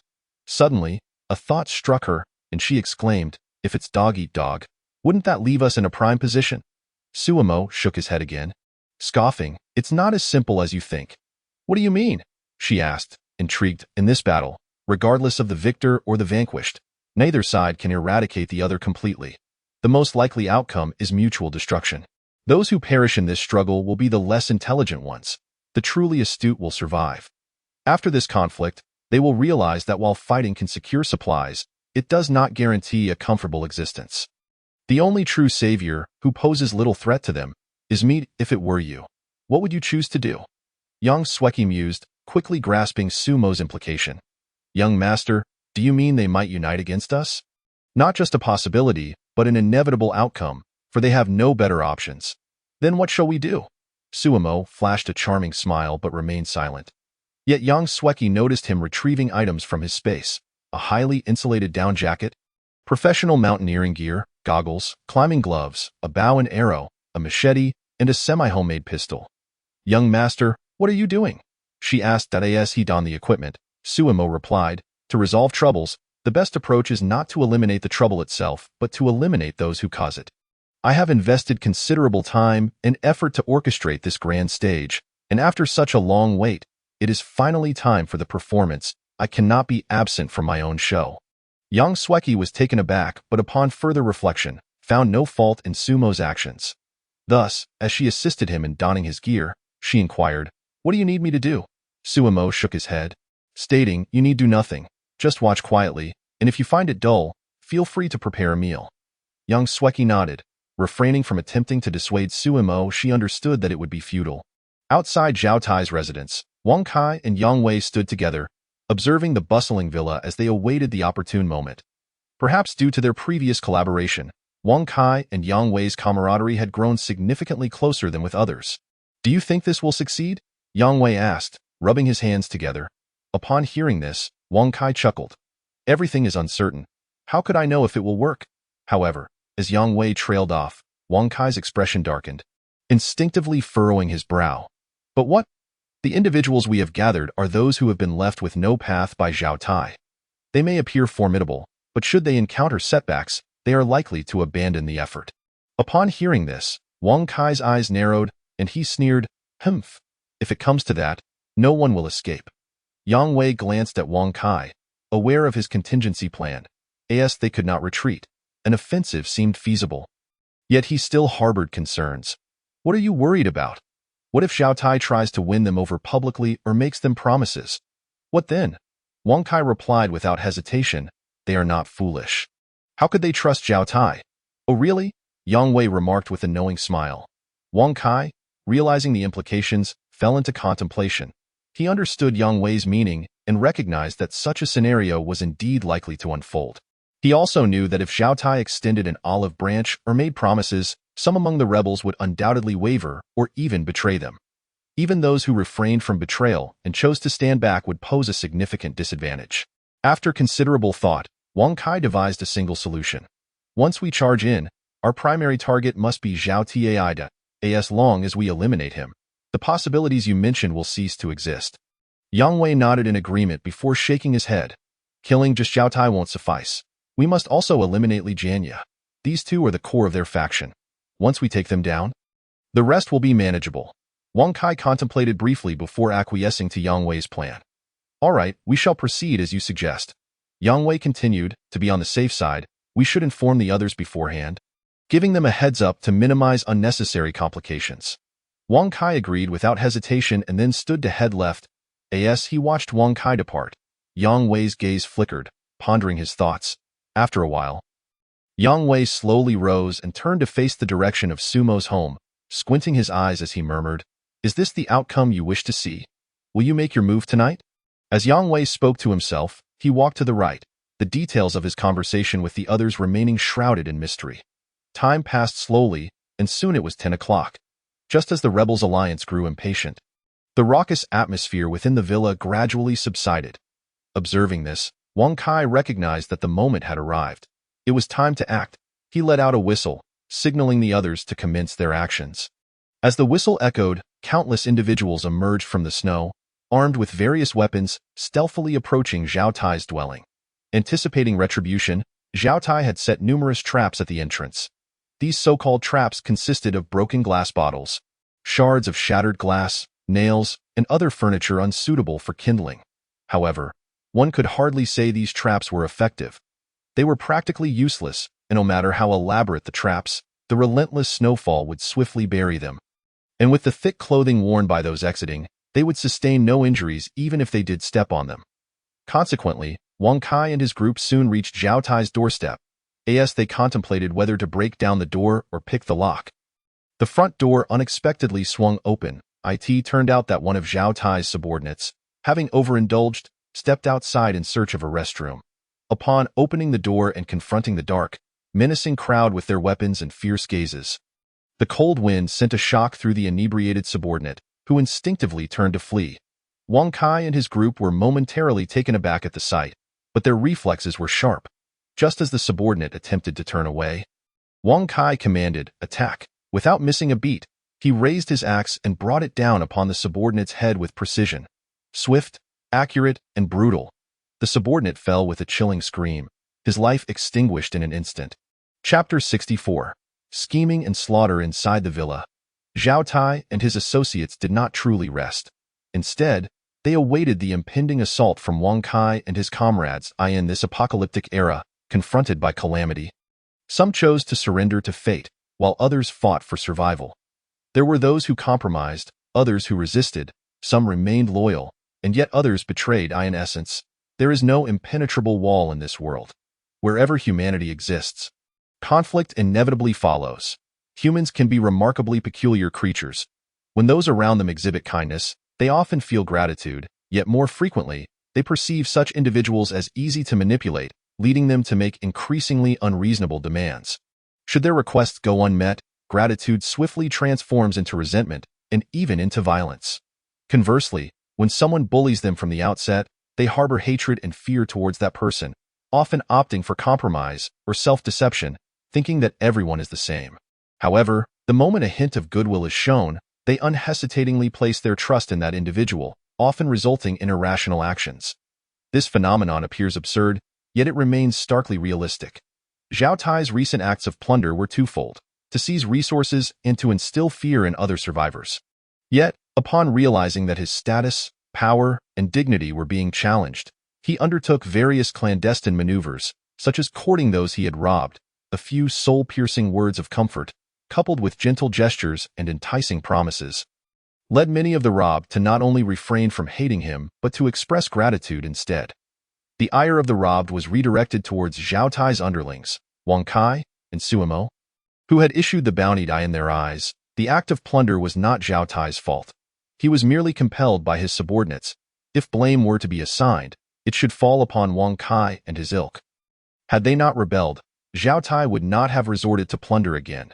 If Suimo had not issued a bounty, the ensuing bloodshed would have been avoided. Humans, after all, fear the powerful while yearning to become powerful themselves. Simultaneously, they concoct a myriad of justifications for their actions, rationalizing their behavior to find solace in their decisions. Thus, when Wang Kai convened everyone to launch an offensive against Zhao Tai's residence, it was these individuals who responded most swiftly, relaying the information to Zhao Tai without hesitation. In contrast, those who truly despised the alliance of plunderers contemplated their choices more carefully, weighing the risks before deciding to join. Upon learning of the emergence of the alliance of rebels, Zhao Tai felt neither surprise nor the need to inform others. He was preoccupied with addressing the dissenters within the alliance, and the appearance of the rebels conveniently resolved his dilemma. Nevertheless, once he discovered the precise timing of Wang Kai's attack, he summoned those he deemed trustworthy, those who would obey him without question, and they took refuge together. Each individual harbored their own schemes, leading to divergent choices. However, regardless of their decisions, conflict was inevitable. As screams echoed through the air. The actions of the alliance of rebels became apparent. As the saying goes, an arrow once drawn cannot be returned. Observing the unfolding chaos, Wang Kai hesitated not for an instant, promptly issuing a command for a full frontal assault. Leading the charge himself into the villa, the others instinctively followed suit. Soon, the two factions clashed within the villa's living room, and a gruesome slaughter ensued. Wang Kai, upon entering, wielded his axe to fell one adversary, dispatching him with lethal efficiency, and urged his comrades to conclude the battle swiftly. He then surged towards the basement with Yang Wei and others in tow. Zhao Tai had placed spies within the rebels, and Wang Kai could equally infiltrate the ranks of the plunderers, thus he was aware of Zhao Tai's hiding place. Once the bloodshed commenced, irrespective of the motives that drove them to kill, all participants found themselves without a path of retreat the moment blood was shed. Their only recourse was to engage in slaughter. Consequently, the villa's living room rapidly transformed into a battlefield of carnage. It is worth noting that those who feared for their lives often perished the quickest, such as the traitors within the rebel alliance.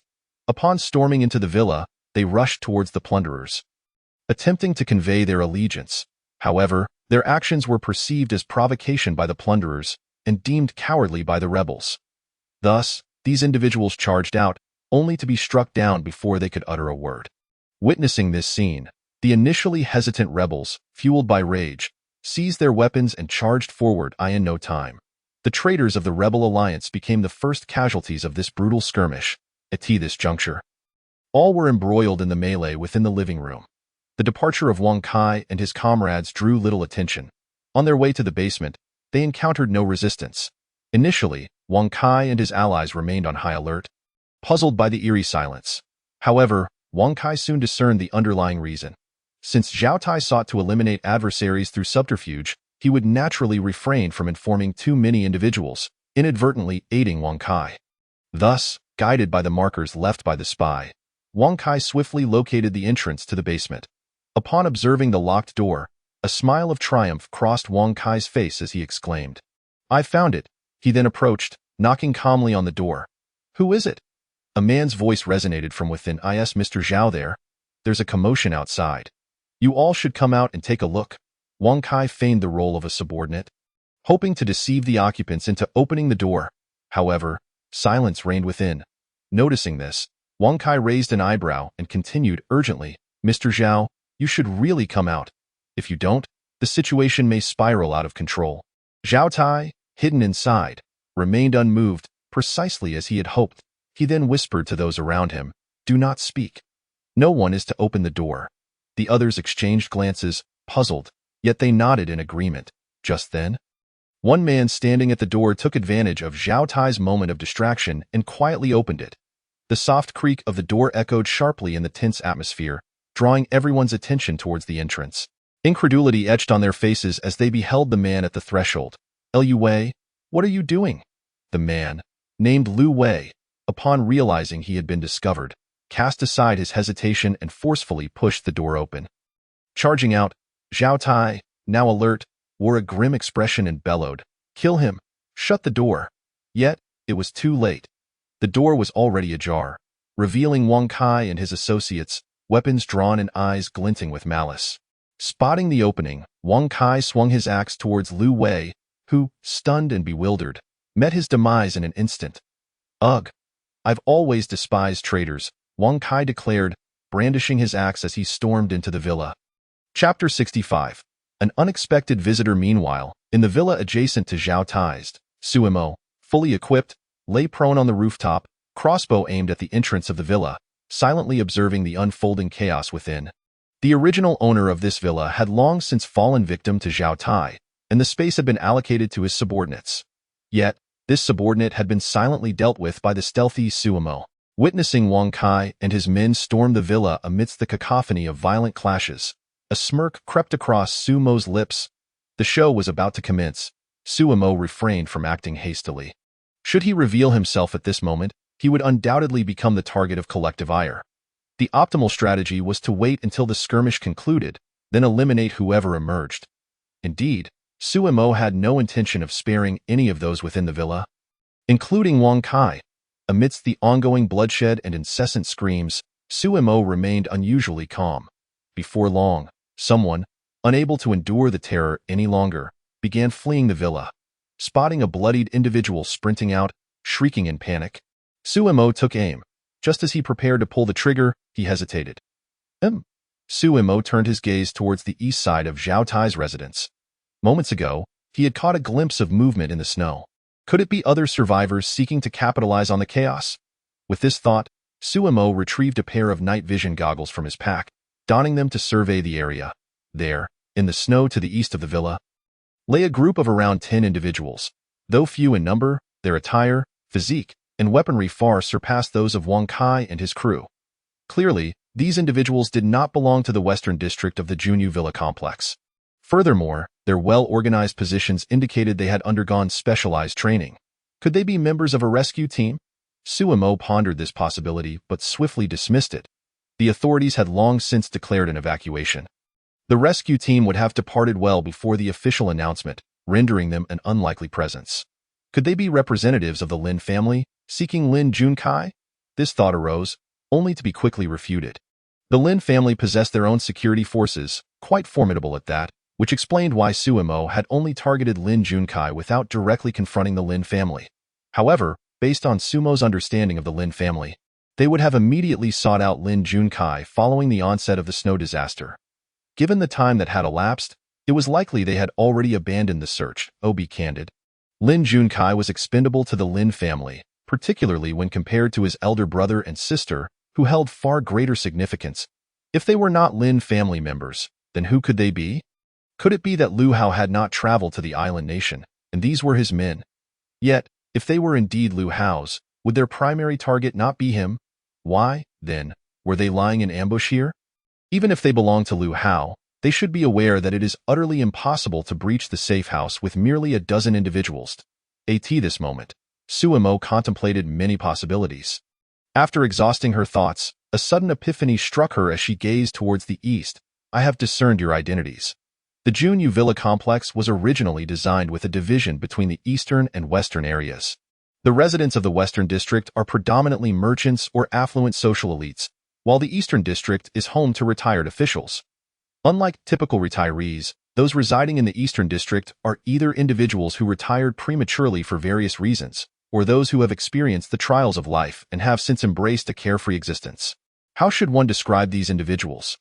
The authorities ignore them, even deliberately forgetting their existence, while others adopt a distant yet non-confrontational attitude, leading to infrequent interactions that, of course, even if one were to seek them out, the likelihood of achieving much is slim. After all, the adage once gone, the tea grows cold, is not merely a saying. Moreover, these individuals have all erred in the past, some even committing crimes. However, despite their loss of power, they possess considerable wealth and a strong desire to preserve their lives. Thus, they are willing to spend money hiring security forces to safeguard their safety. In the pre-apocalyptic era, these individuals were merely forgotten elders enjoying their twilight years. But in the present, they have become the most formidable group within the Junyu Villa complex. Upon realizing the identities of this group, Suemo felt a pang of regret. How could I have forgotten about them? Yet, this was not entirely Suemo's fault. In her previous life, this group rarely visited this area. They primarily developed towards the east, as it is closer to the urban center. Additionally, as individuals age and endure life storms, they tend to become indifferent, desiring only to live peacefully, avoiding conflict whenever possible. Thus, in her past life, Suemo seldom encountered this group until she was captured by the Lin family. As for why the Eastern District's residents appeared in the Western District this time, Suemo had finally deduced the reason. Recently, the Predators Alliance, established by Zhao Tai, had been making quite a commotion. Furthermore, Sumo's bounty had ignited everyone's instinct for survival, resulting in nightly fatalities.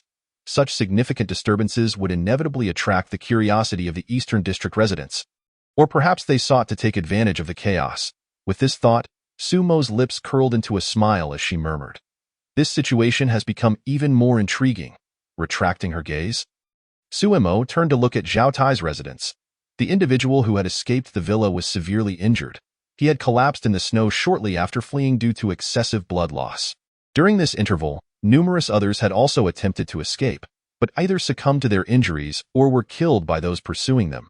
It could be said that by this point, the individuals within the villa had become bloodthirsty, making escape exceedingly difficult. On the other side, as the basement door swung open at the hands of Lu Wei, Wang Kai and his companions charged in, heralding the onset of the greatest chaos and slaughter. The numbers on both sides were not substantial, yet they comprised the most core members of two formidable factions. Both parties understood that at this juncture, there was no room for negotiation. The only path to survival lay in the annihilation of the other. Whether driven by the instinct for self-preservation or the thirst for vengeance, all had descended into madness.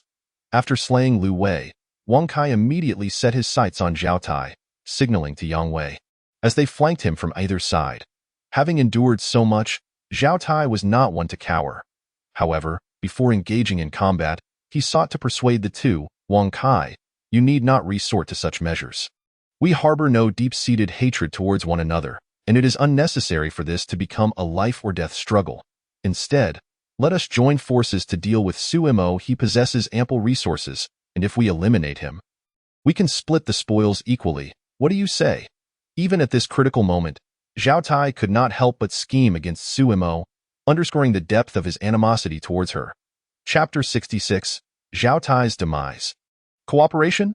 Wang Kai scoffed. I would sooner ally with that cold-blooded creature Suemo than with someone like you. Zhao Tai was taken aback, bewildered. Why?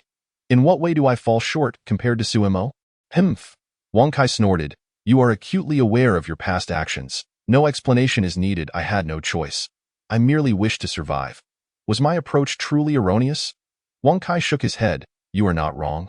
For we are all in the same predicament. Yet you clandestinely hunted your own people and secretly sought to trade with Suemo. You believed your actions went unnoticed, but I am fully aware.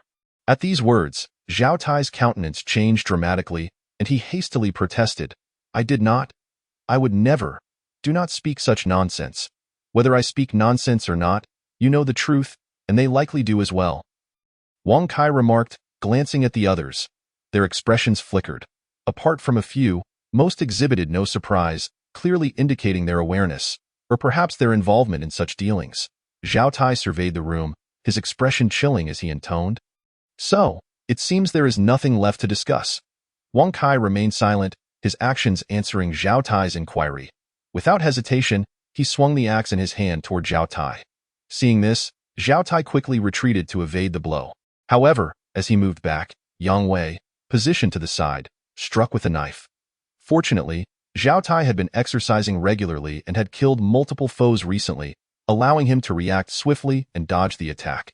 Nevertheless, his arm was still grazed, causing him pain. Zhao Tai turned and glared at Yang Wei, his voice low and menacing. Yang Wei, Wang Kai is a madman. Why would someone as intelligent as you align with him? Do you not realize that this very scene is precisely what that scoundrel Suimo desires? Yang Wei, having missed his strike, immediately retreated to maintain a safe distance.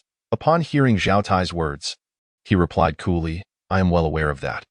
Then you should understand that Suimo has sent you to kill me, and soon he will turn on you as well. I have come to see that Suimo will not spare any of us. At this declaration, Wang Kai felt a stir within, and the others exchanged glances, their eyes flickering with realization. Those capable of establishing two powerful factions were certainly not fools and recognized this truth. Yet, what could they do? To survive, they needed to plunder others. They had considered seizing Sumo's resources, but they could not even approach the safe house, let alone carry out their plans. The most pressing factor was Sumo's refusal to venture outside, leaving them with no opportunity to act.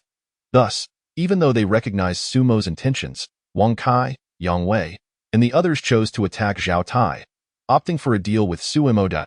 As long as Suimo remained inside, they could do nothing against him, just as he could not act against them.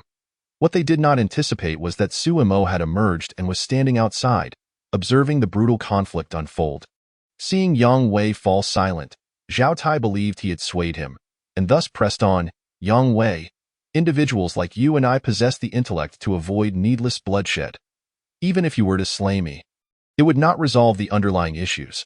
Rather than engage in this futile battle, we should contemplate how to eliminate Suimo. If we kill him, we not only secure ample resources but also the impregnable safe house. From what I understand, the supplies in Sumo's possession could sustain us for at least 3 years. 3 years. I refuse to believe that the calamity of snow will persist for that long. Moreover, once we occupy the safe house, we need not fear any attempts to raid us. To be frank, Zhao Tai displayed considerable talent in manipulation. Many present felt tempted by his words. Even Wang Kai found himself somewhat swayed. Yet Yang Wei retorted with a cold laugh. Your words are appealing, but how do you propose we kill Suimo? Who among us will carry out this task? Had you not instigated Suimo in the first place, would we find ourselves in this predicament? If you had not plundered from others and repeatedly provoked Suimo, would we have had to resist? Zhao Tai, the situation has unfolded as it has solely because of you. Having uttered these words, Yang Wei did not grant Zhao Tai an opportunity to respond, charging forward with his blade. Witnessing this, Zhao Tai had no choice but to retaliate. Meanwhile, Wang Kai, upon hearing Yang Wei's declarations, cast a deep glance at him before brandishing his axe and joining the fray. Although he was uncertain why Yang Wei defended Suimo so fervently, he knew that Zhao Tai had to die. As Wang Kai and the others engaged, the violence escalated further. 20 minutes later, the battle in the basement finally came to an end. Zhao Tai lay dead, having been slain by the combined efforts of Yang Wei and Wang Kai. The members who had sheltered with Zhao Tai in the basement were also eliminated. Naturally, Wang Kai and his allies had suffered heavy losses as well. More than half of their party was dead, and those who survived bore various injuries. Gazing at the sea of corpses, Yang Wei furrowed his brow. I did not see Li Jianya. Wang Kai nodded. We must locate Li Jianya. That fellow is more treacherous than Zhao Tai. Many of his schemes are inciting unrest, and leaving him alive will inevitably lead to disaster. Yang Wei agreed, and after a brief bandaging of their wounds, the group secured the basement door and ascended to the upper floors to search for Li Jianya. Upon reaching the first floor, they found the fighting had escalated to a fever pitch, with both sides suffering grievous losses. The members of the Resistance Alliance, upon spotting Wang Kai and his companions, brightened and shouted, Come help us. Wang Kai did not move, Nor did the others at that moment. Wang Kai contemplated whether to seize the opportunity to eliminate everyone. If he did so, all the resources would belong to them. However, upon observing the number of people present, Wang Kai ultimately abandoned this notion. Firstly, there were quite a few survivors, and they could not possibly eliminate them all with their limited numbers. Secondly, Wang Kai did not wish to become a person like Zhao Tai. Furthermore, their primary objective was to locate Li Jianye. Thus, after a brief moment of silence, Wang Kai waved his hand decisively and commanded, "Kill." With that, he led the others to assault the remaining members of the Plunderers Alliance. With the addition of Wang Kai and his group, the members of the Plunderers Alliance began to fall one after another. As it became evident they were outmatched, many chose to flee or surrender.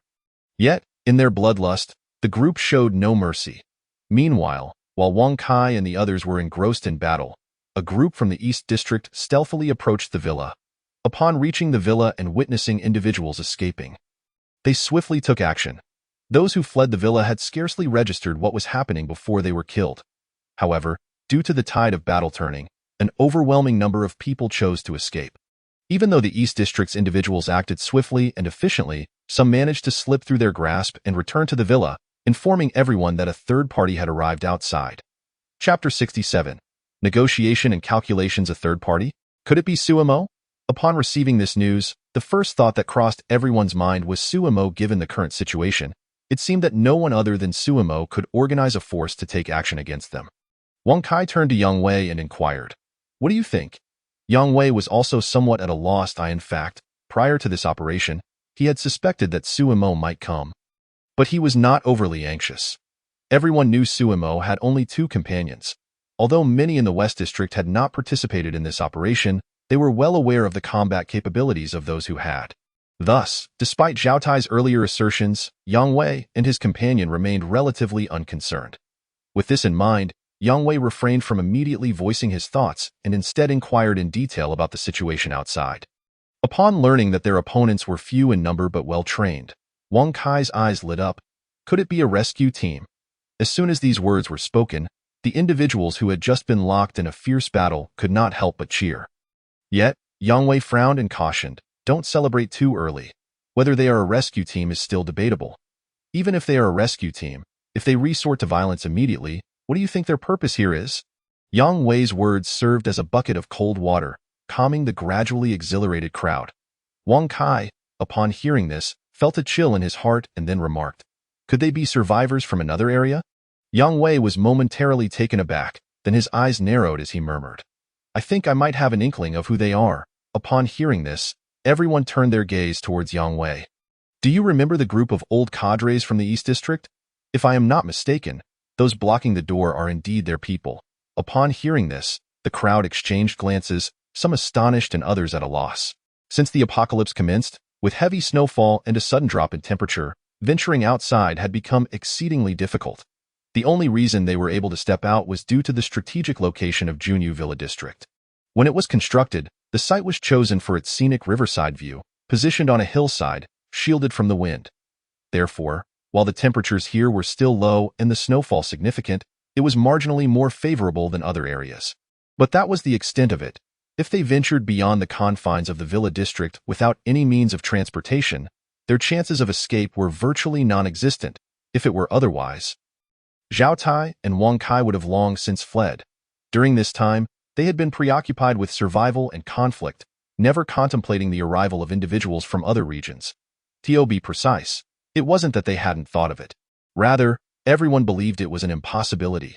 Yet now, the seemingly impossible had come to pass, and they felt a surge of anxiety. Hearing Yang Wei's remarks, someone could not help but ask, "What should we do now?" Wang Kai and Yang Wei exchanged glances and turned their attention to Wang Er, who was opposite them. With Zhao Tai deceased and Li Jianye missing, most of the Plunderers Alliance members eliminated. The only individuals with any authority left were Wang Er, who had narrowly escaped Zhao Tai's machinations. "Shall we cease hostilities for the moment and unite against the external threat?" Yang Wei proposed. Wang Er, upon hearing this, nodded without hesitation. "That sounds reasonable.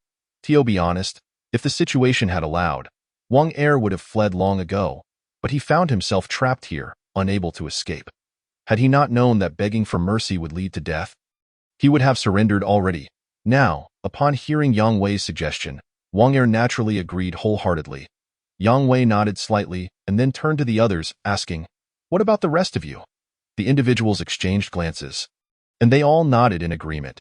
Humans can be quite contradictory at times. They often engage in fierce battles over some reason, refusing to yield. Yet when an external force intervenes, they band together against a common foe. Seeing the agreement, Yang Wei gathered everyone together to begin discussing how to address the situation. "Perhaps we could attempt to negotiate with them," Wang Kai suggested. Many were in favor of Wang Kai's proposal. Even though a month had passed since the apocalypse began, many people still had not shifted their mindset.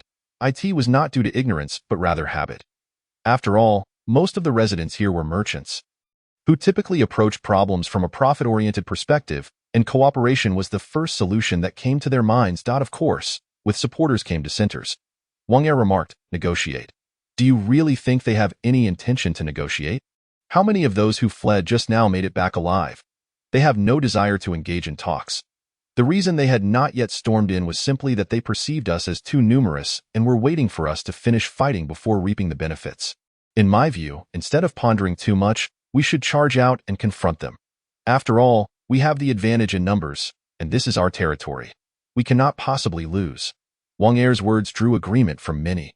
"Indeed, why negotiate? Let's just fight it out. After all, they are merely a dozen or so individuals. With our numbers, do we really have to fear them? Precisely, whether we kill 1 or 10, if they come looking for death, we shall oblige them. However, their strength and training are superior to ours. I believe we should observe for a while. Yes, they are clearly well prepared. If we charge out recklessly, we will undoubtedly suffer the consequences. It would be prudent to deliberate further. We can attempt to negotiate first, and if that fails, we can fight later." Before long, the crowd had split into two factions, arguing heatedly. Wang Kai and Wang Er, witnessing this, felt helpless and instinctively glanced towards Yang Wei. Through their time together, they had come to realize that although Yang Wei was not the strongest fighter, he was undoubtedly the most astute among them. Yang Wei, observing the situation, furrowed his brow for a moment before stating, "Negotiation is certainly not feasible. However, we can give it a try." Those in favor of negotiation felt a wave of relief wash over them, while those eager for a direct confrontation were a bit displeased. Yang Wei noted everyone's reactions and continued, "However, I believe the likelihood of successful negotiation is slim, so we must prepare for battle. We can use the pretense of negotiation to draw them in. Once they enter—" As these words escaped his lips, the crowd's eyes brightened, finding Yang Wei's plan quite clever. Wang Kai and Wang Er exchanged glances, both agreeing that this approach was indeed sound. Thus, they began to discuss the details. Ultimately, it was decided that one person would act as an envoy to go outside and negotiate, attempting to lure the opposing force into the villa. Initially, everything seemed to be progressing smoothly, but the question of who would take on this role became a dilemma. In the end, a man named Zhou Wu volunteered to step forward for the negotiation. With someone willing to take the lead, the others were naturally pleased, and Yang Wei even declared on the spot that regardless of whether Zhou Wu's negotiations succeeded or failed, he would have the first choice of supplies. Should he perish, his share would be passed on to his family. Once all preparations were complete, Zhou Wu approached the entrance, opened the door wide, and called out, "Friends outside, let us talk." Chapter 68. Unexpected Encounters and Coincidences. Captain, someone else is coming out. Outside the villa, a man observed Zhou Wu, who was hiding behind the door, and asked the man next to him, "Captain, should we take action?" The man referred to as captain was named Sun Lei. He had once served in the military, worked as a community police officer after retirement, and had also served as a security guard. Later, he was noticed by a retired official and began working as a private bodyguard. The people around him were all personal bodyguards of the old cadres from the West District. Of course, only a small portion of them had come here tonight. They had been searching for a way down to the city district, but after several explorations, the route from the East District to the city had collapsed. Reluctantly, they decided to check out the West District. Upon arrival, they found the residents engaged in a frenzied battle, plundering from one another, which presented an opportunity for Sun Lei to make a move. However, given the substantial number of survivors here, it was quite challenging for their group to infiltrate, so they had to observe for a while. After several days of waiting, they finally found their chance and organized their forces, preparing to execute a plan akin to a mantis stalking a cicada, with the yellow bird waiting behind. upon hearing the question.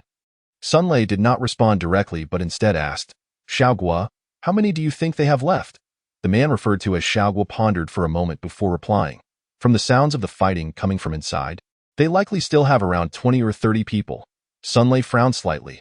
Xiaoguo noticed Sun Lei's contemplation and added, although their numbers exceed ours, their combat experience is lacking, and after enduring such fierce fighting, they must have sustained injuries and exhausted their stamina. We can give it a try. Sun Lei nodded slightly, then shook his head and said, your analysis is quite reasonable, but there are clever individuals among them who wish to deceive us into a negotiation, only to eliminate us later. In that case, let us forego discussions and resort to direct confrontation. Sun Lei shook his head once more, stating, I will engage the other party in conversation to buy us some time. You take a few men to scout for any alternative entrances. If there are, Sun Lei left his sentence unfinished, and Xiaoguo instantly understood his captain's intent. Without hesitation, Xiaoguo led several men stealthily towards the back door. As soon as Xiaoguo departed, Sun Lei addressed the friends inside. Do not misunderstand. We are merely passing by and harbor no ill intentions. He chuckled lightly. Zhou Wu smiled and remarked, a clear-minded person does not speak in riddles. If I am not mistaken, you hail from the Eastern District, correct? Pray, tell us the purpose of your visit. Upon hearing this, Sun Lei narrowed his eyes, realizing that there were indeed astute individuals present. We come with no ulterior motives. Merely having witnessed an act of violence and wishing to offer assistance. So you are friends here to help. Since we are friends, do come inside for a discussion. It is rather cold outside. We are not cold. Let us converse here. Do not be shy. Please, come in. Are you afraid that I might wish you harm? Not at all. It is simply that my brother and I prefer not to trouble others. Just as Sun Lei and Zhou Wu were engaged in this delicate tug-of-war, Guozaheo and 3 others had stealthily approached the back door. They cautiously surveyed their surroundings and, upon confirming that no one was present, Guozaheo signaled for one of them to attempt to push the door open. Just as this individual stepped forward, preparing to push the door, it unexpectedly swung open. Jianya, heavily bundled up and carrying a large backpack, was about to exit when he was taken aback by the 3 figures standing outside. The trio of Guozaheo stood equally stunned. They had merely come to assess the situation, expecting to return empty-handed. After all, such a critical location as a back door would either be guarded or sealed from within, making entrance from the outside impossible. Yet, no one had anticipated that someone would emerge from the back door. Guozaheo was momentarily taken aback, but upon noticing the bundles in Jianya's hands and on his back, he instantly understood the entire situation. So, this fellow is a mole. In the next moment, almost simultaneously, all 4 individuals sprang into action. Jianya discarded the backpack in his hands and rushed to shut the door, attempting to prevent the 3 from entering. The person at the forefront dashed forward, hoping to seize the opportunity to slip inside, but the door was nearly closed, preventing entry. Guozaheo and another individual quickly moved to assist. Meanwhile, Suimo, who had been observing from atop the roof, had already noted the actions of Guozaheo and his companions. He was contemplating whether to intervene and eliminate the 3, inciting a conflict between the 2 parties. However, he was equally surprised to see someone exiting through the back door. Yet, he was unaware that it was Jianya. What a fortunate coincidence. The identity of the individual was no longer of concern to Suimo. He had already devised a plan to resolve the predicament involving everyone. Thus, without hesitation, Suimo pulled the trigger of his crossbow. Empowered by his abilities, the bolt shot forth at an astonishing speed, striking the foremost individual with deadly precision. The bolt pierced through his chest, killing him instantly and also striking Jianya. Jianya cried out in agony as the arrow found its mark. The individual standing at the forefront suddenly stiffened, feeling an icy chill envelop his body before collapsing backward. Guozaheo and his companion, who had rushed forward to assist, were initially taken aback and instinctively caught the falling figure. Yet, upon contact, they felt warmth on their hands. Looking down, they discovered it was blood. Glaring at the lifeless body in their arms, they realized the individual had already succumbed. Upon witnessing this, Guozaheo erupted in fury, shouting, "Kill him!"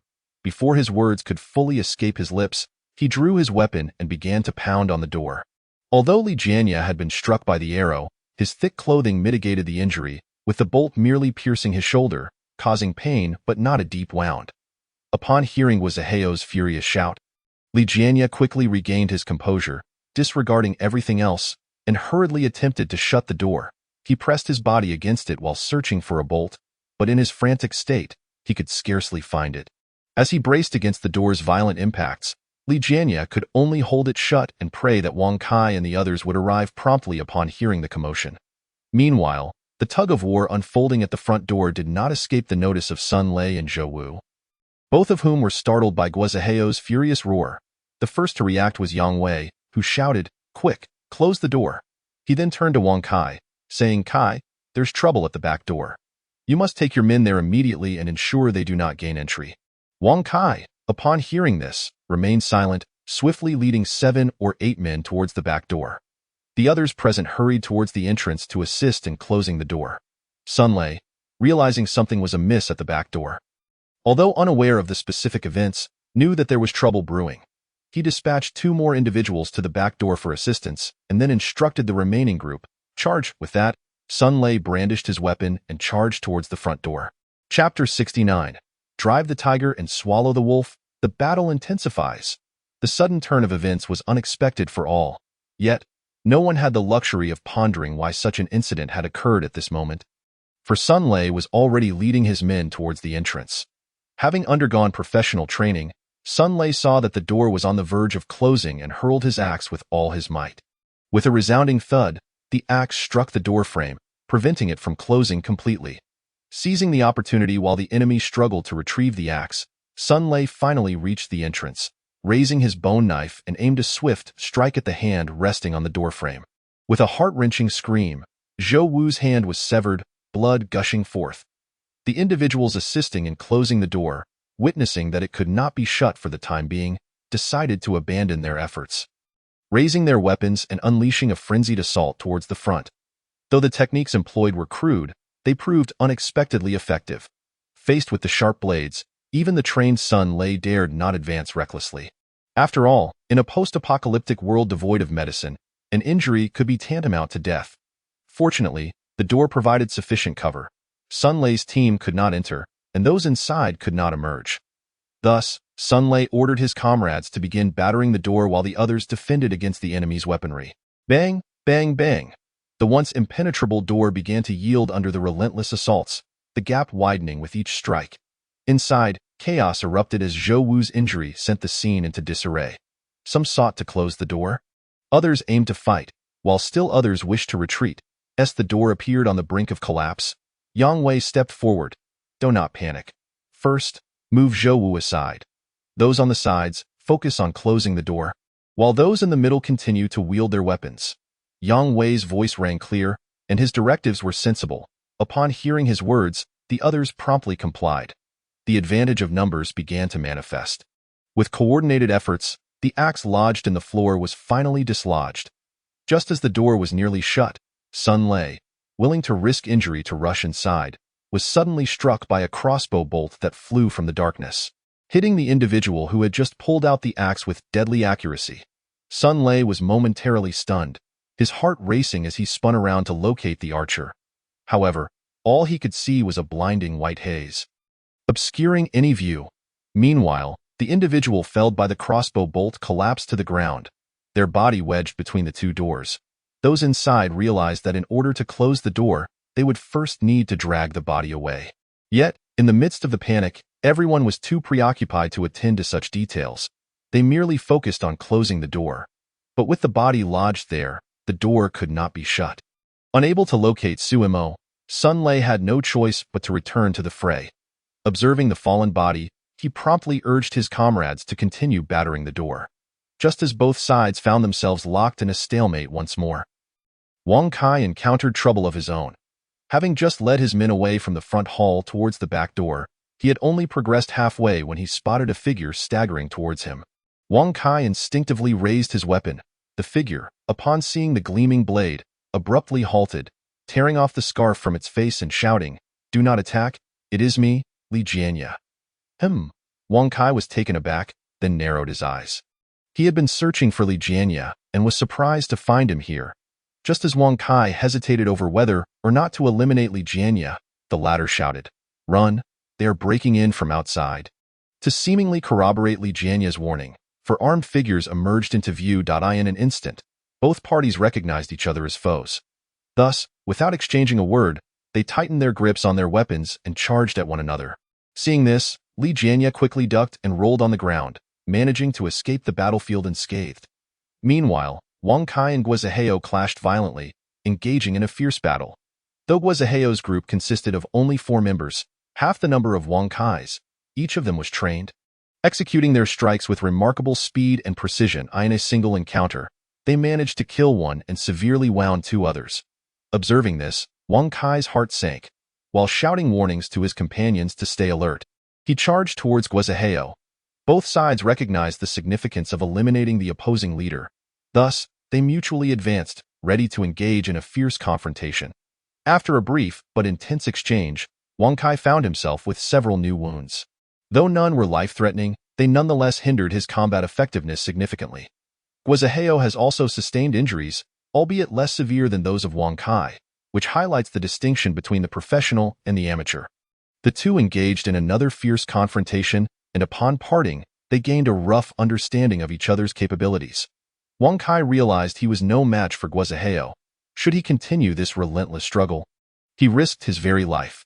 Observing the others, though both sides appeared evenly matched, the stalemate was largely due to the numerical advantage of one side. If the battle persisted, defeat was inevitable. Recognizing the dire situation, Wang Kai let out a loud shout, feigning an intention to fight Guizaheo to the bitter end.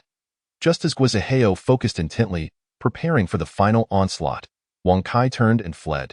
Everyone present momentarily froze, and soon, those within the villa also turned to escape. Witnessing this scene, Guizaheo was initially taken aback, but quickly regained his composure and shouted, "Pursue!" With that, he dashed out.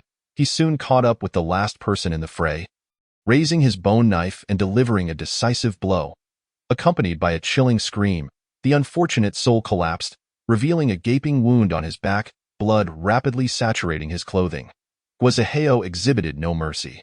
He struck the man again before disregarding whether he was dead or alive, continuing his pursuit with the knife in hand. The remaining 3 acted swiftly, following suit to catch up with 2 more individuals, slaying them without hesitation. Surprisingly, it was not Wang Kai who fled first, but rather Li Jianya. Although cunning and treacherous, he harbored a profound fear of death, sprinting with remarkable speed. However, as he finally escaped through the back door and entered the front hall, he was left utterly dumbfounded. The villa's entrance had been breached by Sun Eli. At that moment, a fierce battle raged at the door, with bodies strewn everywhere and blood saturating the ground. Li Jianya, witnessing this, nearly lost control of his bladder from terror. After a brief assessment, he decided to head to the 2nd floor. Yet, as he moved, several individuals clashed near the staircase. If he were to rush past now, he would surely find himself in peril. Unable to exit through the front door, besieged by killers at the back, and with the 2nd floor inaccessible, despair engulfed Li Jianya. But quickly, an idea struck him. He collapsed to the ground, lying amongst the corpses, scooping blood with his hands and smearing it across his face, remaining motionless. Chapter 70. The Gunshot. At the same time, Suimo began to take action. Regardless of the moment, some chose to fight while others opted to flee. Suimo lay on the rooftop, bow and crossbow in hand, silently harvesting every individual who ventured out of the villa under the cover of night. Soon, numerous bodies lay outside the villa. Indeed, Old Sixth was fortunate. The game was not deceiving him. Confirming that no one was emerging for the time being and that the battle within continued, Suimo prepared to descend and initiate his own hunt. Just then, an unforeseen event transpired. Bang! A deafening gunshot rang out, instantly silencing the previously chaotic villa. All those engaged in combat halted their actions, turning to the source of the sound. There stood Sun Lei, blood-soaked and gripping a handgun, smoke still rising from the muzzle. Opposite him, Wang Er staggered backward, brandishing a cleaver, a bloodied hole now visible in his chest, his shirt drenched in crimson. Thud, whether from the impending end of life or tripping over a corpse. Wang Er fell to the ground, his eyes wide with disbelief. Instinctively, he reached for his chest, the warm sensation unmistakable. It was only then that Wang Er comprehended he had been shot, or rather, he chose to believe it. Consequently, his once bloodshot eyes, now reflected the terror and despair one feels when confronted with death. Help me. Wang Er lifted his head, surveying the surrounding crimson scene. He opened his mouth to cry for aid. But as soon as he did, blood gushed forth. In that moment, Wang Er was engulfed in panic, regret, fear, and despair. Panic over the realization of impending death, regret for not having eliminated his adversaries sooner, fear that he truly was dying. Yet sensing that perhaps there was still a chance for salvation, and despair that no one came to his aid. It felt as though he had already perished. Memories and past experiences flashed before his eyes like a fleeting panorama. He recalled his deceased parents, his gentle wife, and his beloved daughter, all of whom had departed from his life, as well as the joyous moments shared with his family of 5, which he had once deemed his pinnacle. Now vanished in an instant. Mom, it hurts so much. Warm, Daddy is coming to find you. Ha. Finally, I am free. Damn it. Heaven. With a few faint murmurs, Wang Er collapsed, joining the multitude of lifeless bodies on the ground. He was dead, and no one knew what Wang Er felt in his final moments, what thoughts crossed his mind, or what he uttered before his demise. All eyes were fixated on Sun Lei in terror. As the apocalypse descended, it seemed as though humanity had reverted to an era of cold weapons. All combat and struggle employed only melee arms, yet now, firearms had emerged. Anyone with a semblance of understanding recognized the terror of firearms and understood that possessing them equated to wielding control over the situation, thus inducing panic, unease, and despair. Sun Lei stood motionless, his face obscured by blood, rendering his expression indiscernible. Yet the violent heaving of his chest and labored breaths betrayed his tumultuous emotions. In truth, Sun Lei had not wished to fire the gun. For it was his last resort, however, witnessing his comrades fall one by one, observing the despair in their eyes as they faced death, and feeling the increasing number of wounds on his own body. Fear gripped him. He did not want to die, for so many things remained undone, and so many women awaited him at home. Thus, he chose to pull the trigger at the moment he saw Wang Er fall.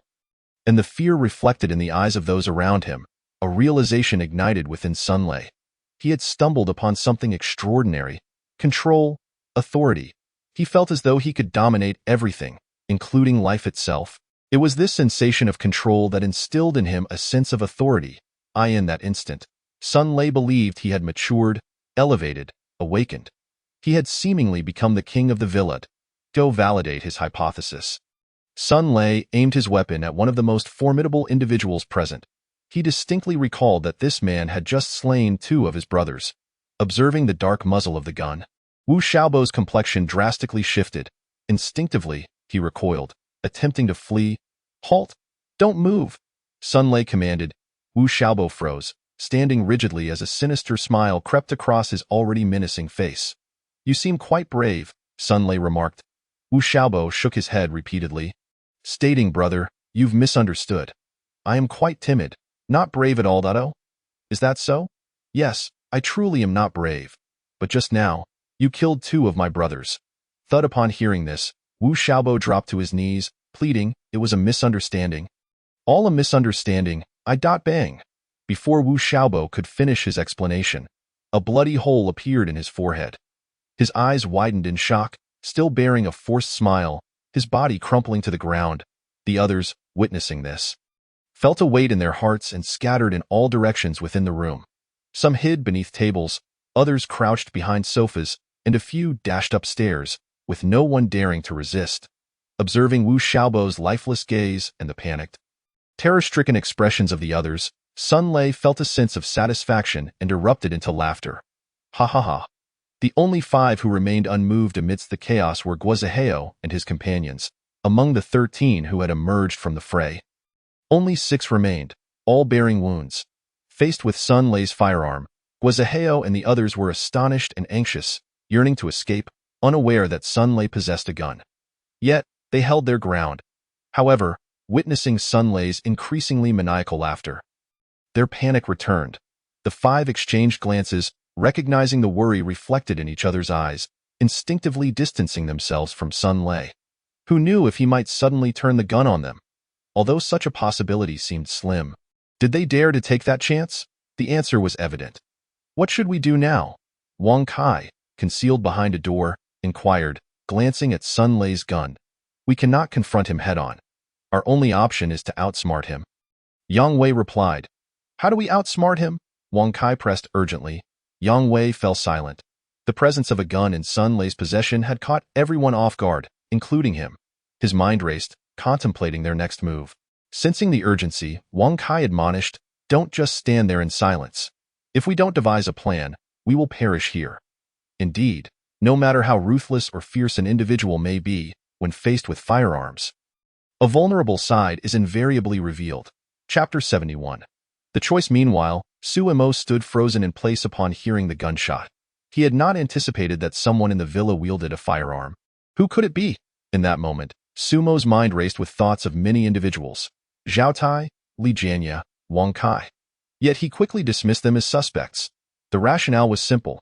If any of West District's residents had possessed a gun, they would have likely brandished it and attacked him by now, for they were well aware of the substantial resources he held. Since it was not someone from the West District, that left only the group from the East District. With this realization, Suemo narrowed his eyes, a strange glint flickering within. A gun. A gun is a remarkable asset indeed. In that moment, Suemo felt no fear. Instead, he was filled with an exhilarating excitement. He understood better than anyone else the significance of firearms in the waning days before the apocalypse. Regardless of who wielded the gun, he was determined to acquire it, with his resolution firm. Suemo swiftly descended the stairs and stealthily approached the villa. Before long, he found himself at the entrance, where he caught sight of Sun Lei standing with a firearm. Indeed, it was this group of individuals. Upon identifying his target, Suemo refrained from advancing further. Instead, he readied his crossbow, aiming it at Sun Lei, yet he did not release the shot. Suemo was acutely aware that he could not afford to make any move at this juncture. Should he take action, regardless of whether he succeeded in killing Sun Lei, the others present would undoubtedly scramble for the handgun in a desperate bid for survival. During that time, whoever laid claim to the gun would likely fire it. A scenario Suemo wished to avoid at all costs.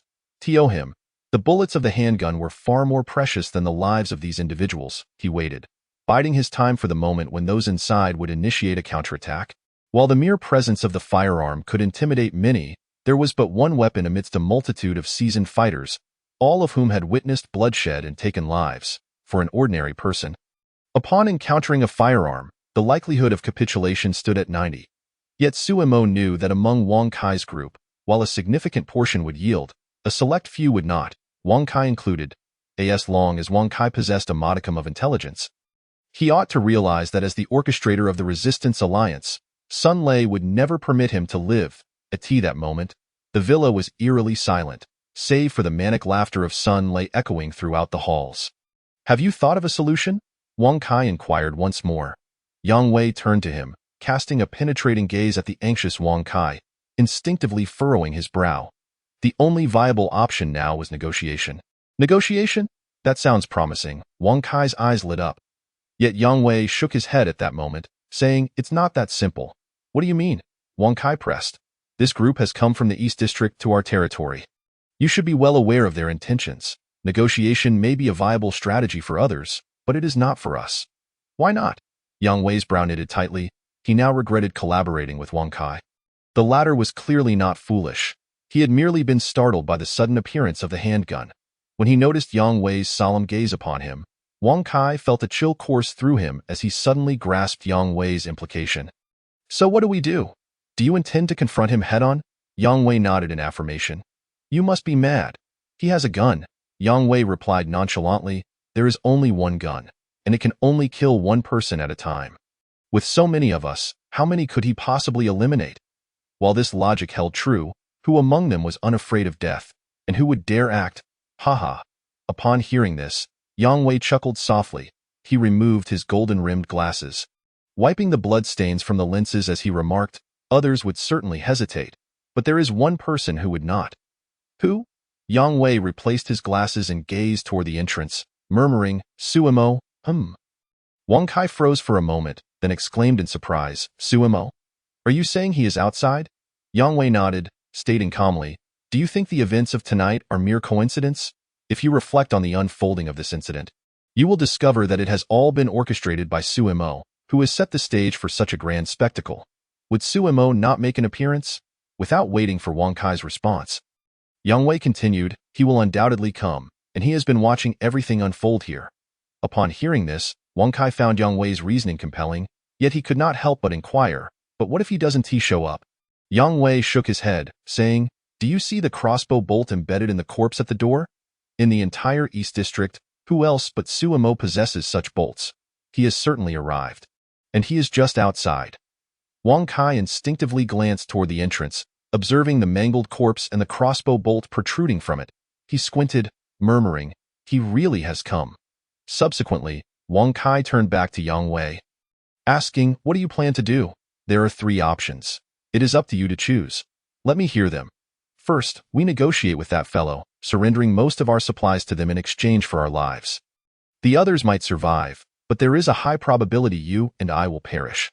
Second, we negotiate with him again, uniting to confront Suemo. If we manage to eliminate Suemo, all that he possesses will be ours. And we may also survive. Third, we collaborate with Suemo to eliminate this group from the East District. Upon hearing these options, Wang Kai fell into deep contemplation, finding it difficult to make a choice. Without hesitation, he discarded the first option. Among the remaining 2, Wang Kai leaned toward the second. There were numerous reasons for this, but the most significant was Sumo's supplies and his safe haven. As for the third option, Wang Kai had considered it, but he knew that Suemo had always harbored the intent to eliminate everyone from the West District. Suemo thought this way and acted accordingly. Although he appeared to do nothing, each time he emerged, every word he uttered incited a massacre. Consider the number of survivors in the West District a month ago, and then reflect on how many remained now. Wang Kai's greatest concern was that if they chose to ally with Suemo, once they had dealt with the East District individuals, Suemo might turn on them without a second thought.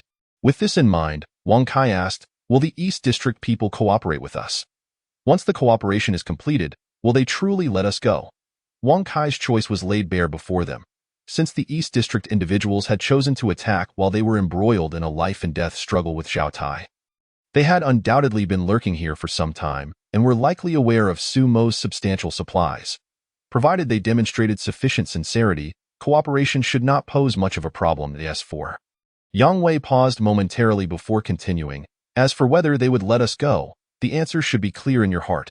Upon hearing this, Wang Kai fell into silence once more. Chapter 72. A different Wang Kai. The truth was indeed as Yang Wei had described. Sun Lei and his companions had been lurking in the West District for several days and were well aware of Sumo's situation. However, Sun Lei had no intention of provoking Suemo. Having served in the military, upon encountering the ominously dark and oddly designed safe house, Sun Lei understood that breaching it would be impossible without heavy weaponry, as long as those inside did not emerge. They could do nothing to Suemo, of course. Sun Lei was also covetous of the supplies Suemo possessed. Yet he recognized that while supplies were important, life was even more so. If he could not comprehend this fundamental truth, he would not have survived until now, nor would he have become the leader. Therefore, when Wang Kai made his decision and proposed cooperation, Sun Lei did not acquiesce. Wang Kai was taken aback, turning to Yang Wei and stating in a hushed tone, "Didn't you say that as long as I proposed cooperation, the guy would surely agree?" Yang Wei was somewhat surprised by Sun Lei's stance but quickly grasped the situation. This individual, though seemingly brawn over brains, turned out to be quite astute. "What do you mean?" Wang Kai asked, puzzled. He does not wish to provoke Suemo, and he is likely deduced that Suemo is outside. Through this approach, he is attempting to convey goodwill to Suemo. What? He knows Suemo is outside? Wang Kai exclaimed in shock. Yang Wei looked at Wang Kai with exasperation, increasingly convinced that choosing to collaborate with him had been the gravest error of his judgment. However, Wang Kai's next words once again caught him off guard. If that is the case, we must rely on ourselves. Yang Wei raised an eyebrow, asking, "What do you intend to do?" Wang Kai's gaze fell upon the gun in Sun Lei's hand as he murmured, "Kill, seize the gun. As long as we possess firearms, Suemo will not dare to act against us easily, and we will also have leverage for negotiation. You plan to threaten him with a gun to secure supplies?" Wang Kai shook his head, replying, "A gun can intimidate others, but it poses little threat to Suemo once he returns to his safe house. Even with guns in our possession, we would be powerless against him." Yang Wei's eyes flickered as he began to piece together Wang Kai's intentions. "So you intend to die? Suemo has left the safe house, which presents us with an opportunity. The optimal outcome would be to seize the gun and capture him before he returns to the safe house, thus maximizing our benefits. Even if we cannot capture Suemo, as long as we wield firearms, he will remain wary of us and will not leave the safe house. We can then take advantage of the situation to occupy this place and rally the remaining individuals to venture outward. Sighing, Wang Kai lamented, "Now I believe I have come to an understanding. Suemo indeed possesses substantial supplies, but we cannot remain fixated on him. Instead of engaging in a futile struggle against Suemo, we should devise a way to descend into the city. The resources in the city are abundant. As long as we reach the city, survival will be relatively straightforward." Hiss upon hearing Wang Kai's words, Yang Wei inhaled sharply, suddenly realizing that he had underestimated this individual. Sensing Yang Wei's thoughts, Wang Kai turned back, saying solemnly, "Yang Wei, I know you look down on me, given that you are a renowned lawyer in Nanyang City while I am merely an ordinary person. However, I am not as foolish as you may believe. We are now inextricably linked, so I do not wish to witness a repeat of the events that transpired at my home that night. Do you understand what I mean?" Yang Wei was taken aback, yet he soon relaxed. Wang Kai was laying his cards on the table, and although Yang Wei was somewhat astonished, he felt it was within the realm of reason. As the saying goes, there are many clever individuals in this world, so one should never underestimate anyone. With this thought in mind, Yang Wei began to explain, "I did not mean to look down on you." That night, before he could finish, Wang Kai interrupted, "No need to explain. If I were in your position, I would have acted similarly. To be honest, I should thank you." Huh? Yang Wei was left dumbfounded. In truth, I have long wished to rid myself of them. They know nothing, understand nothing, incessantly nagging in my ear, consuming so much, and if not for the fact that they are my parents, I would have disposed of them long ago. Wow! Upon hearing this, Yang Wei exclaimed in disbelief. He was aware of Wang Kai's ruthless nature, but he never anticipated such cruelty, which instilled a sense of fear within him. Wang Kai cast a sidelong glance at Yang Wei and stated, "All right, I've said what needed to be said. You should know what comes next." Yang Wei instinctively nodded. Observing this, Wang Kai glanced at Sun Lei, then turned towards the door and called out loudly, "Suemo, I know you are out there, and I understand what you intend to do. Although I am unaware of your reasons for wanting us dead, I believe we can collaborate. At this declaration, those present exchanged glances towards Wang Kai's direction and instinctively looked towards the entrance. Suemo, concealed outside the villa, furrowed his brow upon hearing this but remained silent. The lack of response did not surprise Wang Kai. He continued, "Suemo, I do not wish to be your enemy. I merely seek to survive, as long as you are willing to assist me this time. I promise to leave this place immediately once this matter concludes." Sumo's eyes flickered with understanding as he grasped Wang Kai's intentions. It must be said, Wang Kai, as the first person to propose a transaction, displayed considerable intelligence. Realizing he could not leverage Suemo, he sought alternative avenues, which was indeed a clever strategy. However, Suemo found himself puzzled as to why he had never encountered such a shrewd individual in his previous life. Nevertheless, this was of little consequence. Suemo contemplated whether to agree to Wang Kai's proposition. It was not that he had softened, but rather he recalled another pressing matter. A month had passed since the apocalypse began, and he had not yet heard any news of heavy snowfall. He remained uncertain about the current situation in the city. Suemo had initially planned to wait for the snow to cease before venturing out of the villa to the urban area, partly to gather more supplies and partly to seek out awakened individuals and zombies. During his time in this safe house, he had meticulously organized the memories from his previous life. Throughout this period, Suemo was horrified to discover that the emergence of zombies might have occurred much earlier than he had previously known, which filled him with profound unease. Had it not been for the presence of Zhao Tai and others, Suemo would have long since descended from the mountain. This was also one of the reasons why he personally decided to eliminate those individuals when Wang Kai attacked Zhao Tai. Perhaps collaboration was feasible. Wang Kai had not encountered him in his previous life, either because he had died early or had moved to the city. Regardless, accessing the urban area necessitated someone to scout the way, and it could be advantageous to utilize them. With this thought, Suemo swiftly reached a decision. Chapter 73. The Resurgence of Slaughter. I require an exploration team to descend the mountain. Whoever survives and returns shall be my partner.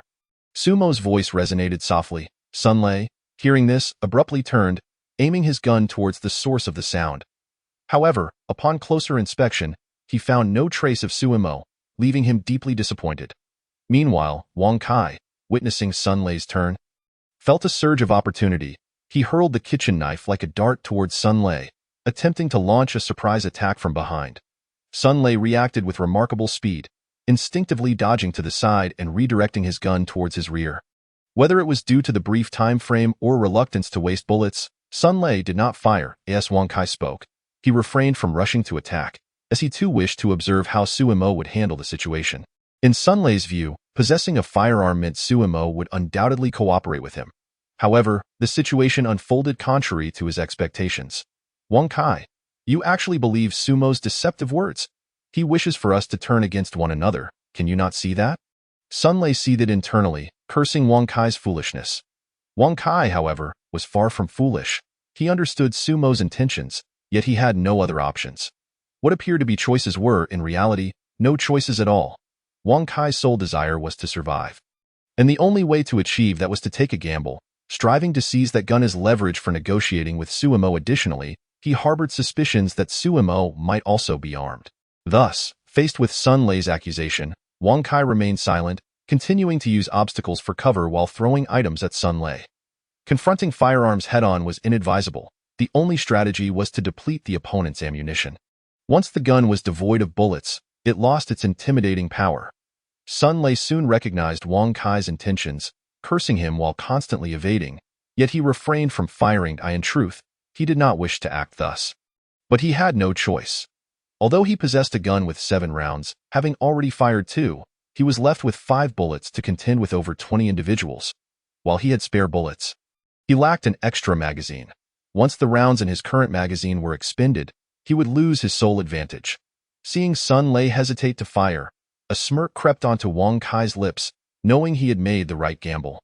He shouted, "Brothers, he has no bullets left in his gun. Charge!" Others began to notice this as well, yet none dared to charge forward. Those who had survived thus far were no fools. Whether Sun Lei's gun contained bullets was uncertain.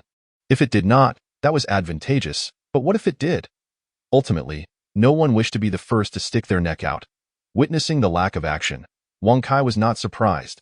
He continued to incite his comrades to charge while persistently throwing objects to divert Sun Lei's attention. Others, seeing this, followed suit, throwing whatever was at hand. They did not aim to inflict harm but merely sought to create distractions. The arrogance Sun Lei had displayed moments ago was now replaced by a state of disarray. The items thrown at him, while not particularly harmful, were deeply insulting. After several attempts, Sun Lei was thoroughly enraged, resolving to locate Wang Kai and eliminate him. Once Wang Kai was dealt with, the others would pose no significant threat. With this thought, Sun Lei began to evade various projectiles while searching for Wang Kai's position. Wang Kai seemed to have anticipated Sun Lei's actions, as he ceased speaking and throwing objects once others began to join in. As a result, the one in discomfort was now Sun Lei. Fortunately, he was not alone. He had Guizaheo and a few others. "Xiao Gua, make your move." Guizaheo was momentarily startled but quickly regained his composure. He led the remaining few to advance towards the nearest location. Upon seeing Guizaheo and his companions approach, the 2 individuals hiding behind the sofa were taken aback, instinctively preparing to flee. However, as they stood, Guizaheo's group lunged at them. In a brief and intense scuffle, the 2 fell into a pool of blood. Others, witnessing this, promptly halted their actions. Nevertheless, Guizaheo had no intention of stopping. They pressed forward, intending to grind down the opposition bit by bit. Having learned from the previous encounter, the 2 individuals hiding behind the cabinet exchanged glances and shouted, "We surrender. Please don't." Whoosh, before the words had fully escaped their lips. A crossbow bolt appeared, striking precisely at the throat of the one who had spoken. Guizaheo and his companions, upon witnessing this, immediately sought cover. Whoosh, yet they were still a moment too late, as another crossbow bolt sped forth, killing one of Guizaheo's brothers. Seeing his fallen comrade, Guizaheo was filled with rage. He realized Suimo was behind this and suspected that Suimo had infiltrated the villa. He needed to locate him. Otherwise, they would all perish. Thus, Guizaheo rose and charged towards the individual hiding behind the cabinet. The man, terrified, froze upon seeing Guizaheo's furious advance. Forgetting to escape, he opened his mouth to utter something, but was met with the cold edge of a blade. With a sickening sound of the knife entering flesh, The man's head tilted as a significant portion of his neck was severed, blood gushing freely. After dispatching this individual, Guazaheo was not yet satisfied and charged towards another large cabinet, knowing more individuals were concealed behind it. The remaining 3 quickly followed suit. The previously stagnant situation was now shattered, and a fresh wave of slaughter commenced. Realizing that pleading for mercy was futile and that their hiding places had been exposed, those hiding behind the large cabinet also resolved to fight back. One man, wielding a frying pan in one hand and a kitchen knife in the other, charged out. However, he did not aim for Guazaheo but instead lunged at the seemingly frail individual beside him. Wang Kai, witnessing this, felt a surge of hope and shouted, "Brothers, if you do not retaliate now, the next one to die will be you." The previously hesitant and fearful individuals, upon seeing the enraged Guazaheo and his companions, understood that Wang Kai was essentially using them as weapons. Yet, in the face of survival, they chose to ACT. To strike was to face death, but to refrain from action also meant death. When one is cornered, with no path of retreat, the fear of death dissipates, revealing the innate ferocity within. As a result, several individuals in close proximity to Guazaheo emerged brandishing weapons. At that moment, Sun Lei found himself in the most distressing predicament. He had initially intended for Guazaheo to undermine the will of others through this confrontation, thereby forcing Wang Kai out into the open. However, he did not anticipate Sumo's intervention, leaving him isolated and alone. Witnessing Guazaheo being besieged by the crowd, Sun Lei swiftly dashed towards him, intent on offering assistance. Chapter 74. The appearance of Sumo Wang Kai, who had been lurking in the shadows. Observing Sun Lei's every move, was somewhat taken aback by Sumo's sudden action, yet he perceived it as an opportunity. Turning to Yang Wei, he instructed, "I will draw his attention from the front. You should strike from the side." Yang Wei nodded and stealthily crept away. Taking a deep breath, Wang Kai tightened his grip on the machete and seized the edge of the tablecloth, yanking it forcefully. Dishes and bowls were sent flying, shattering upon impact with the ground. The sudden noise caught Sun Lei's attention, prompting him to glance in that direction. He immediately spotted Wang Kai hiding behind the tablecloth. Without a moment's hesitation, Sun Lei aimed his firearm at Wang Kai and pulled the trigger. Wang Kai had anticipated Sun Lei's response. Thus, in the split second before Sun Lei could fire, he used the lifted tablecloth to obscure Sun Lei's line of sight, simultaneously dropping to the ground and swiftly crawling to the side before the cloth could settle. Realizing that the tablecloth had been perforated and sent flying by the blast, Sun Lei understood that he had failed to eliminate Wang Kai. He then sprinted towards the dining table. Just then, a sound erupted from the left side, causing Sun Lei to instinctively turn his head and redirect his weapon, only to discover a shattered vase. His pupils dilated in alarm as he recognized the imminent danger. He attempted to pivot and fire to the right, but it was too late. Yang Wei lunged at him from the right, while Wang Kai charged from the front. Bang! Yang Wei raised the golf club he held and brought it crashing down onto Sun Lei's gun-wielding hand. A muffled grunt escaped Sun Lei's lips as his handgun clattered to the ground. Wang Kai seized the opportunity, rushing forward to deliver a strike. Although Sun Lei was trained, the pain was intense, and he quickly retreated. In the process, he kicked the handgun away. Yang Wei, intending to retrieve the weapon, could only watch helplessly as it slipped from his grasp. Wang Kai, who had been poised to continue his assault on Sun Lei, also abandoned his attack and dashed towards the fallen firearm. Unwilling to be left behind, Sun Lei raced after them. Having returned through the back door and lying motionless on the ground, Li Jianya initially felt a wave of panic wash over him. The moment the gunfire erupted, he nearly sprang to his feet in terror. Fortunately, he restrained himself. If he stood now, he would likely become a target. Thus, he lay among the bodies, suppressing his fear, paralyzed with inaction. Suddenly, something struck his head. Instinctively, he opened his eyes and beheld the handgun that had landed nearby. Huh? Li Jianya was momentarily stunned, then overjoyed. Reaching for the gun without a second thought, the corpses on the ground suddenly sat up, startling Wang Kai and the others. However, they quickly comprehended the situation and hastened their pace toward the firearm. Yet, just a few steps away, they abruptly halted in unison, retreating in tacit agreement on the other side.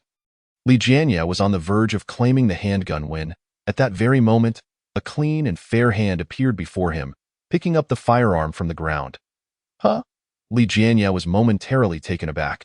Instinctively looking up to see a familiar face, Suemo. What are you doing here? Suemo held a crossbow in one hand and a handgun in the other. Upon hearing Li Jianye's voice, she glanced down, breaking into a wide smile that revealed her gleaming white teeth. Oh, is that not Mr. Li? I'm surprised you're still alive. Li Jianye could hardly fathom Suemo's presence, let alone her entry into the villa. At that moment, a single thought crossed his mind. How dare she? However, before he could ponder this further, the gunfire rang out once more. Bang!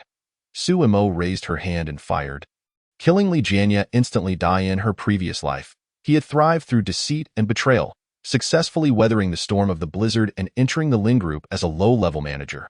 After escaping, Suemo learned that he had orchestrated Zhao Tai's downfall and replaced him, showcasing his deep cunning. Yet this time around, Li Jianye would not achieve such feats. After dispatching Li Jianye, Suemo lifted her gaze to the trio before her, a smirk playing at the corners of her mouth. I hear you've been searching for me? This unexpected turn of events caught everyone off guard. Like Li Jianye, they had not anticipated Suemo's audacity to enter the villa alone. Yet, contemplating this now held no significance. With the handgun in Suemo's possession, along with her specialized crossbow, even if she were alone, Wang Kai and his companions dared not act recklessly, as for the idea of joining forces to wrest the weapon from her. They had considered it but quickly dismissed the thought. The distance was merely a dozen meters. No matter how swift they could not outpace a bullet. Sun Lei, in particular, was acutely aware that 3 bullets remained in Suemo's gun. Had she been a novice, he might have entertained the notion of attempting to seize the weapon, but witnessing Suemo shoot Li Jianye without a hint of hesitation, her wrist steady, left Sun Lei fully aware of her expertise with firearms. Noticing their silence, Suemo remained unfazed.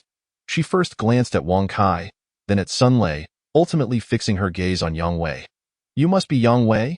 Yang Wei, taken aback, instinctively inquired, Do you know me? Miss Su?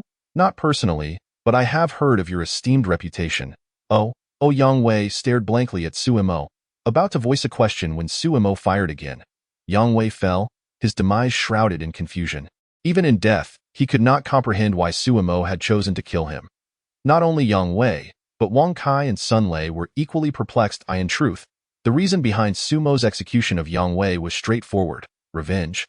In her prior life, he had consistently advised Zhao Tai, playing the role of a strategist. Even later, when he was betrayed and captured by the Lin Group, it was Yang Wei who facilitated the connection. Notably, after betraying Suemo, he had also betrayed Zhao Tai, yet did not assume control over Zhao Tai's forces, instead handing them over to Li Jianye. Meanwhile, he entered the Lin Group, becoming a mid-level manager and joining a special research team led by Lin Jialin, thus masquerading as a pseudo-ability user. After her rebirth, Suemo had sought Yang Wei, but regrettably, he was abroad at the time, prompting her to temporarily abandon her pursuit.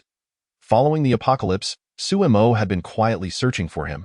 But Yang Wei was clever and had concealed himself well. It wasn't until he sought collaboration with Wang Kai that Suemo discovered his whereabouts. Chapter 75. The situation in the Eastern District. Suemo's sudden appearance once again altered the dynamics within the villa. As the gunfire echoed once more, everyone instinctively ceased their actions, turning their gazes towards Suemo. After numerous chaotic skirmishes, this once obscure villa had witnessed the deaths of nearly 100 individuals. Now, merely a handful remained alive. Among those unscathed was Suemo alone.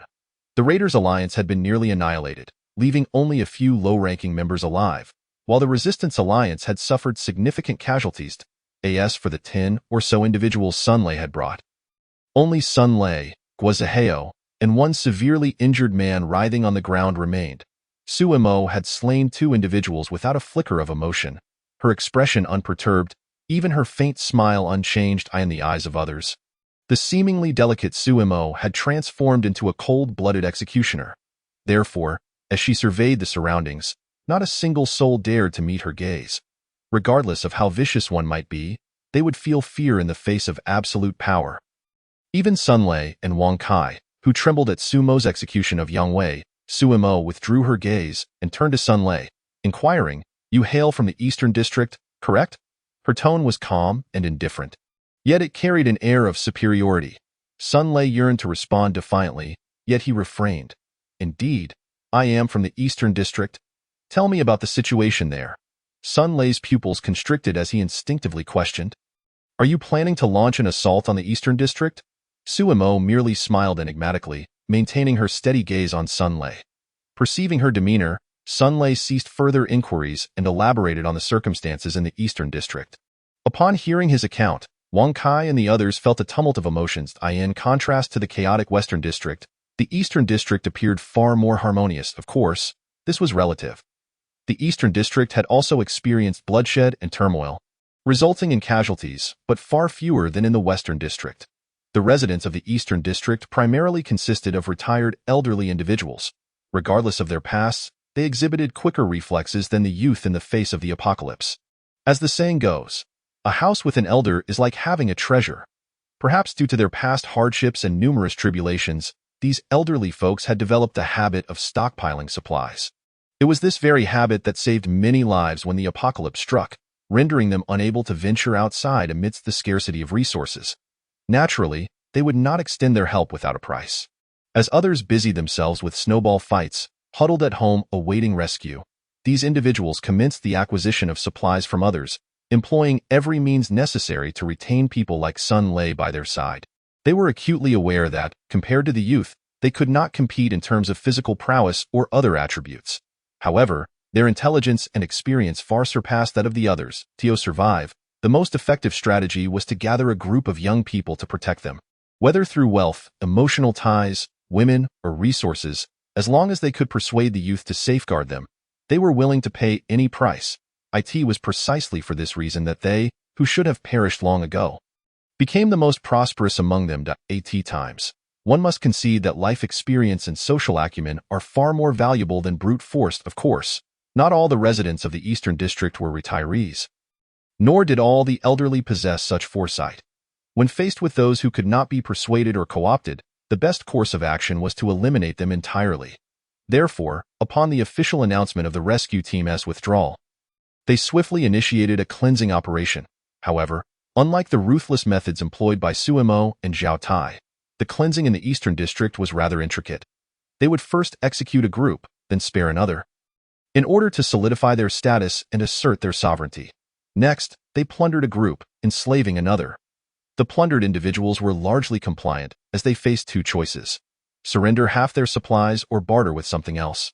Ultimately, they had to offer something to buy their lives, or face death and the loss of all their resources. The answer to their dilemma was all too evident. For those without supplies or means to offer, Sun Lei and his companions did not execute them outright. Instead, they compelled them to venture out and scout. Those who could return with useful items, be it supplies or intelligence, would earn a modicum of resources. Naturally, most of those who ventured out never returned, leaving their fates, whether frozen to death or murdered, unknown. In any case, this group had suffered significant casualties.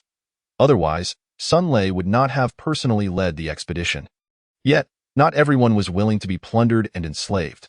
Many chose to resist. Regrettably, as ordinary individuals, how could they hope to contend with Sun Lei and his ilk, let alone these cunning old foxes? During this period, the Eastern District endured several uprisings, and what awaited them was, of course, a bloody purge. After hearing all this, Suemo was taken aback, compelled to acknowledge that these old-timers in the Eastern District had truly grasped the dynamics of class and human nature. Without lifting a finger, they attained supreme power and privileges. Once they established a route to the city center, these individuals would undoubtedly become among the most fortunate in Nanyang. Suemo tempered his emotions and posed several more questions, to which Sun Lei responded in kind. Sun Lei's demeanor greatly satisfied Suemo, leading him to inquire about a matter of utmost concern. Where did the guns come from? Sun Lei did not answer immediately. Instead, he looked at Suemo and asked, "Will I survive if I tell you?" "Speak," came the reply. Though no promises were made, Sun Lei divulged, "During the cleansing operation, I killed an old man and found it in his hidden chamber." "Does anyone know you have a gun?" Suemo pressed further. "No. I told no one." Suemo nodded, continuing, "How many bullets? Will I survive if I tell you?" "Speak." Point 12 and total. Point 12. Suemo's disappointment was palpable. He had anticipated a far larger cache. Nonetheless, Suemo did not disdain the count, for he still possessed ammunition. Suddenly, an idea struck him, and he turned to Sun Lei, saying, "You still have bullets. Give them to me." Sun Lei fell silent. "What, are you unwilling?" Sun Lei met Suemo's gaze directly and replied, "If I give you the bullets, I will die." A sardonic chuckle escaped Sumo's lips as he retorted, "Are you threatening me? I can just as easily take what I want by killing you. Feel free to test me." With that, Suemo raised his gun, aiming it at Sun Lei. Chapter 76. You may leave upon seeing this. Sun Lei's eyelids flickered, yet he maintained, "I believe you would do it, but even if you kill me, you won't obtain what you desired, Edo? Is that so?" Sumo's finger on the trigger curled slightly, a bemused expression gracing his features as he regarded Sun Lei. "It's not that I am unwilling to give you the remaining bullets. I simply didn't bring them with me. Do you think I would believe that?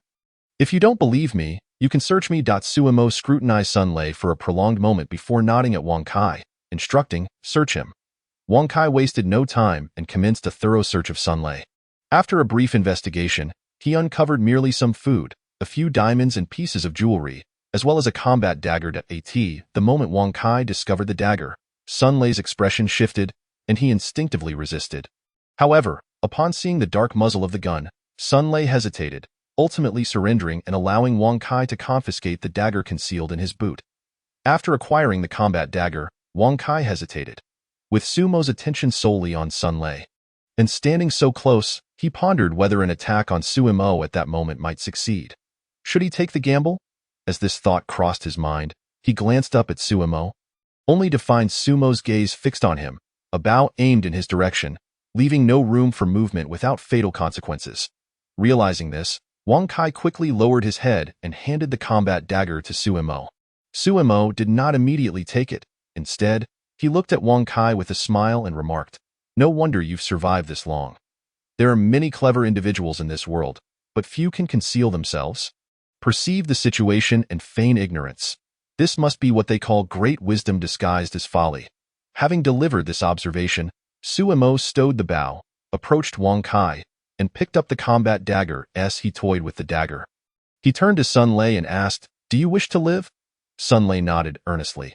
"Kill him, and you shall live." Suemo pointed at Guizaheo. Upon hearing this, Sun Lei's heart skipped a beat, and he instinctively glanced at Guizaheo, who was watching him warily. For reasons unknown, Sun Lei shook his head, declaring, "You should just kill me. I will not turn against my brother." This statement left Wang Kai and the others astonished. In such dire circumstances, someone still spoke of brotherhood. Suemo, however, scoffed lightly, intoning brotherly affection. "Sun Lei, do you truly believe I wouldn't dare to kill you? Or do you think I would allow you to bargain with me over a few bullets? To speak plainly, I am not in need of bullets." With that, Suemo unloaded the magazine and retrieved bullets from his pocket, visibly loading them in front of everyone. Upon seeing Suemo produce the bullets, Sun Lei's pupils constricted, and Wang Kai felt a chill run down his spine. Earlier, he had suspected that Suemo might possess a firearm, although he had not seen the gun itself. The bullets were enough to confirm that Suemo was indeed armed, likely with 2 guns. At that moment, Wang Kai felt a surge of relief, grateful he had not acted rashly. After filling the magazine with bullets and reinserting it into the handgun, Suemo regarded Sun Lei with a bemused gaze. "Now tell me, will you act, or will you refrain?" Sun Lei fell silent, lowering his gaze to the blood-stained floor, lost in thought. Not surprised by this, Suemo shifted his attention to Guizaheo. "Only one of you can survive. Who that will be lies in your hands. Of course, you could also choose to strike me, and in doing so, test whether a knife is swifter than a gun." With that, Suemo ceased speaking, brandishing his handgun and signaling Wang Kai to gather the others. Suemo scrutinized each individual in turn. Meanwhile, after a brief silence and contemplation, Sun Lei finally made a decision. However, Guizaheo had already reached a conclusion prior to this. As Wang Kai assembled the others, Guizaheo stealthily approached Sun Lei. When Sun Lei made his determination, Guizaheo was already before him, raising his hand to strike. Yet, this lethal blow was effortlessly evaded by Sun Lei. Then, taking advantage of Guizaheo's momentary distraction, Sun Lei executed a disarm maneuver, swiftly slicing open Guizaheo's throat. There was neither the anticipated argument nor the melodramatic self-sacrifice one might expect from a television drama, nor the fierce struggle one might imagine. Everything transpired swiftly, the transitions occurring rapidly, and the conclusion came even faster. All of it seemed so irrational, yet utterly logical. After slaying Guizaheo, Sun Lei turned to Suemo, discarding the knife in his hand. "Now, am I worthy of living?" Suemo nodded and abruptly said, "You may leave." Huh. At this pronouncement, everyone present, including Sun Lei, was taken aback. "You would let me go? Is that so surprising?" Suemo countered. "Or do you not wish to leave?" Sun Lei hesitated, contemplating Sumo's motives for such an offer. Was it for the bullets he possessed? Perhaps, but the likelihood seemed slim, given that Suemo had his own ammunition. If it wasn't he for the bullets, what reason could Suemo have for allowing him to depart? Did he wish to showcase his benevolence to Wang Kai and the others? Sun Lei pondered this notion, ultimately dismissing it. He also realized that Suemo was utterly indifferent to the supplies in the hands of these individuals, and cared not for their lives. Were it not for his own intervention tonight, these people would have perished. For one who harbors the intent to eliminate everyone, would he show mercy? Does he require mercy? The answer is self-evident. Sun Lei pondered for an extended period without reaching clarity, nor did he have the luxury of time to deliberate further, for Suemo had once again aimed his firearm at him.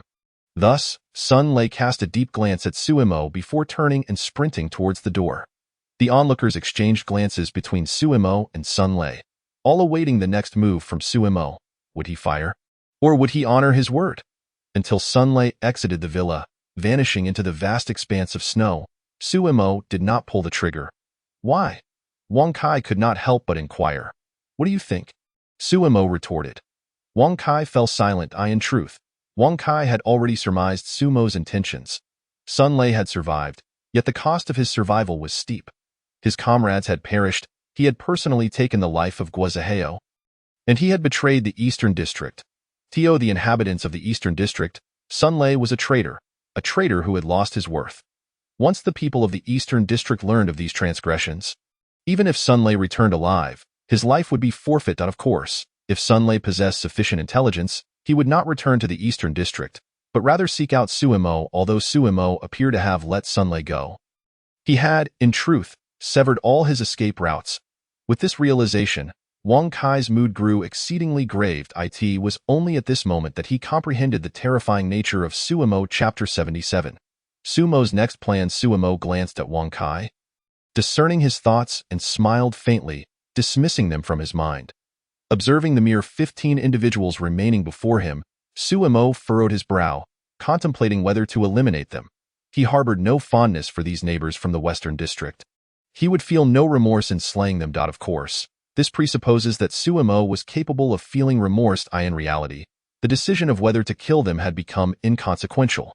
Under Sumo's orchestrations, the most significant threats in the Western District, Zhao Tai, Li Jianya, and Yang Wei, had all been vanquished, leaving few survivors. Aside from the 10 or so individuals within the villa, there were undoubtedly more survivors outside. Yet Suemo knew that their time was limited.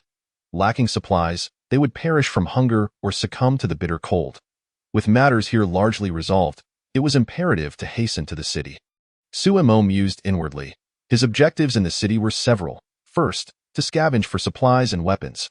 Although he possessed a substantial stockpile, one can never have too many resources. Second, to seek vengeance against the Lin family. Suemo was acutely aware of all that the Lin family had done to him. Third, to hunt down zombies and mutants, eliminating them. For mutants wishing to grow stronger, whether to enhance their abilities or awaken anew, the quickest method was to hunt down others. Suemo needed to devise a strategy to awaken his second ability before a large number of mutants manifested. While bolstering his strength, it was also essential to alleviate the side effects of his abilities. Fourth, to locate researchers and specialized talents. This was of utmost importance. Although he had been reborn and possessed knowledge of many aspects of the apocalypse, his previous life had seen him confined largely to his home and laboratory, rendering the information he gathered exceedingly limited. Yet one thing he knew for certain was that whether to strengthen abilities, awaken a second one, or mitigate side effects, the most efficient and relatively safe approach was through the injection of genetic agents. However, such substances could only be produced by researchers, a skill Suemo lacked. As long as he could find individuals of this caliber, with his provided ideas, materials, and equipment, he could not guarantee immediate results. But he would at least be able to achieve them faster than others. Once he developed the genetic agent, Suemo would possess a significant bargaining chip, enabling negotiations with all factions and securing his position of power to exchange for greater resources. After his rebirth, Suemo undertook numerous preparations. Besides investing heavily in constructing a safe house and amassing a vast array of supplies, he also covertly established several small shelters. Even young Sweki was unaware that Suemo had secretly left Nanyang City to personally construct these sanctuaries. For others, building several shelters alone within 3 months would be a daunting task. Yet for Suemo, who possessed spatial abilities, it was exceedingly simple. As for why Suemo had not ventured abroad to engage in zero-cost procurement following his rebirth. The reasons were straightforward. Firstly, he lacked the time and means to easily leave Nanyang City.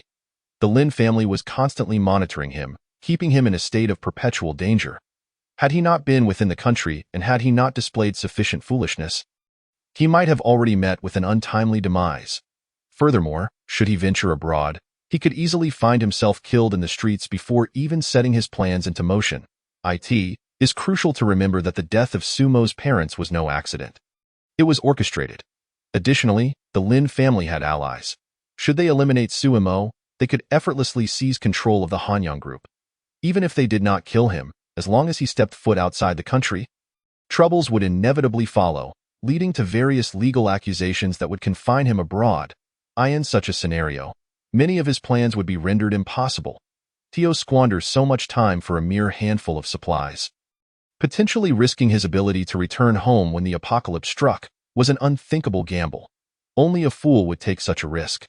Secondly, while supplies were crucial in the early stages, once a multitude of mutants emerged, the scarcity of resources would diminish. In the beginning, mutants were exceedingly rare, each one a strategic asset, yet not all awakened abilities were combat-oriented. For instance, Sumo's spatial ability was not combative but rather supportive. In fact, the majority of mutants awakened abilities that were auxiliary, such as those linked to elemental manipulation, water, earth, wood, who, while lacking in combat prowess, could cultivate vast quantities of crops. In his previous life, the Lin group had produced numerous pseudo-mutants. Aside from a select few integrated into combat teams, the majority were utilized for agricultural production, enabling them to sustain a semblance of life. As for survivors without abilities or specialized skills, they either became expendable resources or engaged in perilous occupations. Ultimately succumbing to exhaustion, starvation, or disease. It could be stated that by the time mutants became prevalent and could be manufactured, the issue of supplies would no longer be critical. Therefore, compared to resources, enhancing physical capabilities and acquiring more skills were of paramount importance. Only those who had experienced the apocalypse could comprehend that supplies were merely one aspect of survival. If all attention were directed solely towards resources, even with an abundance, a lack of self-preservation skills would lead to a grim fate. Of course, certain individuals fixated solely on supplies, oblivious to the broader picture. Despite Sumo's numerous preparations following his rebirth, he still felt a profound lack of security. Even the heavily fortified safe house only afforded him a modicum of reassurance. Yet while the safe house could withstand most threats, it would eventually succumb to the assault of trained individuals wielding heavy weaponry. Breaching it was merely a matter of time, especially when sufficient interest was at stake, to the point where missiles could be brought to bear. Currently, Sumo's two main advantages were plentiful supplies and spatial abilities. Should either be discovered by others, it would invite monumental troubles, and Suemo had no desire to become a subject of experimentation. However, once he mastered the genetic agent, he would be capable of accomplishing a multitude of tasks. With these thoughts crystallized in his mind, Suemo lifted his gaze to Wang Kai and the others. Having made a decision, do not be so tense. I have said that I will collaborate with whoever survives until the end. Since you have endured, I will not renege on my word. Will you truly let us go? Wang Kai asked, his expression laced with skepticism as he regarded Suemo, clearly unconvinced. Suemo shrugged and replied, "All the supplies here belong to you. I shall take none." Upon hearing this, the eyes of the crowd brightened. However, Sumo's subsequent words caused their hearts to plummet. Of course, nothing comes for free. If you wish to take the supplies and leave here alive, you must agree to a few conditions and assist me with certain tasks. Wang Kai, upon hearing this, did not react with anger but rather seemed somewhat relieved. What conditions? What do you need us to do? Chapter 78. Dividing the supplies. Wang Gu, have we truly survived? Within the ravaged villa, the group gazed at the wide-open door, their emotions a tangled web, each feeling a sense of having escaped death. Wang Kai regained his focus, glancing at the others. "Let us work quickly," his words. The group fell silent, ceasing their discussions and springing into action. According to Sumo's directives, as the victors, they were entitled to take all the supplies here. Yet they were also obliged to dispose of all the corpses present. Observing the pile of bodies amassed in the center of the living room, a young subordinate leaned towards Wang Kai and whispered, "Wang Gu, do we really have to burn them?" Wang Kai was taken aback, instinctively looking at the young man. Sparse hair, sunken eyes, bloodshot orbs, a mouth covered in blisters, and a face riddled with acne. Standing at around 5'7" but exceedingly emaciated, he could be described as skeletal. Even clad in layers of clothing, his thinness was undeniable. Yet who would have imagined that just over a month prior, he had been a nearly 200-pound man? This individual was named Qian Duoduo, and how he had managed to survive until now was a mystery known to few, though many harbored their own suspicions. Qian Duoduo had been a high-ranking executive, maintaining a mistress in the Junyu Villa area, with whom he had fathered a daughter. At the onset of the apocalypse, the others had seen Qian Duoduo carrying his 3-month-old daughter in search of food. Yet, over a week later, the infant had vanished without a trace, and the sound of her cries had ceased entirely. More than half a month later, the small pet he had raised was nowhere to be found. The fate of the mother and daughter duo was clear without needing to speculate. One must never underestimate the human will to survive, nor can one ever truly fathom what monstrosities hunger can transform a person into. The practice of treating corpses as resources had long been adopted by some, although it remained an unspoken agreement among many. Wang Kai cast a long, penetrating glance at Qian Duoduo before retracting his gaze, his voice cold as he declared, "It must be burned. What a waste to burn it." "It could serve as reserve food," Qian Duoduo began, but Wang Kai interrupted sharply, "If you wish to die, please do not drag us down with you. Su Xiao has decreed it must be incinerated." Wang Kai's voice boomed, stunning Qian Duoduo into silence. In truth, many shared Qian Duoduo's sentiments. After all, in a world ravaged by scarcity and repeated plundering, their survival and ability to venture out to kill spoke volumes. Not everyone possessed Wang Kai's audacity, nor did they share his fortune. Only those who had truly faced starvation would never squander even a morsel of sustenance, no matter how grim. Yet Wang Kai's words awakened everyone. Sumo demanded the disposal of the body, and they were compelled to comply. Such was the terror that absolute power instilled. Subsequently, Qian Duoduo remained silent, while the others quickly set to work. After gathering the corpses, they commenced a thorough search for supplies. The discovery was shocking. The Zhaotai villa concealed a wealth of resources. Although most of it consisted of processed foods, at this juncture, any food was a boon. Nobody cared about the specifics. After considerable time, they had finished their scavenging. They beheld nearly 20 boxes of supplies. The eyes of the onlookers gleamed with fervor, yearning to pounce upon the bounty. However, reason prevailed, and they maintained their distances, wary of one another. Wang Kai, keenly aware of the underlying tensions, proposed, "I suggest we distribute the resources equally. Do any of you have objections?" The crowd exchanged glances, then collectively shook their heads. "Very well, since there are no dissenting voices, I shall oversee the allocation." To ensure fairness, Wang Kai opened all the boxes, categorizing each type of resource before dividing them according to the number of people present. Those with plentiful supplies would receive their share, while those with fewer would be substituted with similar items. The group had no objections. After all, before departing the villa, they would not dare voice dissent. Soon enough, the distribution was concluded. As the leader, Wang Kai did not take more than his fair share, at least not overtly. The crowd was largely satisfied with his method, even if a few harbored minor grievances that they dared not express. With the resources allocated, the next step was to divide the people. Interestingly, while blood splattered and limbs flew downstairs, the women hiding upstairs emerged unscathed. Those who survived until now were either strikingly beautiful, possessed a unique skill, or were adept at various tasks, all while being quite clever. Thus, upon witnessing the bloodied individuals, though they were terrified, the women did not scream nor engage in foolish attempts to flee. Many among the men gazed at the women with lustful eyes, akin to hungry wolves spotting lambs. Wang Kai, however, remained impassive. As a man, and a normal one at that, he appreciated beauty, but his higher aspirations precluded him from thinking with his baser instincts. He turned to the women and inquired about their skills. I hold a doctorate in finance, well versed in the subject. I can cook and possess a chef's certificate. I am the vice president of a company. I am the head nurse at a hospital. I can perform the awkward 18 styles. Wang Kai paused, momentarily taken aback by the unexpected claim among the women. Nonetheless, he quickly regained focus and settled his gaze on a woman who appeared to be in her 40s or 50s. What is your name? Wei Shufan. A nurse. Yes. Can you perform surgeries? Indeed. I treated Zhao Tai's arrow wound. Good. Come with me. Upon hearing this, the other women regarded Wei Shufan with envy. Despite her mature appearance, she was only 35.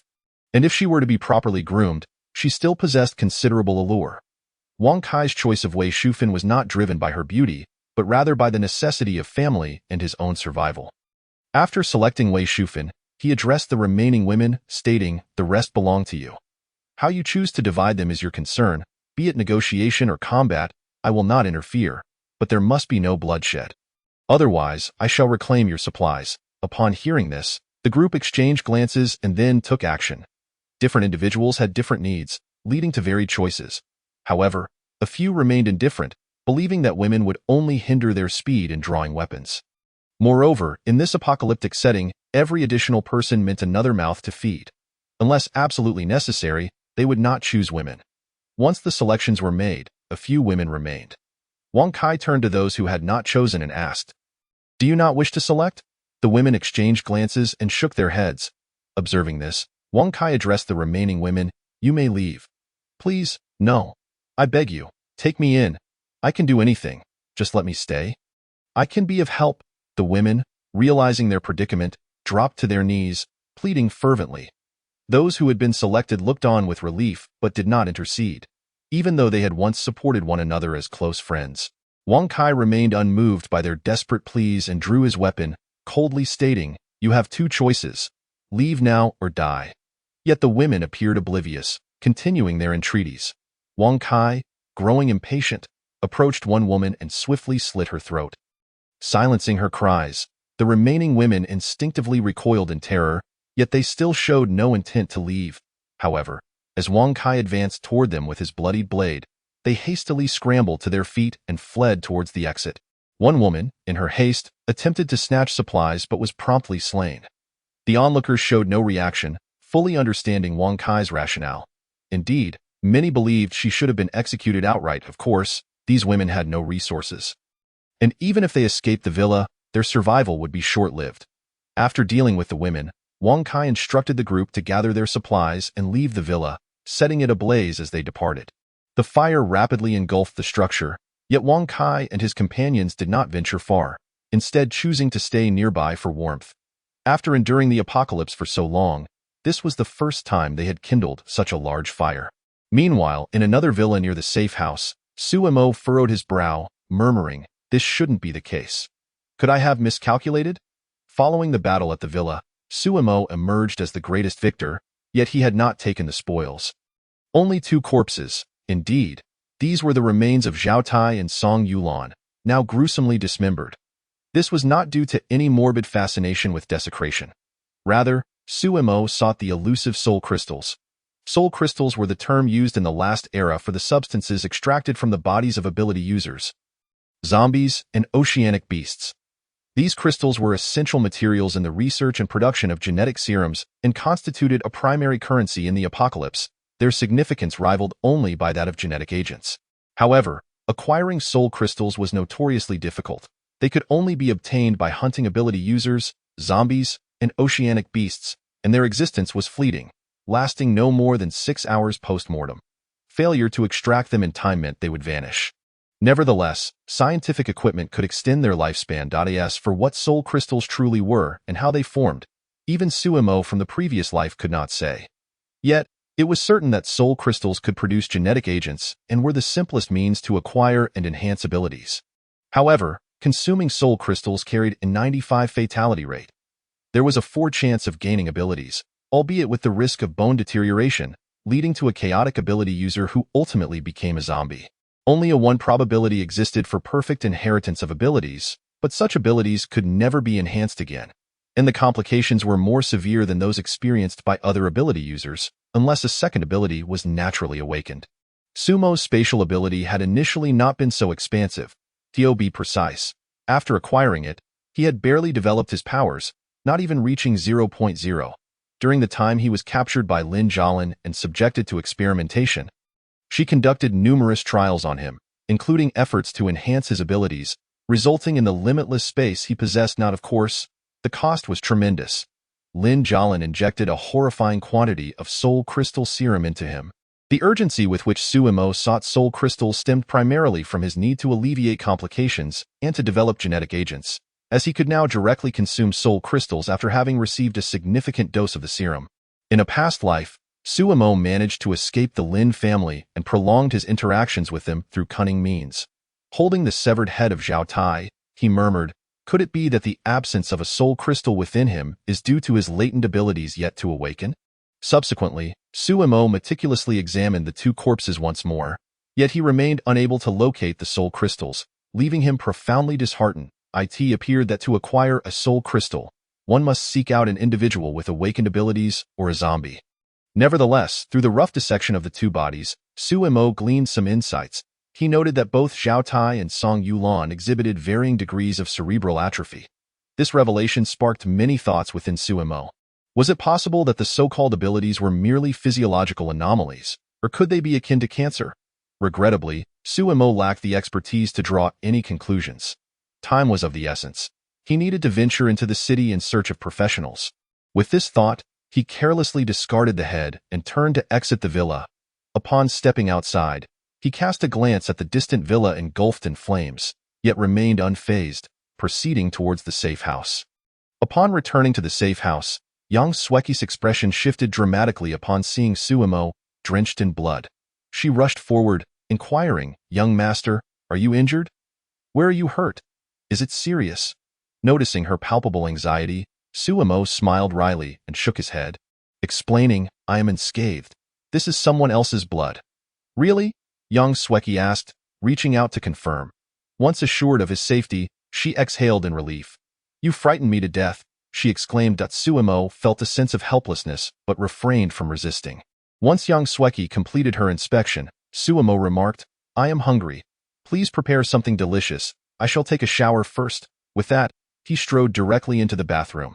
Yang Sueki, observing the bloodstains, turned pale.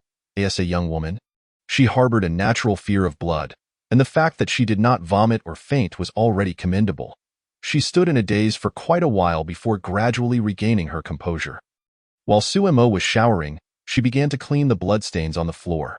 After completing this task, she proceeded to the kitchen to prepare food.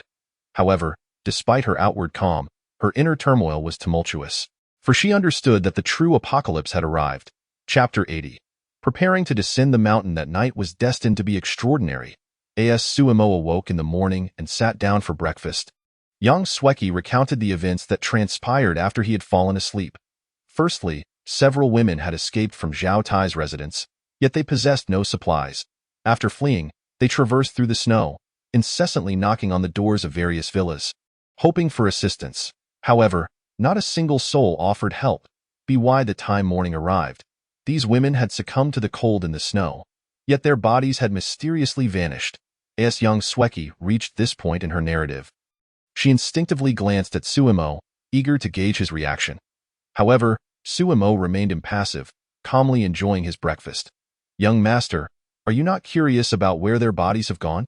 Even the corpses from outside our safe house have vanished." Yang Sueki could not help but inquire. Sumo, upon hearing this, lifted his gaze to her before returning to his meal. "What is there to be curious about? They were undoubtedly taken away under the cover of darkness as provisions." "Provisions?" Yang Sueki was momentarily taken aback, then quickly grasped the implication. "But how is that even possible?" She was left utterly astonished, struggling to articulate her thoughts. Sumo, observing her reaction, set down his chopsticks, glanced at her, and said solemnly, "In the apocalypse, anything is possible. As long as one can survive, nothing is beyond consideration." "But they were human." Yang Sueki still found it difficult to accept. "Human?" Sumo scoffed, gazing out the window, implying, to survive in the apocalypse, One must not cling to their humanity. Young master. Yang Sweki stared at Suemo, speechless. Suemo cast a sidelong glance at her, offering no words of comfort in the early days of the apocalypse. The greatest challenge for humanity was not the blizzards or the zombies, but rather their fellow humans. Deep down, Yang Sweki understood this truth, yet she struggled to come to terms with it. After a long silence, she finally regained her focus and began recounting other occurrences from the previous night. Following the outbreak of the fire, a fierce battle ensued. Contrary to expectations, there were numerous survivors in the Western District, as the residents were predominantly affluent. Although they had not stockpiled supplies in advance, their homes contained various collectibles, such as fine wines and gourmet ingredients. Regardless of how valuable these items once were, they were now necessities. Naturally, these provisions would not last long, and when the residents witnessed the fierce struggle within the villa, many were tempted by greed upon seeing Wang Kai and others emerge with bags of supplies. Unfortunately, they overestimated their own abilities and underestimated Wang Kai and his companions. The disparity between those who had killed and those who had not was substantial. Consequently, these individuals not only failed to seize any supplies but also lost their lives, ultimately becoming sustenance for others. Notably, in this seemingly chaotic skirmish, several who had emerged alive from the villa also met their demise. The identity of their killers remained unknown, yet their supplies had vanished. Suemo listened with a calm expression, offering no commentary. He had witnessed these events countless times in his previous life. Regardless of the thoughts and choices of those involved, their ultimate goal remained survival. In the apocalypse, human life held little value. At that moment, Suemo pondered when he should descend into the city. Although he had struck a deal with Wang Kai the previous night, he did not place his hopes on them. After all, without any means of transportation, relying solely on foot made the descent a formidable challenge. Even if they successfully reached the base of the mountain, the situation in the city would likely prove no better than it was now. After much contemplation, Suemo suddenly lifted his head and said to Yang Sweki, "I plan to descend the mountain in the next couple of days." "What?" Yang Sweki was taken aback, quickly asking, "Young master, what do you intend to do in the city at this time?" Sumo's gaze deepened as he looked at Yang Sweki, saying, "Once I descend, many will come looking for you. You know what to do, right?" Yang Sweki instinctively nodded. Yet Suemo remained somewhat concerned and added, "No matter who comes, do not open the door. As long as you keep it shut, they will not be able to enter.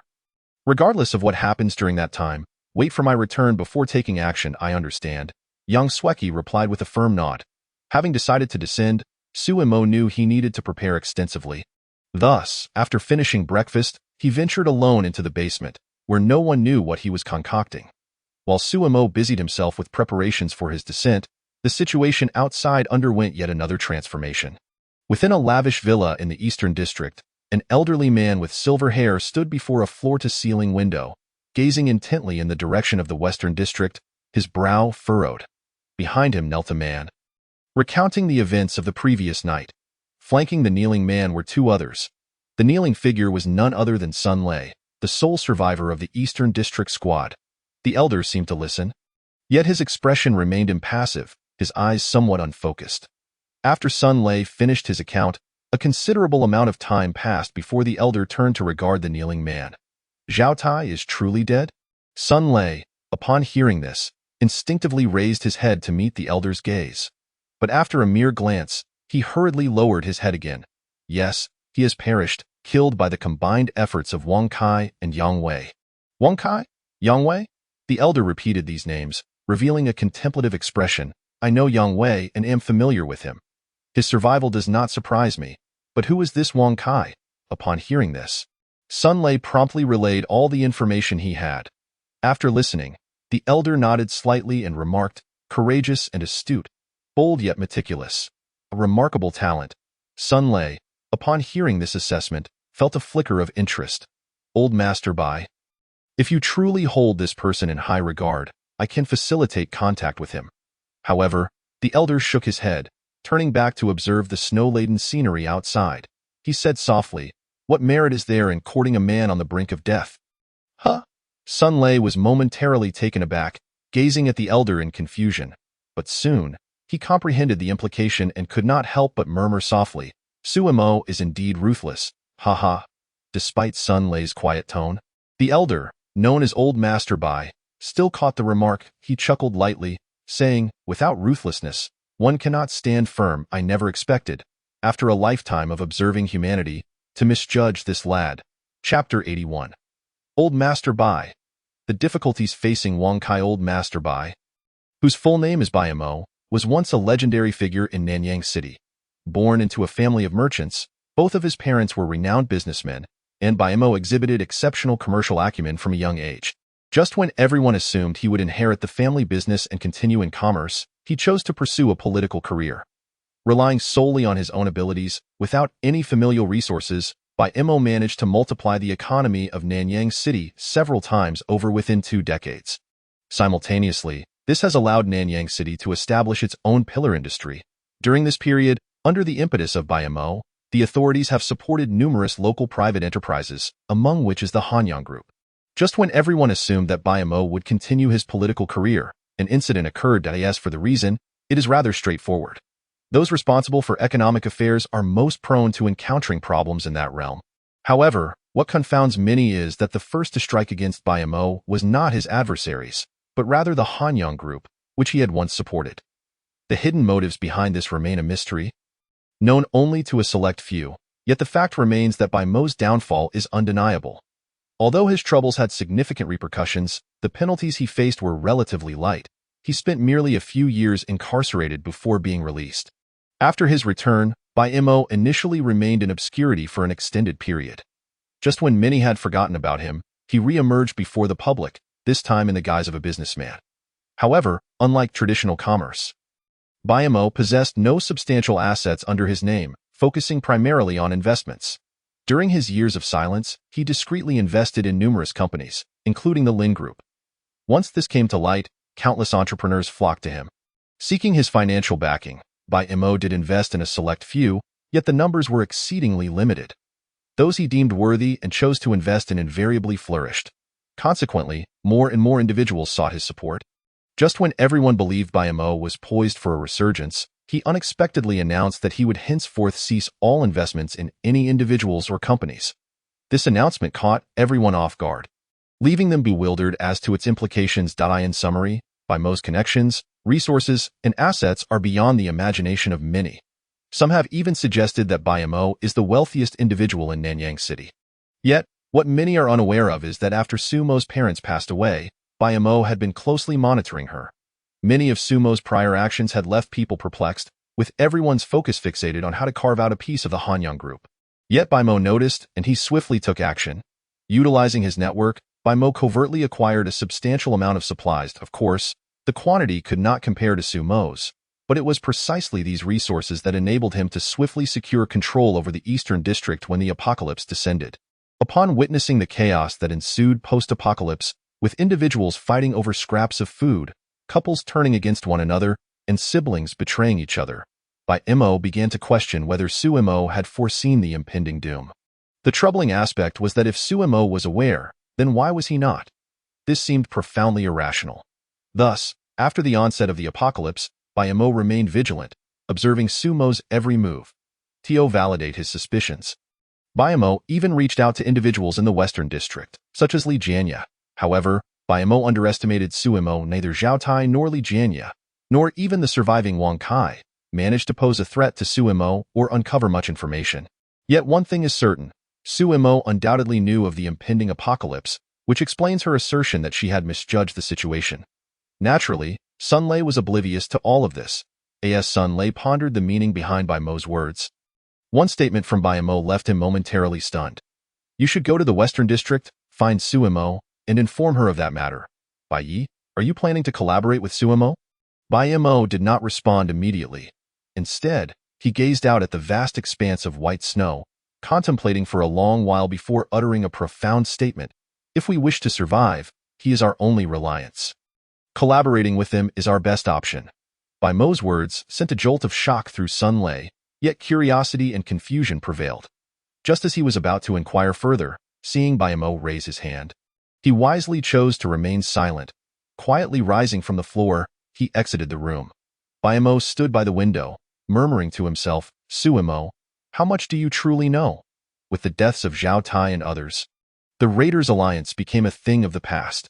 Yet even with Zhao Tai and his cohort gone, plundering persisted, intensifying with each passing day. Every individual yearned for survival, leading to a collective descent into thievery.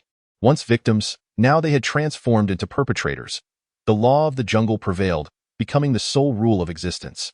Initially, many were apprehensive, fearing that their actions would incur Su Mo's displeasure. However, they soon realized that she was utterly indifferent to their transgressions, prompting an escalation in plundering and conflict. During this time, Wang Kai attempted to mediate, striving to quell the violence, but his efforts fell on deaf ears. Some even dared to attempt to rob Wang Kai himself. As expected, the outcome was grim. Those individuals met a gruesome end. Consequently, no one dared to target Wang Kai again, shifting their focus to the survivors of the villa battle. Due to these events, Wang Kai ceased to concern himself with external matters, fixated solely on how to ensure his son's survival. Initially, Chang Xiao had attempted to plunder him but was ultimately slain by Wang Kai, a confrontation that came at a tremendous cost. Not only were his parents murdered, but his only son also suffered the loss of an arm. Although the cold temperatures prevented widespread infection, excessive blood loss combined with the frigid conditions led to the onset of necrosis in the wound. Even after bringing the head nurse, Wei Shufan, from the villa, the issue remained unresolved. The crux of the matter was the lack of medication.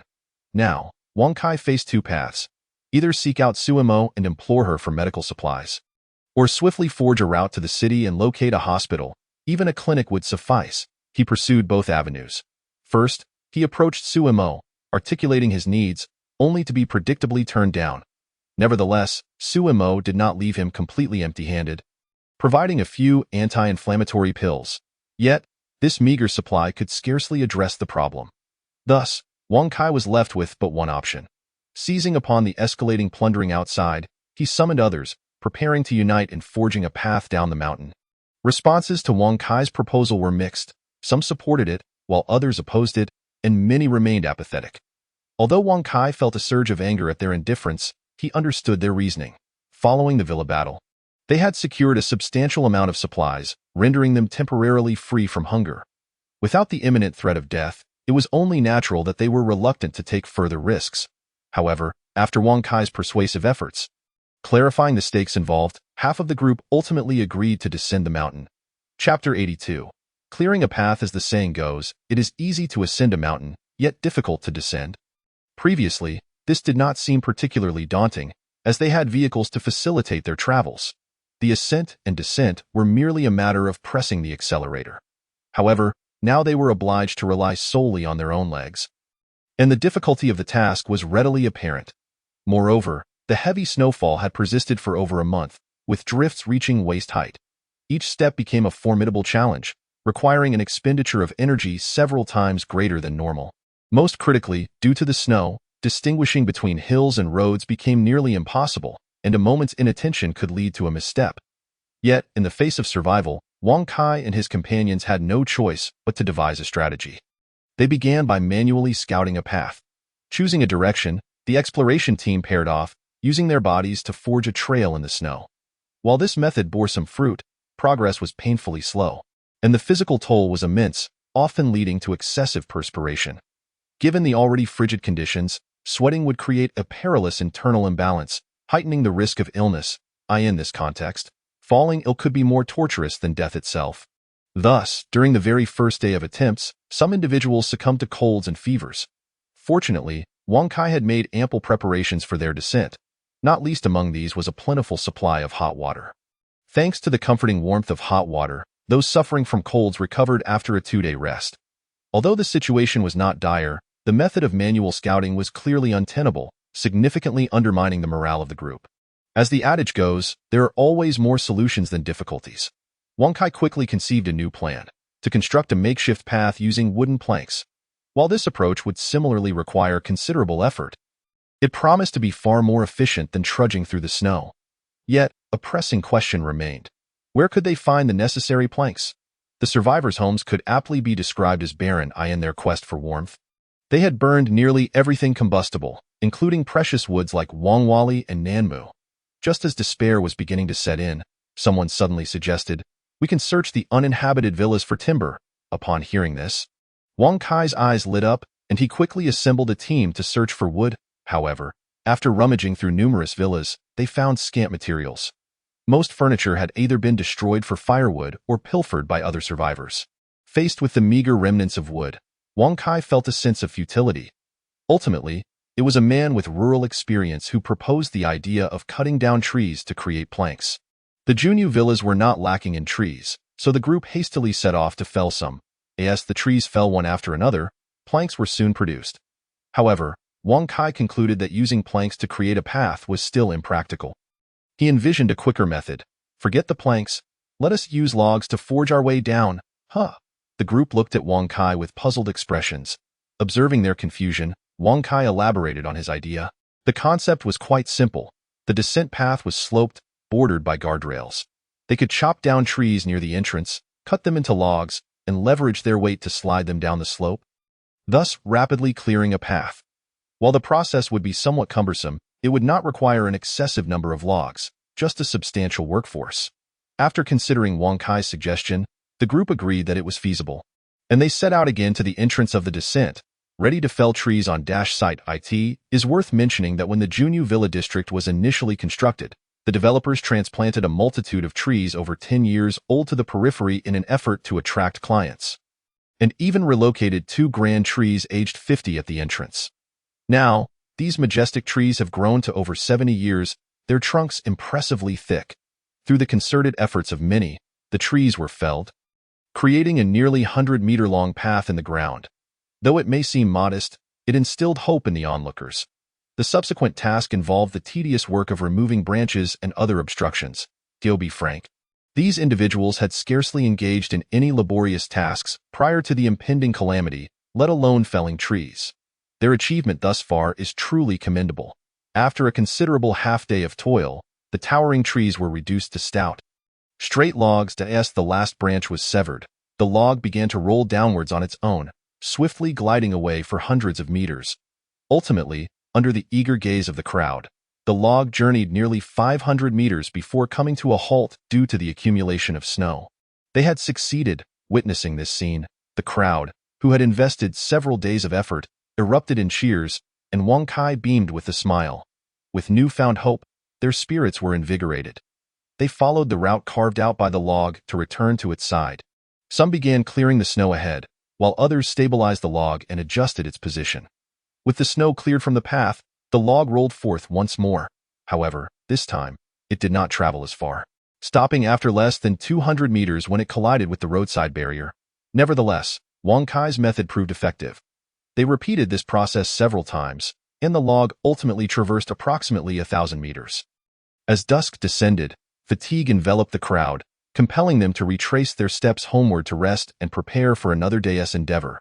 However, upon their return the following day, they discovered that the painstakingly cleared path had been buried beneath fresh snow, and the log that had carved the route was nowhere to be found.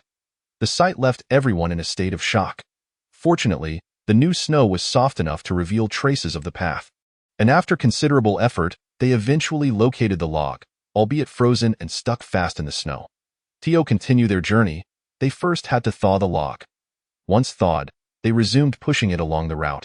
Yet, after an entire day's work, they had only advanced about 700 meters. Thawing the log required time, as did clearing the snow it had displaced, and the winding mountain road often led them to bump against barriers, necessitating further adjustments to the log's angle.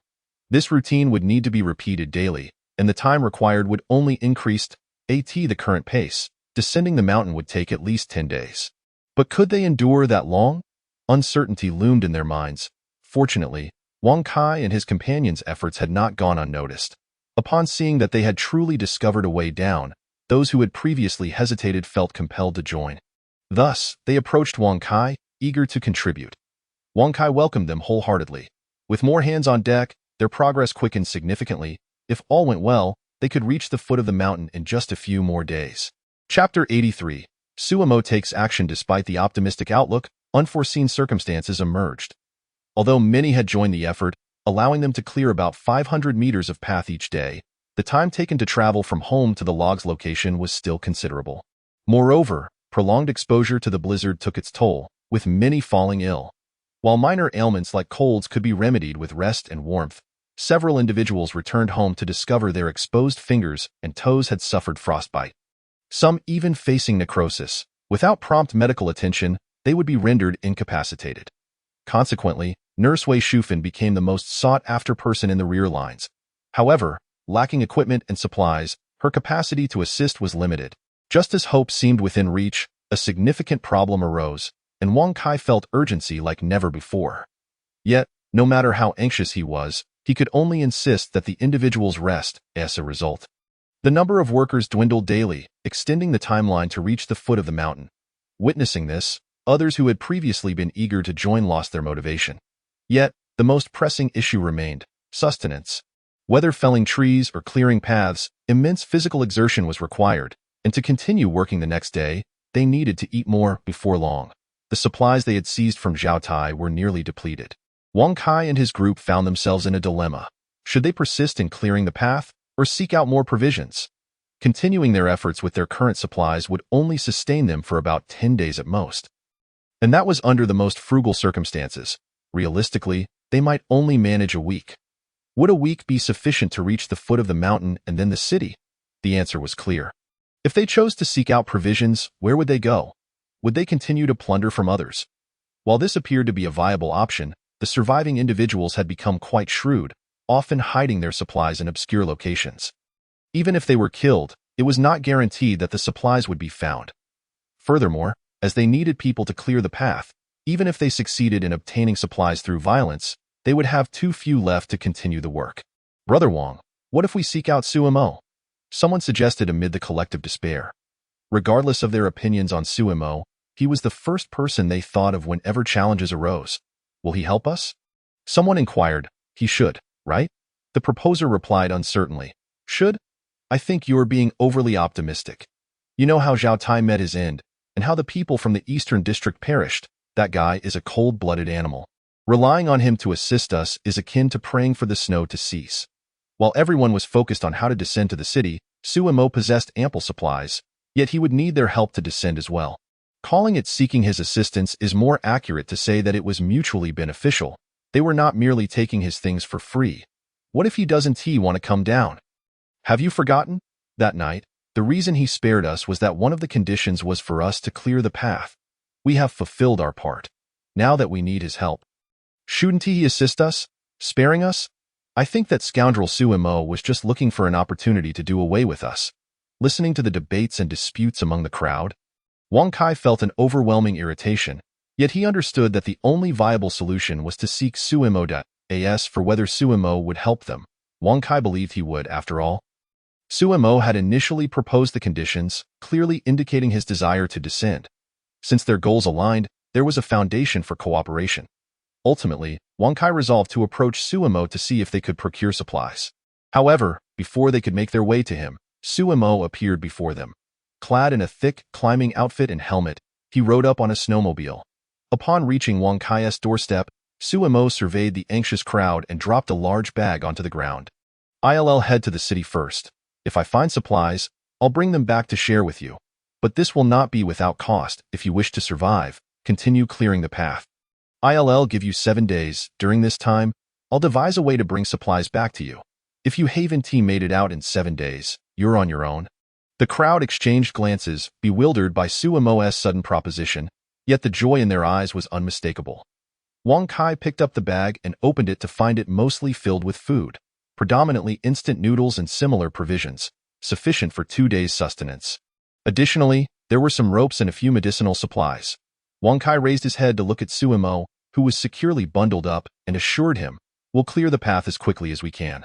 Suimo did not respond to Wang Kai's assurance, merely nodding slightly before starting his vehicle and heading down the mountain. Suimo's motivations were not rooted in concern for the fate of these individuals. Nor was he genuinely in need of their assistance for clearing the path. Rather, he wished to prevent them from disturbing Yang Sueki. Moreover, Suimo indeed required their help for certain tasks. Beyond that, he harbored another objective: experimentation. Suimo sought to determine if, in the face of a life-threatening crisis and overwhelming survival instinct, any among them might awaken their latent abilities. If such a phenomenon were to occur, he would have found a method to trigger the awakening of powers. Of course, Should Wang Kai and the others fail to descend within the 7-day time frame, Suemo would personally intervene to eliminate them. In his view, the inept had no right to survive. As for those who remained hidden at home, Suemo trusted Wang Kai would find a way to deal with them. After all, the supplies provided by Suemo were limited. Enough only for 2/3 of the people. Ultimately, whether these individuals survived depended entirely on the value they could create. When Suemo completely vanished from sight, Wang Kai turned his gaze back to the provisions in his hands. Understanding Suemo's message, just as Wang Kai was preparing to distribute the supplies among the crowd, someone suddenly spoke up. Suemo has now departed, leaving only the woman surnamed Yang in the safe house. One of the individuals present suggested, "Should we take this opportunity?" The moment those words were uttered, the expressions of everyone in attendance shifted dramatically, though none dared to voice their agreement. Nonetheless, all were clearly tempted. Even Wang Kai felt a stir of interest, but he quickly regained his composure. Casting a glance around, he coldly remarked, "Do you think Suemo isn't aware of what you are contemplating? Since he has the audacity to emerge and flaunt himself before us, it signifies that he is unafraid of your attempts to assault the safe house. If you doubt it, feel free to try." Chapter 84. The Transformation of Yang Sweki. Target: Police Station. The notion of attacking the safe house had crossed the minds of the survivors in the West District more than once. And several had acted on it, yet who has ever succeeded? Those who entertain such thoughts have met their demise. The most likely adversaries are not those who loudly proclaim their intentions, but rather those who remain silent, capable of dispatching you with the mere flick of their wrist. Clearly, Suemo embodies this latter type. What further instills dread in the survivors of the West District is Suemo's possession of firearms. And not merely one. Thus, even as Suemo boldly rode a snowmobile away from their midst, they dared not make a move. Under Wang Kai's warning, his group momentarily abandoned the idea of assaulting the safe house. Yet there would always be those dim-witted souls who believed that with Suemo's departure, they could act with impunity. However, as these individuals approached the safe house, before they could even ascertain the situation within, a crossbow bolt flew forth, claiming the life of their leader. The group was initially stunned, then promptly scattered in panic. Their confidence upon arrival was inversely proportional to their disarray upon departure. Yang Sweki stood by the second-floor window, bow in hand, looking down upon the crowd, continuously knocking arrows and releasing them, mercilessly targeting those who ventured within 100 meters of the safe house. What was most terrifying and despair-inducing was that Yang Sweki deliberately aimed not for lethal areas but for the thighs. A bolt to the leg would incapacitate one's ability to flee, leaving them vulnerable to slaughter. Yet Yang Sweki refrained from delivering the killing blow, instead turning her attention to other targets. Only when they had escaped the range of her crossbow did she cease her assault, coldly surveying those sprawled in the snow, clutching their wounded limbs and wailing in agony. Yang Sweki acted out of a sense of necessity, believing that such actions would validate her worth. Although Suemo had said nothing before departing, merely handing her a crossbow, the astute Yang Sweki instantly grasped his intent. With resolute strikes, fierce tactics, and an icy demeanor, it was hard to fathom that this was her inaugural act of killing. Even Yang Sweki herself was unaware of how closely she mirrored Suemo now. Both those who had escaped to safety and those observing from a distance felt a chill grip their hearts at this gruesome spectacle. Witnessing the wounded crawling in the snow, they all understood that these individuals were doomed. Though they would not perish immediately, the blood seeping from their wounds would freeze in the frigid temperatures, leading to necrosis. Even if they were fortunate enough to survive, they would be rendered useless in a post-apocalyptic world. Once a person loses their ability to move, it is akin to awaiting death. This woman is even more ruthless than Suemo. Someone couldn't help but exclaim. The others nodded instinctively in agreement.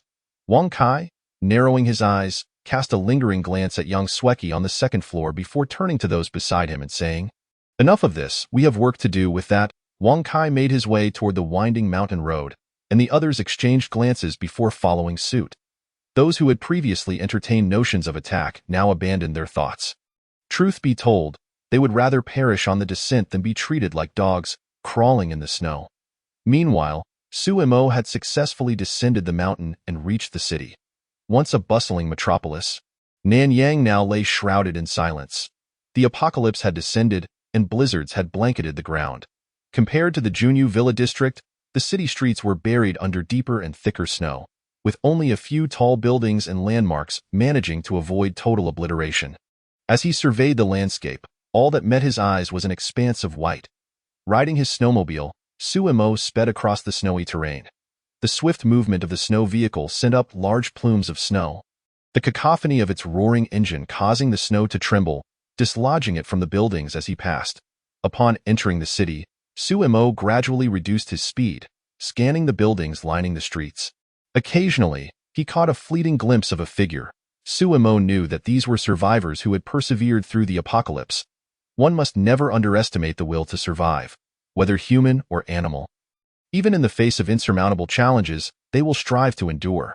Having experienced an apocalypse once, he naturally did not underestimate anyone, yet he also did not intend to engage with them. However, should any fool dare to take advantage of the situation, his gun, loaded to the brim, was more than capable of defending itself.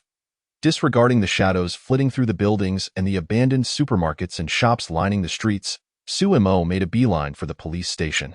He was in dire need of weapons, an abundance of them, particularly firearms. Even though he currently possessed a highly fortified safe house and an inexhaustible supply of resources, he felt a distinct lack of vitality, which left him unsettled. As the saying goes, all fears stem from insufficient firepower. Although Suemo understood that the effectiveness of firearms would diminish once abilities and zombies proliferated, having them was vastly superior to being without. After a whirlwind journey of nearly half an hour, Suemo finally arrived at the entrance of the Nanyang Public Security Bureau. However, as he approached, a sense of foreboding gripped him. The first floor of the police station was completely buried under snow, and the second floor was similarly obscured, though its windows stood ajar. Peering through the window, Suemo beheld a scene of utter chaos, as if it had been ransacked. Had someone already come here before him? After parking his vehicle, Suemo removed the keys, drew his pistol, disengaged the safety, and with a knife in his left hand and a gun in his right, cautiously approached the police station.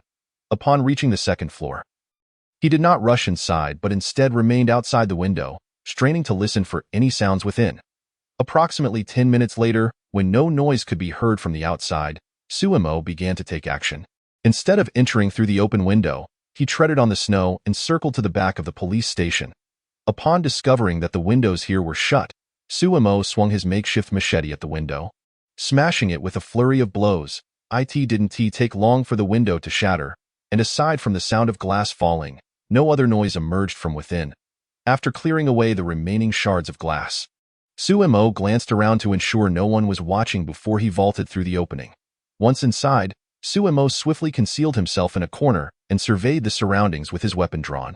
After a thorough scan, he realized he was in a storage room filled with a disarray of items. Due to the power outage, the room was dimly lit, prompting Suemo to retrieve a headlamp from his storage space. As he flicked the switch, a blinding light instantly dispelled the surrounding darkness. With everything in place, Suemo cautiously stepped out of the storage room. Chapter 85. A bountiful hall at the police station. The police station housed numerous rooms, and unfamiliar with its layout, Suemo could only search one room at a time. While there were many rooms, most were vacant interrogation rooms, inquiry rooms, mediation rooms, holding cells, and offices.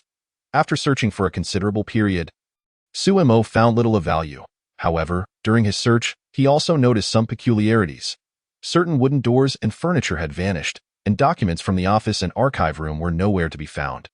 Suemo certainly did not believe that rescue teams had taken them during an evacuation. It was evident that someone had previously lived here. As a result, Suemo grew increasingly vigilant during his search. After combing through most of the rooms, he arrived outside a few intact rooms. He attempted to open the door, only to find it locked from the inside. With a decisive release of the doorknob, he raised his gun and called out, "Is anyone in there?" Yet after waiting several minutes, silence reigned within. Suemo squinted, his mind racing with suspicion. Thus, he lowered his gun and retrieved lock-picking tools from his storage. In the 3 months leading up to the apocalypse, Suemo had acquired various skills, lock-picking being one of them. It did not take long for the lock to yield. As Suemo raised his gun with one hand and pushed the door open with the other, he paused, his pupils instinctively widening. Inside this small room, approximately 10 square meters, huddled a dozen police officers. Clad in old military overcoats, they wore summer short-sleeved shirts beneath, their exposed skin wrapped in thick newspapers. They formed a protective circle around something. Suemo stood frozen for several seconds before lowering his weapon and approaching them, eager to see if he recognized anyone and to uncover what they were safeguarding. However, as soon as his hand touched the shoulder of one of the officers, the individual collapsed, revealing their face. It was an older officer, appearing to be in his 50s but looking like a man in his 70s. With bluish-purple hands, a rigid body, a gaunt stomach, and a ghostly smile upon his pale face, as this elderly officer fell, the others followed suit, crumpling to the ground. Most were in their 40s or 50s. Clearly individuals engaged in clerical or logistical work. Among them were two more figures, a young boy around 7 or 8 years old and a girl of about 15 or 16. The young boy curled up in the girl's embrace appeared to be in a deep slumber. Yet the bluish-purple hue of his limbs revealed to Suemo the grim truth. He was no longer alive. With a heavy sigh, Suemo lamented the scene before him. The two individuals were evidently not police officers, and the reason for their presence in the police station remained an enigma. Nevertheless, these officers had shielded the children with their own bodies against the biting cold until their last breath. Steadfastly adhering to their beliefs even in death, Suemo held a profound admiration for such individuals, yearning to embody their valor, yet he knew he was destined to fall short of such greatness. Had those from the Villa district been in this situation, it was likely that the first to perish would have been the boy and the girl. After a prolonged silence, Suemo composed himself and knelt beside the deceased officers. Searching their bodies, he was not intent on stripping the dead of their garments, but rather in pursuit of firearms. To his astonishment, not a single one of the fallen officers bore a weapon. Even knives or batons were conspicuously absent. This was unexpected. Suemo stood in bewilderment for a considerable time before grasping the reality of the situation. Thus, as he gazed upon the lifeless forms of the officers, his expression became exceedingly intricate. Officers are human too, and being human entails possessing selfish inclinations. In dire straits, the darker facets of one's nature can be magnified, leading to actions that breach moral boundaries. Yet, the willingness of these individuals to freeze to death rather than harm the two children indicated that they had indeed upheld their principles, which elucidated why they had gone unarmed. Silently rising, Suemo cast a lingering glance at them before turning to exit the room, gently closing the door behind him. Though he had contemplated burying them, he soon reconsidered. Having dedicated their lives to the police force, perhaps the station itself served as their final resting place, a fitting conclusion to their journeys. After departing the room, Suemo continued his search, dedicating nearly 2 hours to the effort before finally discovering the armory. However, it was locked, more than once, in fact. Some locks were original, while many had been added later. Suemo counted at least a dozen locks. If his assumptions were correct, these had been secured by the officers who had perished within the station. Shaking his head, he offered a rueful smile, remarking, "What a commendable yet stubborn group of individuals." With that, Suemo set to work picking the locks. After a painstaking half-hour, he successfully unlocked them all. Fortuitously, he had previously acquired lock-picking skills. Otherwise, he would have been left to seek out keys. Gazing upon the armory, he rubbed his hands together and murmured, "Now comes the time to witness a miracle. Please do not disappoint me," as the doors of the armory swung open. Suemo inhaled sharply. The weapon racks were adorned with a multitude of firearms, predominantly police-issued handguns, alongside a few shotguns and a semi-automatic rifle. Additionally, there were numerous police helmets, bulletproof vests, riot shields, batons, and stun guns. To his further delight, he stumbled upon a substantial cache of ammunition, the majority being handgun bullets, with a scant supply of shotgun and semi-automatic rifle rounds, the latter being particularly few. However, upon further inspection, disappointment set in as he discovered that some of the rounds were rubber bullets. Nevertheless, any ammunition was better than none. Suemo unceremoniously placed all weapons and equipment into his spatial pouch. While collecting the bullets, he fortuitously uncovered several grenades and a box of tear gas canisters. The utility of grenades was self-evident, and although tear gas may not be lethal, it could prove to be a formidable tool when wielded adeptly. After ensuring that nothing had been overlooked, Suemo proceeded to the adjacent room, which similarly housed a plethora of firearms, most of which had been confiscated by the police. The majority were homemade or antiquated weapons, including birdshot guns, improvised devices, highly realistic replicas, and nail guns. Suemo even encountered a bolt-action rifle, a crossbow, several wooden-handled grenades, and a dented artillery shell. Moreover, a diverse assortment of prohibited knives was abundantly available. TSK, TSK, TSK, Suemo clicked his tongue, exclaiming, as expected of a police station, it truly harbors an assortment of peculiar items. Naturally, he took all of these without hesitation. Chapter 86.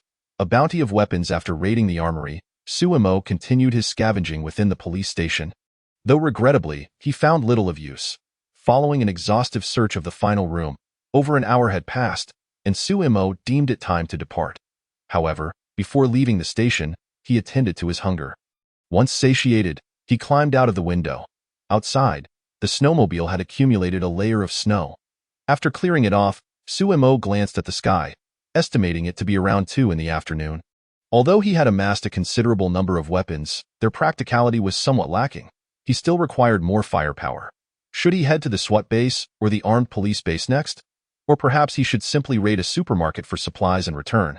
Previous rescue operations had likely led to the relocation of weapons and ammunition from the armed police base, and the situation at the SWAT base might be similar, yet it was worth investigating. Unexpected treasures could await. With these thoughts in mind, Suemo retrieved a map from his spatial pouch, pinpointed the locations of the 2 bases, and set off on his snowmobile towards them. The SWAT base was relatively close to the city center, as they frequently collaborated with the police. After nearly an hour of travel, Suemo finally arrived at the SWAT base. Upon entering, he was greeted by a surprising sight. Due to his unfamiliarity with the terrain and the snow's cover, he had entered the dormitory area.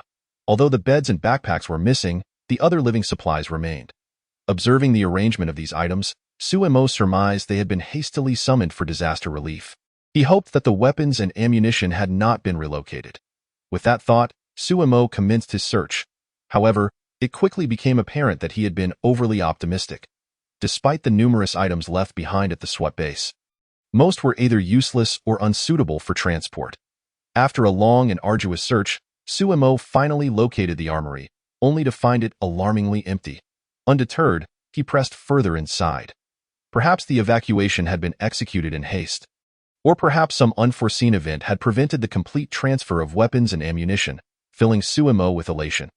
However, upon prying open a weapons crate, he discovered it contained only smoke grenades, flashbangs, or an assortment of handgun and shotgun ammunition, with a meager supply of rifle rounds. While there were some rifles, most had been disassembled for maintenance, making it exceedingly difficult to find matching parts. Nonetheless, having something was better than having nothing. Suemo hastily placed everything into his spatial pouch. Although the quantity of firearms at the SWAT base was less than that of the police station, their quality was superior. As he ventured deeper into a small section of the armory, Suemo gasped in astonishment. Holy cow! Here, he discovered a crate filled with submachine guns, along with an entire box of unopened submachine gun ammunition. Even more thrilling, he found a light sniper rifle, complete with a magazine, bullets, and a scope, fully equipped. The power of a sniper rifle is well known. Even a light model could deliver a fatal blow. Additionally, Suemo uncovered a suppressor for a handgun. Wow, he mused, toying with the light sniper rifle. This is compelling me to become a sharpshooter. After a brief examination, Suemo stored these treasures in his spatial pouch. With this newfound bounty, his motivation surged, and he became more fervent in his search. After a grueling 2-hour hunt, Suemo uncovered a plethora of valuable items, albeit mostly utilitarian in nature. These included tools for firearm maintenance, automotive repair tools, SWAT uniforms, compasses, and more. Although their value paled in comparison to firearms, their practicality was significant. Once he was certain he had not overlooked anything, Suemo left the SWAT base, his heart still yearning for more. Why now? It was around 5 or 6 in the afternoon. The sun had set, and Suemo realized he had no time to visit the armed police base. Therefore, after exiting the SWAT base, he made his way back. Along the route, he passed a supermarket and thought it would be a shame not to stop in since he was already there. The supermarket was not particularly large, yet it was filled with goods. However, due to the snow and low temperatures, the shelves were coated in frost. Suemo paid this no mind. Wherever he passed, the items on the shelves vanished as if locusts had swept through. Eventually, he arrived at the section for vegetables and meats. Due to broken windows and doors, all the vegetables had severely dehydrated. Those with high water content had frozen into solid ice blocks, their nutritional value nearly depleted. As for the meat, it had all turned into zombie flesh, edible, perhaps, but Suemo had no intention of consuming it. Nevertheless, he procured 2 plastic bags, filling them to the brim, intending to bring them back for Wang Kai and the others to eat. After gathering these supplies, he noticed that there were still plenty of resources left in the supermarket, but due to time constraints, he chose not to take more. He planned to return daily to collect a portion. With the 2 filled plastic bags in hand, Suemo exited the supermarket and hopped back onto his snowmobile. As Suemo approached the entrance of the villa district, he spotted a few figures standing at the corner from a distance. Squinting, he slowed his speed and drew his handgun, disengaging the safety nut. As the vehicle approached a distance of approximately 100 meters from the other party, Suemo finally discerned who they were. "What are you doing here? Are you planning to ambush me?" Before the opposing party could utter a word, Suemo took the initiative to speak, aiming her gun directly at Wang Kai.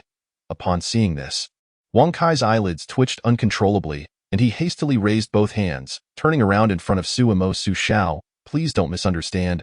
We mean you no harm, Dado? Then what is your intention?" Suemo inquired coolly. Wang Kai's eyes were fixed intently on the 2 bags strapped to the back of the snowmobile. When he shifted his gaze, he caught Suemo looking at him with a smile that was neither here nor there. Clearing his throat, Wang Kai asked, "Su Xiao, was your trip to the city successful?" "It was relatively smooth." "What about the situation in the city? Did you encounter any rescue teams or other survivors?" The moment those words were spoken, everyone turned to Suemo with eager anticipation. They were desperate to learn about the conditions outside, for it was only through such knowledge that they could muster the confidence and motivation to survive. Suemo shook her head, responding, "I did not come across any rescue teams, nor did I encounter other survivors. The snowfall in the city is even heavier than here. It has nearly submerged the 2nd floor."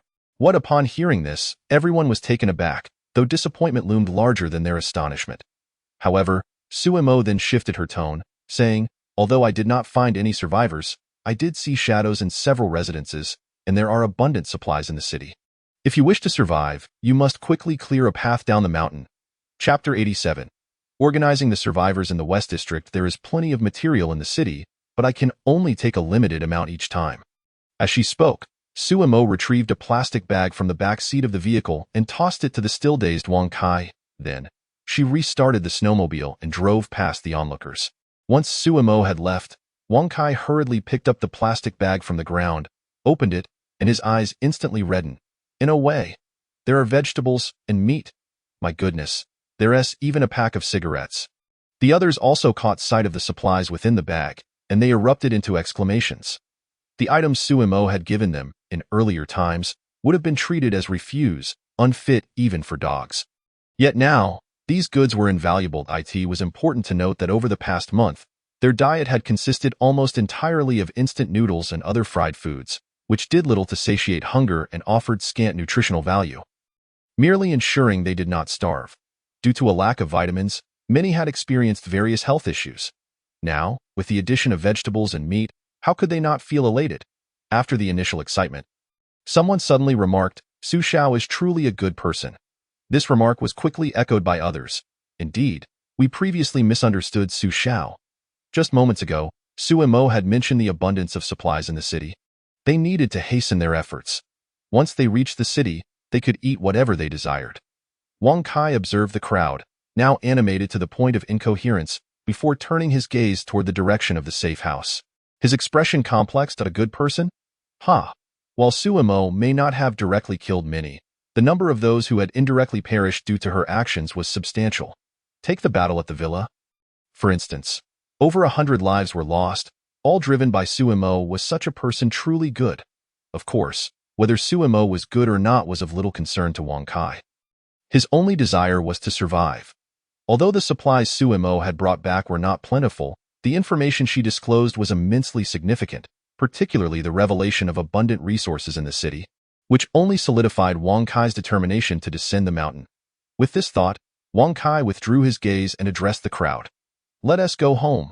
Upon returning home, Wang Kai handed the now half-deflated plastic bag to Song Hui, instructing her to prepare a large pot of food. He then began contacting those who had been working during the day. When these individuals arrived at Wang Kai's home and beheld the steaming pot of soup and the enticing aroma of meat, They were left dumbfounded, bombarding Wang Kai with questions about the origin of the food. Wang Kai did not withhold the truth, sharing the source of the provisions and the news Suimo had brought back. The crowd erupted in excitement, clamoring that once they finished eating, they would get to work, determined to clear the path down the mountain within a week. Observing this scene, a faint smile crept onto Wang Kai's lips. This was precisely what he had hoped to see. In truth, the supplies Suimo had provided were not substantial enough for him to share equally with a few others, yet Wang Kai still chose to set aside a portion and invite others to join him for a meal. This served two purposes: to encourage everyone, spurring them to work harder, and to disseminate the information regarding the abundance of supplies in the city, thereby attracting more individuals to join their cause. Through the hard work of recent days, Wang Kai had come to understand that relying solely on their current numbers, it would be impossible to clear a path down the mountain within a week, even if they avoided casualties. Indeed, once the crowd had eaten their fill and departed, the news of the vast resources in the city spread throughout the entire West District.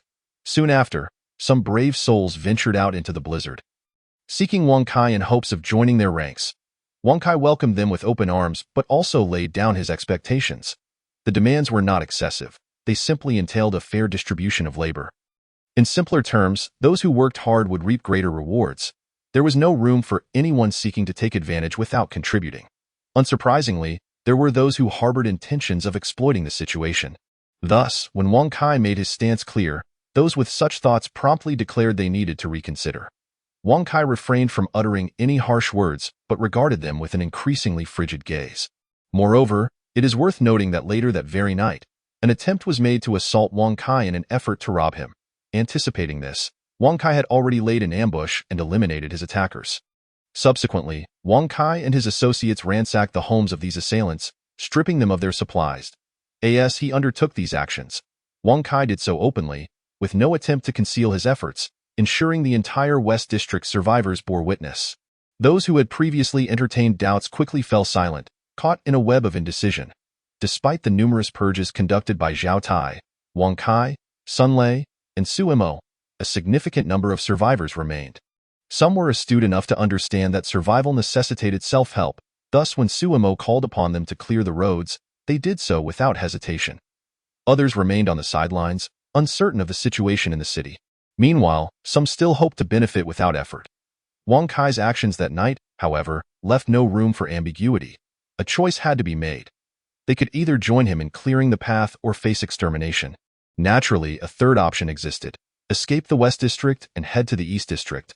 But was that truly feasible?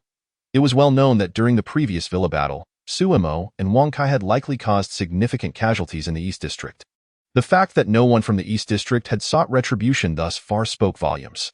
Consequently, when dawn broke the next day, all emerged from their homes, voluntarily gathering at the villa's entrance to join Wang Kai and his team in clearing the roads.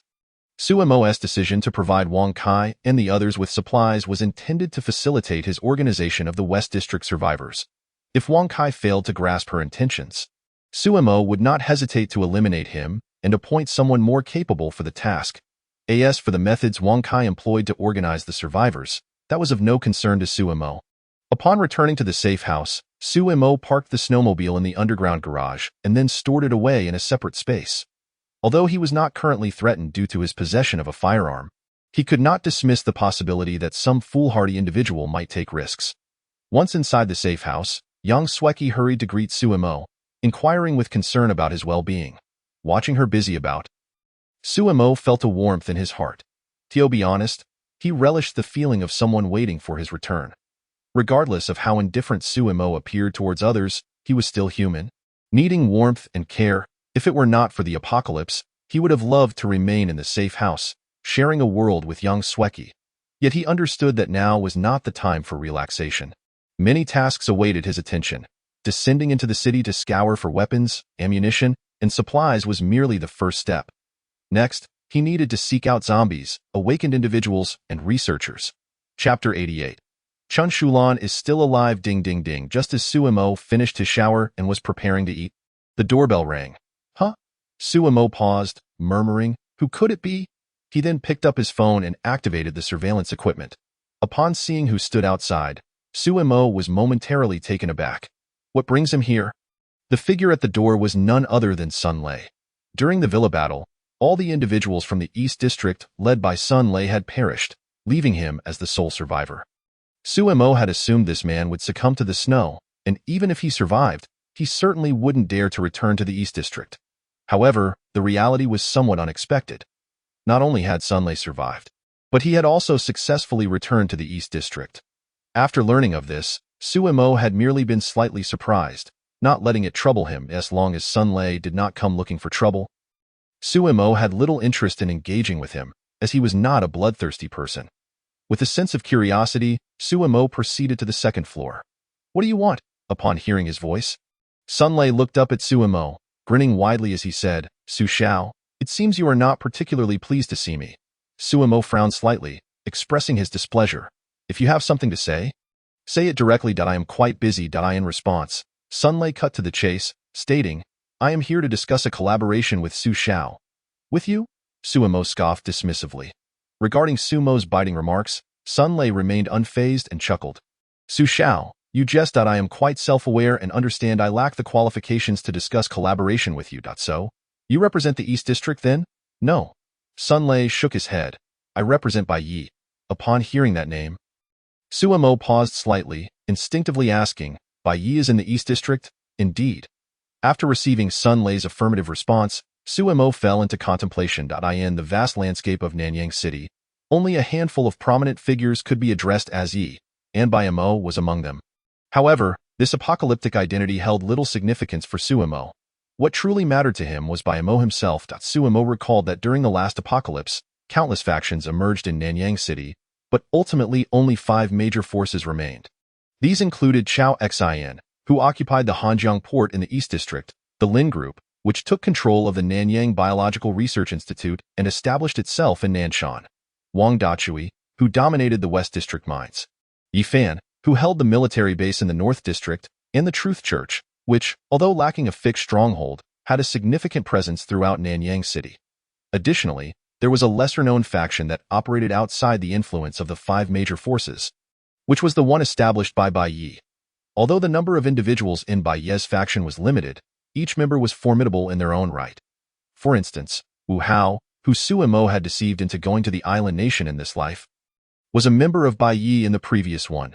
During the last apocalypse, the 5 major forces fought ruthlessly for territory, population, and resources, yet none dared to provoke Bai Yi, not even Yifan, who seized the North District military base through armed rebellion. Suemo did not know much about Bai Mo, but he was certain that in the previous life, Bai Mo was also an ability user and had awakened a particularly powerful ability. Otherwise, the 5 major forces would not have dared to provoke him. However, what Suemo did not expect was that Bai Mo resided in the East District. The thought of such a dangerous individual living next door left Suemo feeling somewhat apprehensive. Yet, he quickly regained his composure and remarked to Sun Lei, "Let's forego the collaboration. Since you are Bai Yi's person, I won't kill you. You may leave." Sun Lei was momentarily taken aback, not expecting Suemo to outright reject him without even inquiring about the terms of collaboration. Although puzzled, he responded, "Su Xiao, there's no need to rush me away. Why not listen to the collaboration details before making your decision?" "No need. I have no interest." Suemo was indeed intrigued, but he preferred to avoid entanglements with the other party. The older one became, the deeper their schemes. One could easily find themselves outmaneuvered or betrayed. Suemo never considered himself the smartest person and was keenly aware that even with 2 lifetimes of experience, he might not be a match for these old foxes. Therefore, steering clear of them was the wisest choice. Yet, Sun Lei's next statement rendered Suemo speechless. "Chen Shulan is still alive." "What? She is still alive?" "Yes, on the night the apocalypse struck, Bai Yi happened to pass through the West District and encountered Chen Shulan, who was on the brink of freezing to death. Out of kindness, Bai Yi rescued her and brought her back to the East District." After listening to Sun Lei's explanation, Suemo narrowed his eyes, a glint of coldness flashing through them. "So, Chen Shulan is living quite well, then?" Sensing Sumo's thoughts, Sun Lei shook his head once more, saying, "Su Xiao, don't misunderstand. Bai Yi saved her, but once she regained consciousness, he imprisoned her. Although she lives, it is merely existence. Why keep her alive?" Sumo's tone remained flat, yet the chill in his words was palpable. Sun Lei sensed it too, but remained unfazed, for everything was as anticipated. Bai Yi may not know the specifics of what transpired between you and Chen Shulan, but he believes that this woman is significant to you, and her life or death should be decided by you. Suemo scoffed coldly. Did Bai Mo truly remain oblivious to the circumstances? The answer was a resounding no. Despite his public claims of withdrawal, Bai Mo possessed more intelligence than anyone else. If he sought to uncover a matter, detailed information would soon be at his disposal. Bai Mo's decision to retain Chen Shulan was evidently a prelude to negotiations with Suemo. If it were anyone else, Suemo might not have cared much, but Chen Shulan was different in the last life. Much of the suffering and torment he endured stemmed from this woman, and Suemo believed he had been remiss not to have killed her himself. Although he thought this internally, he outwardly stated, "Whether Chen Shulan lives or dies matters little to me. You may keep her if you wish." Sun Lei was taken aback for a moment before laughing. "Su Xiao, why take such a stance? We harbor no ill intent. We merely wish to collaborate with you." "Collaborate? How do you intend to do so? The route down from the East District is blocked, and we wish to borrow passage through the West District. Of course, we will not do so for free. We can send people to assist in clearing the way down. Is it really that simple?" Suemo furrowed his brow, looking at Sun Lei with skepticism. Sun Lei smiled and shook his head. "This is merely the first step in our collaboration. Bai Yi mentioned that if this collaboration is successful, he will personally discuss further cooperation with you once we reach the city." Further cooperation? Such as dismantling the Lin Group. Chapter 89. Agreement to collaborate him. Upon hearing this, Sumo's pupils constricted, instinctively asking, "You intend to dismantle the Lin Group?" "Indeed." "Why? They have overstepped their bounds." "What do you mean?" Sumo's brow furrowed in confusion as he looked at Sun Lei. "I don't know the specifics, but Bai Yi wanted me to tell you that your parents' deaths were not an accident. The Lin Group was among the participants." After Sun Lei made this statement, he observed Sumo's reaction. To his surprise, upon learning that his parents may have been murdered, Suemo displayed little reaction. As if he had known all along, Suemo was unaware of the full truth, but had deduced who was responsible for his parents' death. It was evident that the Lin family was involved. However, from Sun Lei's words, it appeared that the Lin Group was not the sole perpetrator. Other forces were implicated as well. Who were these participants? Sumo's mind first turned to the other shareholders of the Hanyang Group. Though these individuals held limited shares and had little influence within the company, that was only because Sumo's parents were still alive. Once they were gone, the group shareholders could seize the opportunity to acquire Sumo shares. This led Suemo to suspect that these individuals bore the greatest culpability. However, he quickly dismissed this conjecture. While he might not know much about others, he was quite clear about the character of those shareholders in his own company. They possessed capability and ambition, but to claim they were exceptionally astute would be an overestimation. This was not due to Sumo's disdain for them, but rather a matter of fact.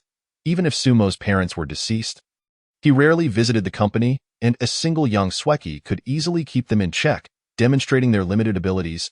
If not the company shareholders, Suemo then considered those who previously participated in the division of the Hanyang Group. However, after further contemplation, he found it unlikely that they were involved. Businessmen pursued profit. In the marketplace, there were no eternal friends or foes. They would go to any lengths for financial gain, but such means were generally legal. Even if they skirted the law, it would require deep-seated animosity to resort to murder for profit. If it wasn't them, then who could it be? Suemo pondered, ruling out many suspects before focusing on Bai Mo. He was aware of some details regarding the Hanyang Group, and Bai Mo, the Hanyang Group, was essentially fostered by Bai Mo, yet ultimately turned against him, betraying him and orchestrating his downfall. The animosity stemming from such a betrayal was profound, and retribution was inevitable. However, reality unfolded differently. After Bai Mo emerged, he indeed caused considerable trouble for the Hanyang Group, but most of those issues were resolved. With the exception of the Lin Group, which had consistently opposed the Hanyang Group. Beyond mere conflicts of interest, there were additional grievances, many of which Bai Mo had instigated from behind the scenes. In light of this, it seemed plausible that Bai Mo could be involved in the plot against his parents. Yet, Sun Lei's earlier assertion that the Lin Group had overstepped its bounds caused Suemo to waver. His words implied that the Lin Group had broken free from Bai Mo's control and was secretly collaborating with other forces. Not only had they conspired to murder Sumo's parents, but they also threatened Bai Mo's interests, prompting Bai Mo to seek their eradication. Regardless of the truth, the Lin Group was destined for annihilation. As for whether to collaborate with Bai Mo, Suemo felt it unnecessary for the time being. Of course, he would not outrightly refuse the other party as he had before. Fine, I understand. You wish to descend to the city. Feel free to go. I will not impede you. As for any continued collaboration, I will consider it further. Upon hearing Sumo's response, Sun Lei felt a twinge of disappointment. He had hoped to persuade Sumo further, but realized he had already turned to leave. Sun Lei swallowed the words he had intended to say. Casting a deep glance at the safe house, Sun Lei turned and departed Iane Villa in the East District. After returning, Sun Lei reported the situation to Bayamo. Bayamo, upon hearing the account, exhibited little reaction, instead chuckling, "What a curious little fellow, just like his father." How amusing! Upon hearing the words, Sun Lei was momentarily taken aback, lifting his head to gaze at Bayamo with a look of bewilderment. It was unclear whether his mood was buoyed by Sumo's agreement to their preliminary collaboration or due to some other reason, but Bayamo, rarely one to elaborate, explained. The little one suspects that I am also involved in the plot against his parents. He has begun to regard me with wariness. Sun Lei was slightly startled, then inquired, Bai Yi, are you not angry? With a light chuckle, Bayamo replied, Angry? Why should I be? Since I instructed you to find him. I anticipated such a result. Why should I be displeased by something foreseen? What if he were to commit some foolish act? Before Sun Lei could finish speaking, Bayamo turned to him and asked, Little son, do you know why you cannot even outwit someone as insignificant as Wang Kai? Sun Lei's expression stiffened at this, for it was his greatest humiliation. Bayamo seemed oblivious to the change in Sun Lei's demeanor and continued. The superior relies on wisdom, the intermediate relies on others, and the inferior relies on strength. One must employ more thought when acting. That little one, much like his father, is exceptionally clever and exceedingly suspicious. He is acutely aware of what actions are permissible and which are not. He will not act foolishly unless absolutely necessary. With a sigh, Bayamo added, looking at Sun Lei with a mixture of disappointment and frustration. Little son, you too should exercise your mind more. Not everything can be left to me to ponder. I am aging and do not have many years left. The future belongs to your generation. Upon hearing this, Sun Lei lowered his head, remaining silent. He would not genuinely believe Baimo's words. Despite the current harmony in the Eastern District, unlike the daily bloodshed in the Western District, there had been numerous deaths in the East. Entire families wiped out. All of this was merely a matter of Baimo's command. Bayamo claimed Suimo was intelligent and suspicious. Was he not the same? After a brief silence, Bayamo slowly spoke again. Tomorrow, when you traverse the Western District, bring that woman along to hand over to Suimo. This, Sun Lei instinctively remarked, but Suimo did not say he wanted her. The moment the words left his lips, Bayamo, who was just about to turn to admire the scenery, was rendered speechless. He shot Sun Lei a fierce glare and retorted, Did I not just say to think more? How quickly you forget. Sun Lei promptly lowered his head, avoiding Baimo's gaze. That woman was the foundation of their preliminary cooperation. If he did not mention her, they could not withhold her, if one believed that keeping this woman would facilitate further negotiations. They were sorely mistaken. Often, a bargaining chip could only be utilized once. Sighing, Baimo dismissed the conversation with a wave of his hand, signaling for Sun Lei to leave. Sun Lei, perceiving this, quickly exited the room. Chapter 90. Reunion with Chen Shulan the following day. The sky remained unchanged, heavy snow swirling about. Suimo, having organized his belongings, stepped out of the safe house to find Sun Lei waiting for him not far away. He cast a fleeting glance at Sun Lei, but his gaze quickly fell upon the woman behind him, causing him to instinctively raise an eyebrow. The woman was none other than Chen Shulan. To be honest, Suimo had not anticipated that Chen Shulan would still be alive. However, compared to over a month ago, she appeared significantly haggard and had lost much weight, even clad in thick clothing.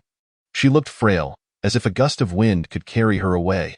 Upon seeing her again, Suimo expected to feel rage and act impulsively, yet he found himself remarkably calm, even regarding Chen Shulan with a hint of pity. This gaze resembled that of a butcher observing a pig or dog he had painstakingly raised. Now destined for slaughter, Suimo remained silent, while Sun Lei pondered how to initiate conversation, hesitating to speak. It was Chen Shulan who, upon seeing Suimo, suddenly brightened with renewed vigor and, inexplicably fueled by some inner strength, dashed towards him. Suimo, are you here to rescue me? I knew you still loved me. Didn't you? Werwa, do you know how I have endured during this time? As Qin Shulan rushed towards Suemo, she recounted her recent tribulations. Just as she was about to throw herself into Sumo's arms, he merely frowned, choosing not to evade her. Sun Lei was taken aback by Qin Shulan's sudden action. Pulling hard on the iron chain, he caused her to stumble and fall heavily to the ground. Despite this, Qin Shulan struggled to rise, attempting to approach Suemo. However, with her hands bound behind her back and the iron chains restraining her, no amount of effort could enable her to stand. Suemo, save me, please. Watching Qin Shulan writhing in the snow like a trapped insect, Sun Lei furrowed his brow. He had not anticipated that someone who appeared so frail could exhibit such strength. Had he not trained, he might not have been able to restrain her. Of course, it would have been easy for Sun Lei to subdue Qin Shulan, but he was uncertain of Sumo's feelings towards her and did not wish to overstep. It was not that he feared Suemo. Rather, he did not want to jeopardize their cooperation over such a trivial matter. Fortunately, after a prolonged silence, Suemo finally spoke. You could have dealt with her directly. Why go through the trouble of bringing her here? Bai Yi said that apart from Su Xiao, no one else is permitted to harm her. During this exchange, Sun Lei was momentarily taken aback, not comprehending Sumo's implication. Yet, to Qin Shulan, this sounded like Suemo intended to stand up for her. Unfortunately, apart from glancing at her initially, Suemo had not shown her any further attention. No, the Eastern District is not lacking in women, especially those of status, position, and beauty. Upon hearing this, Suemo narrowed his eyes and sighed. Is that so? What a pity then. This remark left Sun Lei once again stunned, internally exclaiming, Goodness, have I grown old? Are the younger generation so extravagant? Simultaneously, Sun Lei found it increasingly difficult to gauge Sumo's true intentions. At that moment, Suemo retrieved a valuable but somewhat inaccurate watch from his pocket, glancing at it before stating, It's getting late. I intend to head to the city. You may handle this woman however you see fit. However, Sun Lei shook his head, saying, Bai Yi instructed that we do not have the authority to deal with her. It must be you who decides her fate. Suemo, upon hearing this, frowned, his expression one of surprise. He had not expected Bai Yi to maintain such strong control even in this apocalyptic setting, which heightened his wariness of Bai Yi. Thus, Suemo fixed a penetrating gaze upon Sun Lei, about to speak when Wang Kai, accompanied by a large group of armed individuals, approached, encircling Sun Lei. Hey, Sun Thief. You sneaked in yesterday and managed to escape. Today, you dare to come to our Western District? Do you think we have no one here? Seeing the man who had previously slain his comrade incited a fiery rage in Sun Lei. Yet he refrained from any rash actions, instead looking to Suemo for guidance. Wang Kai, noticing this, raised an eyebrow and turned to Suemo, inquiring, Su Xiao, how shall we deal with this fellow? Should we chop him to pieces or strip him bare and bury him alive? Wang Kai adopted a subservient demeanor, clearly awaiting Sumo's command, which caused Qin Shulan, lying on the ground, to gaze at him with renewed hope. Suemo scrutinized Wang Kai, his expression one of amusement. Did Wang Kai truly not realize he was collaborating with the Eastern District?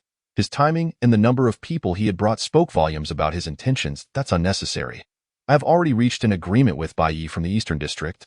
They will send someone to assist you. So you are allies. My apologies. Wang Kai's demeanor shifted to one of understanding. Just as he was about to say more, Suemo interrupted, You came at the right time. You were lacking manpower for your venture, right? Now that our Eastern and Western districts are cooperating, you should coordinate with each other to expedite the opening of the route down the mountain.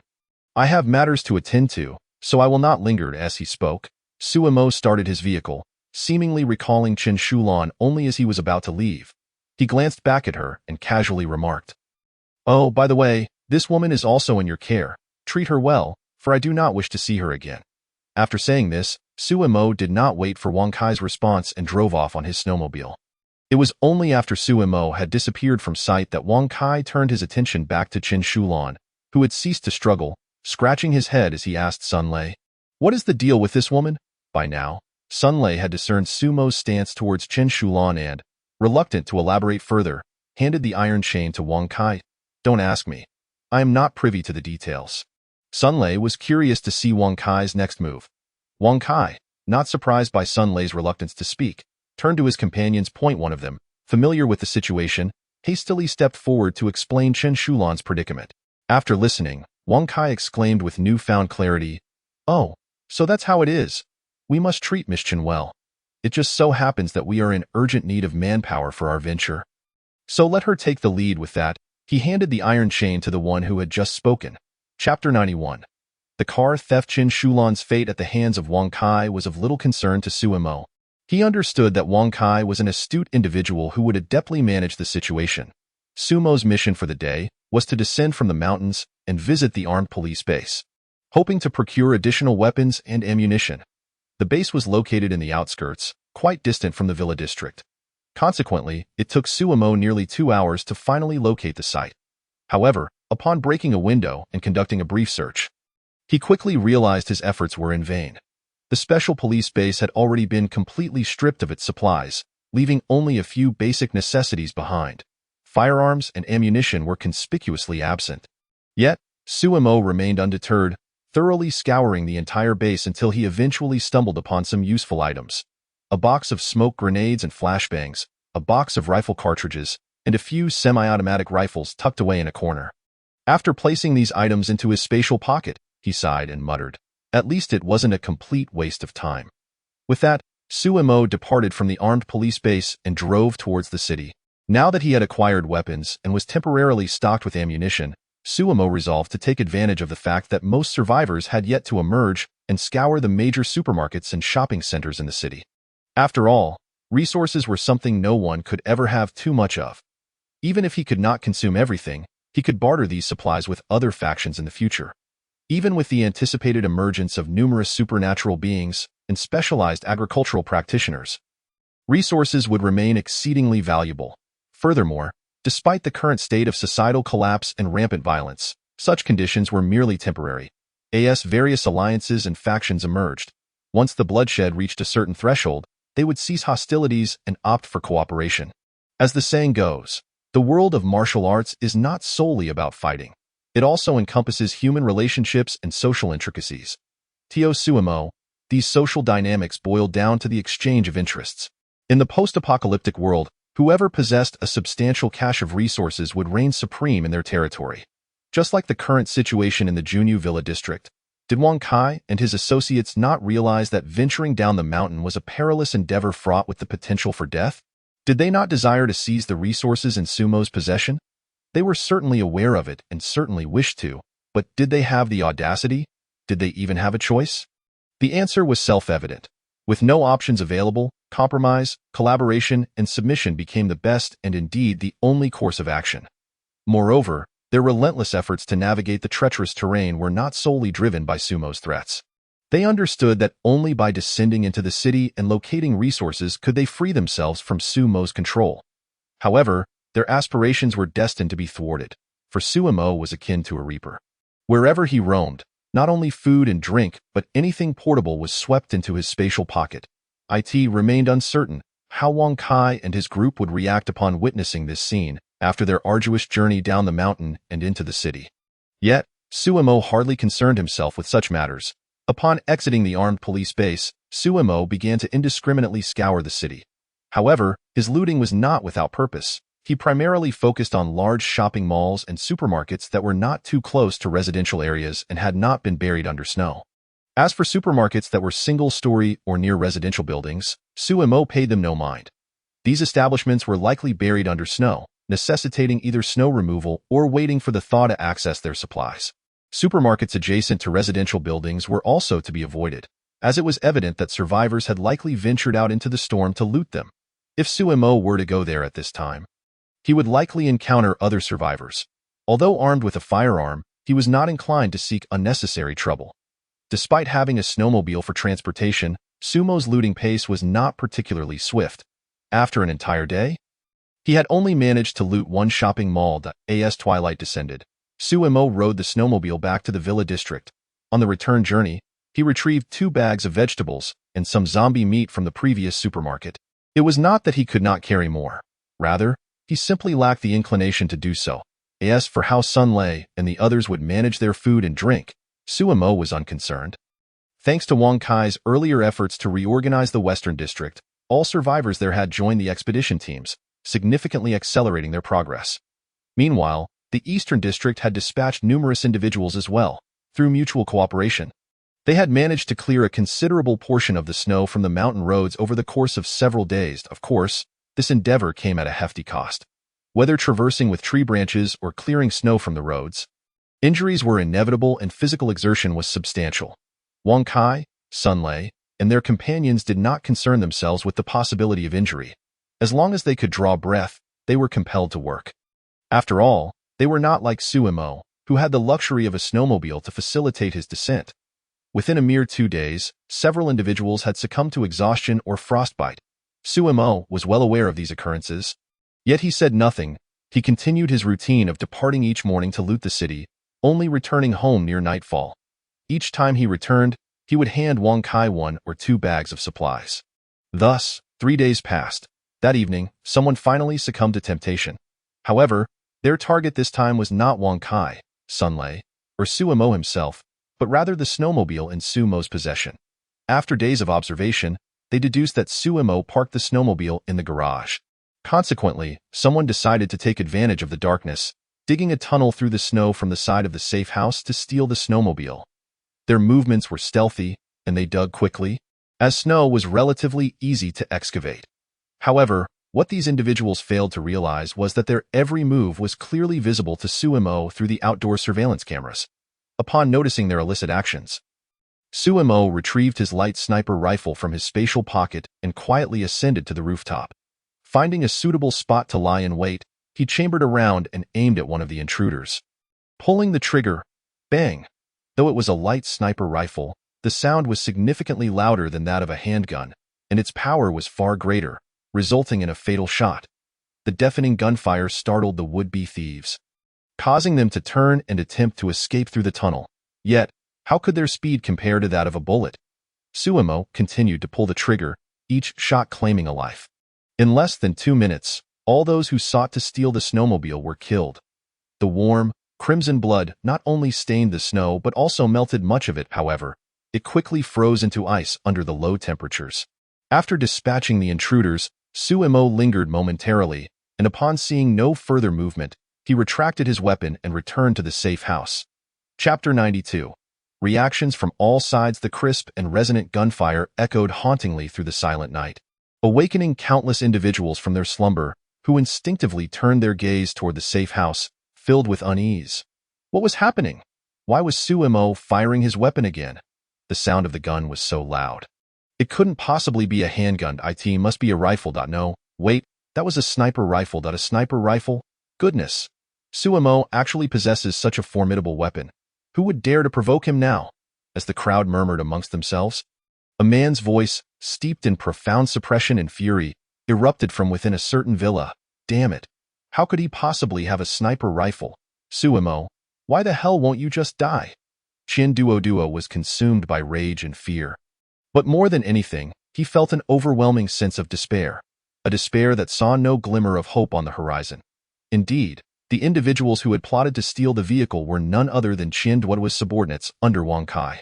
For someone who might have been among the first to consume the reserve food supplies, he was far more ruthless than Wang Kai, if not for his apprehension regarding Suimo's formidable strength and the fact that Wang Kai was merely a puppet put forth by Suimo. He would have long since flipped the table in rebellion. Ever since Suimo unveiled the snowmobile, Chin Duo's covetousness had been ignited. Openly seizing it was certainly out of the question, but pilfering it was still a possibility worth exploring. However, stealing the snowmobile was no small feat. He could not accomplish it alone. Thus, Chin Duo had secretly rallied quite a few individuals during this time. Despite Sumo's earlier leniency after the villa skirmish, generously distributing supplies to everyone, not all felt gratitude towards him. Many believed that the resources from the Plunderers Alliance rightfully belonged to them, earned through their sacrifices. Furthermore, they noted that Suimo, who possessed a snowmobile, could easily transport people down the mountain. Even if he could only take one person at a time, he could make multiple trips in a day, enough to ferry most of them to the city. Yet, Suimo had chosen not to do so and insisted they risk their lives to traverse the perilous terrain instead. They suspected that this was merely an excuse for Suimo to assert his authority. Moreover, while Suimo took so long on his excursions, he returned with only a meager amount of food, hardly sufficient for them to share. With Chin Duo inciting dissent, he quickly garnered a group of followers. and they devised a plan to steal the snowmobile. Of course, they were aware that this endeavor was fraught with danger, as Suemo wielded a firearm. However, they rationalized that the range of a handgun was limited, and Suemo likely had a finite supply of ammunition. Even if discovered, they were prepared to sacrifice a few of their own to successfully make off with the snowmobile. Once they obtained the snowmobile, they could escape to the city and finally elude Sumo's grasp. Unfortunately, while their aspirations were idyllic, reality proved to be far more brutal. Who would have anticipated that Suemo possessed a sniper rifle? I cannot remain here any longer. I must leave this place post-haste. After venting his pent-up anger, Chien Duoduo gradually regained his composure, only to be seized by a sense of dread. He resolved to flee the scene. He had witnessed Sumo's cunning and intellect and would not naively believe that a mere few deaths would conclude matters. If Suemo wished to investigate, he need not even speak to him. The sycophants led by Wang Kai would undoubtedly initiate an internal inquiry. Moreover, Suemo had allied with individuals from the Eastern District. Although Chien Duoduo had previously acted with utmost caution, he had nonetheless left numerous traces that could easily be uncovered. At this moment, the only course of action for Chien Duoduo was to abscond with the supplies he had stockpiled. However, as he prepared his belongings, a grave question suddenly struck him. Where could he run to? There was no way he could remain in the Western District. Venturing into the Eastern District was out of the question, for Bai Yi resided there, a far more cunning individual than Suemo. If he were to go there, even if he survived, he would likely end up like those who had tread the perilous path before him. It appeared that he had no choice but to risk descending the mountain. After all, the path down had already been largely traversed, and he believed he could navigate the remaining distance. With this thought illuminating his mind, Chien Duoduo made a decisive choice. He gathered all his supplies and, under the cover of the others' disarray, stealthily made his way toward the exit. "Brother Wang, what is happening?" At that moment, Wang Kai's expression was particularly grim. Although he was unaware of the specifics, he quickly deduced that someone must have been plotting against Suemo regarding the snowmobile. With this realization, Wang Kai could not help but curse, "A bunch of fools. Why can't they just live peacefully without provoking that grim reaper?" They should consider that the very fact he dares to display his vehicle openly signifies he is unafraid of theft. He is likely just waiting for someone to attempt to steal, so he can eliminate us in the process. Fools, a pack of utter fools. The more Wang Kai pondered, the angrier he became, and his curses grew increasingly harsh. The others, initially bewildered, soon grasped the situation from Wang Kai's words, their faces reflecting their dismay. It was well known that Suemo harbored intentions to eradicate those from the Western District, but following the conclusion of the villa battle, Wang Kai had forged an alliance with Suemo, resulting in a thawing of relations. Now, someone had dared to steal a vehicle, effectively forcing Sumo's hand. Realizing this, panic spread among them, prompting one to timidly inquire, "Brother Wang, perhaps we should stop cursing and instead consider our next steps." In a fit of anger, Wang Kai retorted, "How am I to know what to do?" As soon as the words left his lips, a heavy silence fell over the group. Although Wang Kai was incensed, he recognized that this was not the time for anger. After a brief pause, he declared, "For now, we must refrain from any actions, especially from going outside." Someone, clearly perplexed, responded, "Shouldn't we be seeking out the mastermind behind this?" Wang Kai shot a glare at the individual, exasperatedly stating, "If you go outside now, do you wish to become a living target for him?" At this moment, anyone daring to wander outside would be viewed with suspicion and could very well be shot. Our only option is to wait until dawn and observe who fails to return. That will reveal the culprit. The others exchanged glances, contemplating whether to heed Wang Kai's advice. Bang! Just as they deliberated, another deafening gunshot rang out, followed by the unmistakable sound of a heavy object hitting the ground. The group froze momentarily, and then one brave soul cautiously approached the window. Peering outside, they beheld a lifeless body sprawled on the path leading down the mountain. The bright red blood stained the snow, and scattered around the corpse were remnants of food. Though they could not identify the deceased, it was evident that this individual was connected to the theft. Upon witnessing this scene, the group instinctively turned their gazes towards Wang Kai. Chapter 93. Survivors in the hospital. This night was destined to be tumultuous. Many could hear sporadic gunfire echoing through the air. Fortunately, the gunfire was brief, yet sleep eluded everyone. In stark contrast, Suemo, After eliminating those who approached the safe house and dispatching several opportunists attempting to flee under the cover of darkness, holstered his weapon and returned to his quarters for rest. He harbored no concerns regarding the snowmobile. The following day, after enjoying a breakfast meticulously prepared by Yang Sweki, Suemo donned his attire and, appearing unfazed, mounted his snowmobile and ventured out. Wang Kai had been awaiting his arrival at the crossroads. Upon seeing Suemo, he prepared to approach, but Suemo sped past without uttering a word. Witnessing this, the onlookers exchanged glances, yet none dared to say anything further.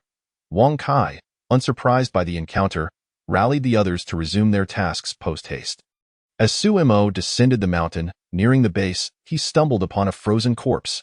Chin Duo? So, it was him. Recognizing the body, Suemo dismissed it from his mind. Him, irrespective of whether last night's thieves had acted independently or under provocation. It held little significance. Upon swiftly entering the city, Suemo continued his looting spree. In recent days, he had emptied the nearby large malls and supermarkets, and today, he intended to visit the hospital, with weapons and supplies secured. It was time to acquire some medical provisions, and perhaps find surviving medical personnel. Suemo believed the likelihood of medical staff surviving was greater than that of others. Before long, Suemo arrived at Kanda Hospital. Upon breaking in through a window, he immediately heightened his vigilance, having discerned signs of habitation within. He even faintly heard the sound of a door closing from upstairs. Survivors existed within the hospital. Suemo swiftly drew his handgun and began to inspect room by room, refraining from hastily gathering supplies. He had entered on the 3rd floor, where the noise had originated, so after checking the rooms on that level, he proceeded to the staircase, pressing against the wall, gun raised, and cautiously ascended step by step. The 4th floor yielded no results, nor did the 5th. The 6th floor was similarly devoid of life. However, upon reaching the 7th floor, a smile crept onto his lips as he softly murmured, "Found you."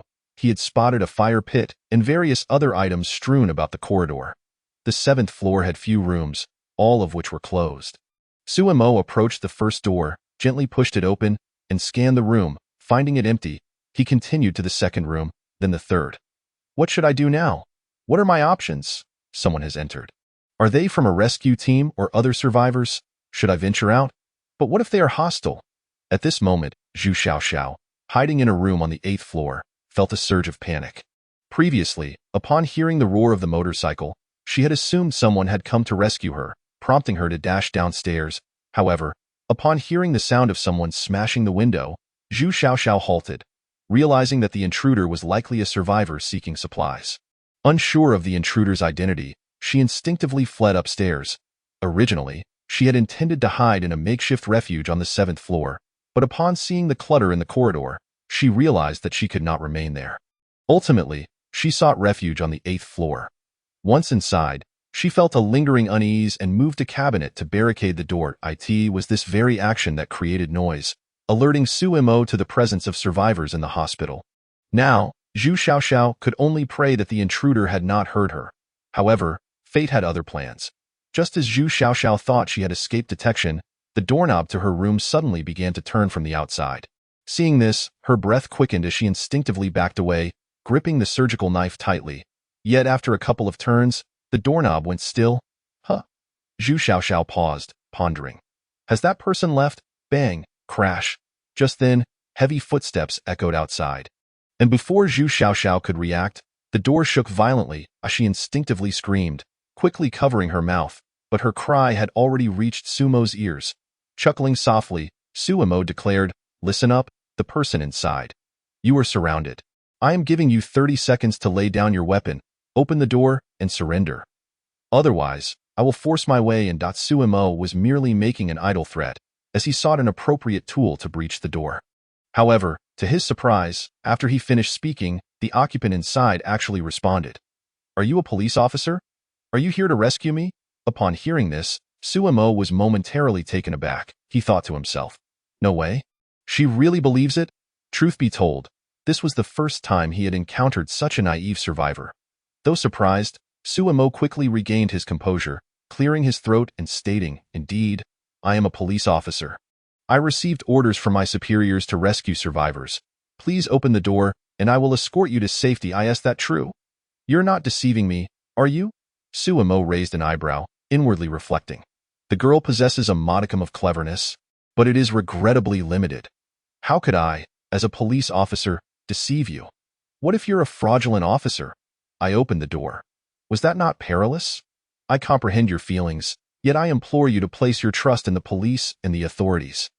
Upon uttering these words, silence enveloped the room. After a brief pause, Suemo touched his nose and murmured, "Could it be that I've revealed too much?" With this thought, Suemo resolved to alter his approach. Thus, he spoke in an irritable tone, "Are you coming out or not? If you remain hidden, I shall take my leave, as I need to search for other survivors." Still, he received no response. Suemo narrowed his eyes and then turned to stride towards the staircase. Each step resonating with a deliberate force. Upon reaching the stairwell, he stealthily retraced his steps, concealing himself on the opposite side of the door as he patiently awaited. 1 minute, 2 minutes, a full 6 or 7 minutes passed. And Suemo, growing increasingly impatient, was on the verge of forcibly breaching the door when he suddenly heard the sound of a cabinet being moved. Although the occupant inside was cautious and silent, the thin wall did little to obscure the noise from Sumo's ears. "Ah, simple little sheep, do come out quickly. I am quite eager to meet you." Chapter 94. Zhu Xiaoxiao click, accompanied by a faint creaking of the door. A small head peeked out from within. Zhu Xiaoxiao first glanced towards the stairwell, and upon seeing no one, instinctively exhaled a sigh of relief. However, at that moment, a hard, cold object pressed against her temple. Simultaneously, a soft chuckle reached her ears. "Ah, so you have finally decided to emerge. I was beginning to think you would hide there for eternity." Zhu Xiaoxiao was startled, letting out a shriek as she attempted to retreat her head. "If you dare move, I will kill you." Immediately thereafter, Zhu Xiaoxiao heard the sound of a safety being disengaged, causing her to freeze in place. "Police officer, you haven't left."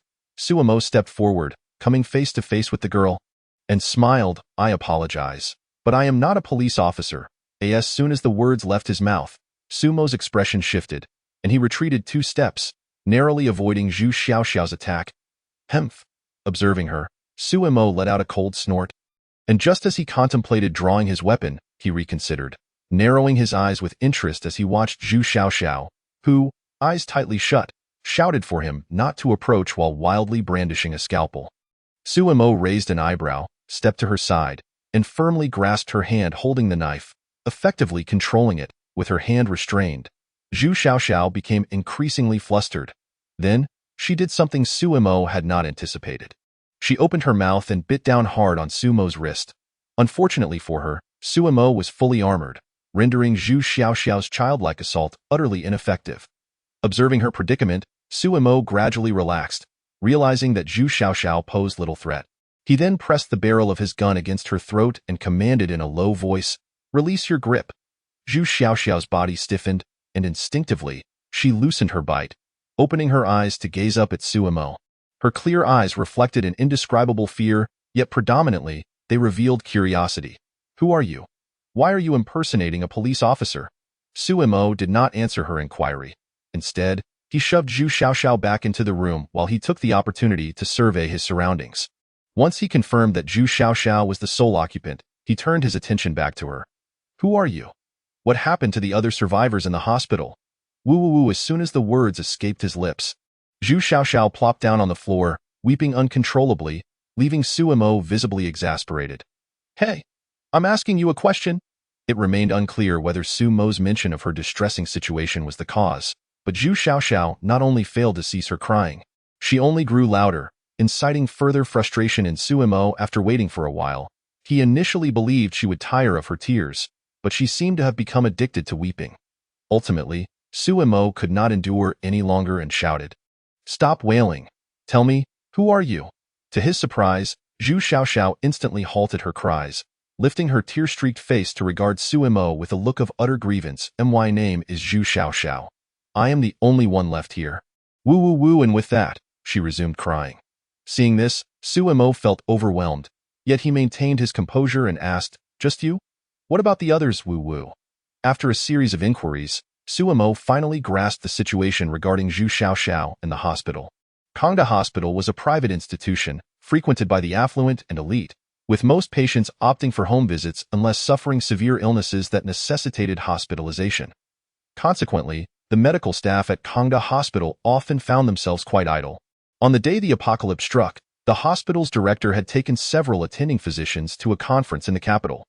The remaining medical personnel had organized a team for external training, leaving very few staff behind. Zhu Xiaoxiao, a recent master's graduate, had just begun working there, and with everyone else absent, she was left to cover the shift alone. Given that Kangda Hospital saw little traffic at night, there were not many on duty. During her shift, Zhu Xiaoxiao had fallen asleep, and upon awakening, she discovered heavy snowfall outside, rendering her unable to leave. In a panic, she sought out the on-duty nurses. However, when she reached the first floor and opened the nurses' station, she found two nurses in thin uniforms had succumbed to the cold, which filled Zhu Xiaoxiao with terror. Initially, like most people, Zhu Xiaoxiao believed the snow would soon pass, so she opted to stay in the hospital and wait. During this time, she managed to contact the director, hoping for rescue. Yet when the call connected, she learned that not only was it snowing in Nanyang, but the capital was also experiencing a heavier snowfall, trapping them in their hotel as well.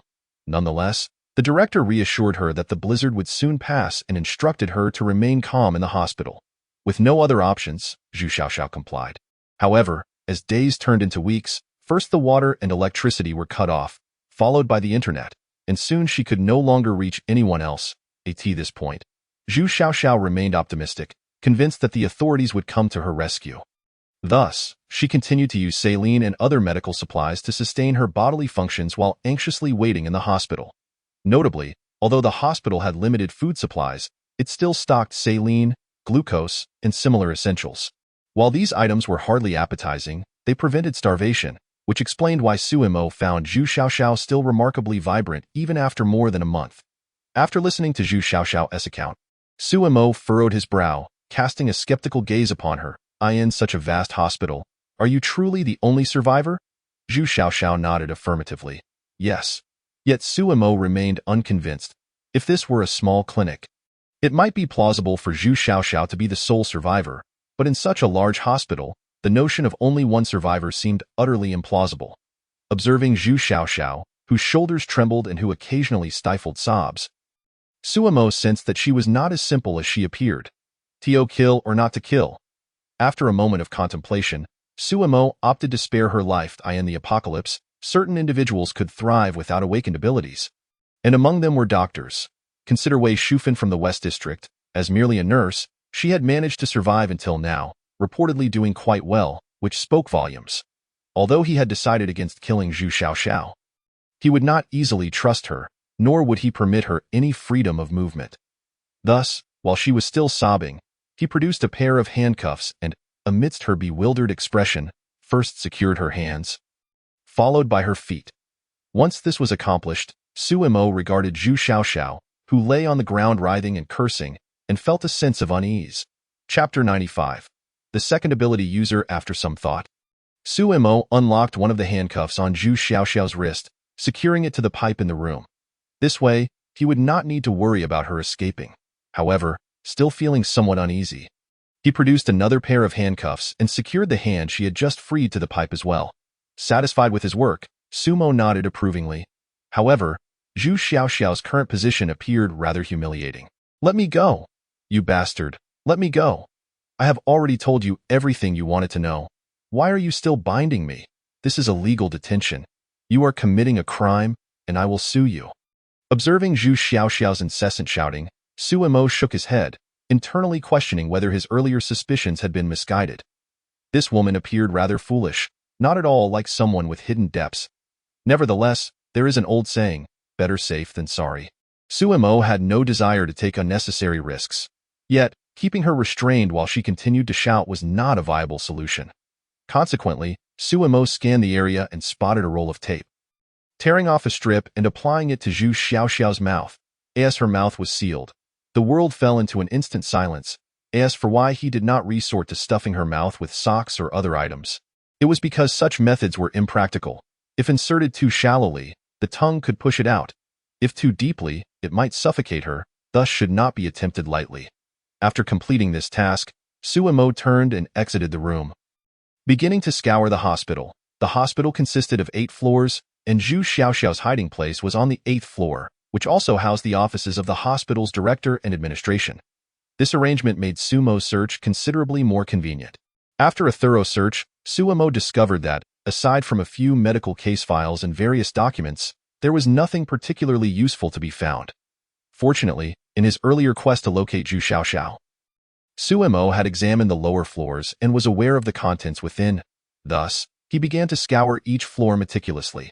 During this process, he collected every item of potential value, be it medical equipment or pharmaceuticals. Although Sumo had limited knowledge regarding these items, he understood that the equipment in hospitals was exorbitantly priced, with many instruments costing at least hundreds of thousands, if not millions, of dollars. When constructing the safe house, a subterranean laboratory was specifically designed at Sumo's request. While he had previously instructed Yang Sueki to stockpile a considerable amount of medicinal supplies prior to the apocalypse, he had not procured any equipment. Hence, the laboratory remained starkly empty, now perfectly suited to be filled with these newly acquired instruments. Upon completing his search of the upper floors, Sumo found primarily equipment and medical supplies, with pharmaceuticals being surprisingly scarce. This was, in fact, quite normal. Aside from a few valuable or specialized medications, most pharmaceuticals were stored on the first and second floors. After locating the pharmacy and the drug storage area, Sumo discovered a substantial quantity of medications. Although it was evident that the place had been ransacked, with many items missing, the labels on the cabinets indicated that the items in short supply were primarily saline solutions. It appeared that Zhu Xiaoxiao had indeed survived by relying on such resources. Immediately, Sumo cleared the shelves of all available medications, placing them into a spatial pocket. However, during his pharmaceutical scavenging, he also encountered some peculiarities. In the duty room, he indeed spotted corpses, 3 in total, not 2. They appeared to have succumbed to freezing, yet, as he searched other rooms, he stumbled upon several more bodies, some clad in medical scrubs and others in patient gowns, each one unmistakably a victim of homicide. More precisely, these individuals had been poisoned. Gazing at the contorted faces of the deceased and the chaotic scene before him, Sumo squinted and murmured, "I knew that woman was far from simple. It seems I must have a thorough discussion with Zhu Xiaoxiao." After completing his thorough search of the entire building, Sumo returned to the 8th floor. However, upon entering the room where Zhu Xiaoxiao was confined, he was taken aback. The room was utterly vacant, save for 3 pairs of handcuffs that lay scattered on the floor. Huh? Observing the severely deformed handcuffs, Sumo's pupils constricted sharply. He spun around, raising his firearm at the door behind him, and without a moment's hesitation, he pulled the trigger. Bang! Accompanied by the gunfire, a shadow darted past in the corridor outside. Sumo hastily pursued, firing repeatedly ahead of him. Yet, even after emptying his magazine, he failed to hit his target. That moment, Sumo's body was tense, poised for confrontation, but rather than fear, he felt exhilaration. He had made an astonishing discovery. Zhu Xiaoxiao appeared to possess extraordinary abilities. After all, it was inconceivable for an ordinary person to break free from restraints while handcuffed and to dodge bullets with such agility. Seemingly to validate Sumo's hypothesis, Zhu Xiaoxiao burst forth from one of the rooms, wielding a sharp scalpel and charging directly at him. In that moment, the fear and fragility that had once marked her demeanor were replaced by an unsettling calm. Sumo, stunned by her sudden advance, stood frozen in place.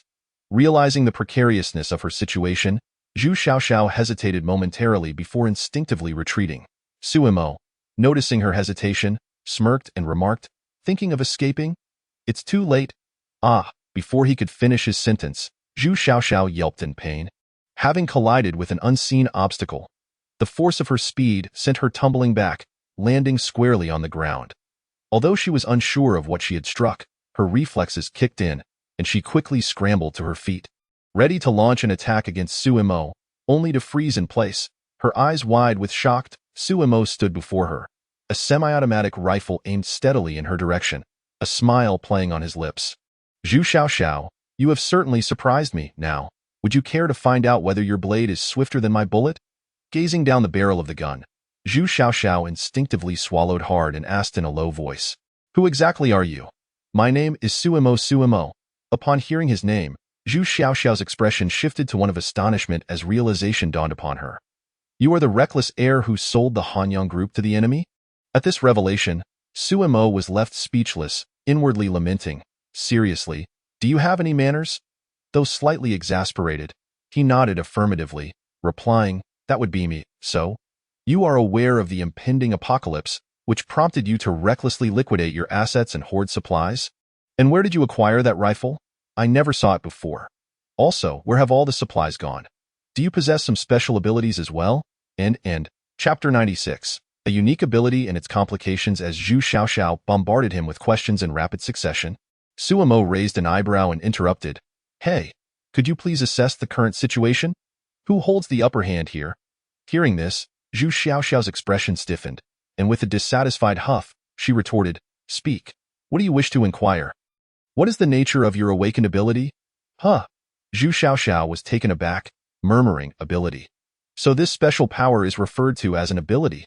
Suddenly, she seemed to grasp something, her eyes widening as she looked at Suemo. You know about abilities? Is it possible that, before she could finish her thought, Suemo interjected, Answer my question. As he spoke, he pressed down slightly on the trigger.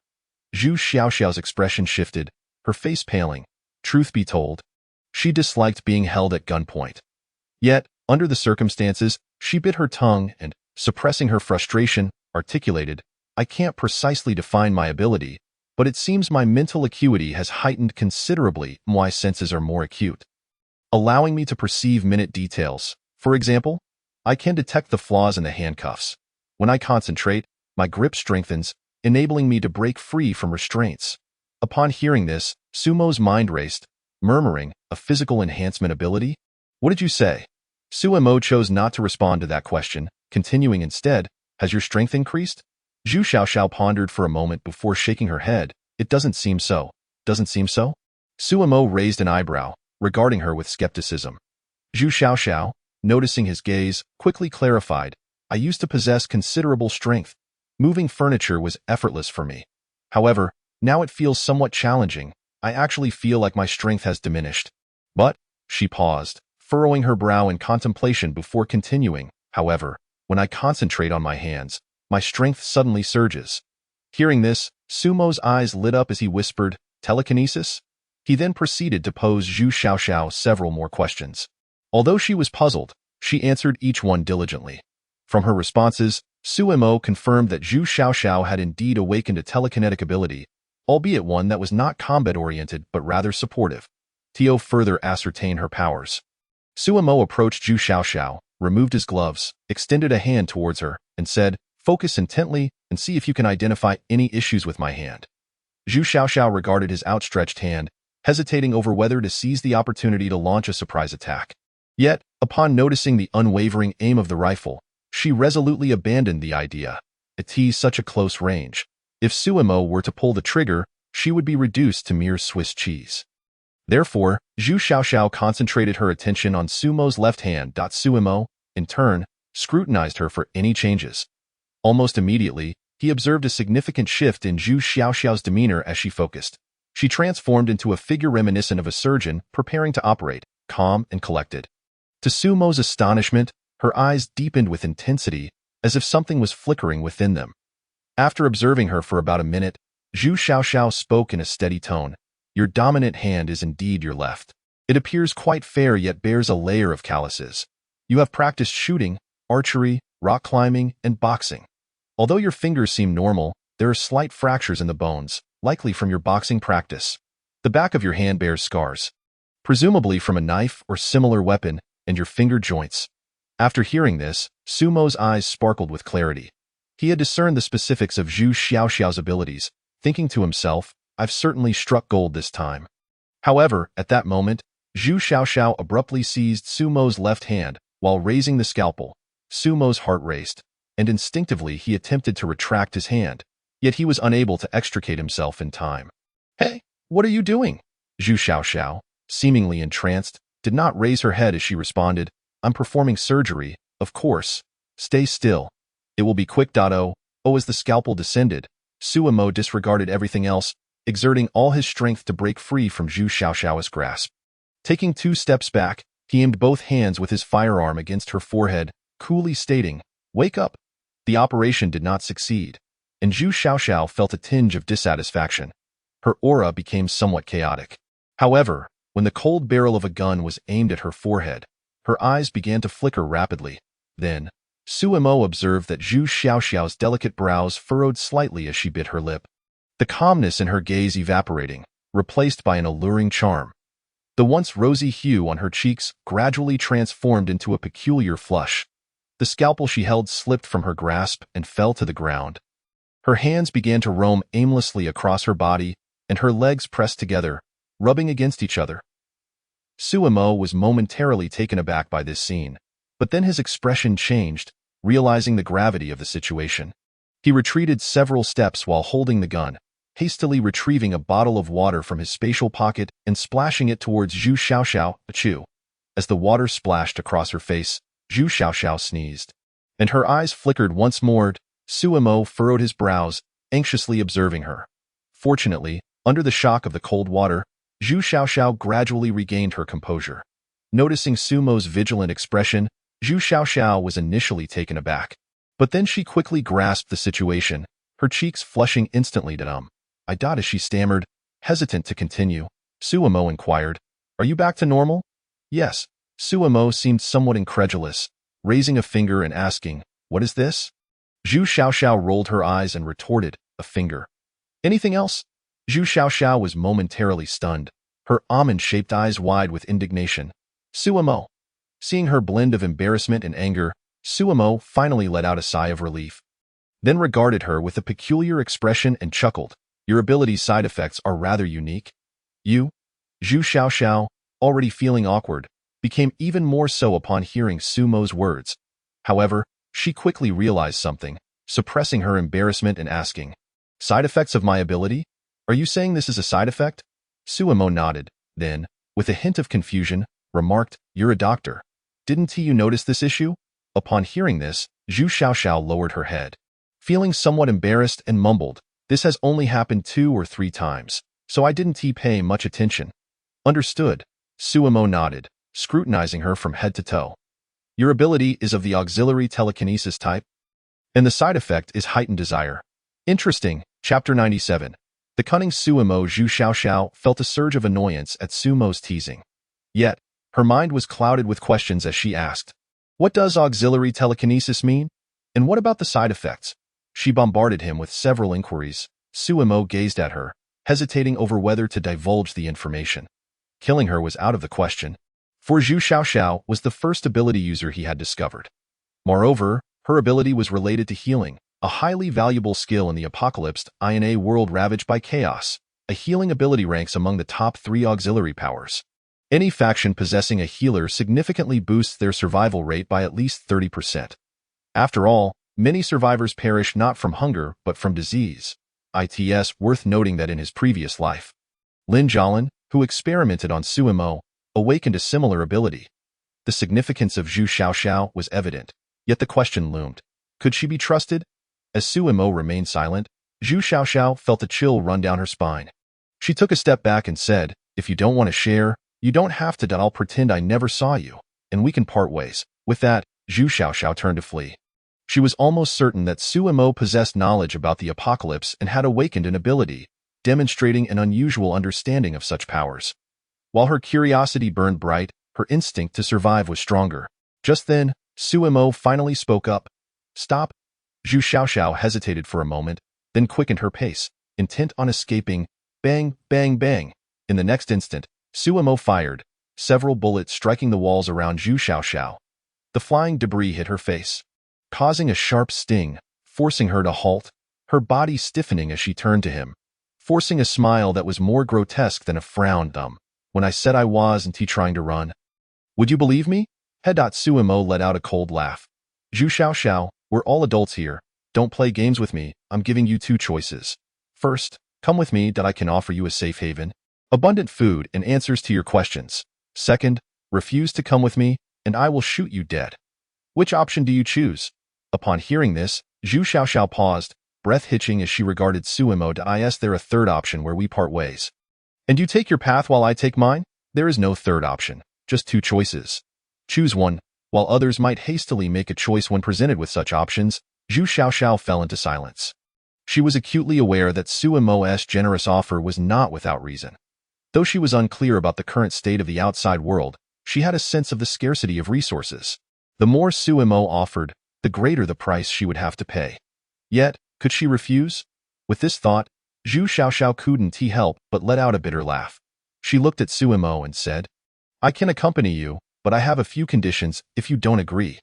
Before she could finish, Sumo's expression darkened, and he coldly interjected, "You have no right to negotiate conditions with me.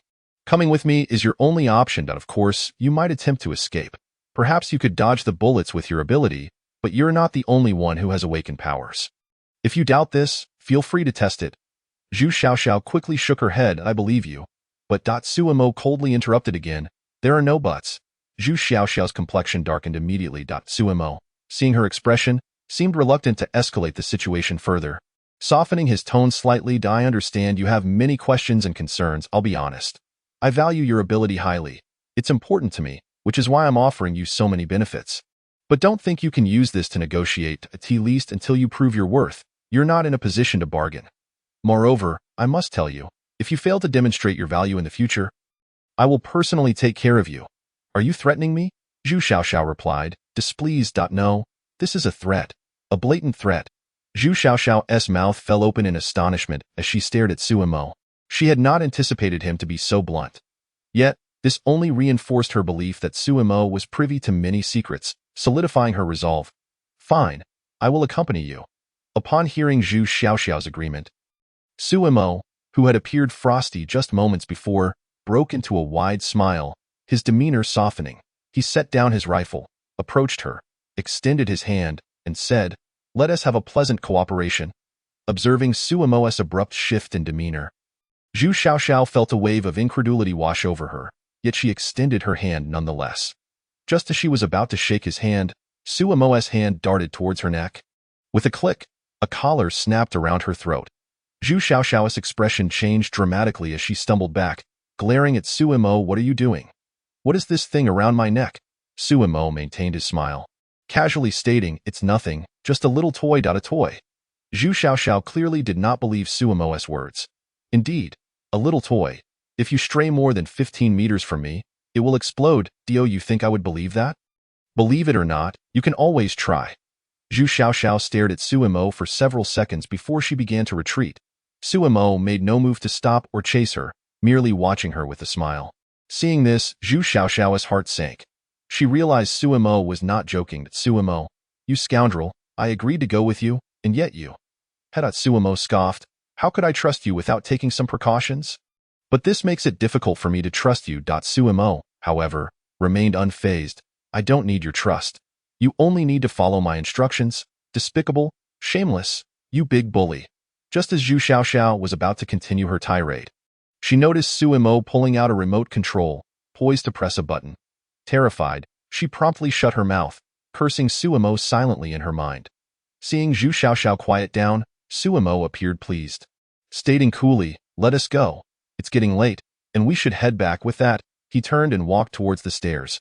Watching Sumo's retreating figure, Zhu Xiaoxiao clenched her hand around the scalpel hidden in her sleeve, her eyes shimmering with uncertainty as she deliberated whether to strike. After a moment of contemplation, she ultimately lacked the courage to take the gamble, stomping her foot in frustration and cursing under her breath as she followed him. Chapter 98. Out of supplies. Kongda Hospital was vast. Earlier, Suimo had already squandered considerable time searching for Zhu Xiaoxiao, and the subsequent scavenging for supplies had consumed even more time. Thus, when the two finally exited the hospital, it was already afternoon. Zhu Xiaoxiao emerged reluctantly, her face clouded with displeasure as Suimo pointed a gun at her. However, her expression brightened instantly upon spotting the snowmobile parked outside. "Suimo, you actually have a snowmobile. Did you know the apocalypse was coming all along?" As she spoke, she approached the snowmobile, inspecting it with the curiosity of an innocent girl unacquainted with the harsh realities of the world. To be honest, although Zhu Xiaoxiao had graduated with a master's degree and was no longer a girl, her petite stature and student-like attire often led others to underestimate her age. If it were anyone else, they might indeed be deceived by her appearance, but Suimo remained ever vigilant. At this juncture, no one understood the might of the supernatural beings better than he did. Once he ascertained that there was no immediate danger around, he approached the snowmobile and frowned at Zhu Xiaoxiao, who had already taken a seat on the back. "Get down." "Why?" she retorted. "Aren't you supposed to take me back? You sitting behind me could lead to a surprise attack," he replied. Zhu Xiaoxiao rolled her eyes at this, shifting her body forward. "Then can I sit in the front?" "Absolutely not." "Why not?" "I'm not comfortable with you driving. What if you deliberately crash the vehicle to escape?" Zhu Xiaoxiao was momentarily speechless. She pointed to the collar around her neck and retorted, "Brother, I have a bomb on my neck. Dio, you think I would dare to run away? Who's to say? What if you intend to take us both down with you, brother? Must you be this cautious? If I had such an intention, I would have acted on it in the hospital." Suemo remained silent, his gaze fixed intently on her. Zhu Xiaoxiao met his stare defiantly. After a brief standoff, she suddenly asked, "Suemo, that collar bomb isn't fake, is it?" Saying this, she dismounted from the snowmobile, preparing to make a run for it. Suemo raised an eyebrow but made no move to draw his weapon, instead regarding her with a bemused expression. "Whether it's real or not, why not give it a try?" Zhu Xiaoxiao, initially confident, halted in her tracks, her expression turning grim. The truth of the bomb was known only to Suemo. Zhu Xiaoxiao had a 70% certainty that it was a ruse, but did she dare to gamble on it? The answer was evident. Moreover, even if the bomb were a fake, the gun in Sumo's possession was all too real. Now that she had left the hospital and found herself without any cover, even with her awakened powers, escaping before Suemo could fire was implausible. Realizing this, Zhu Xiaoxiao returned to the side of the vehicle, feeling somewhat aggrieved as she inquired, "If sitting in the back is out of the question and sitting in the front is also forbidden, what do you want me to do?" Suemo said nothing, retrieving a climbing rope from his spatial pocket and approaching her. Upon seeing this, Zhu Xiaoxiao's expression shifted slightly, and she exclaimed, "Wait, what are you planning to do?" Suemo, uninterested in her protests, swiftly pulled her over, binding her hands with the rope in a tight, not before securing her feet as well. "Brother, be gentle.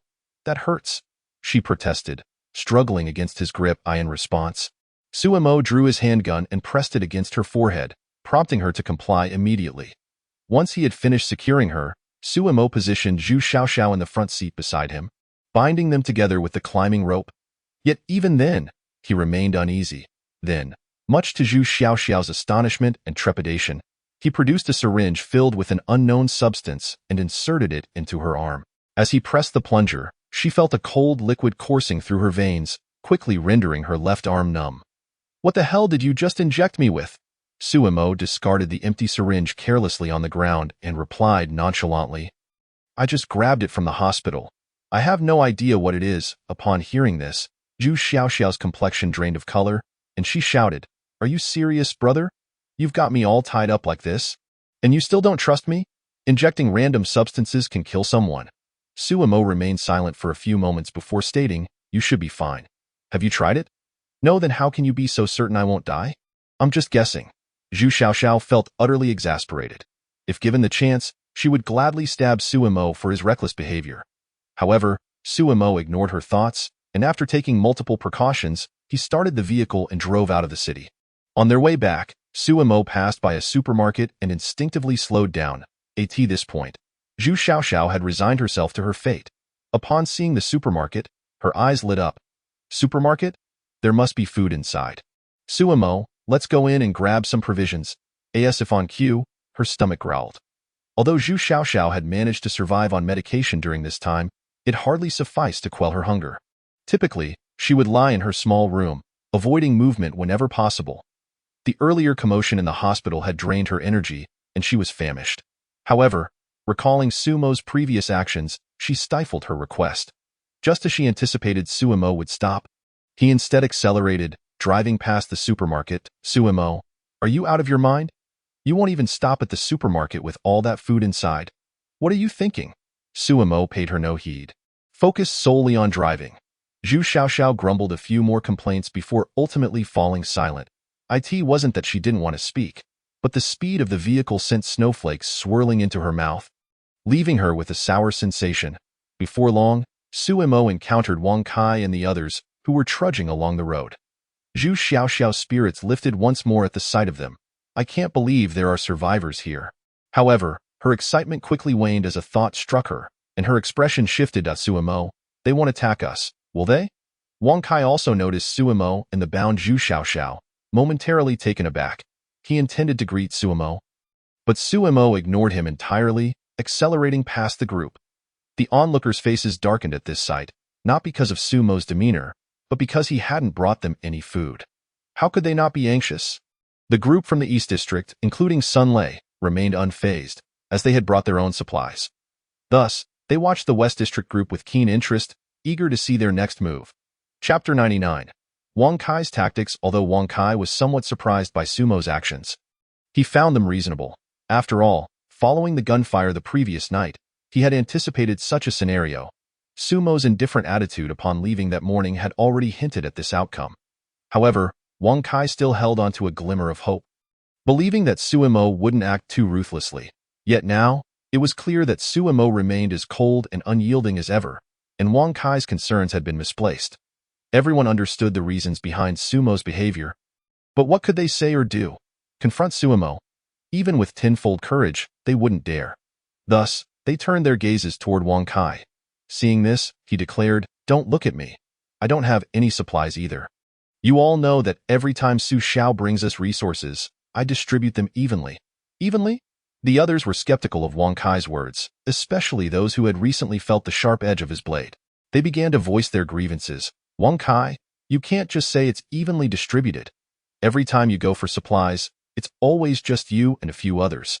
How can we know you haven't skimmed off the top?" "Exactly, Wang Kai. I don't believe you haven't hoarded anything. You forced us to work, and now that the job's done, you must provide us with supplies. Yes, we demand supplies. Otherwise, we're not working anymore." "Exactly, we're done." As they turned their ire toward him, Wang Kai surveyed the crowd. While most remained silent, their eyes clearly conveyed disbelief in his claims. Meanwhile, Sun Lei and his group observed the unfolding drama, showing no intention to intervene. The few who had initially sided with Wang Kai began to argue with the dissenters. Yet their voices lacked conviction. The reason was simple. They had indeed stashed away some supplies each time, but of course, this was a common occurrence. As he witnessed the escalating tension, Wang Kai's expression darkened. He began to grasp why Suemo had acted so ruthlessly. A favor for a favor, a grudge for a grudge. Without personal experience, it's hard to empathize. Indeed, one must be ruthless to stand firm. With this realization, Wang Kai made a decision.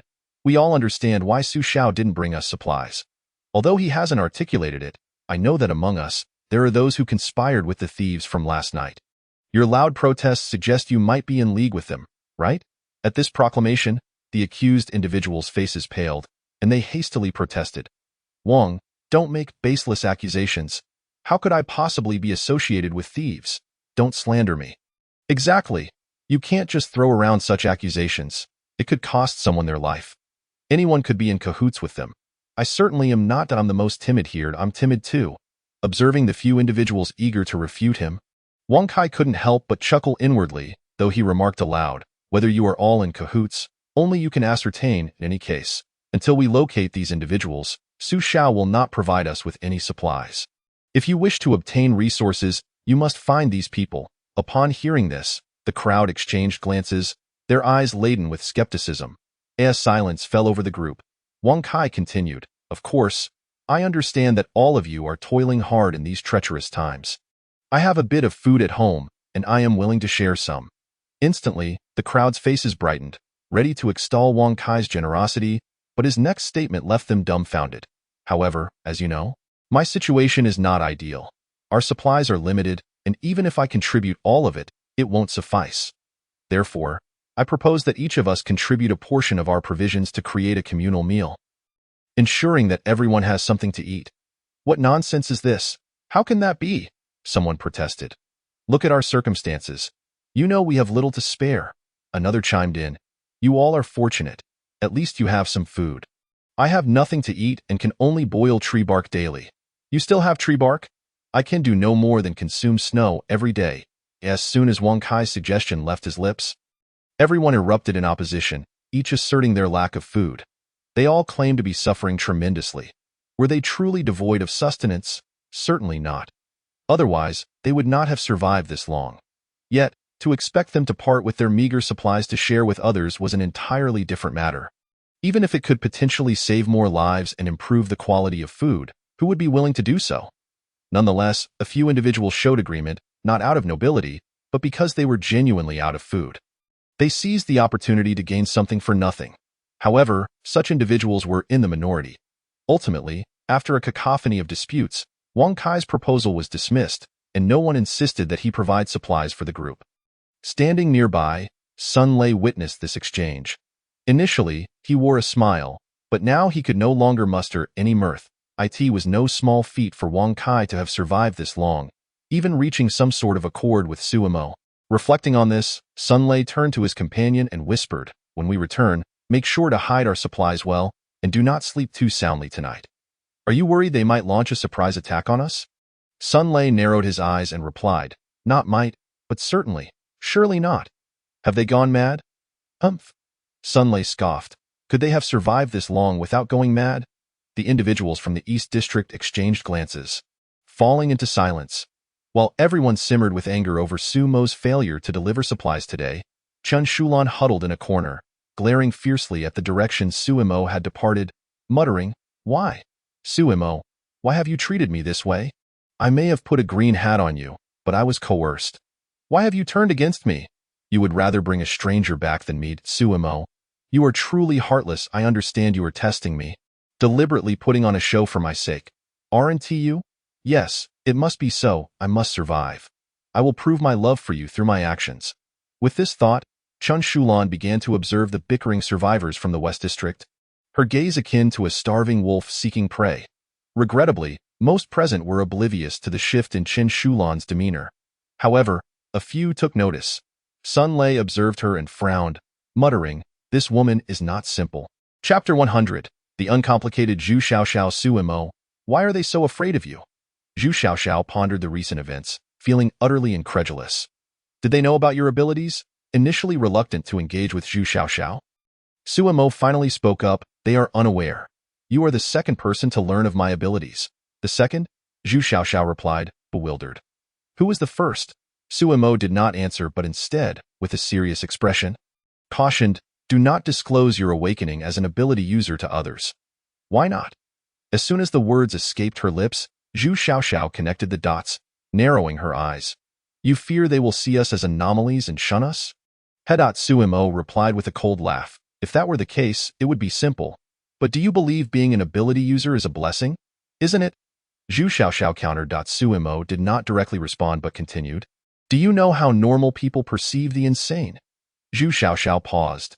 Taken aback, Suemo went on, "They are fearful and terrified. In the eyes of some, we are the very harbingers of doom, and thus, they will go to great lengths to eliminate us or capture us, binding us to cold operating tables for observation, dissection, and study." Upon hearing this, Zhu Xiaoxiao's expression shifted dramatically, instinctively retorting, "Surely not? How could they do such a thing? We are of the same kind, of the same kind." Suemo scoffed. "Wake up, child. From the moment we awakened our abilities, we became a different kind in their eyes. In certain respects, we are no longer considered human." "Not human? You are the one who is not human," Zhu Xiaoxiao shot back indignantly. Unfazed by Zhu Xiaoxiao's peculiar focus, Suemo inquired, "Zhu Xiaoxiao, do you think you have survived thus far solely because of those medications? As a doctor, have you truly not noticed that since you awakened your abilities, you have become different from ordinary people?"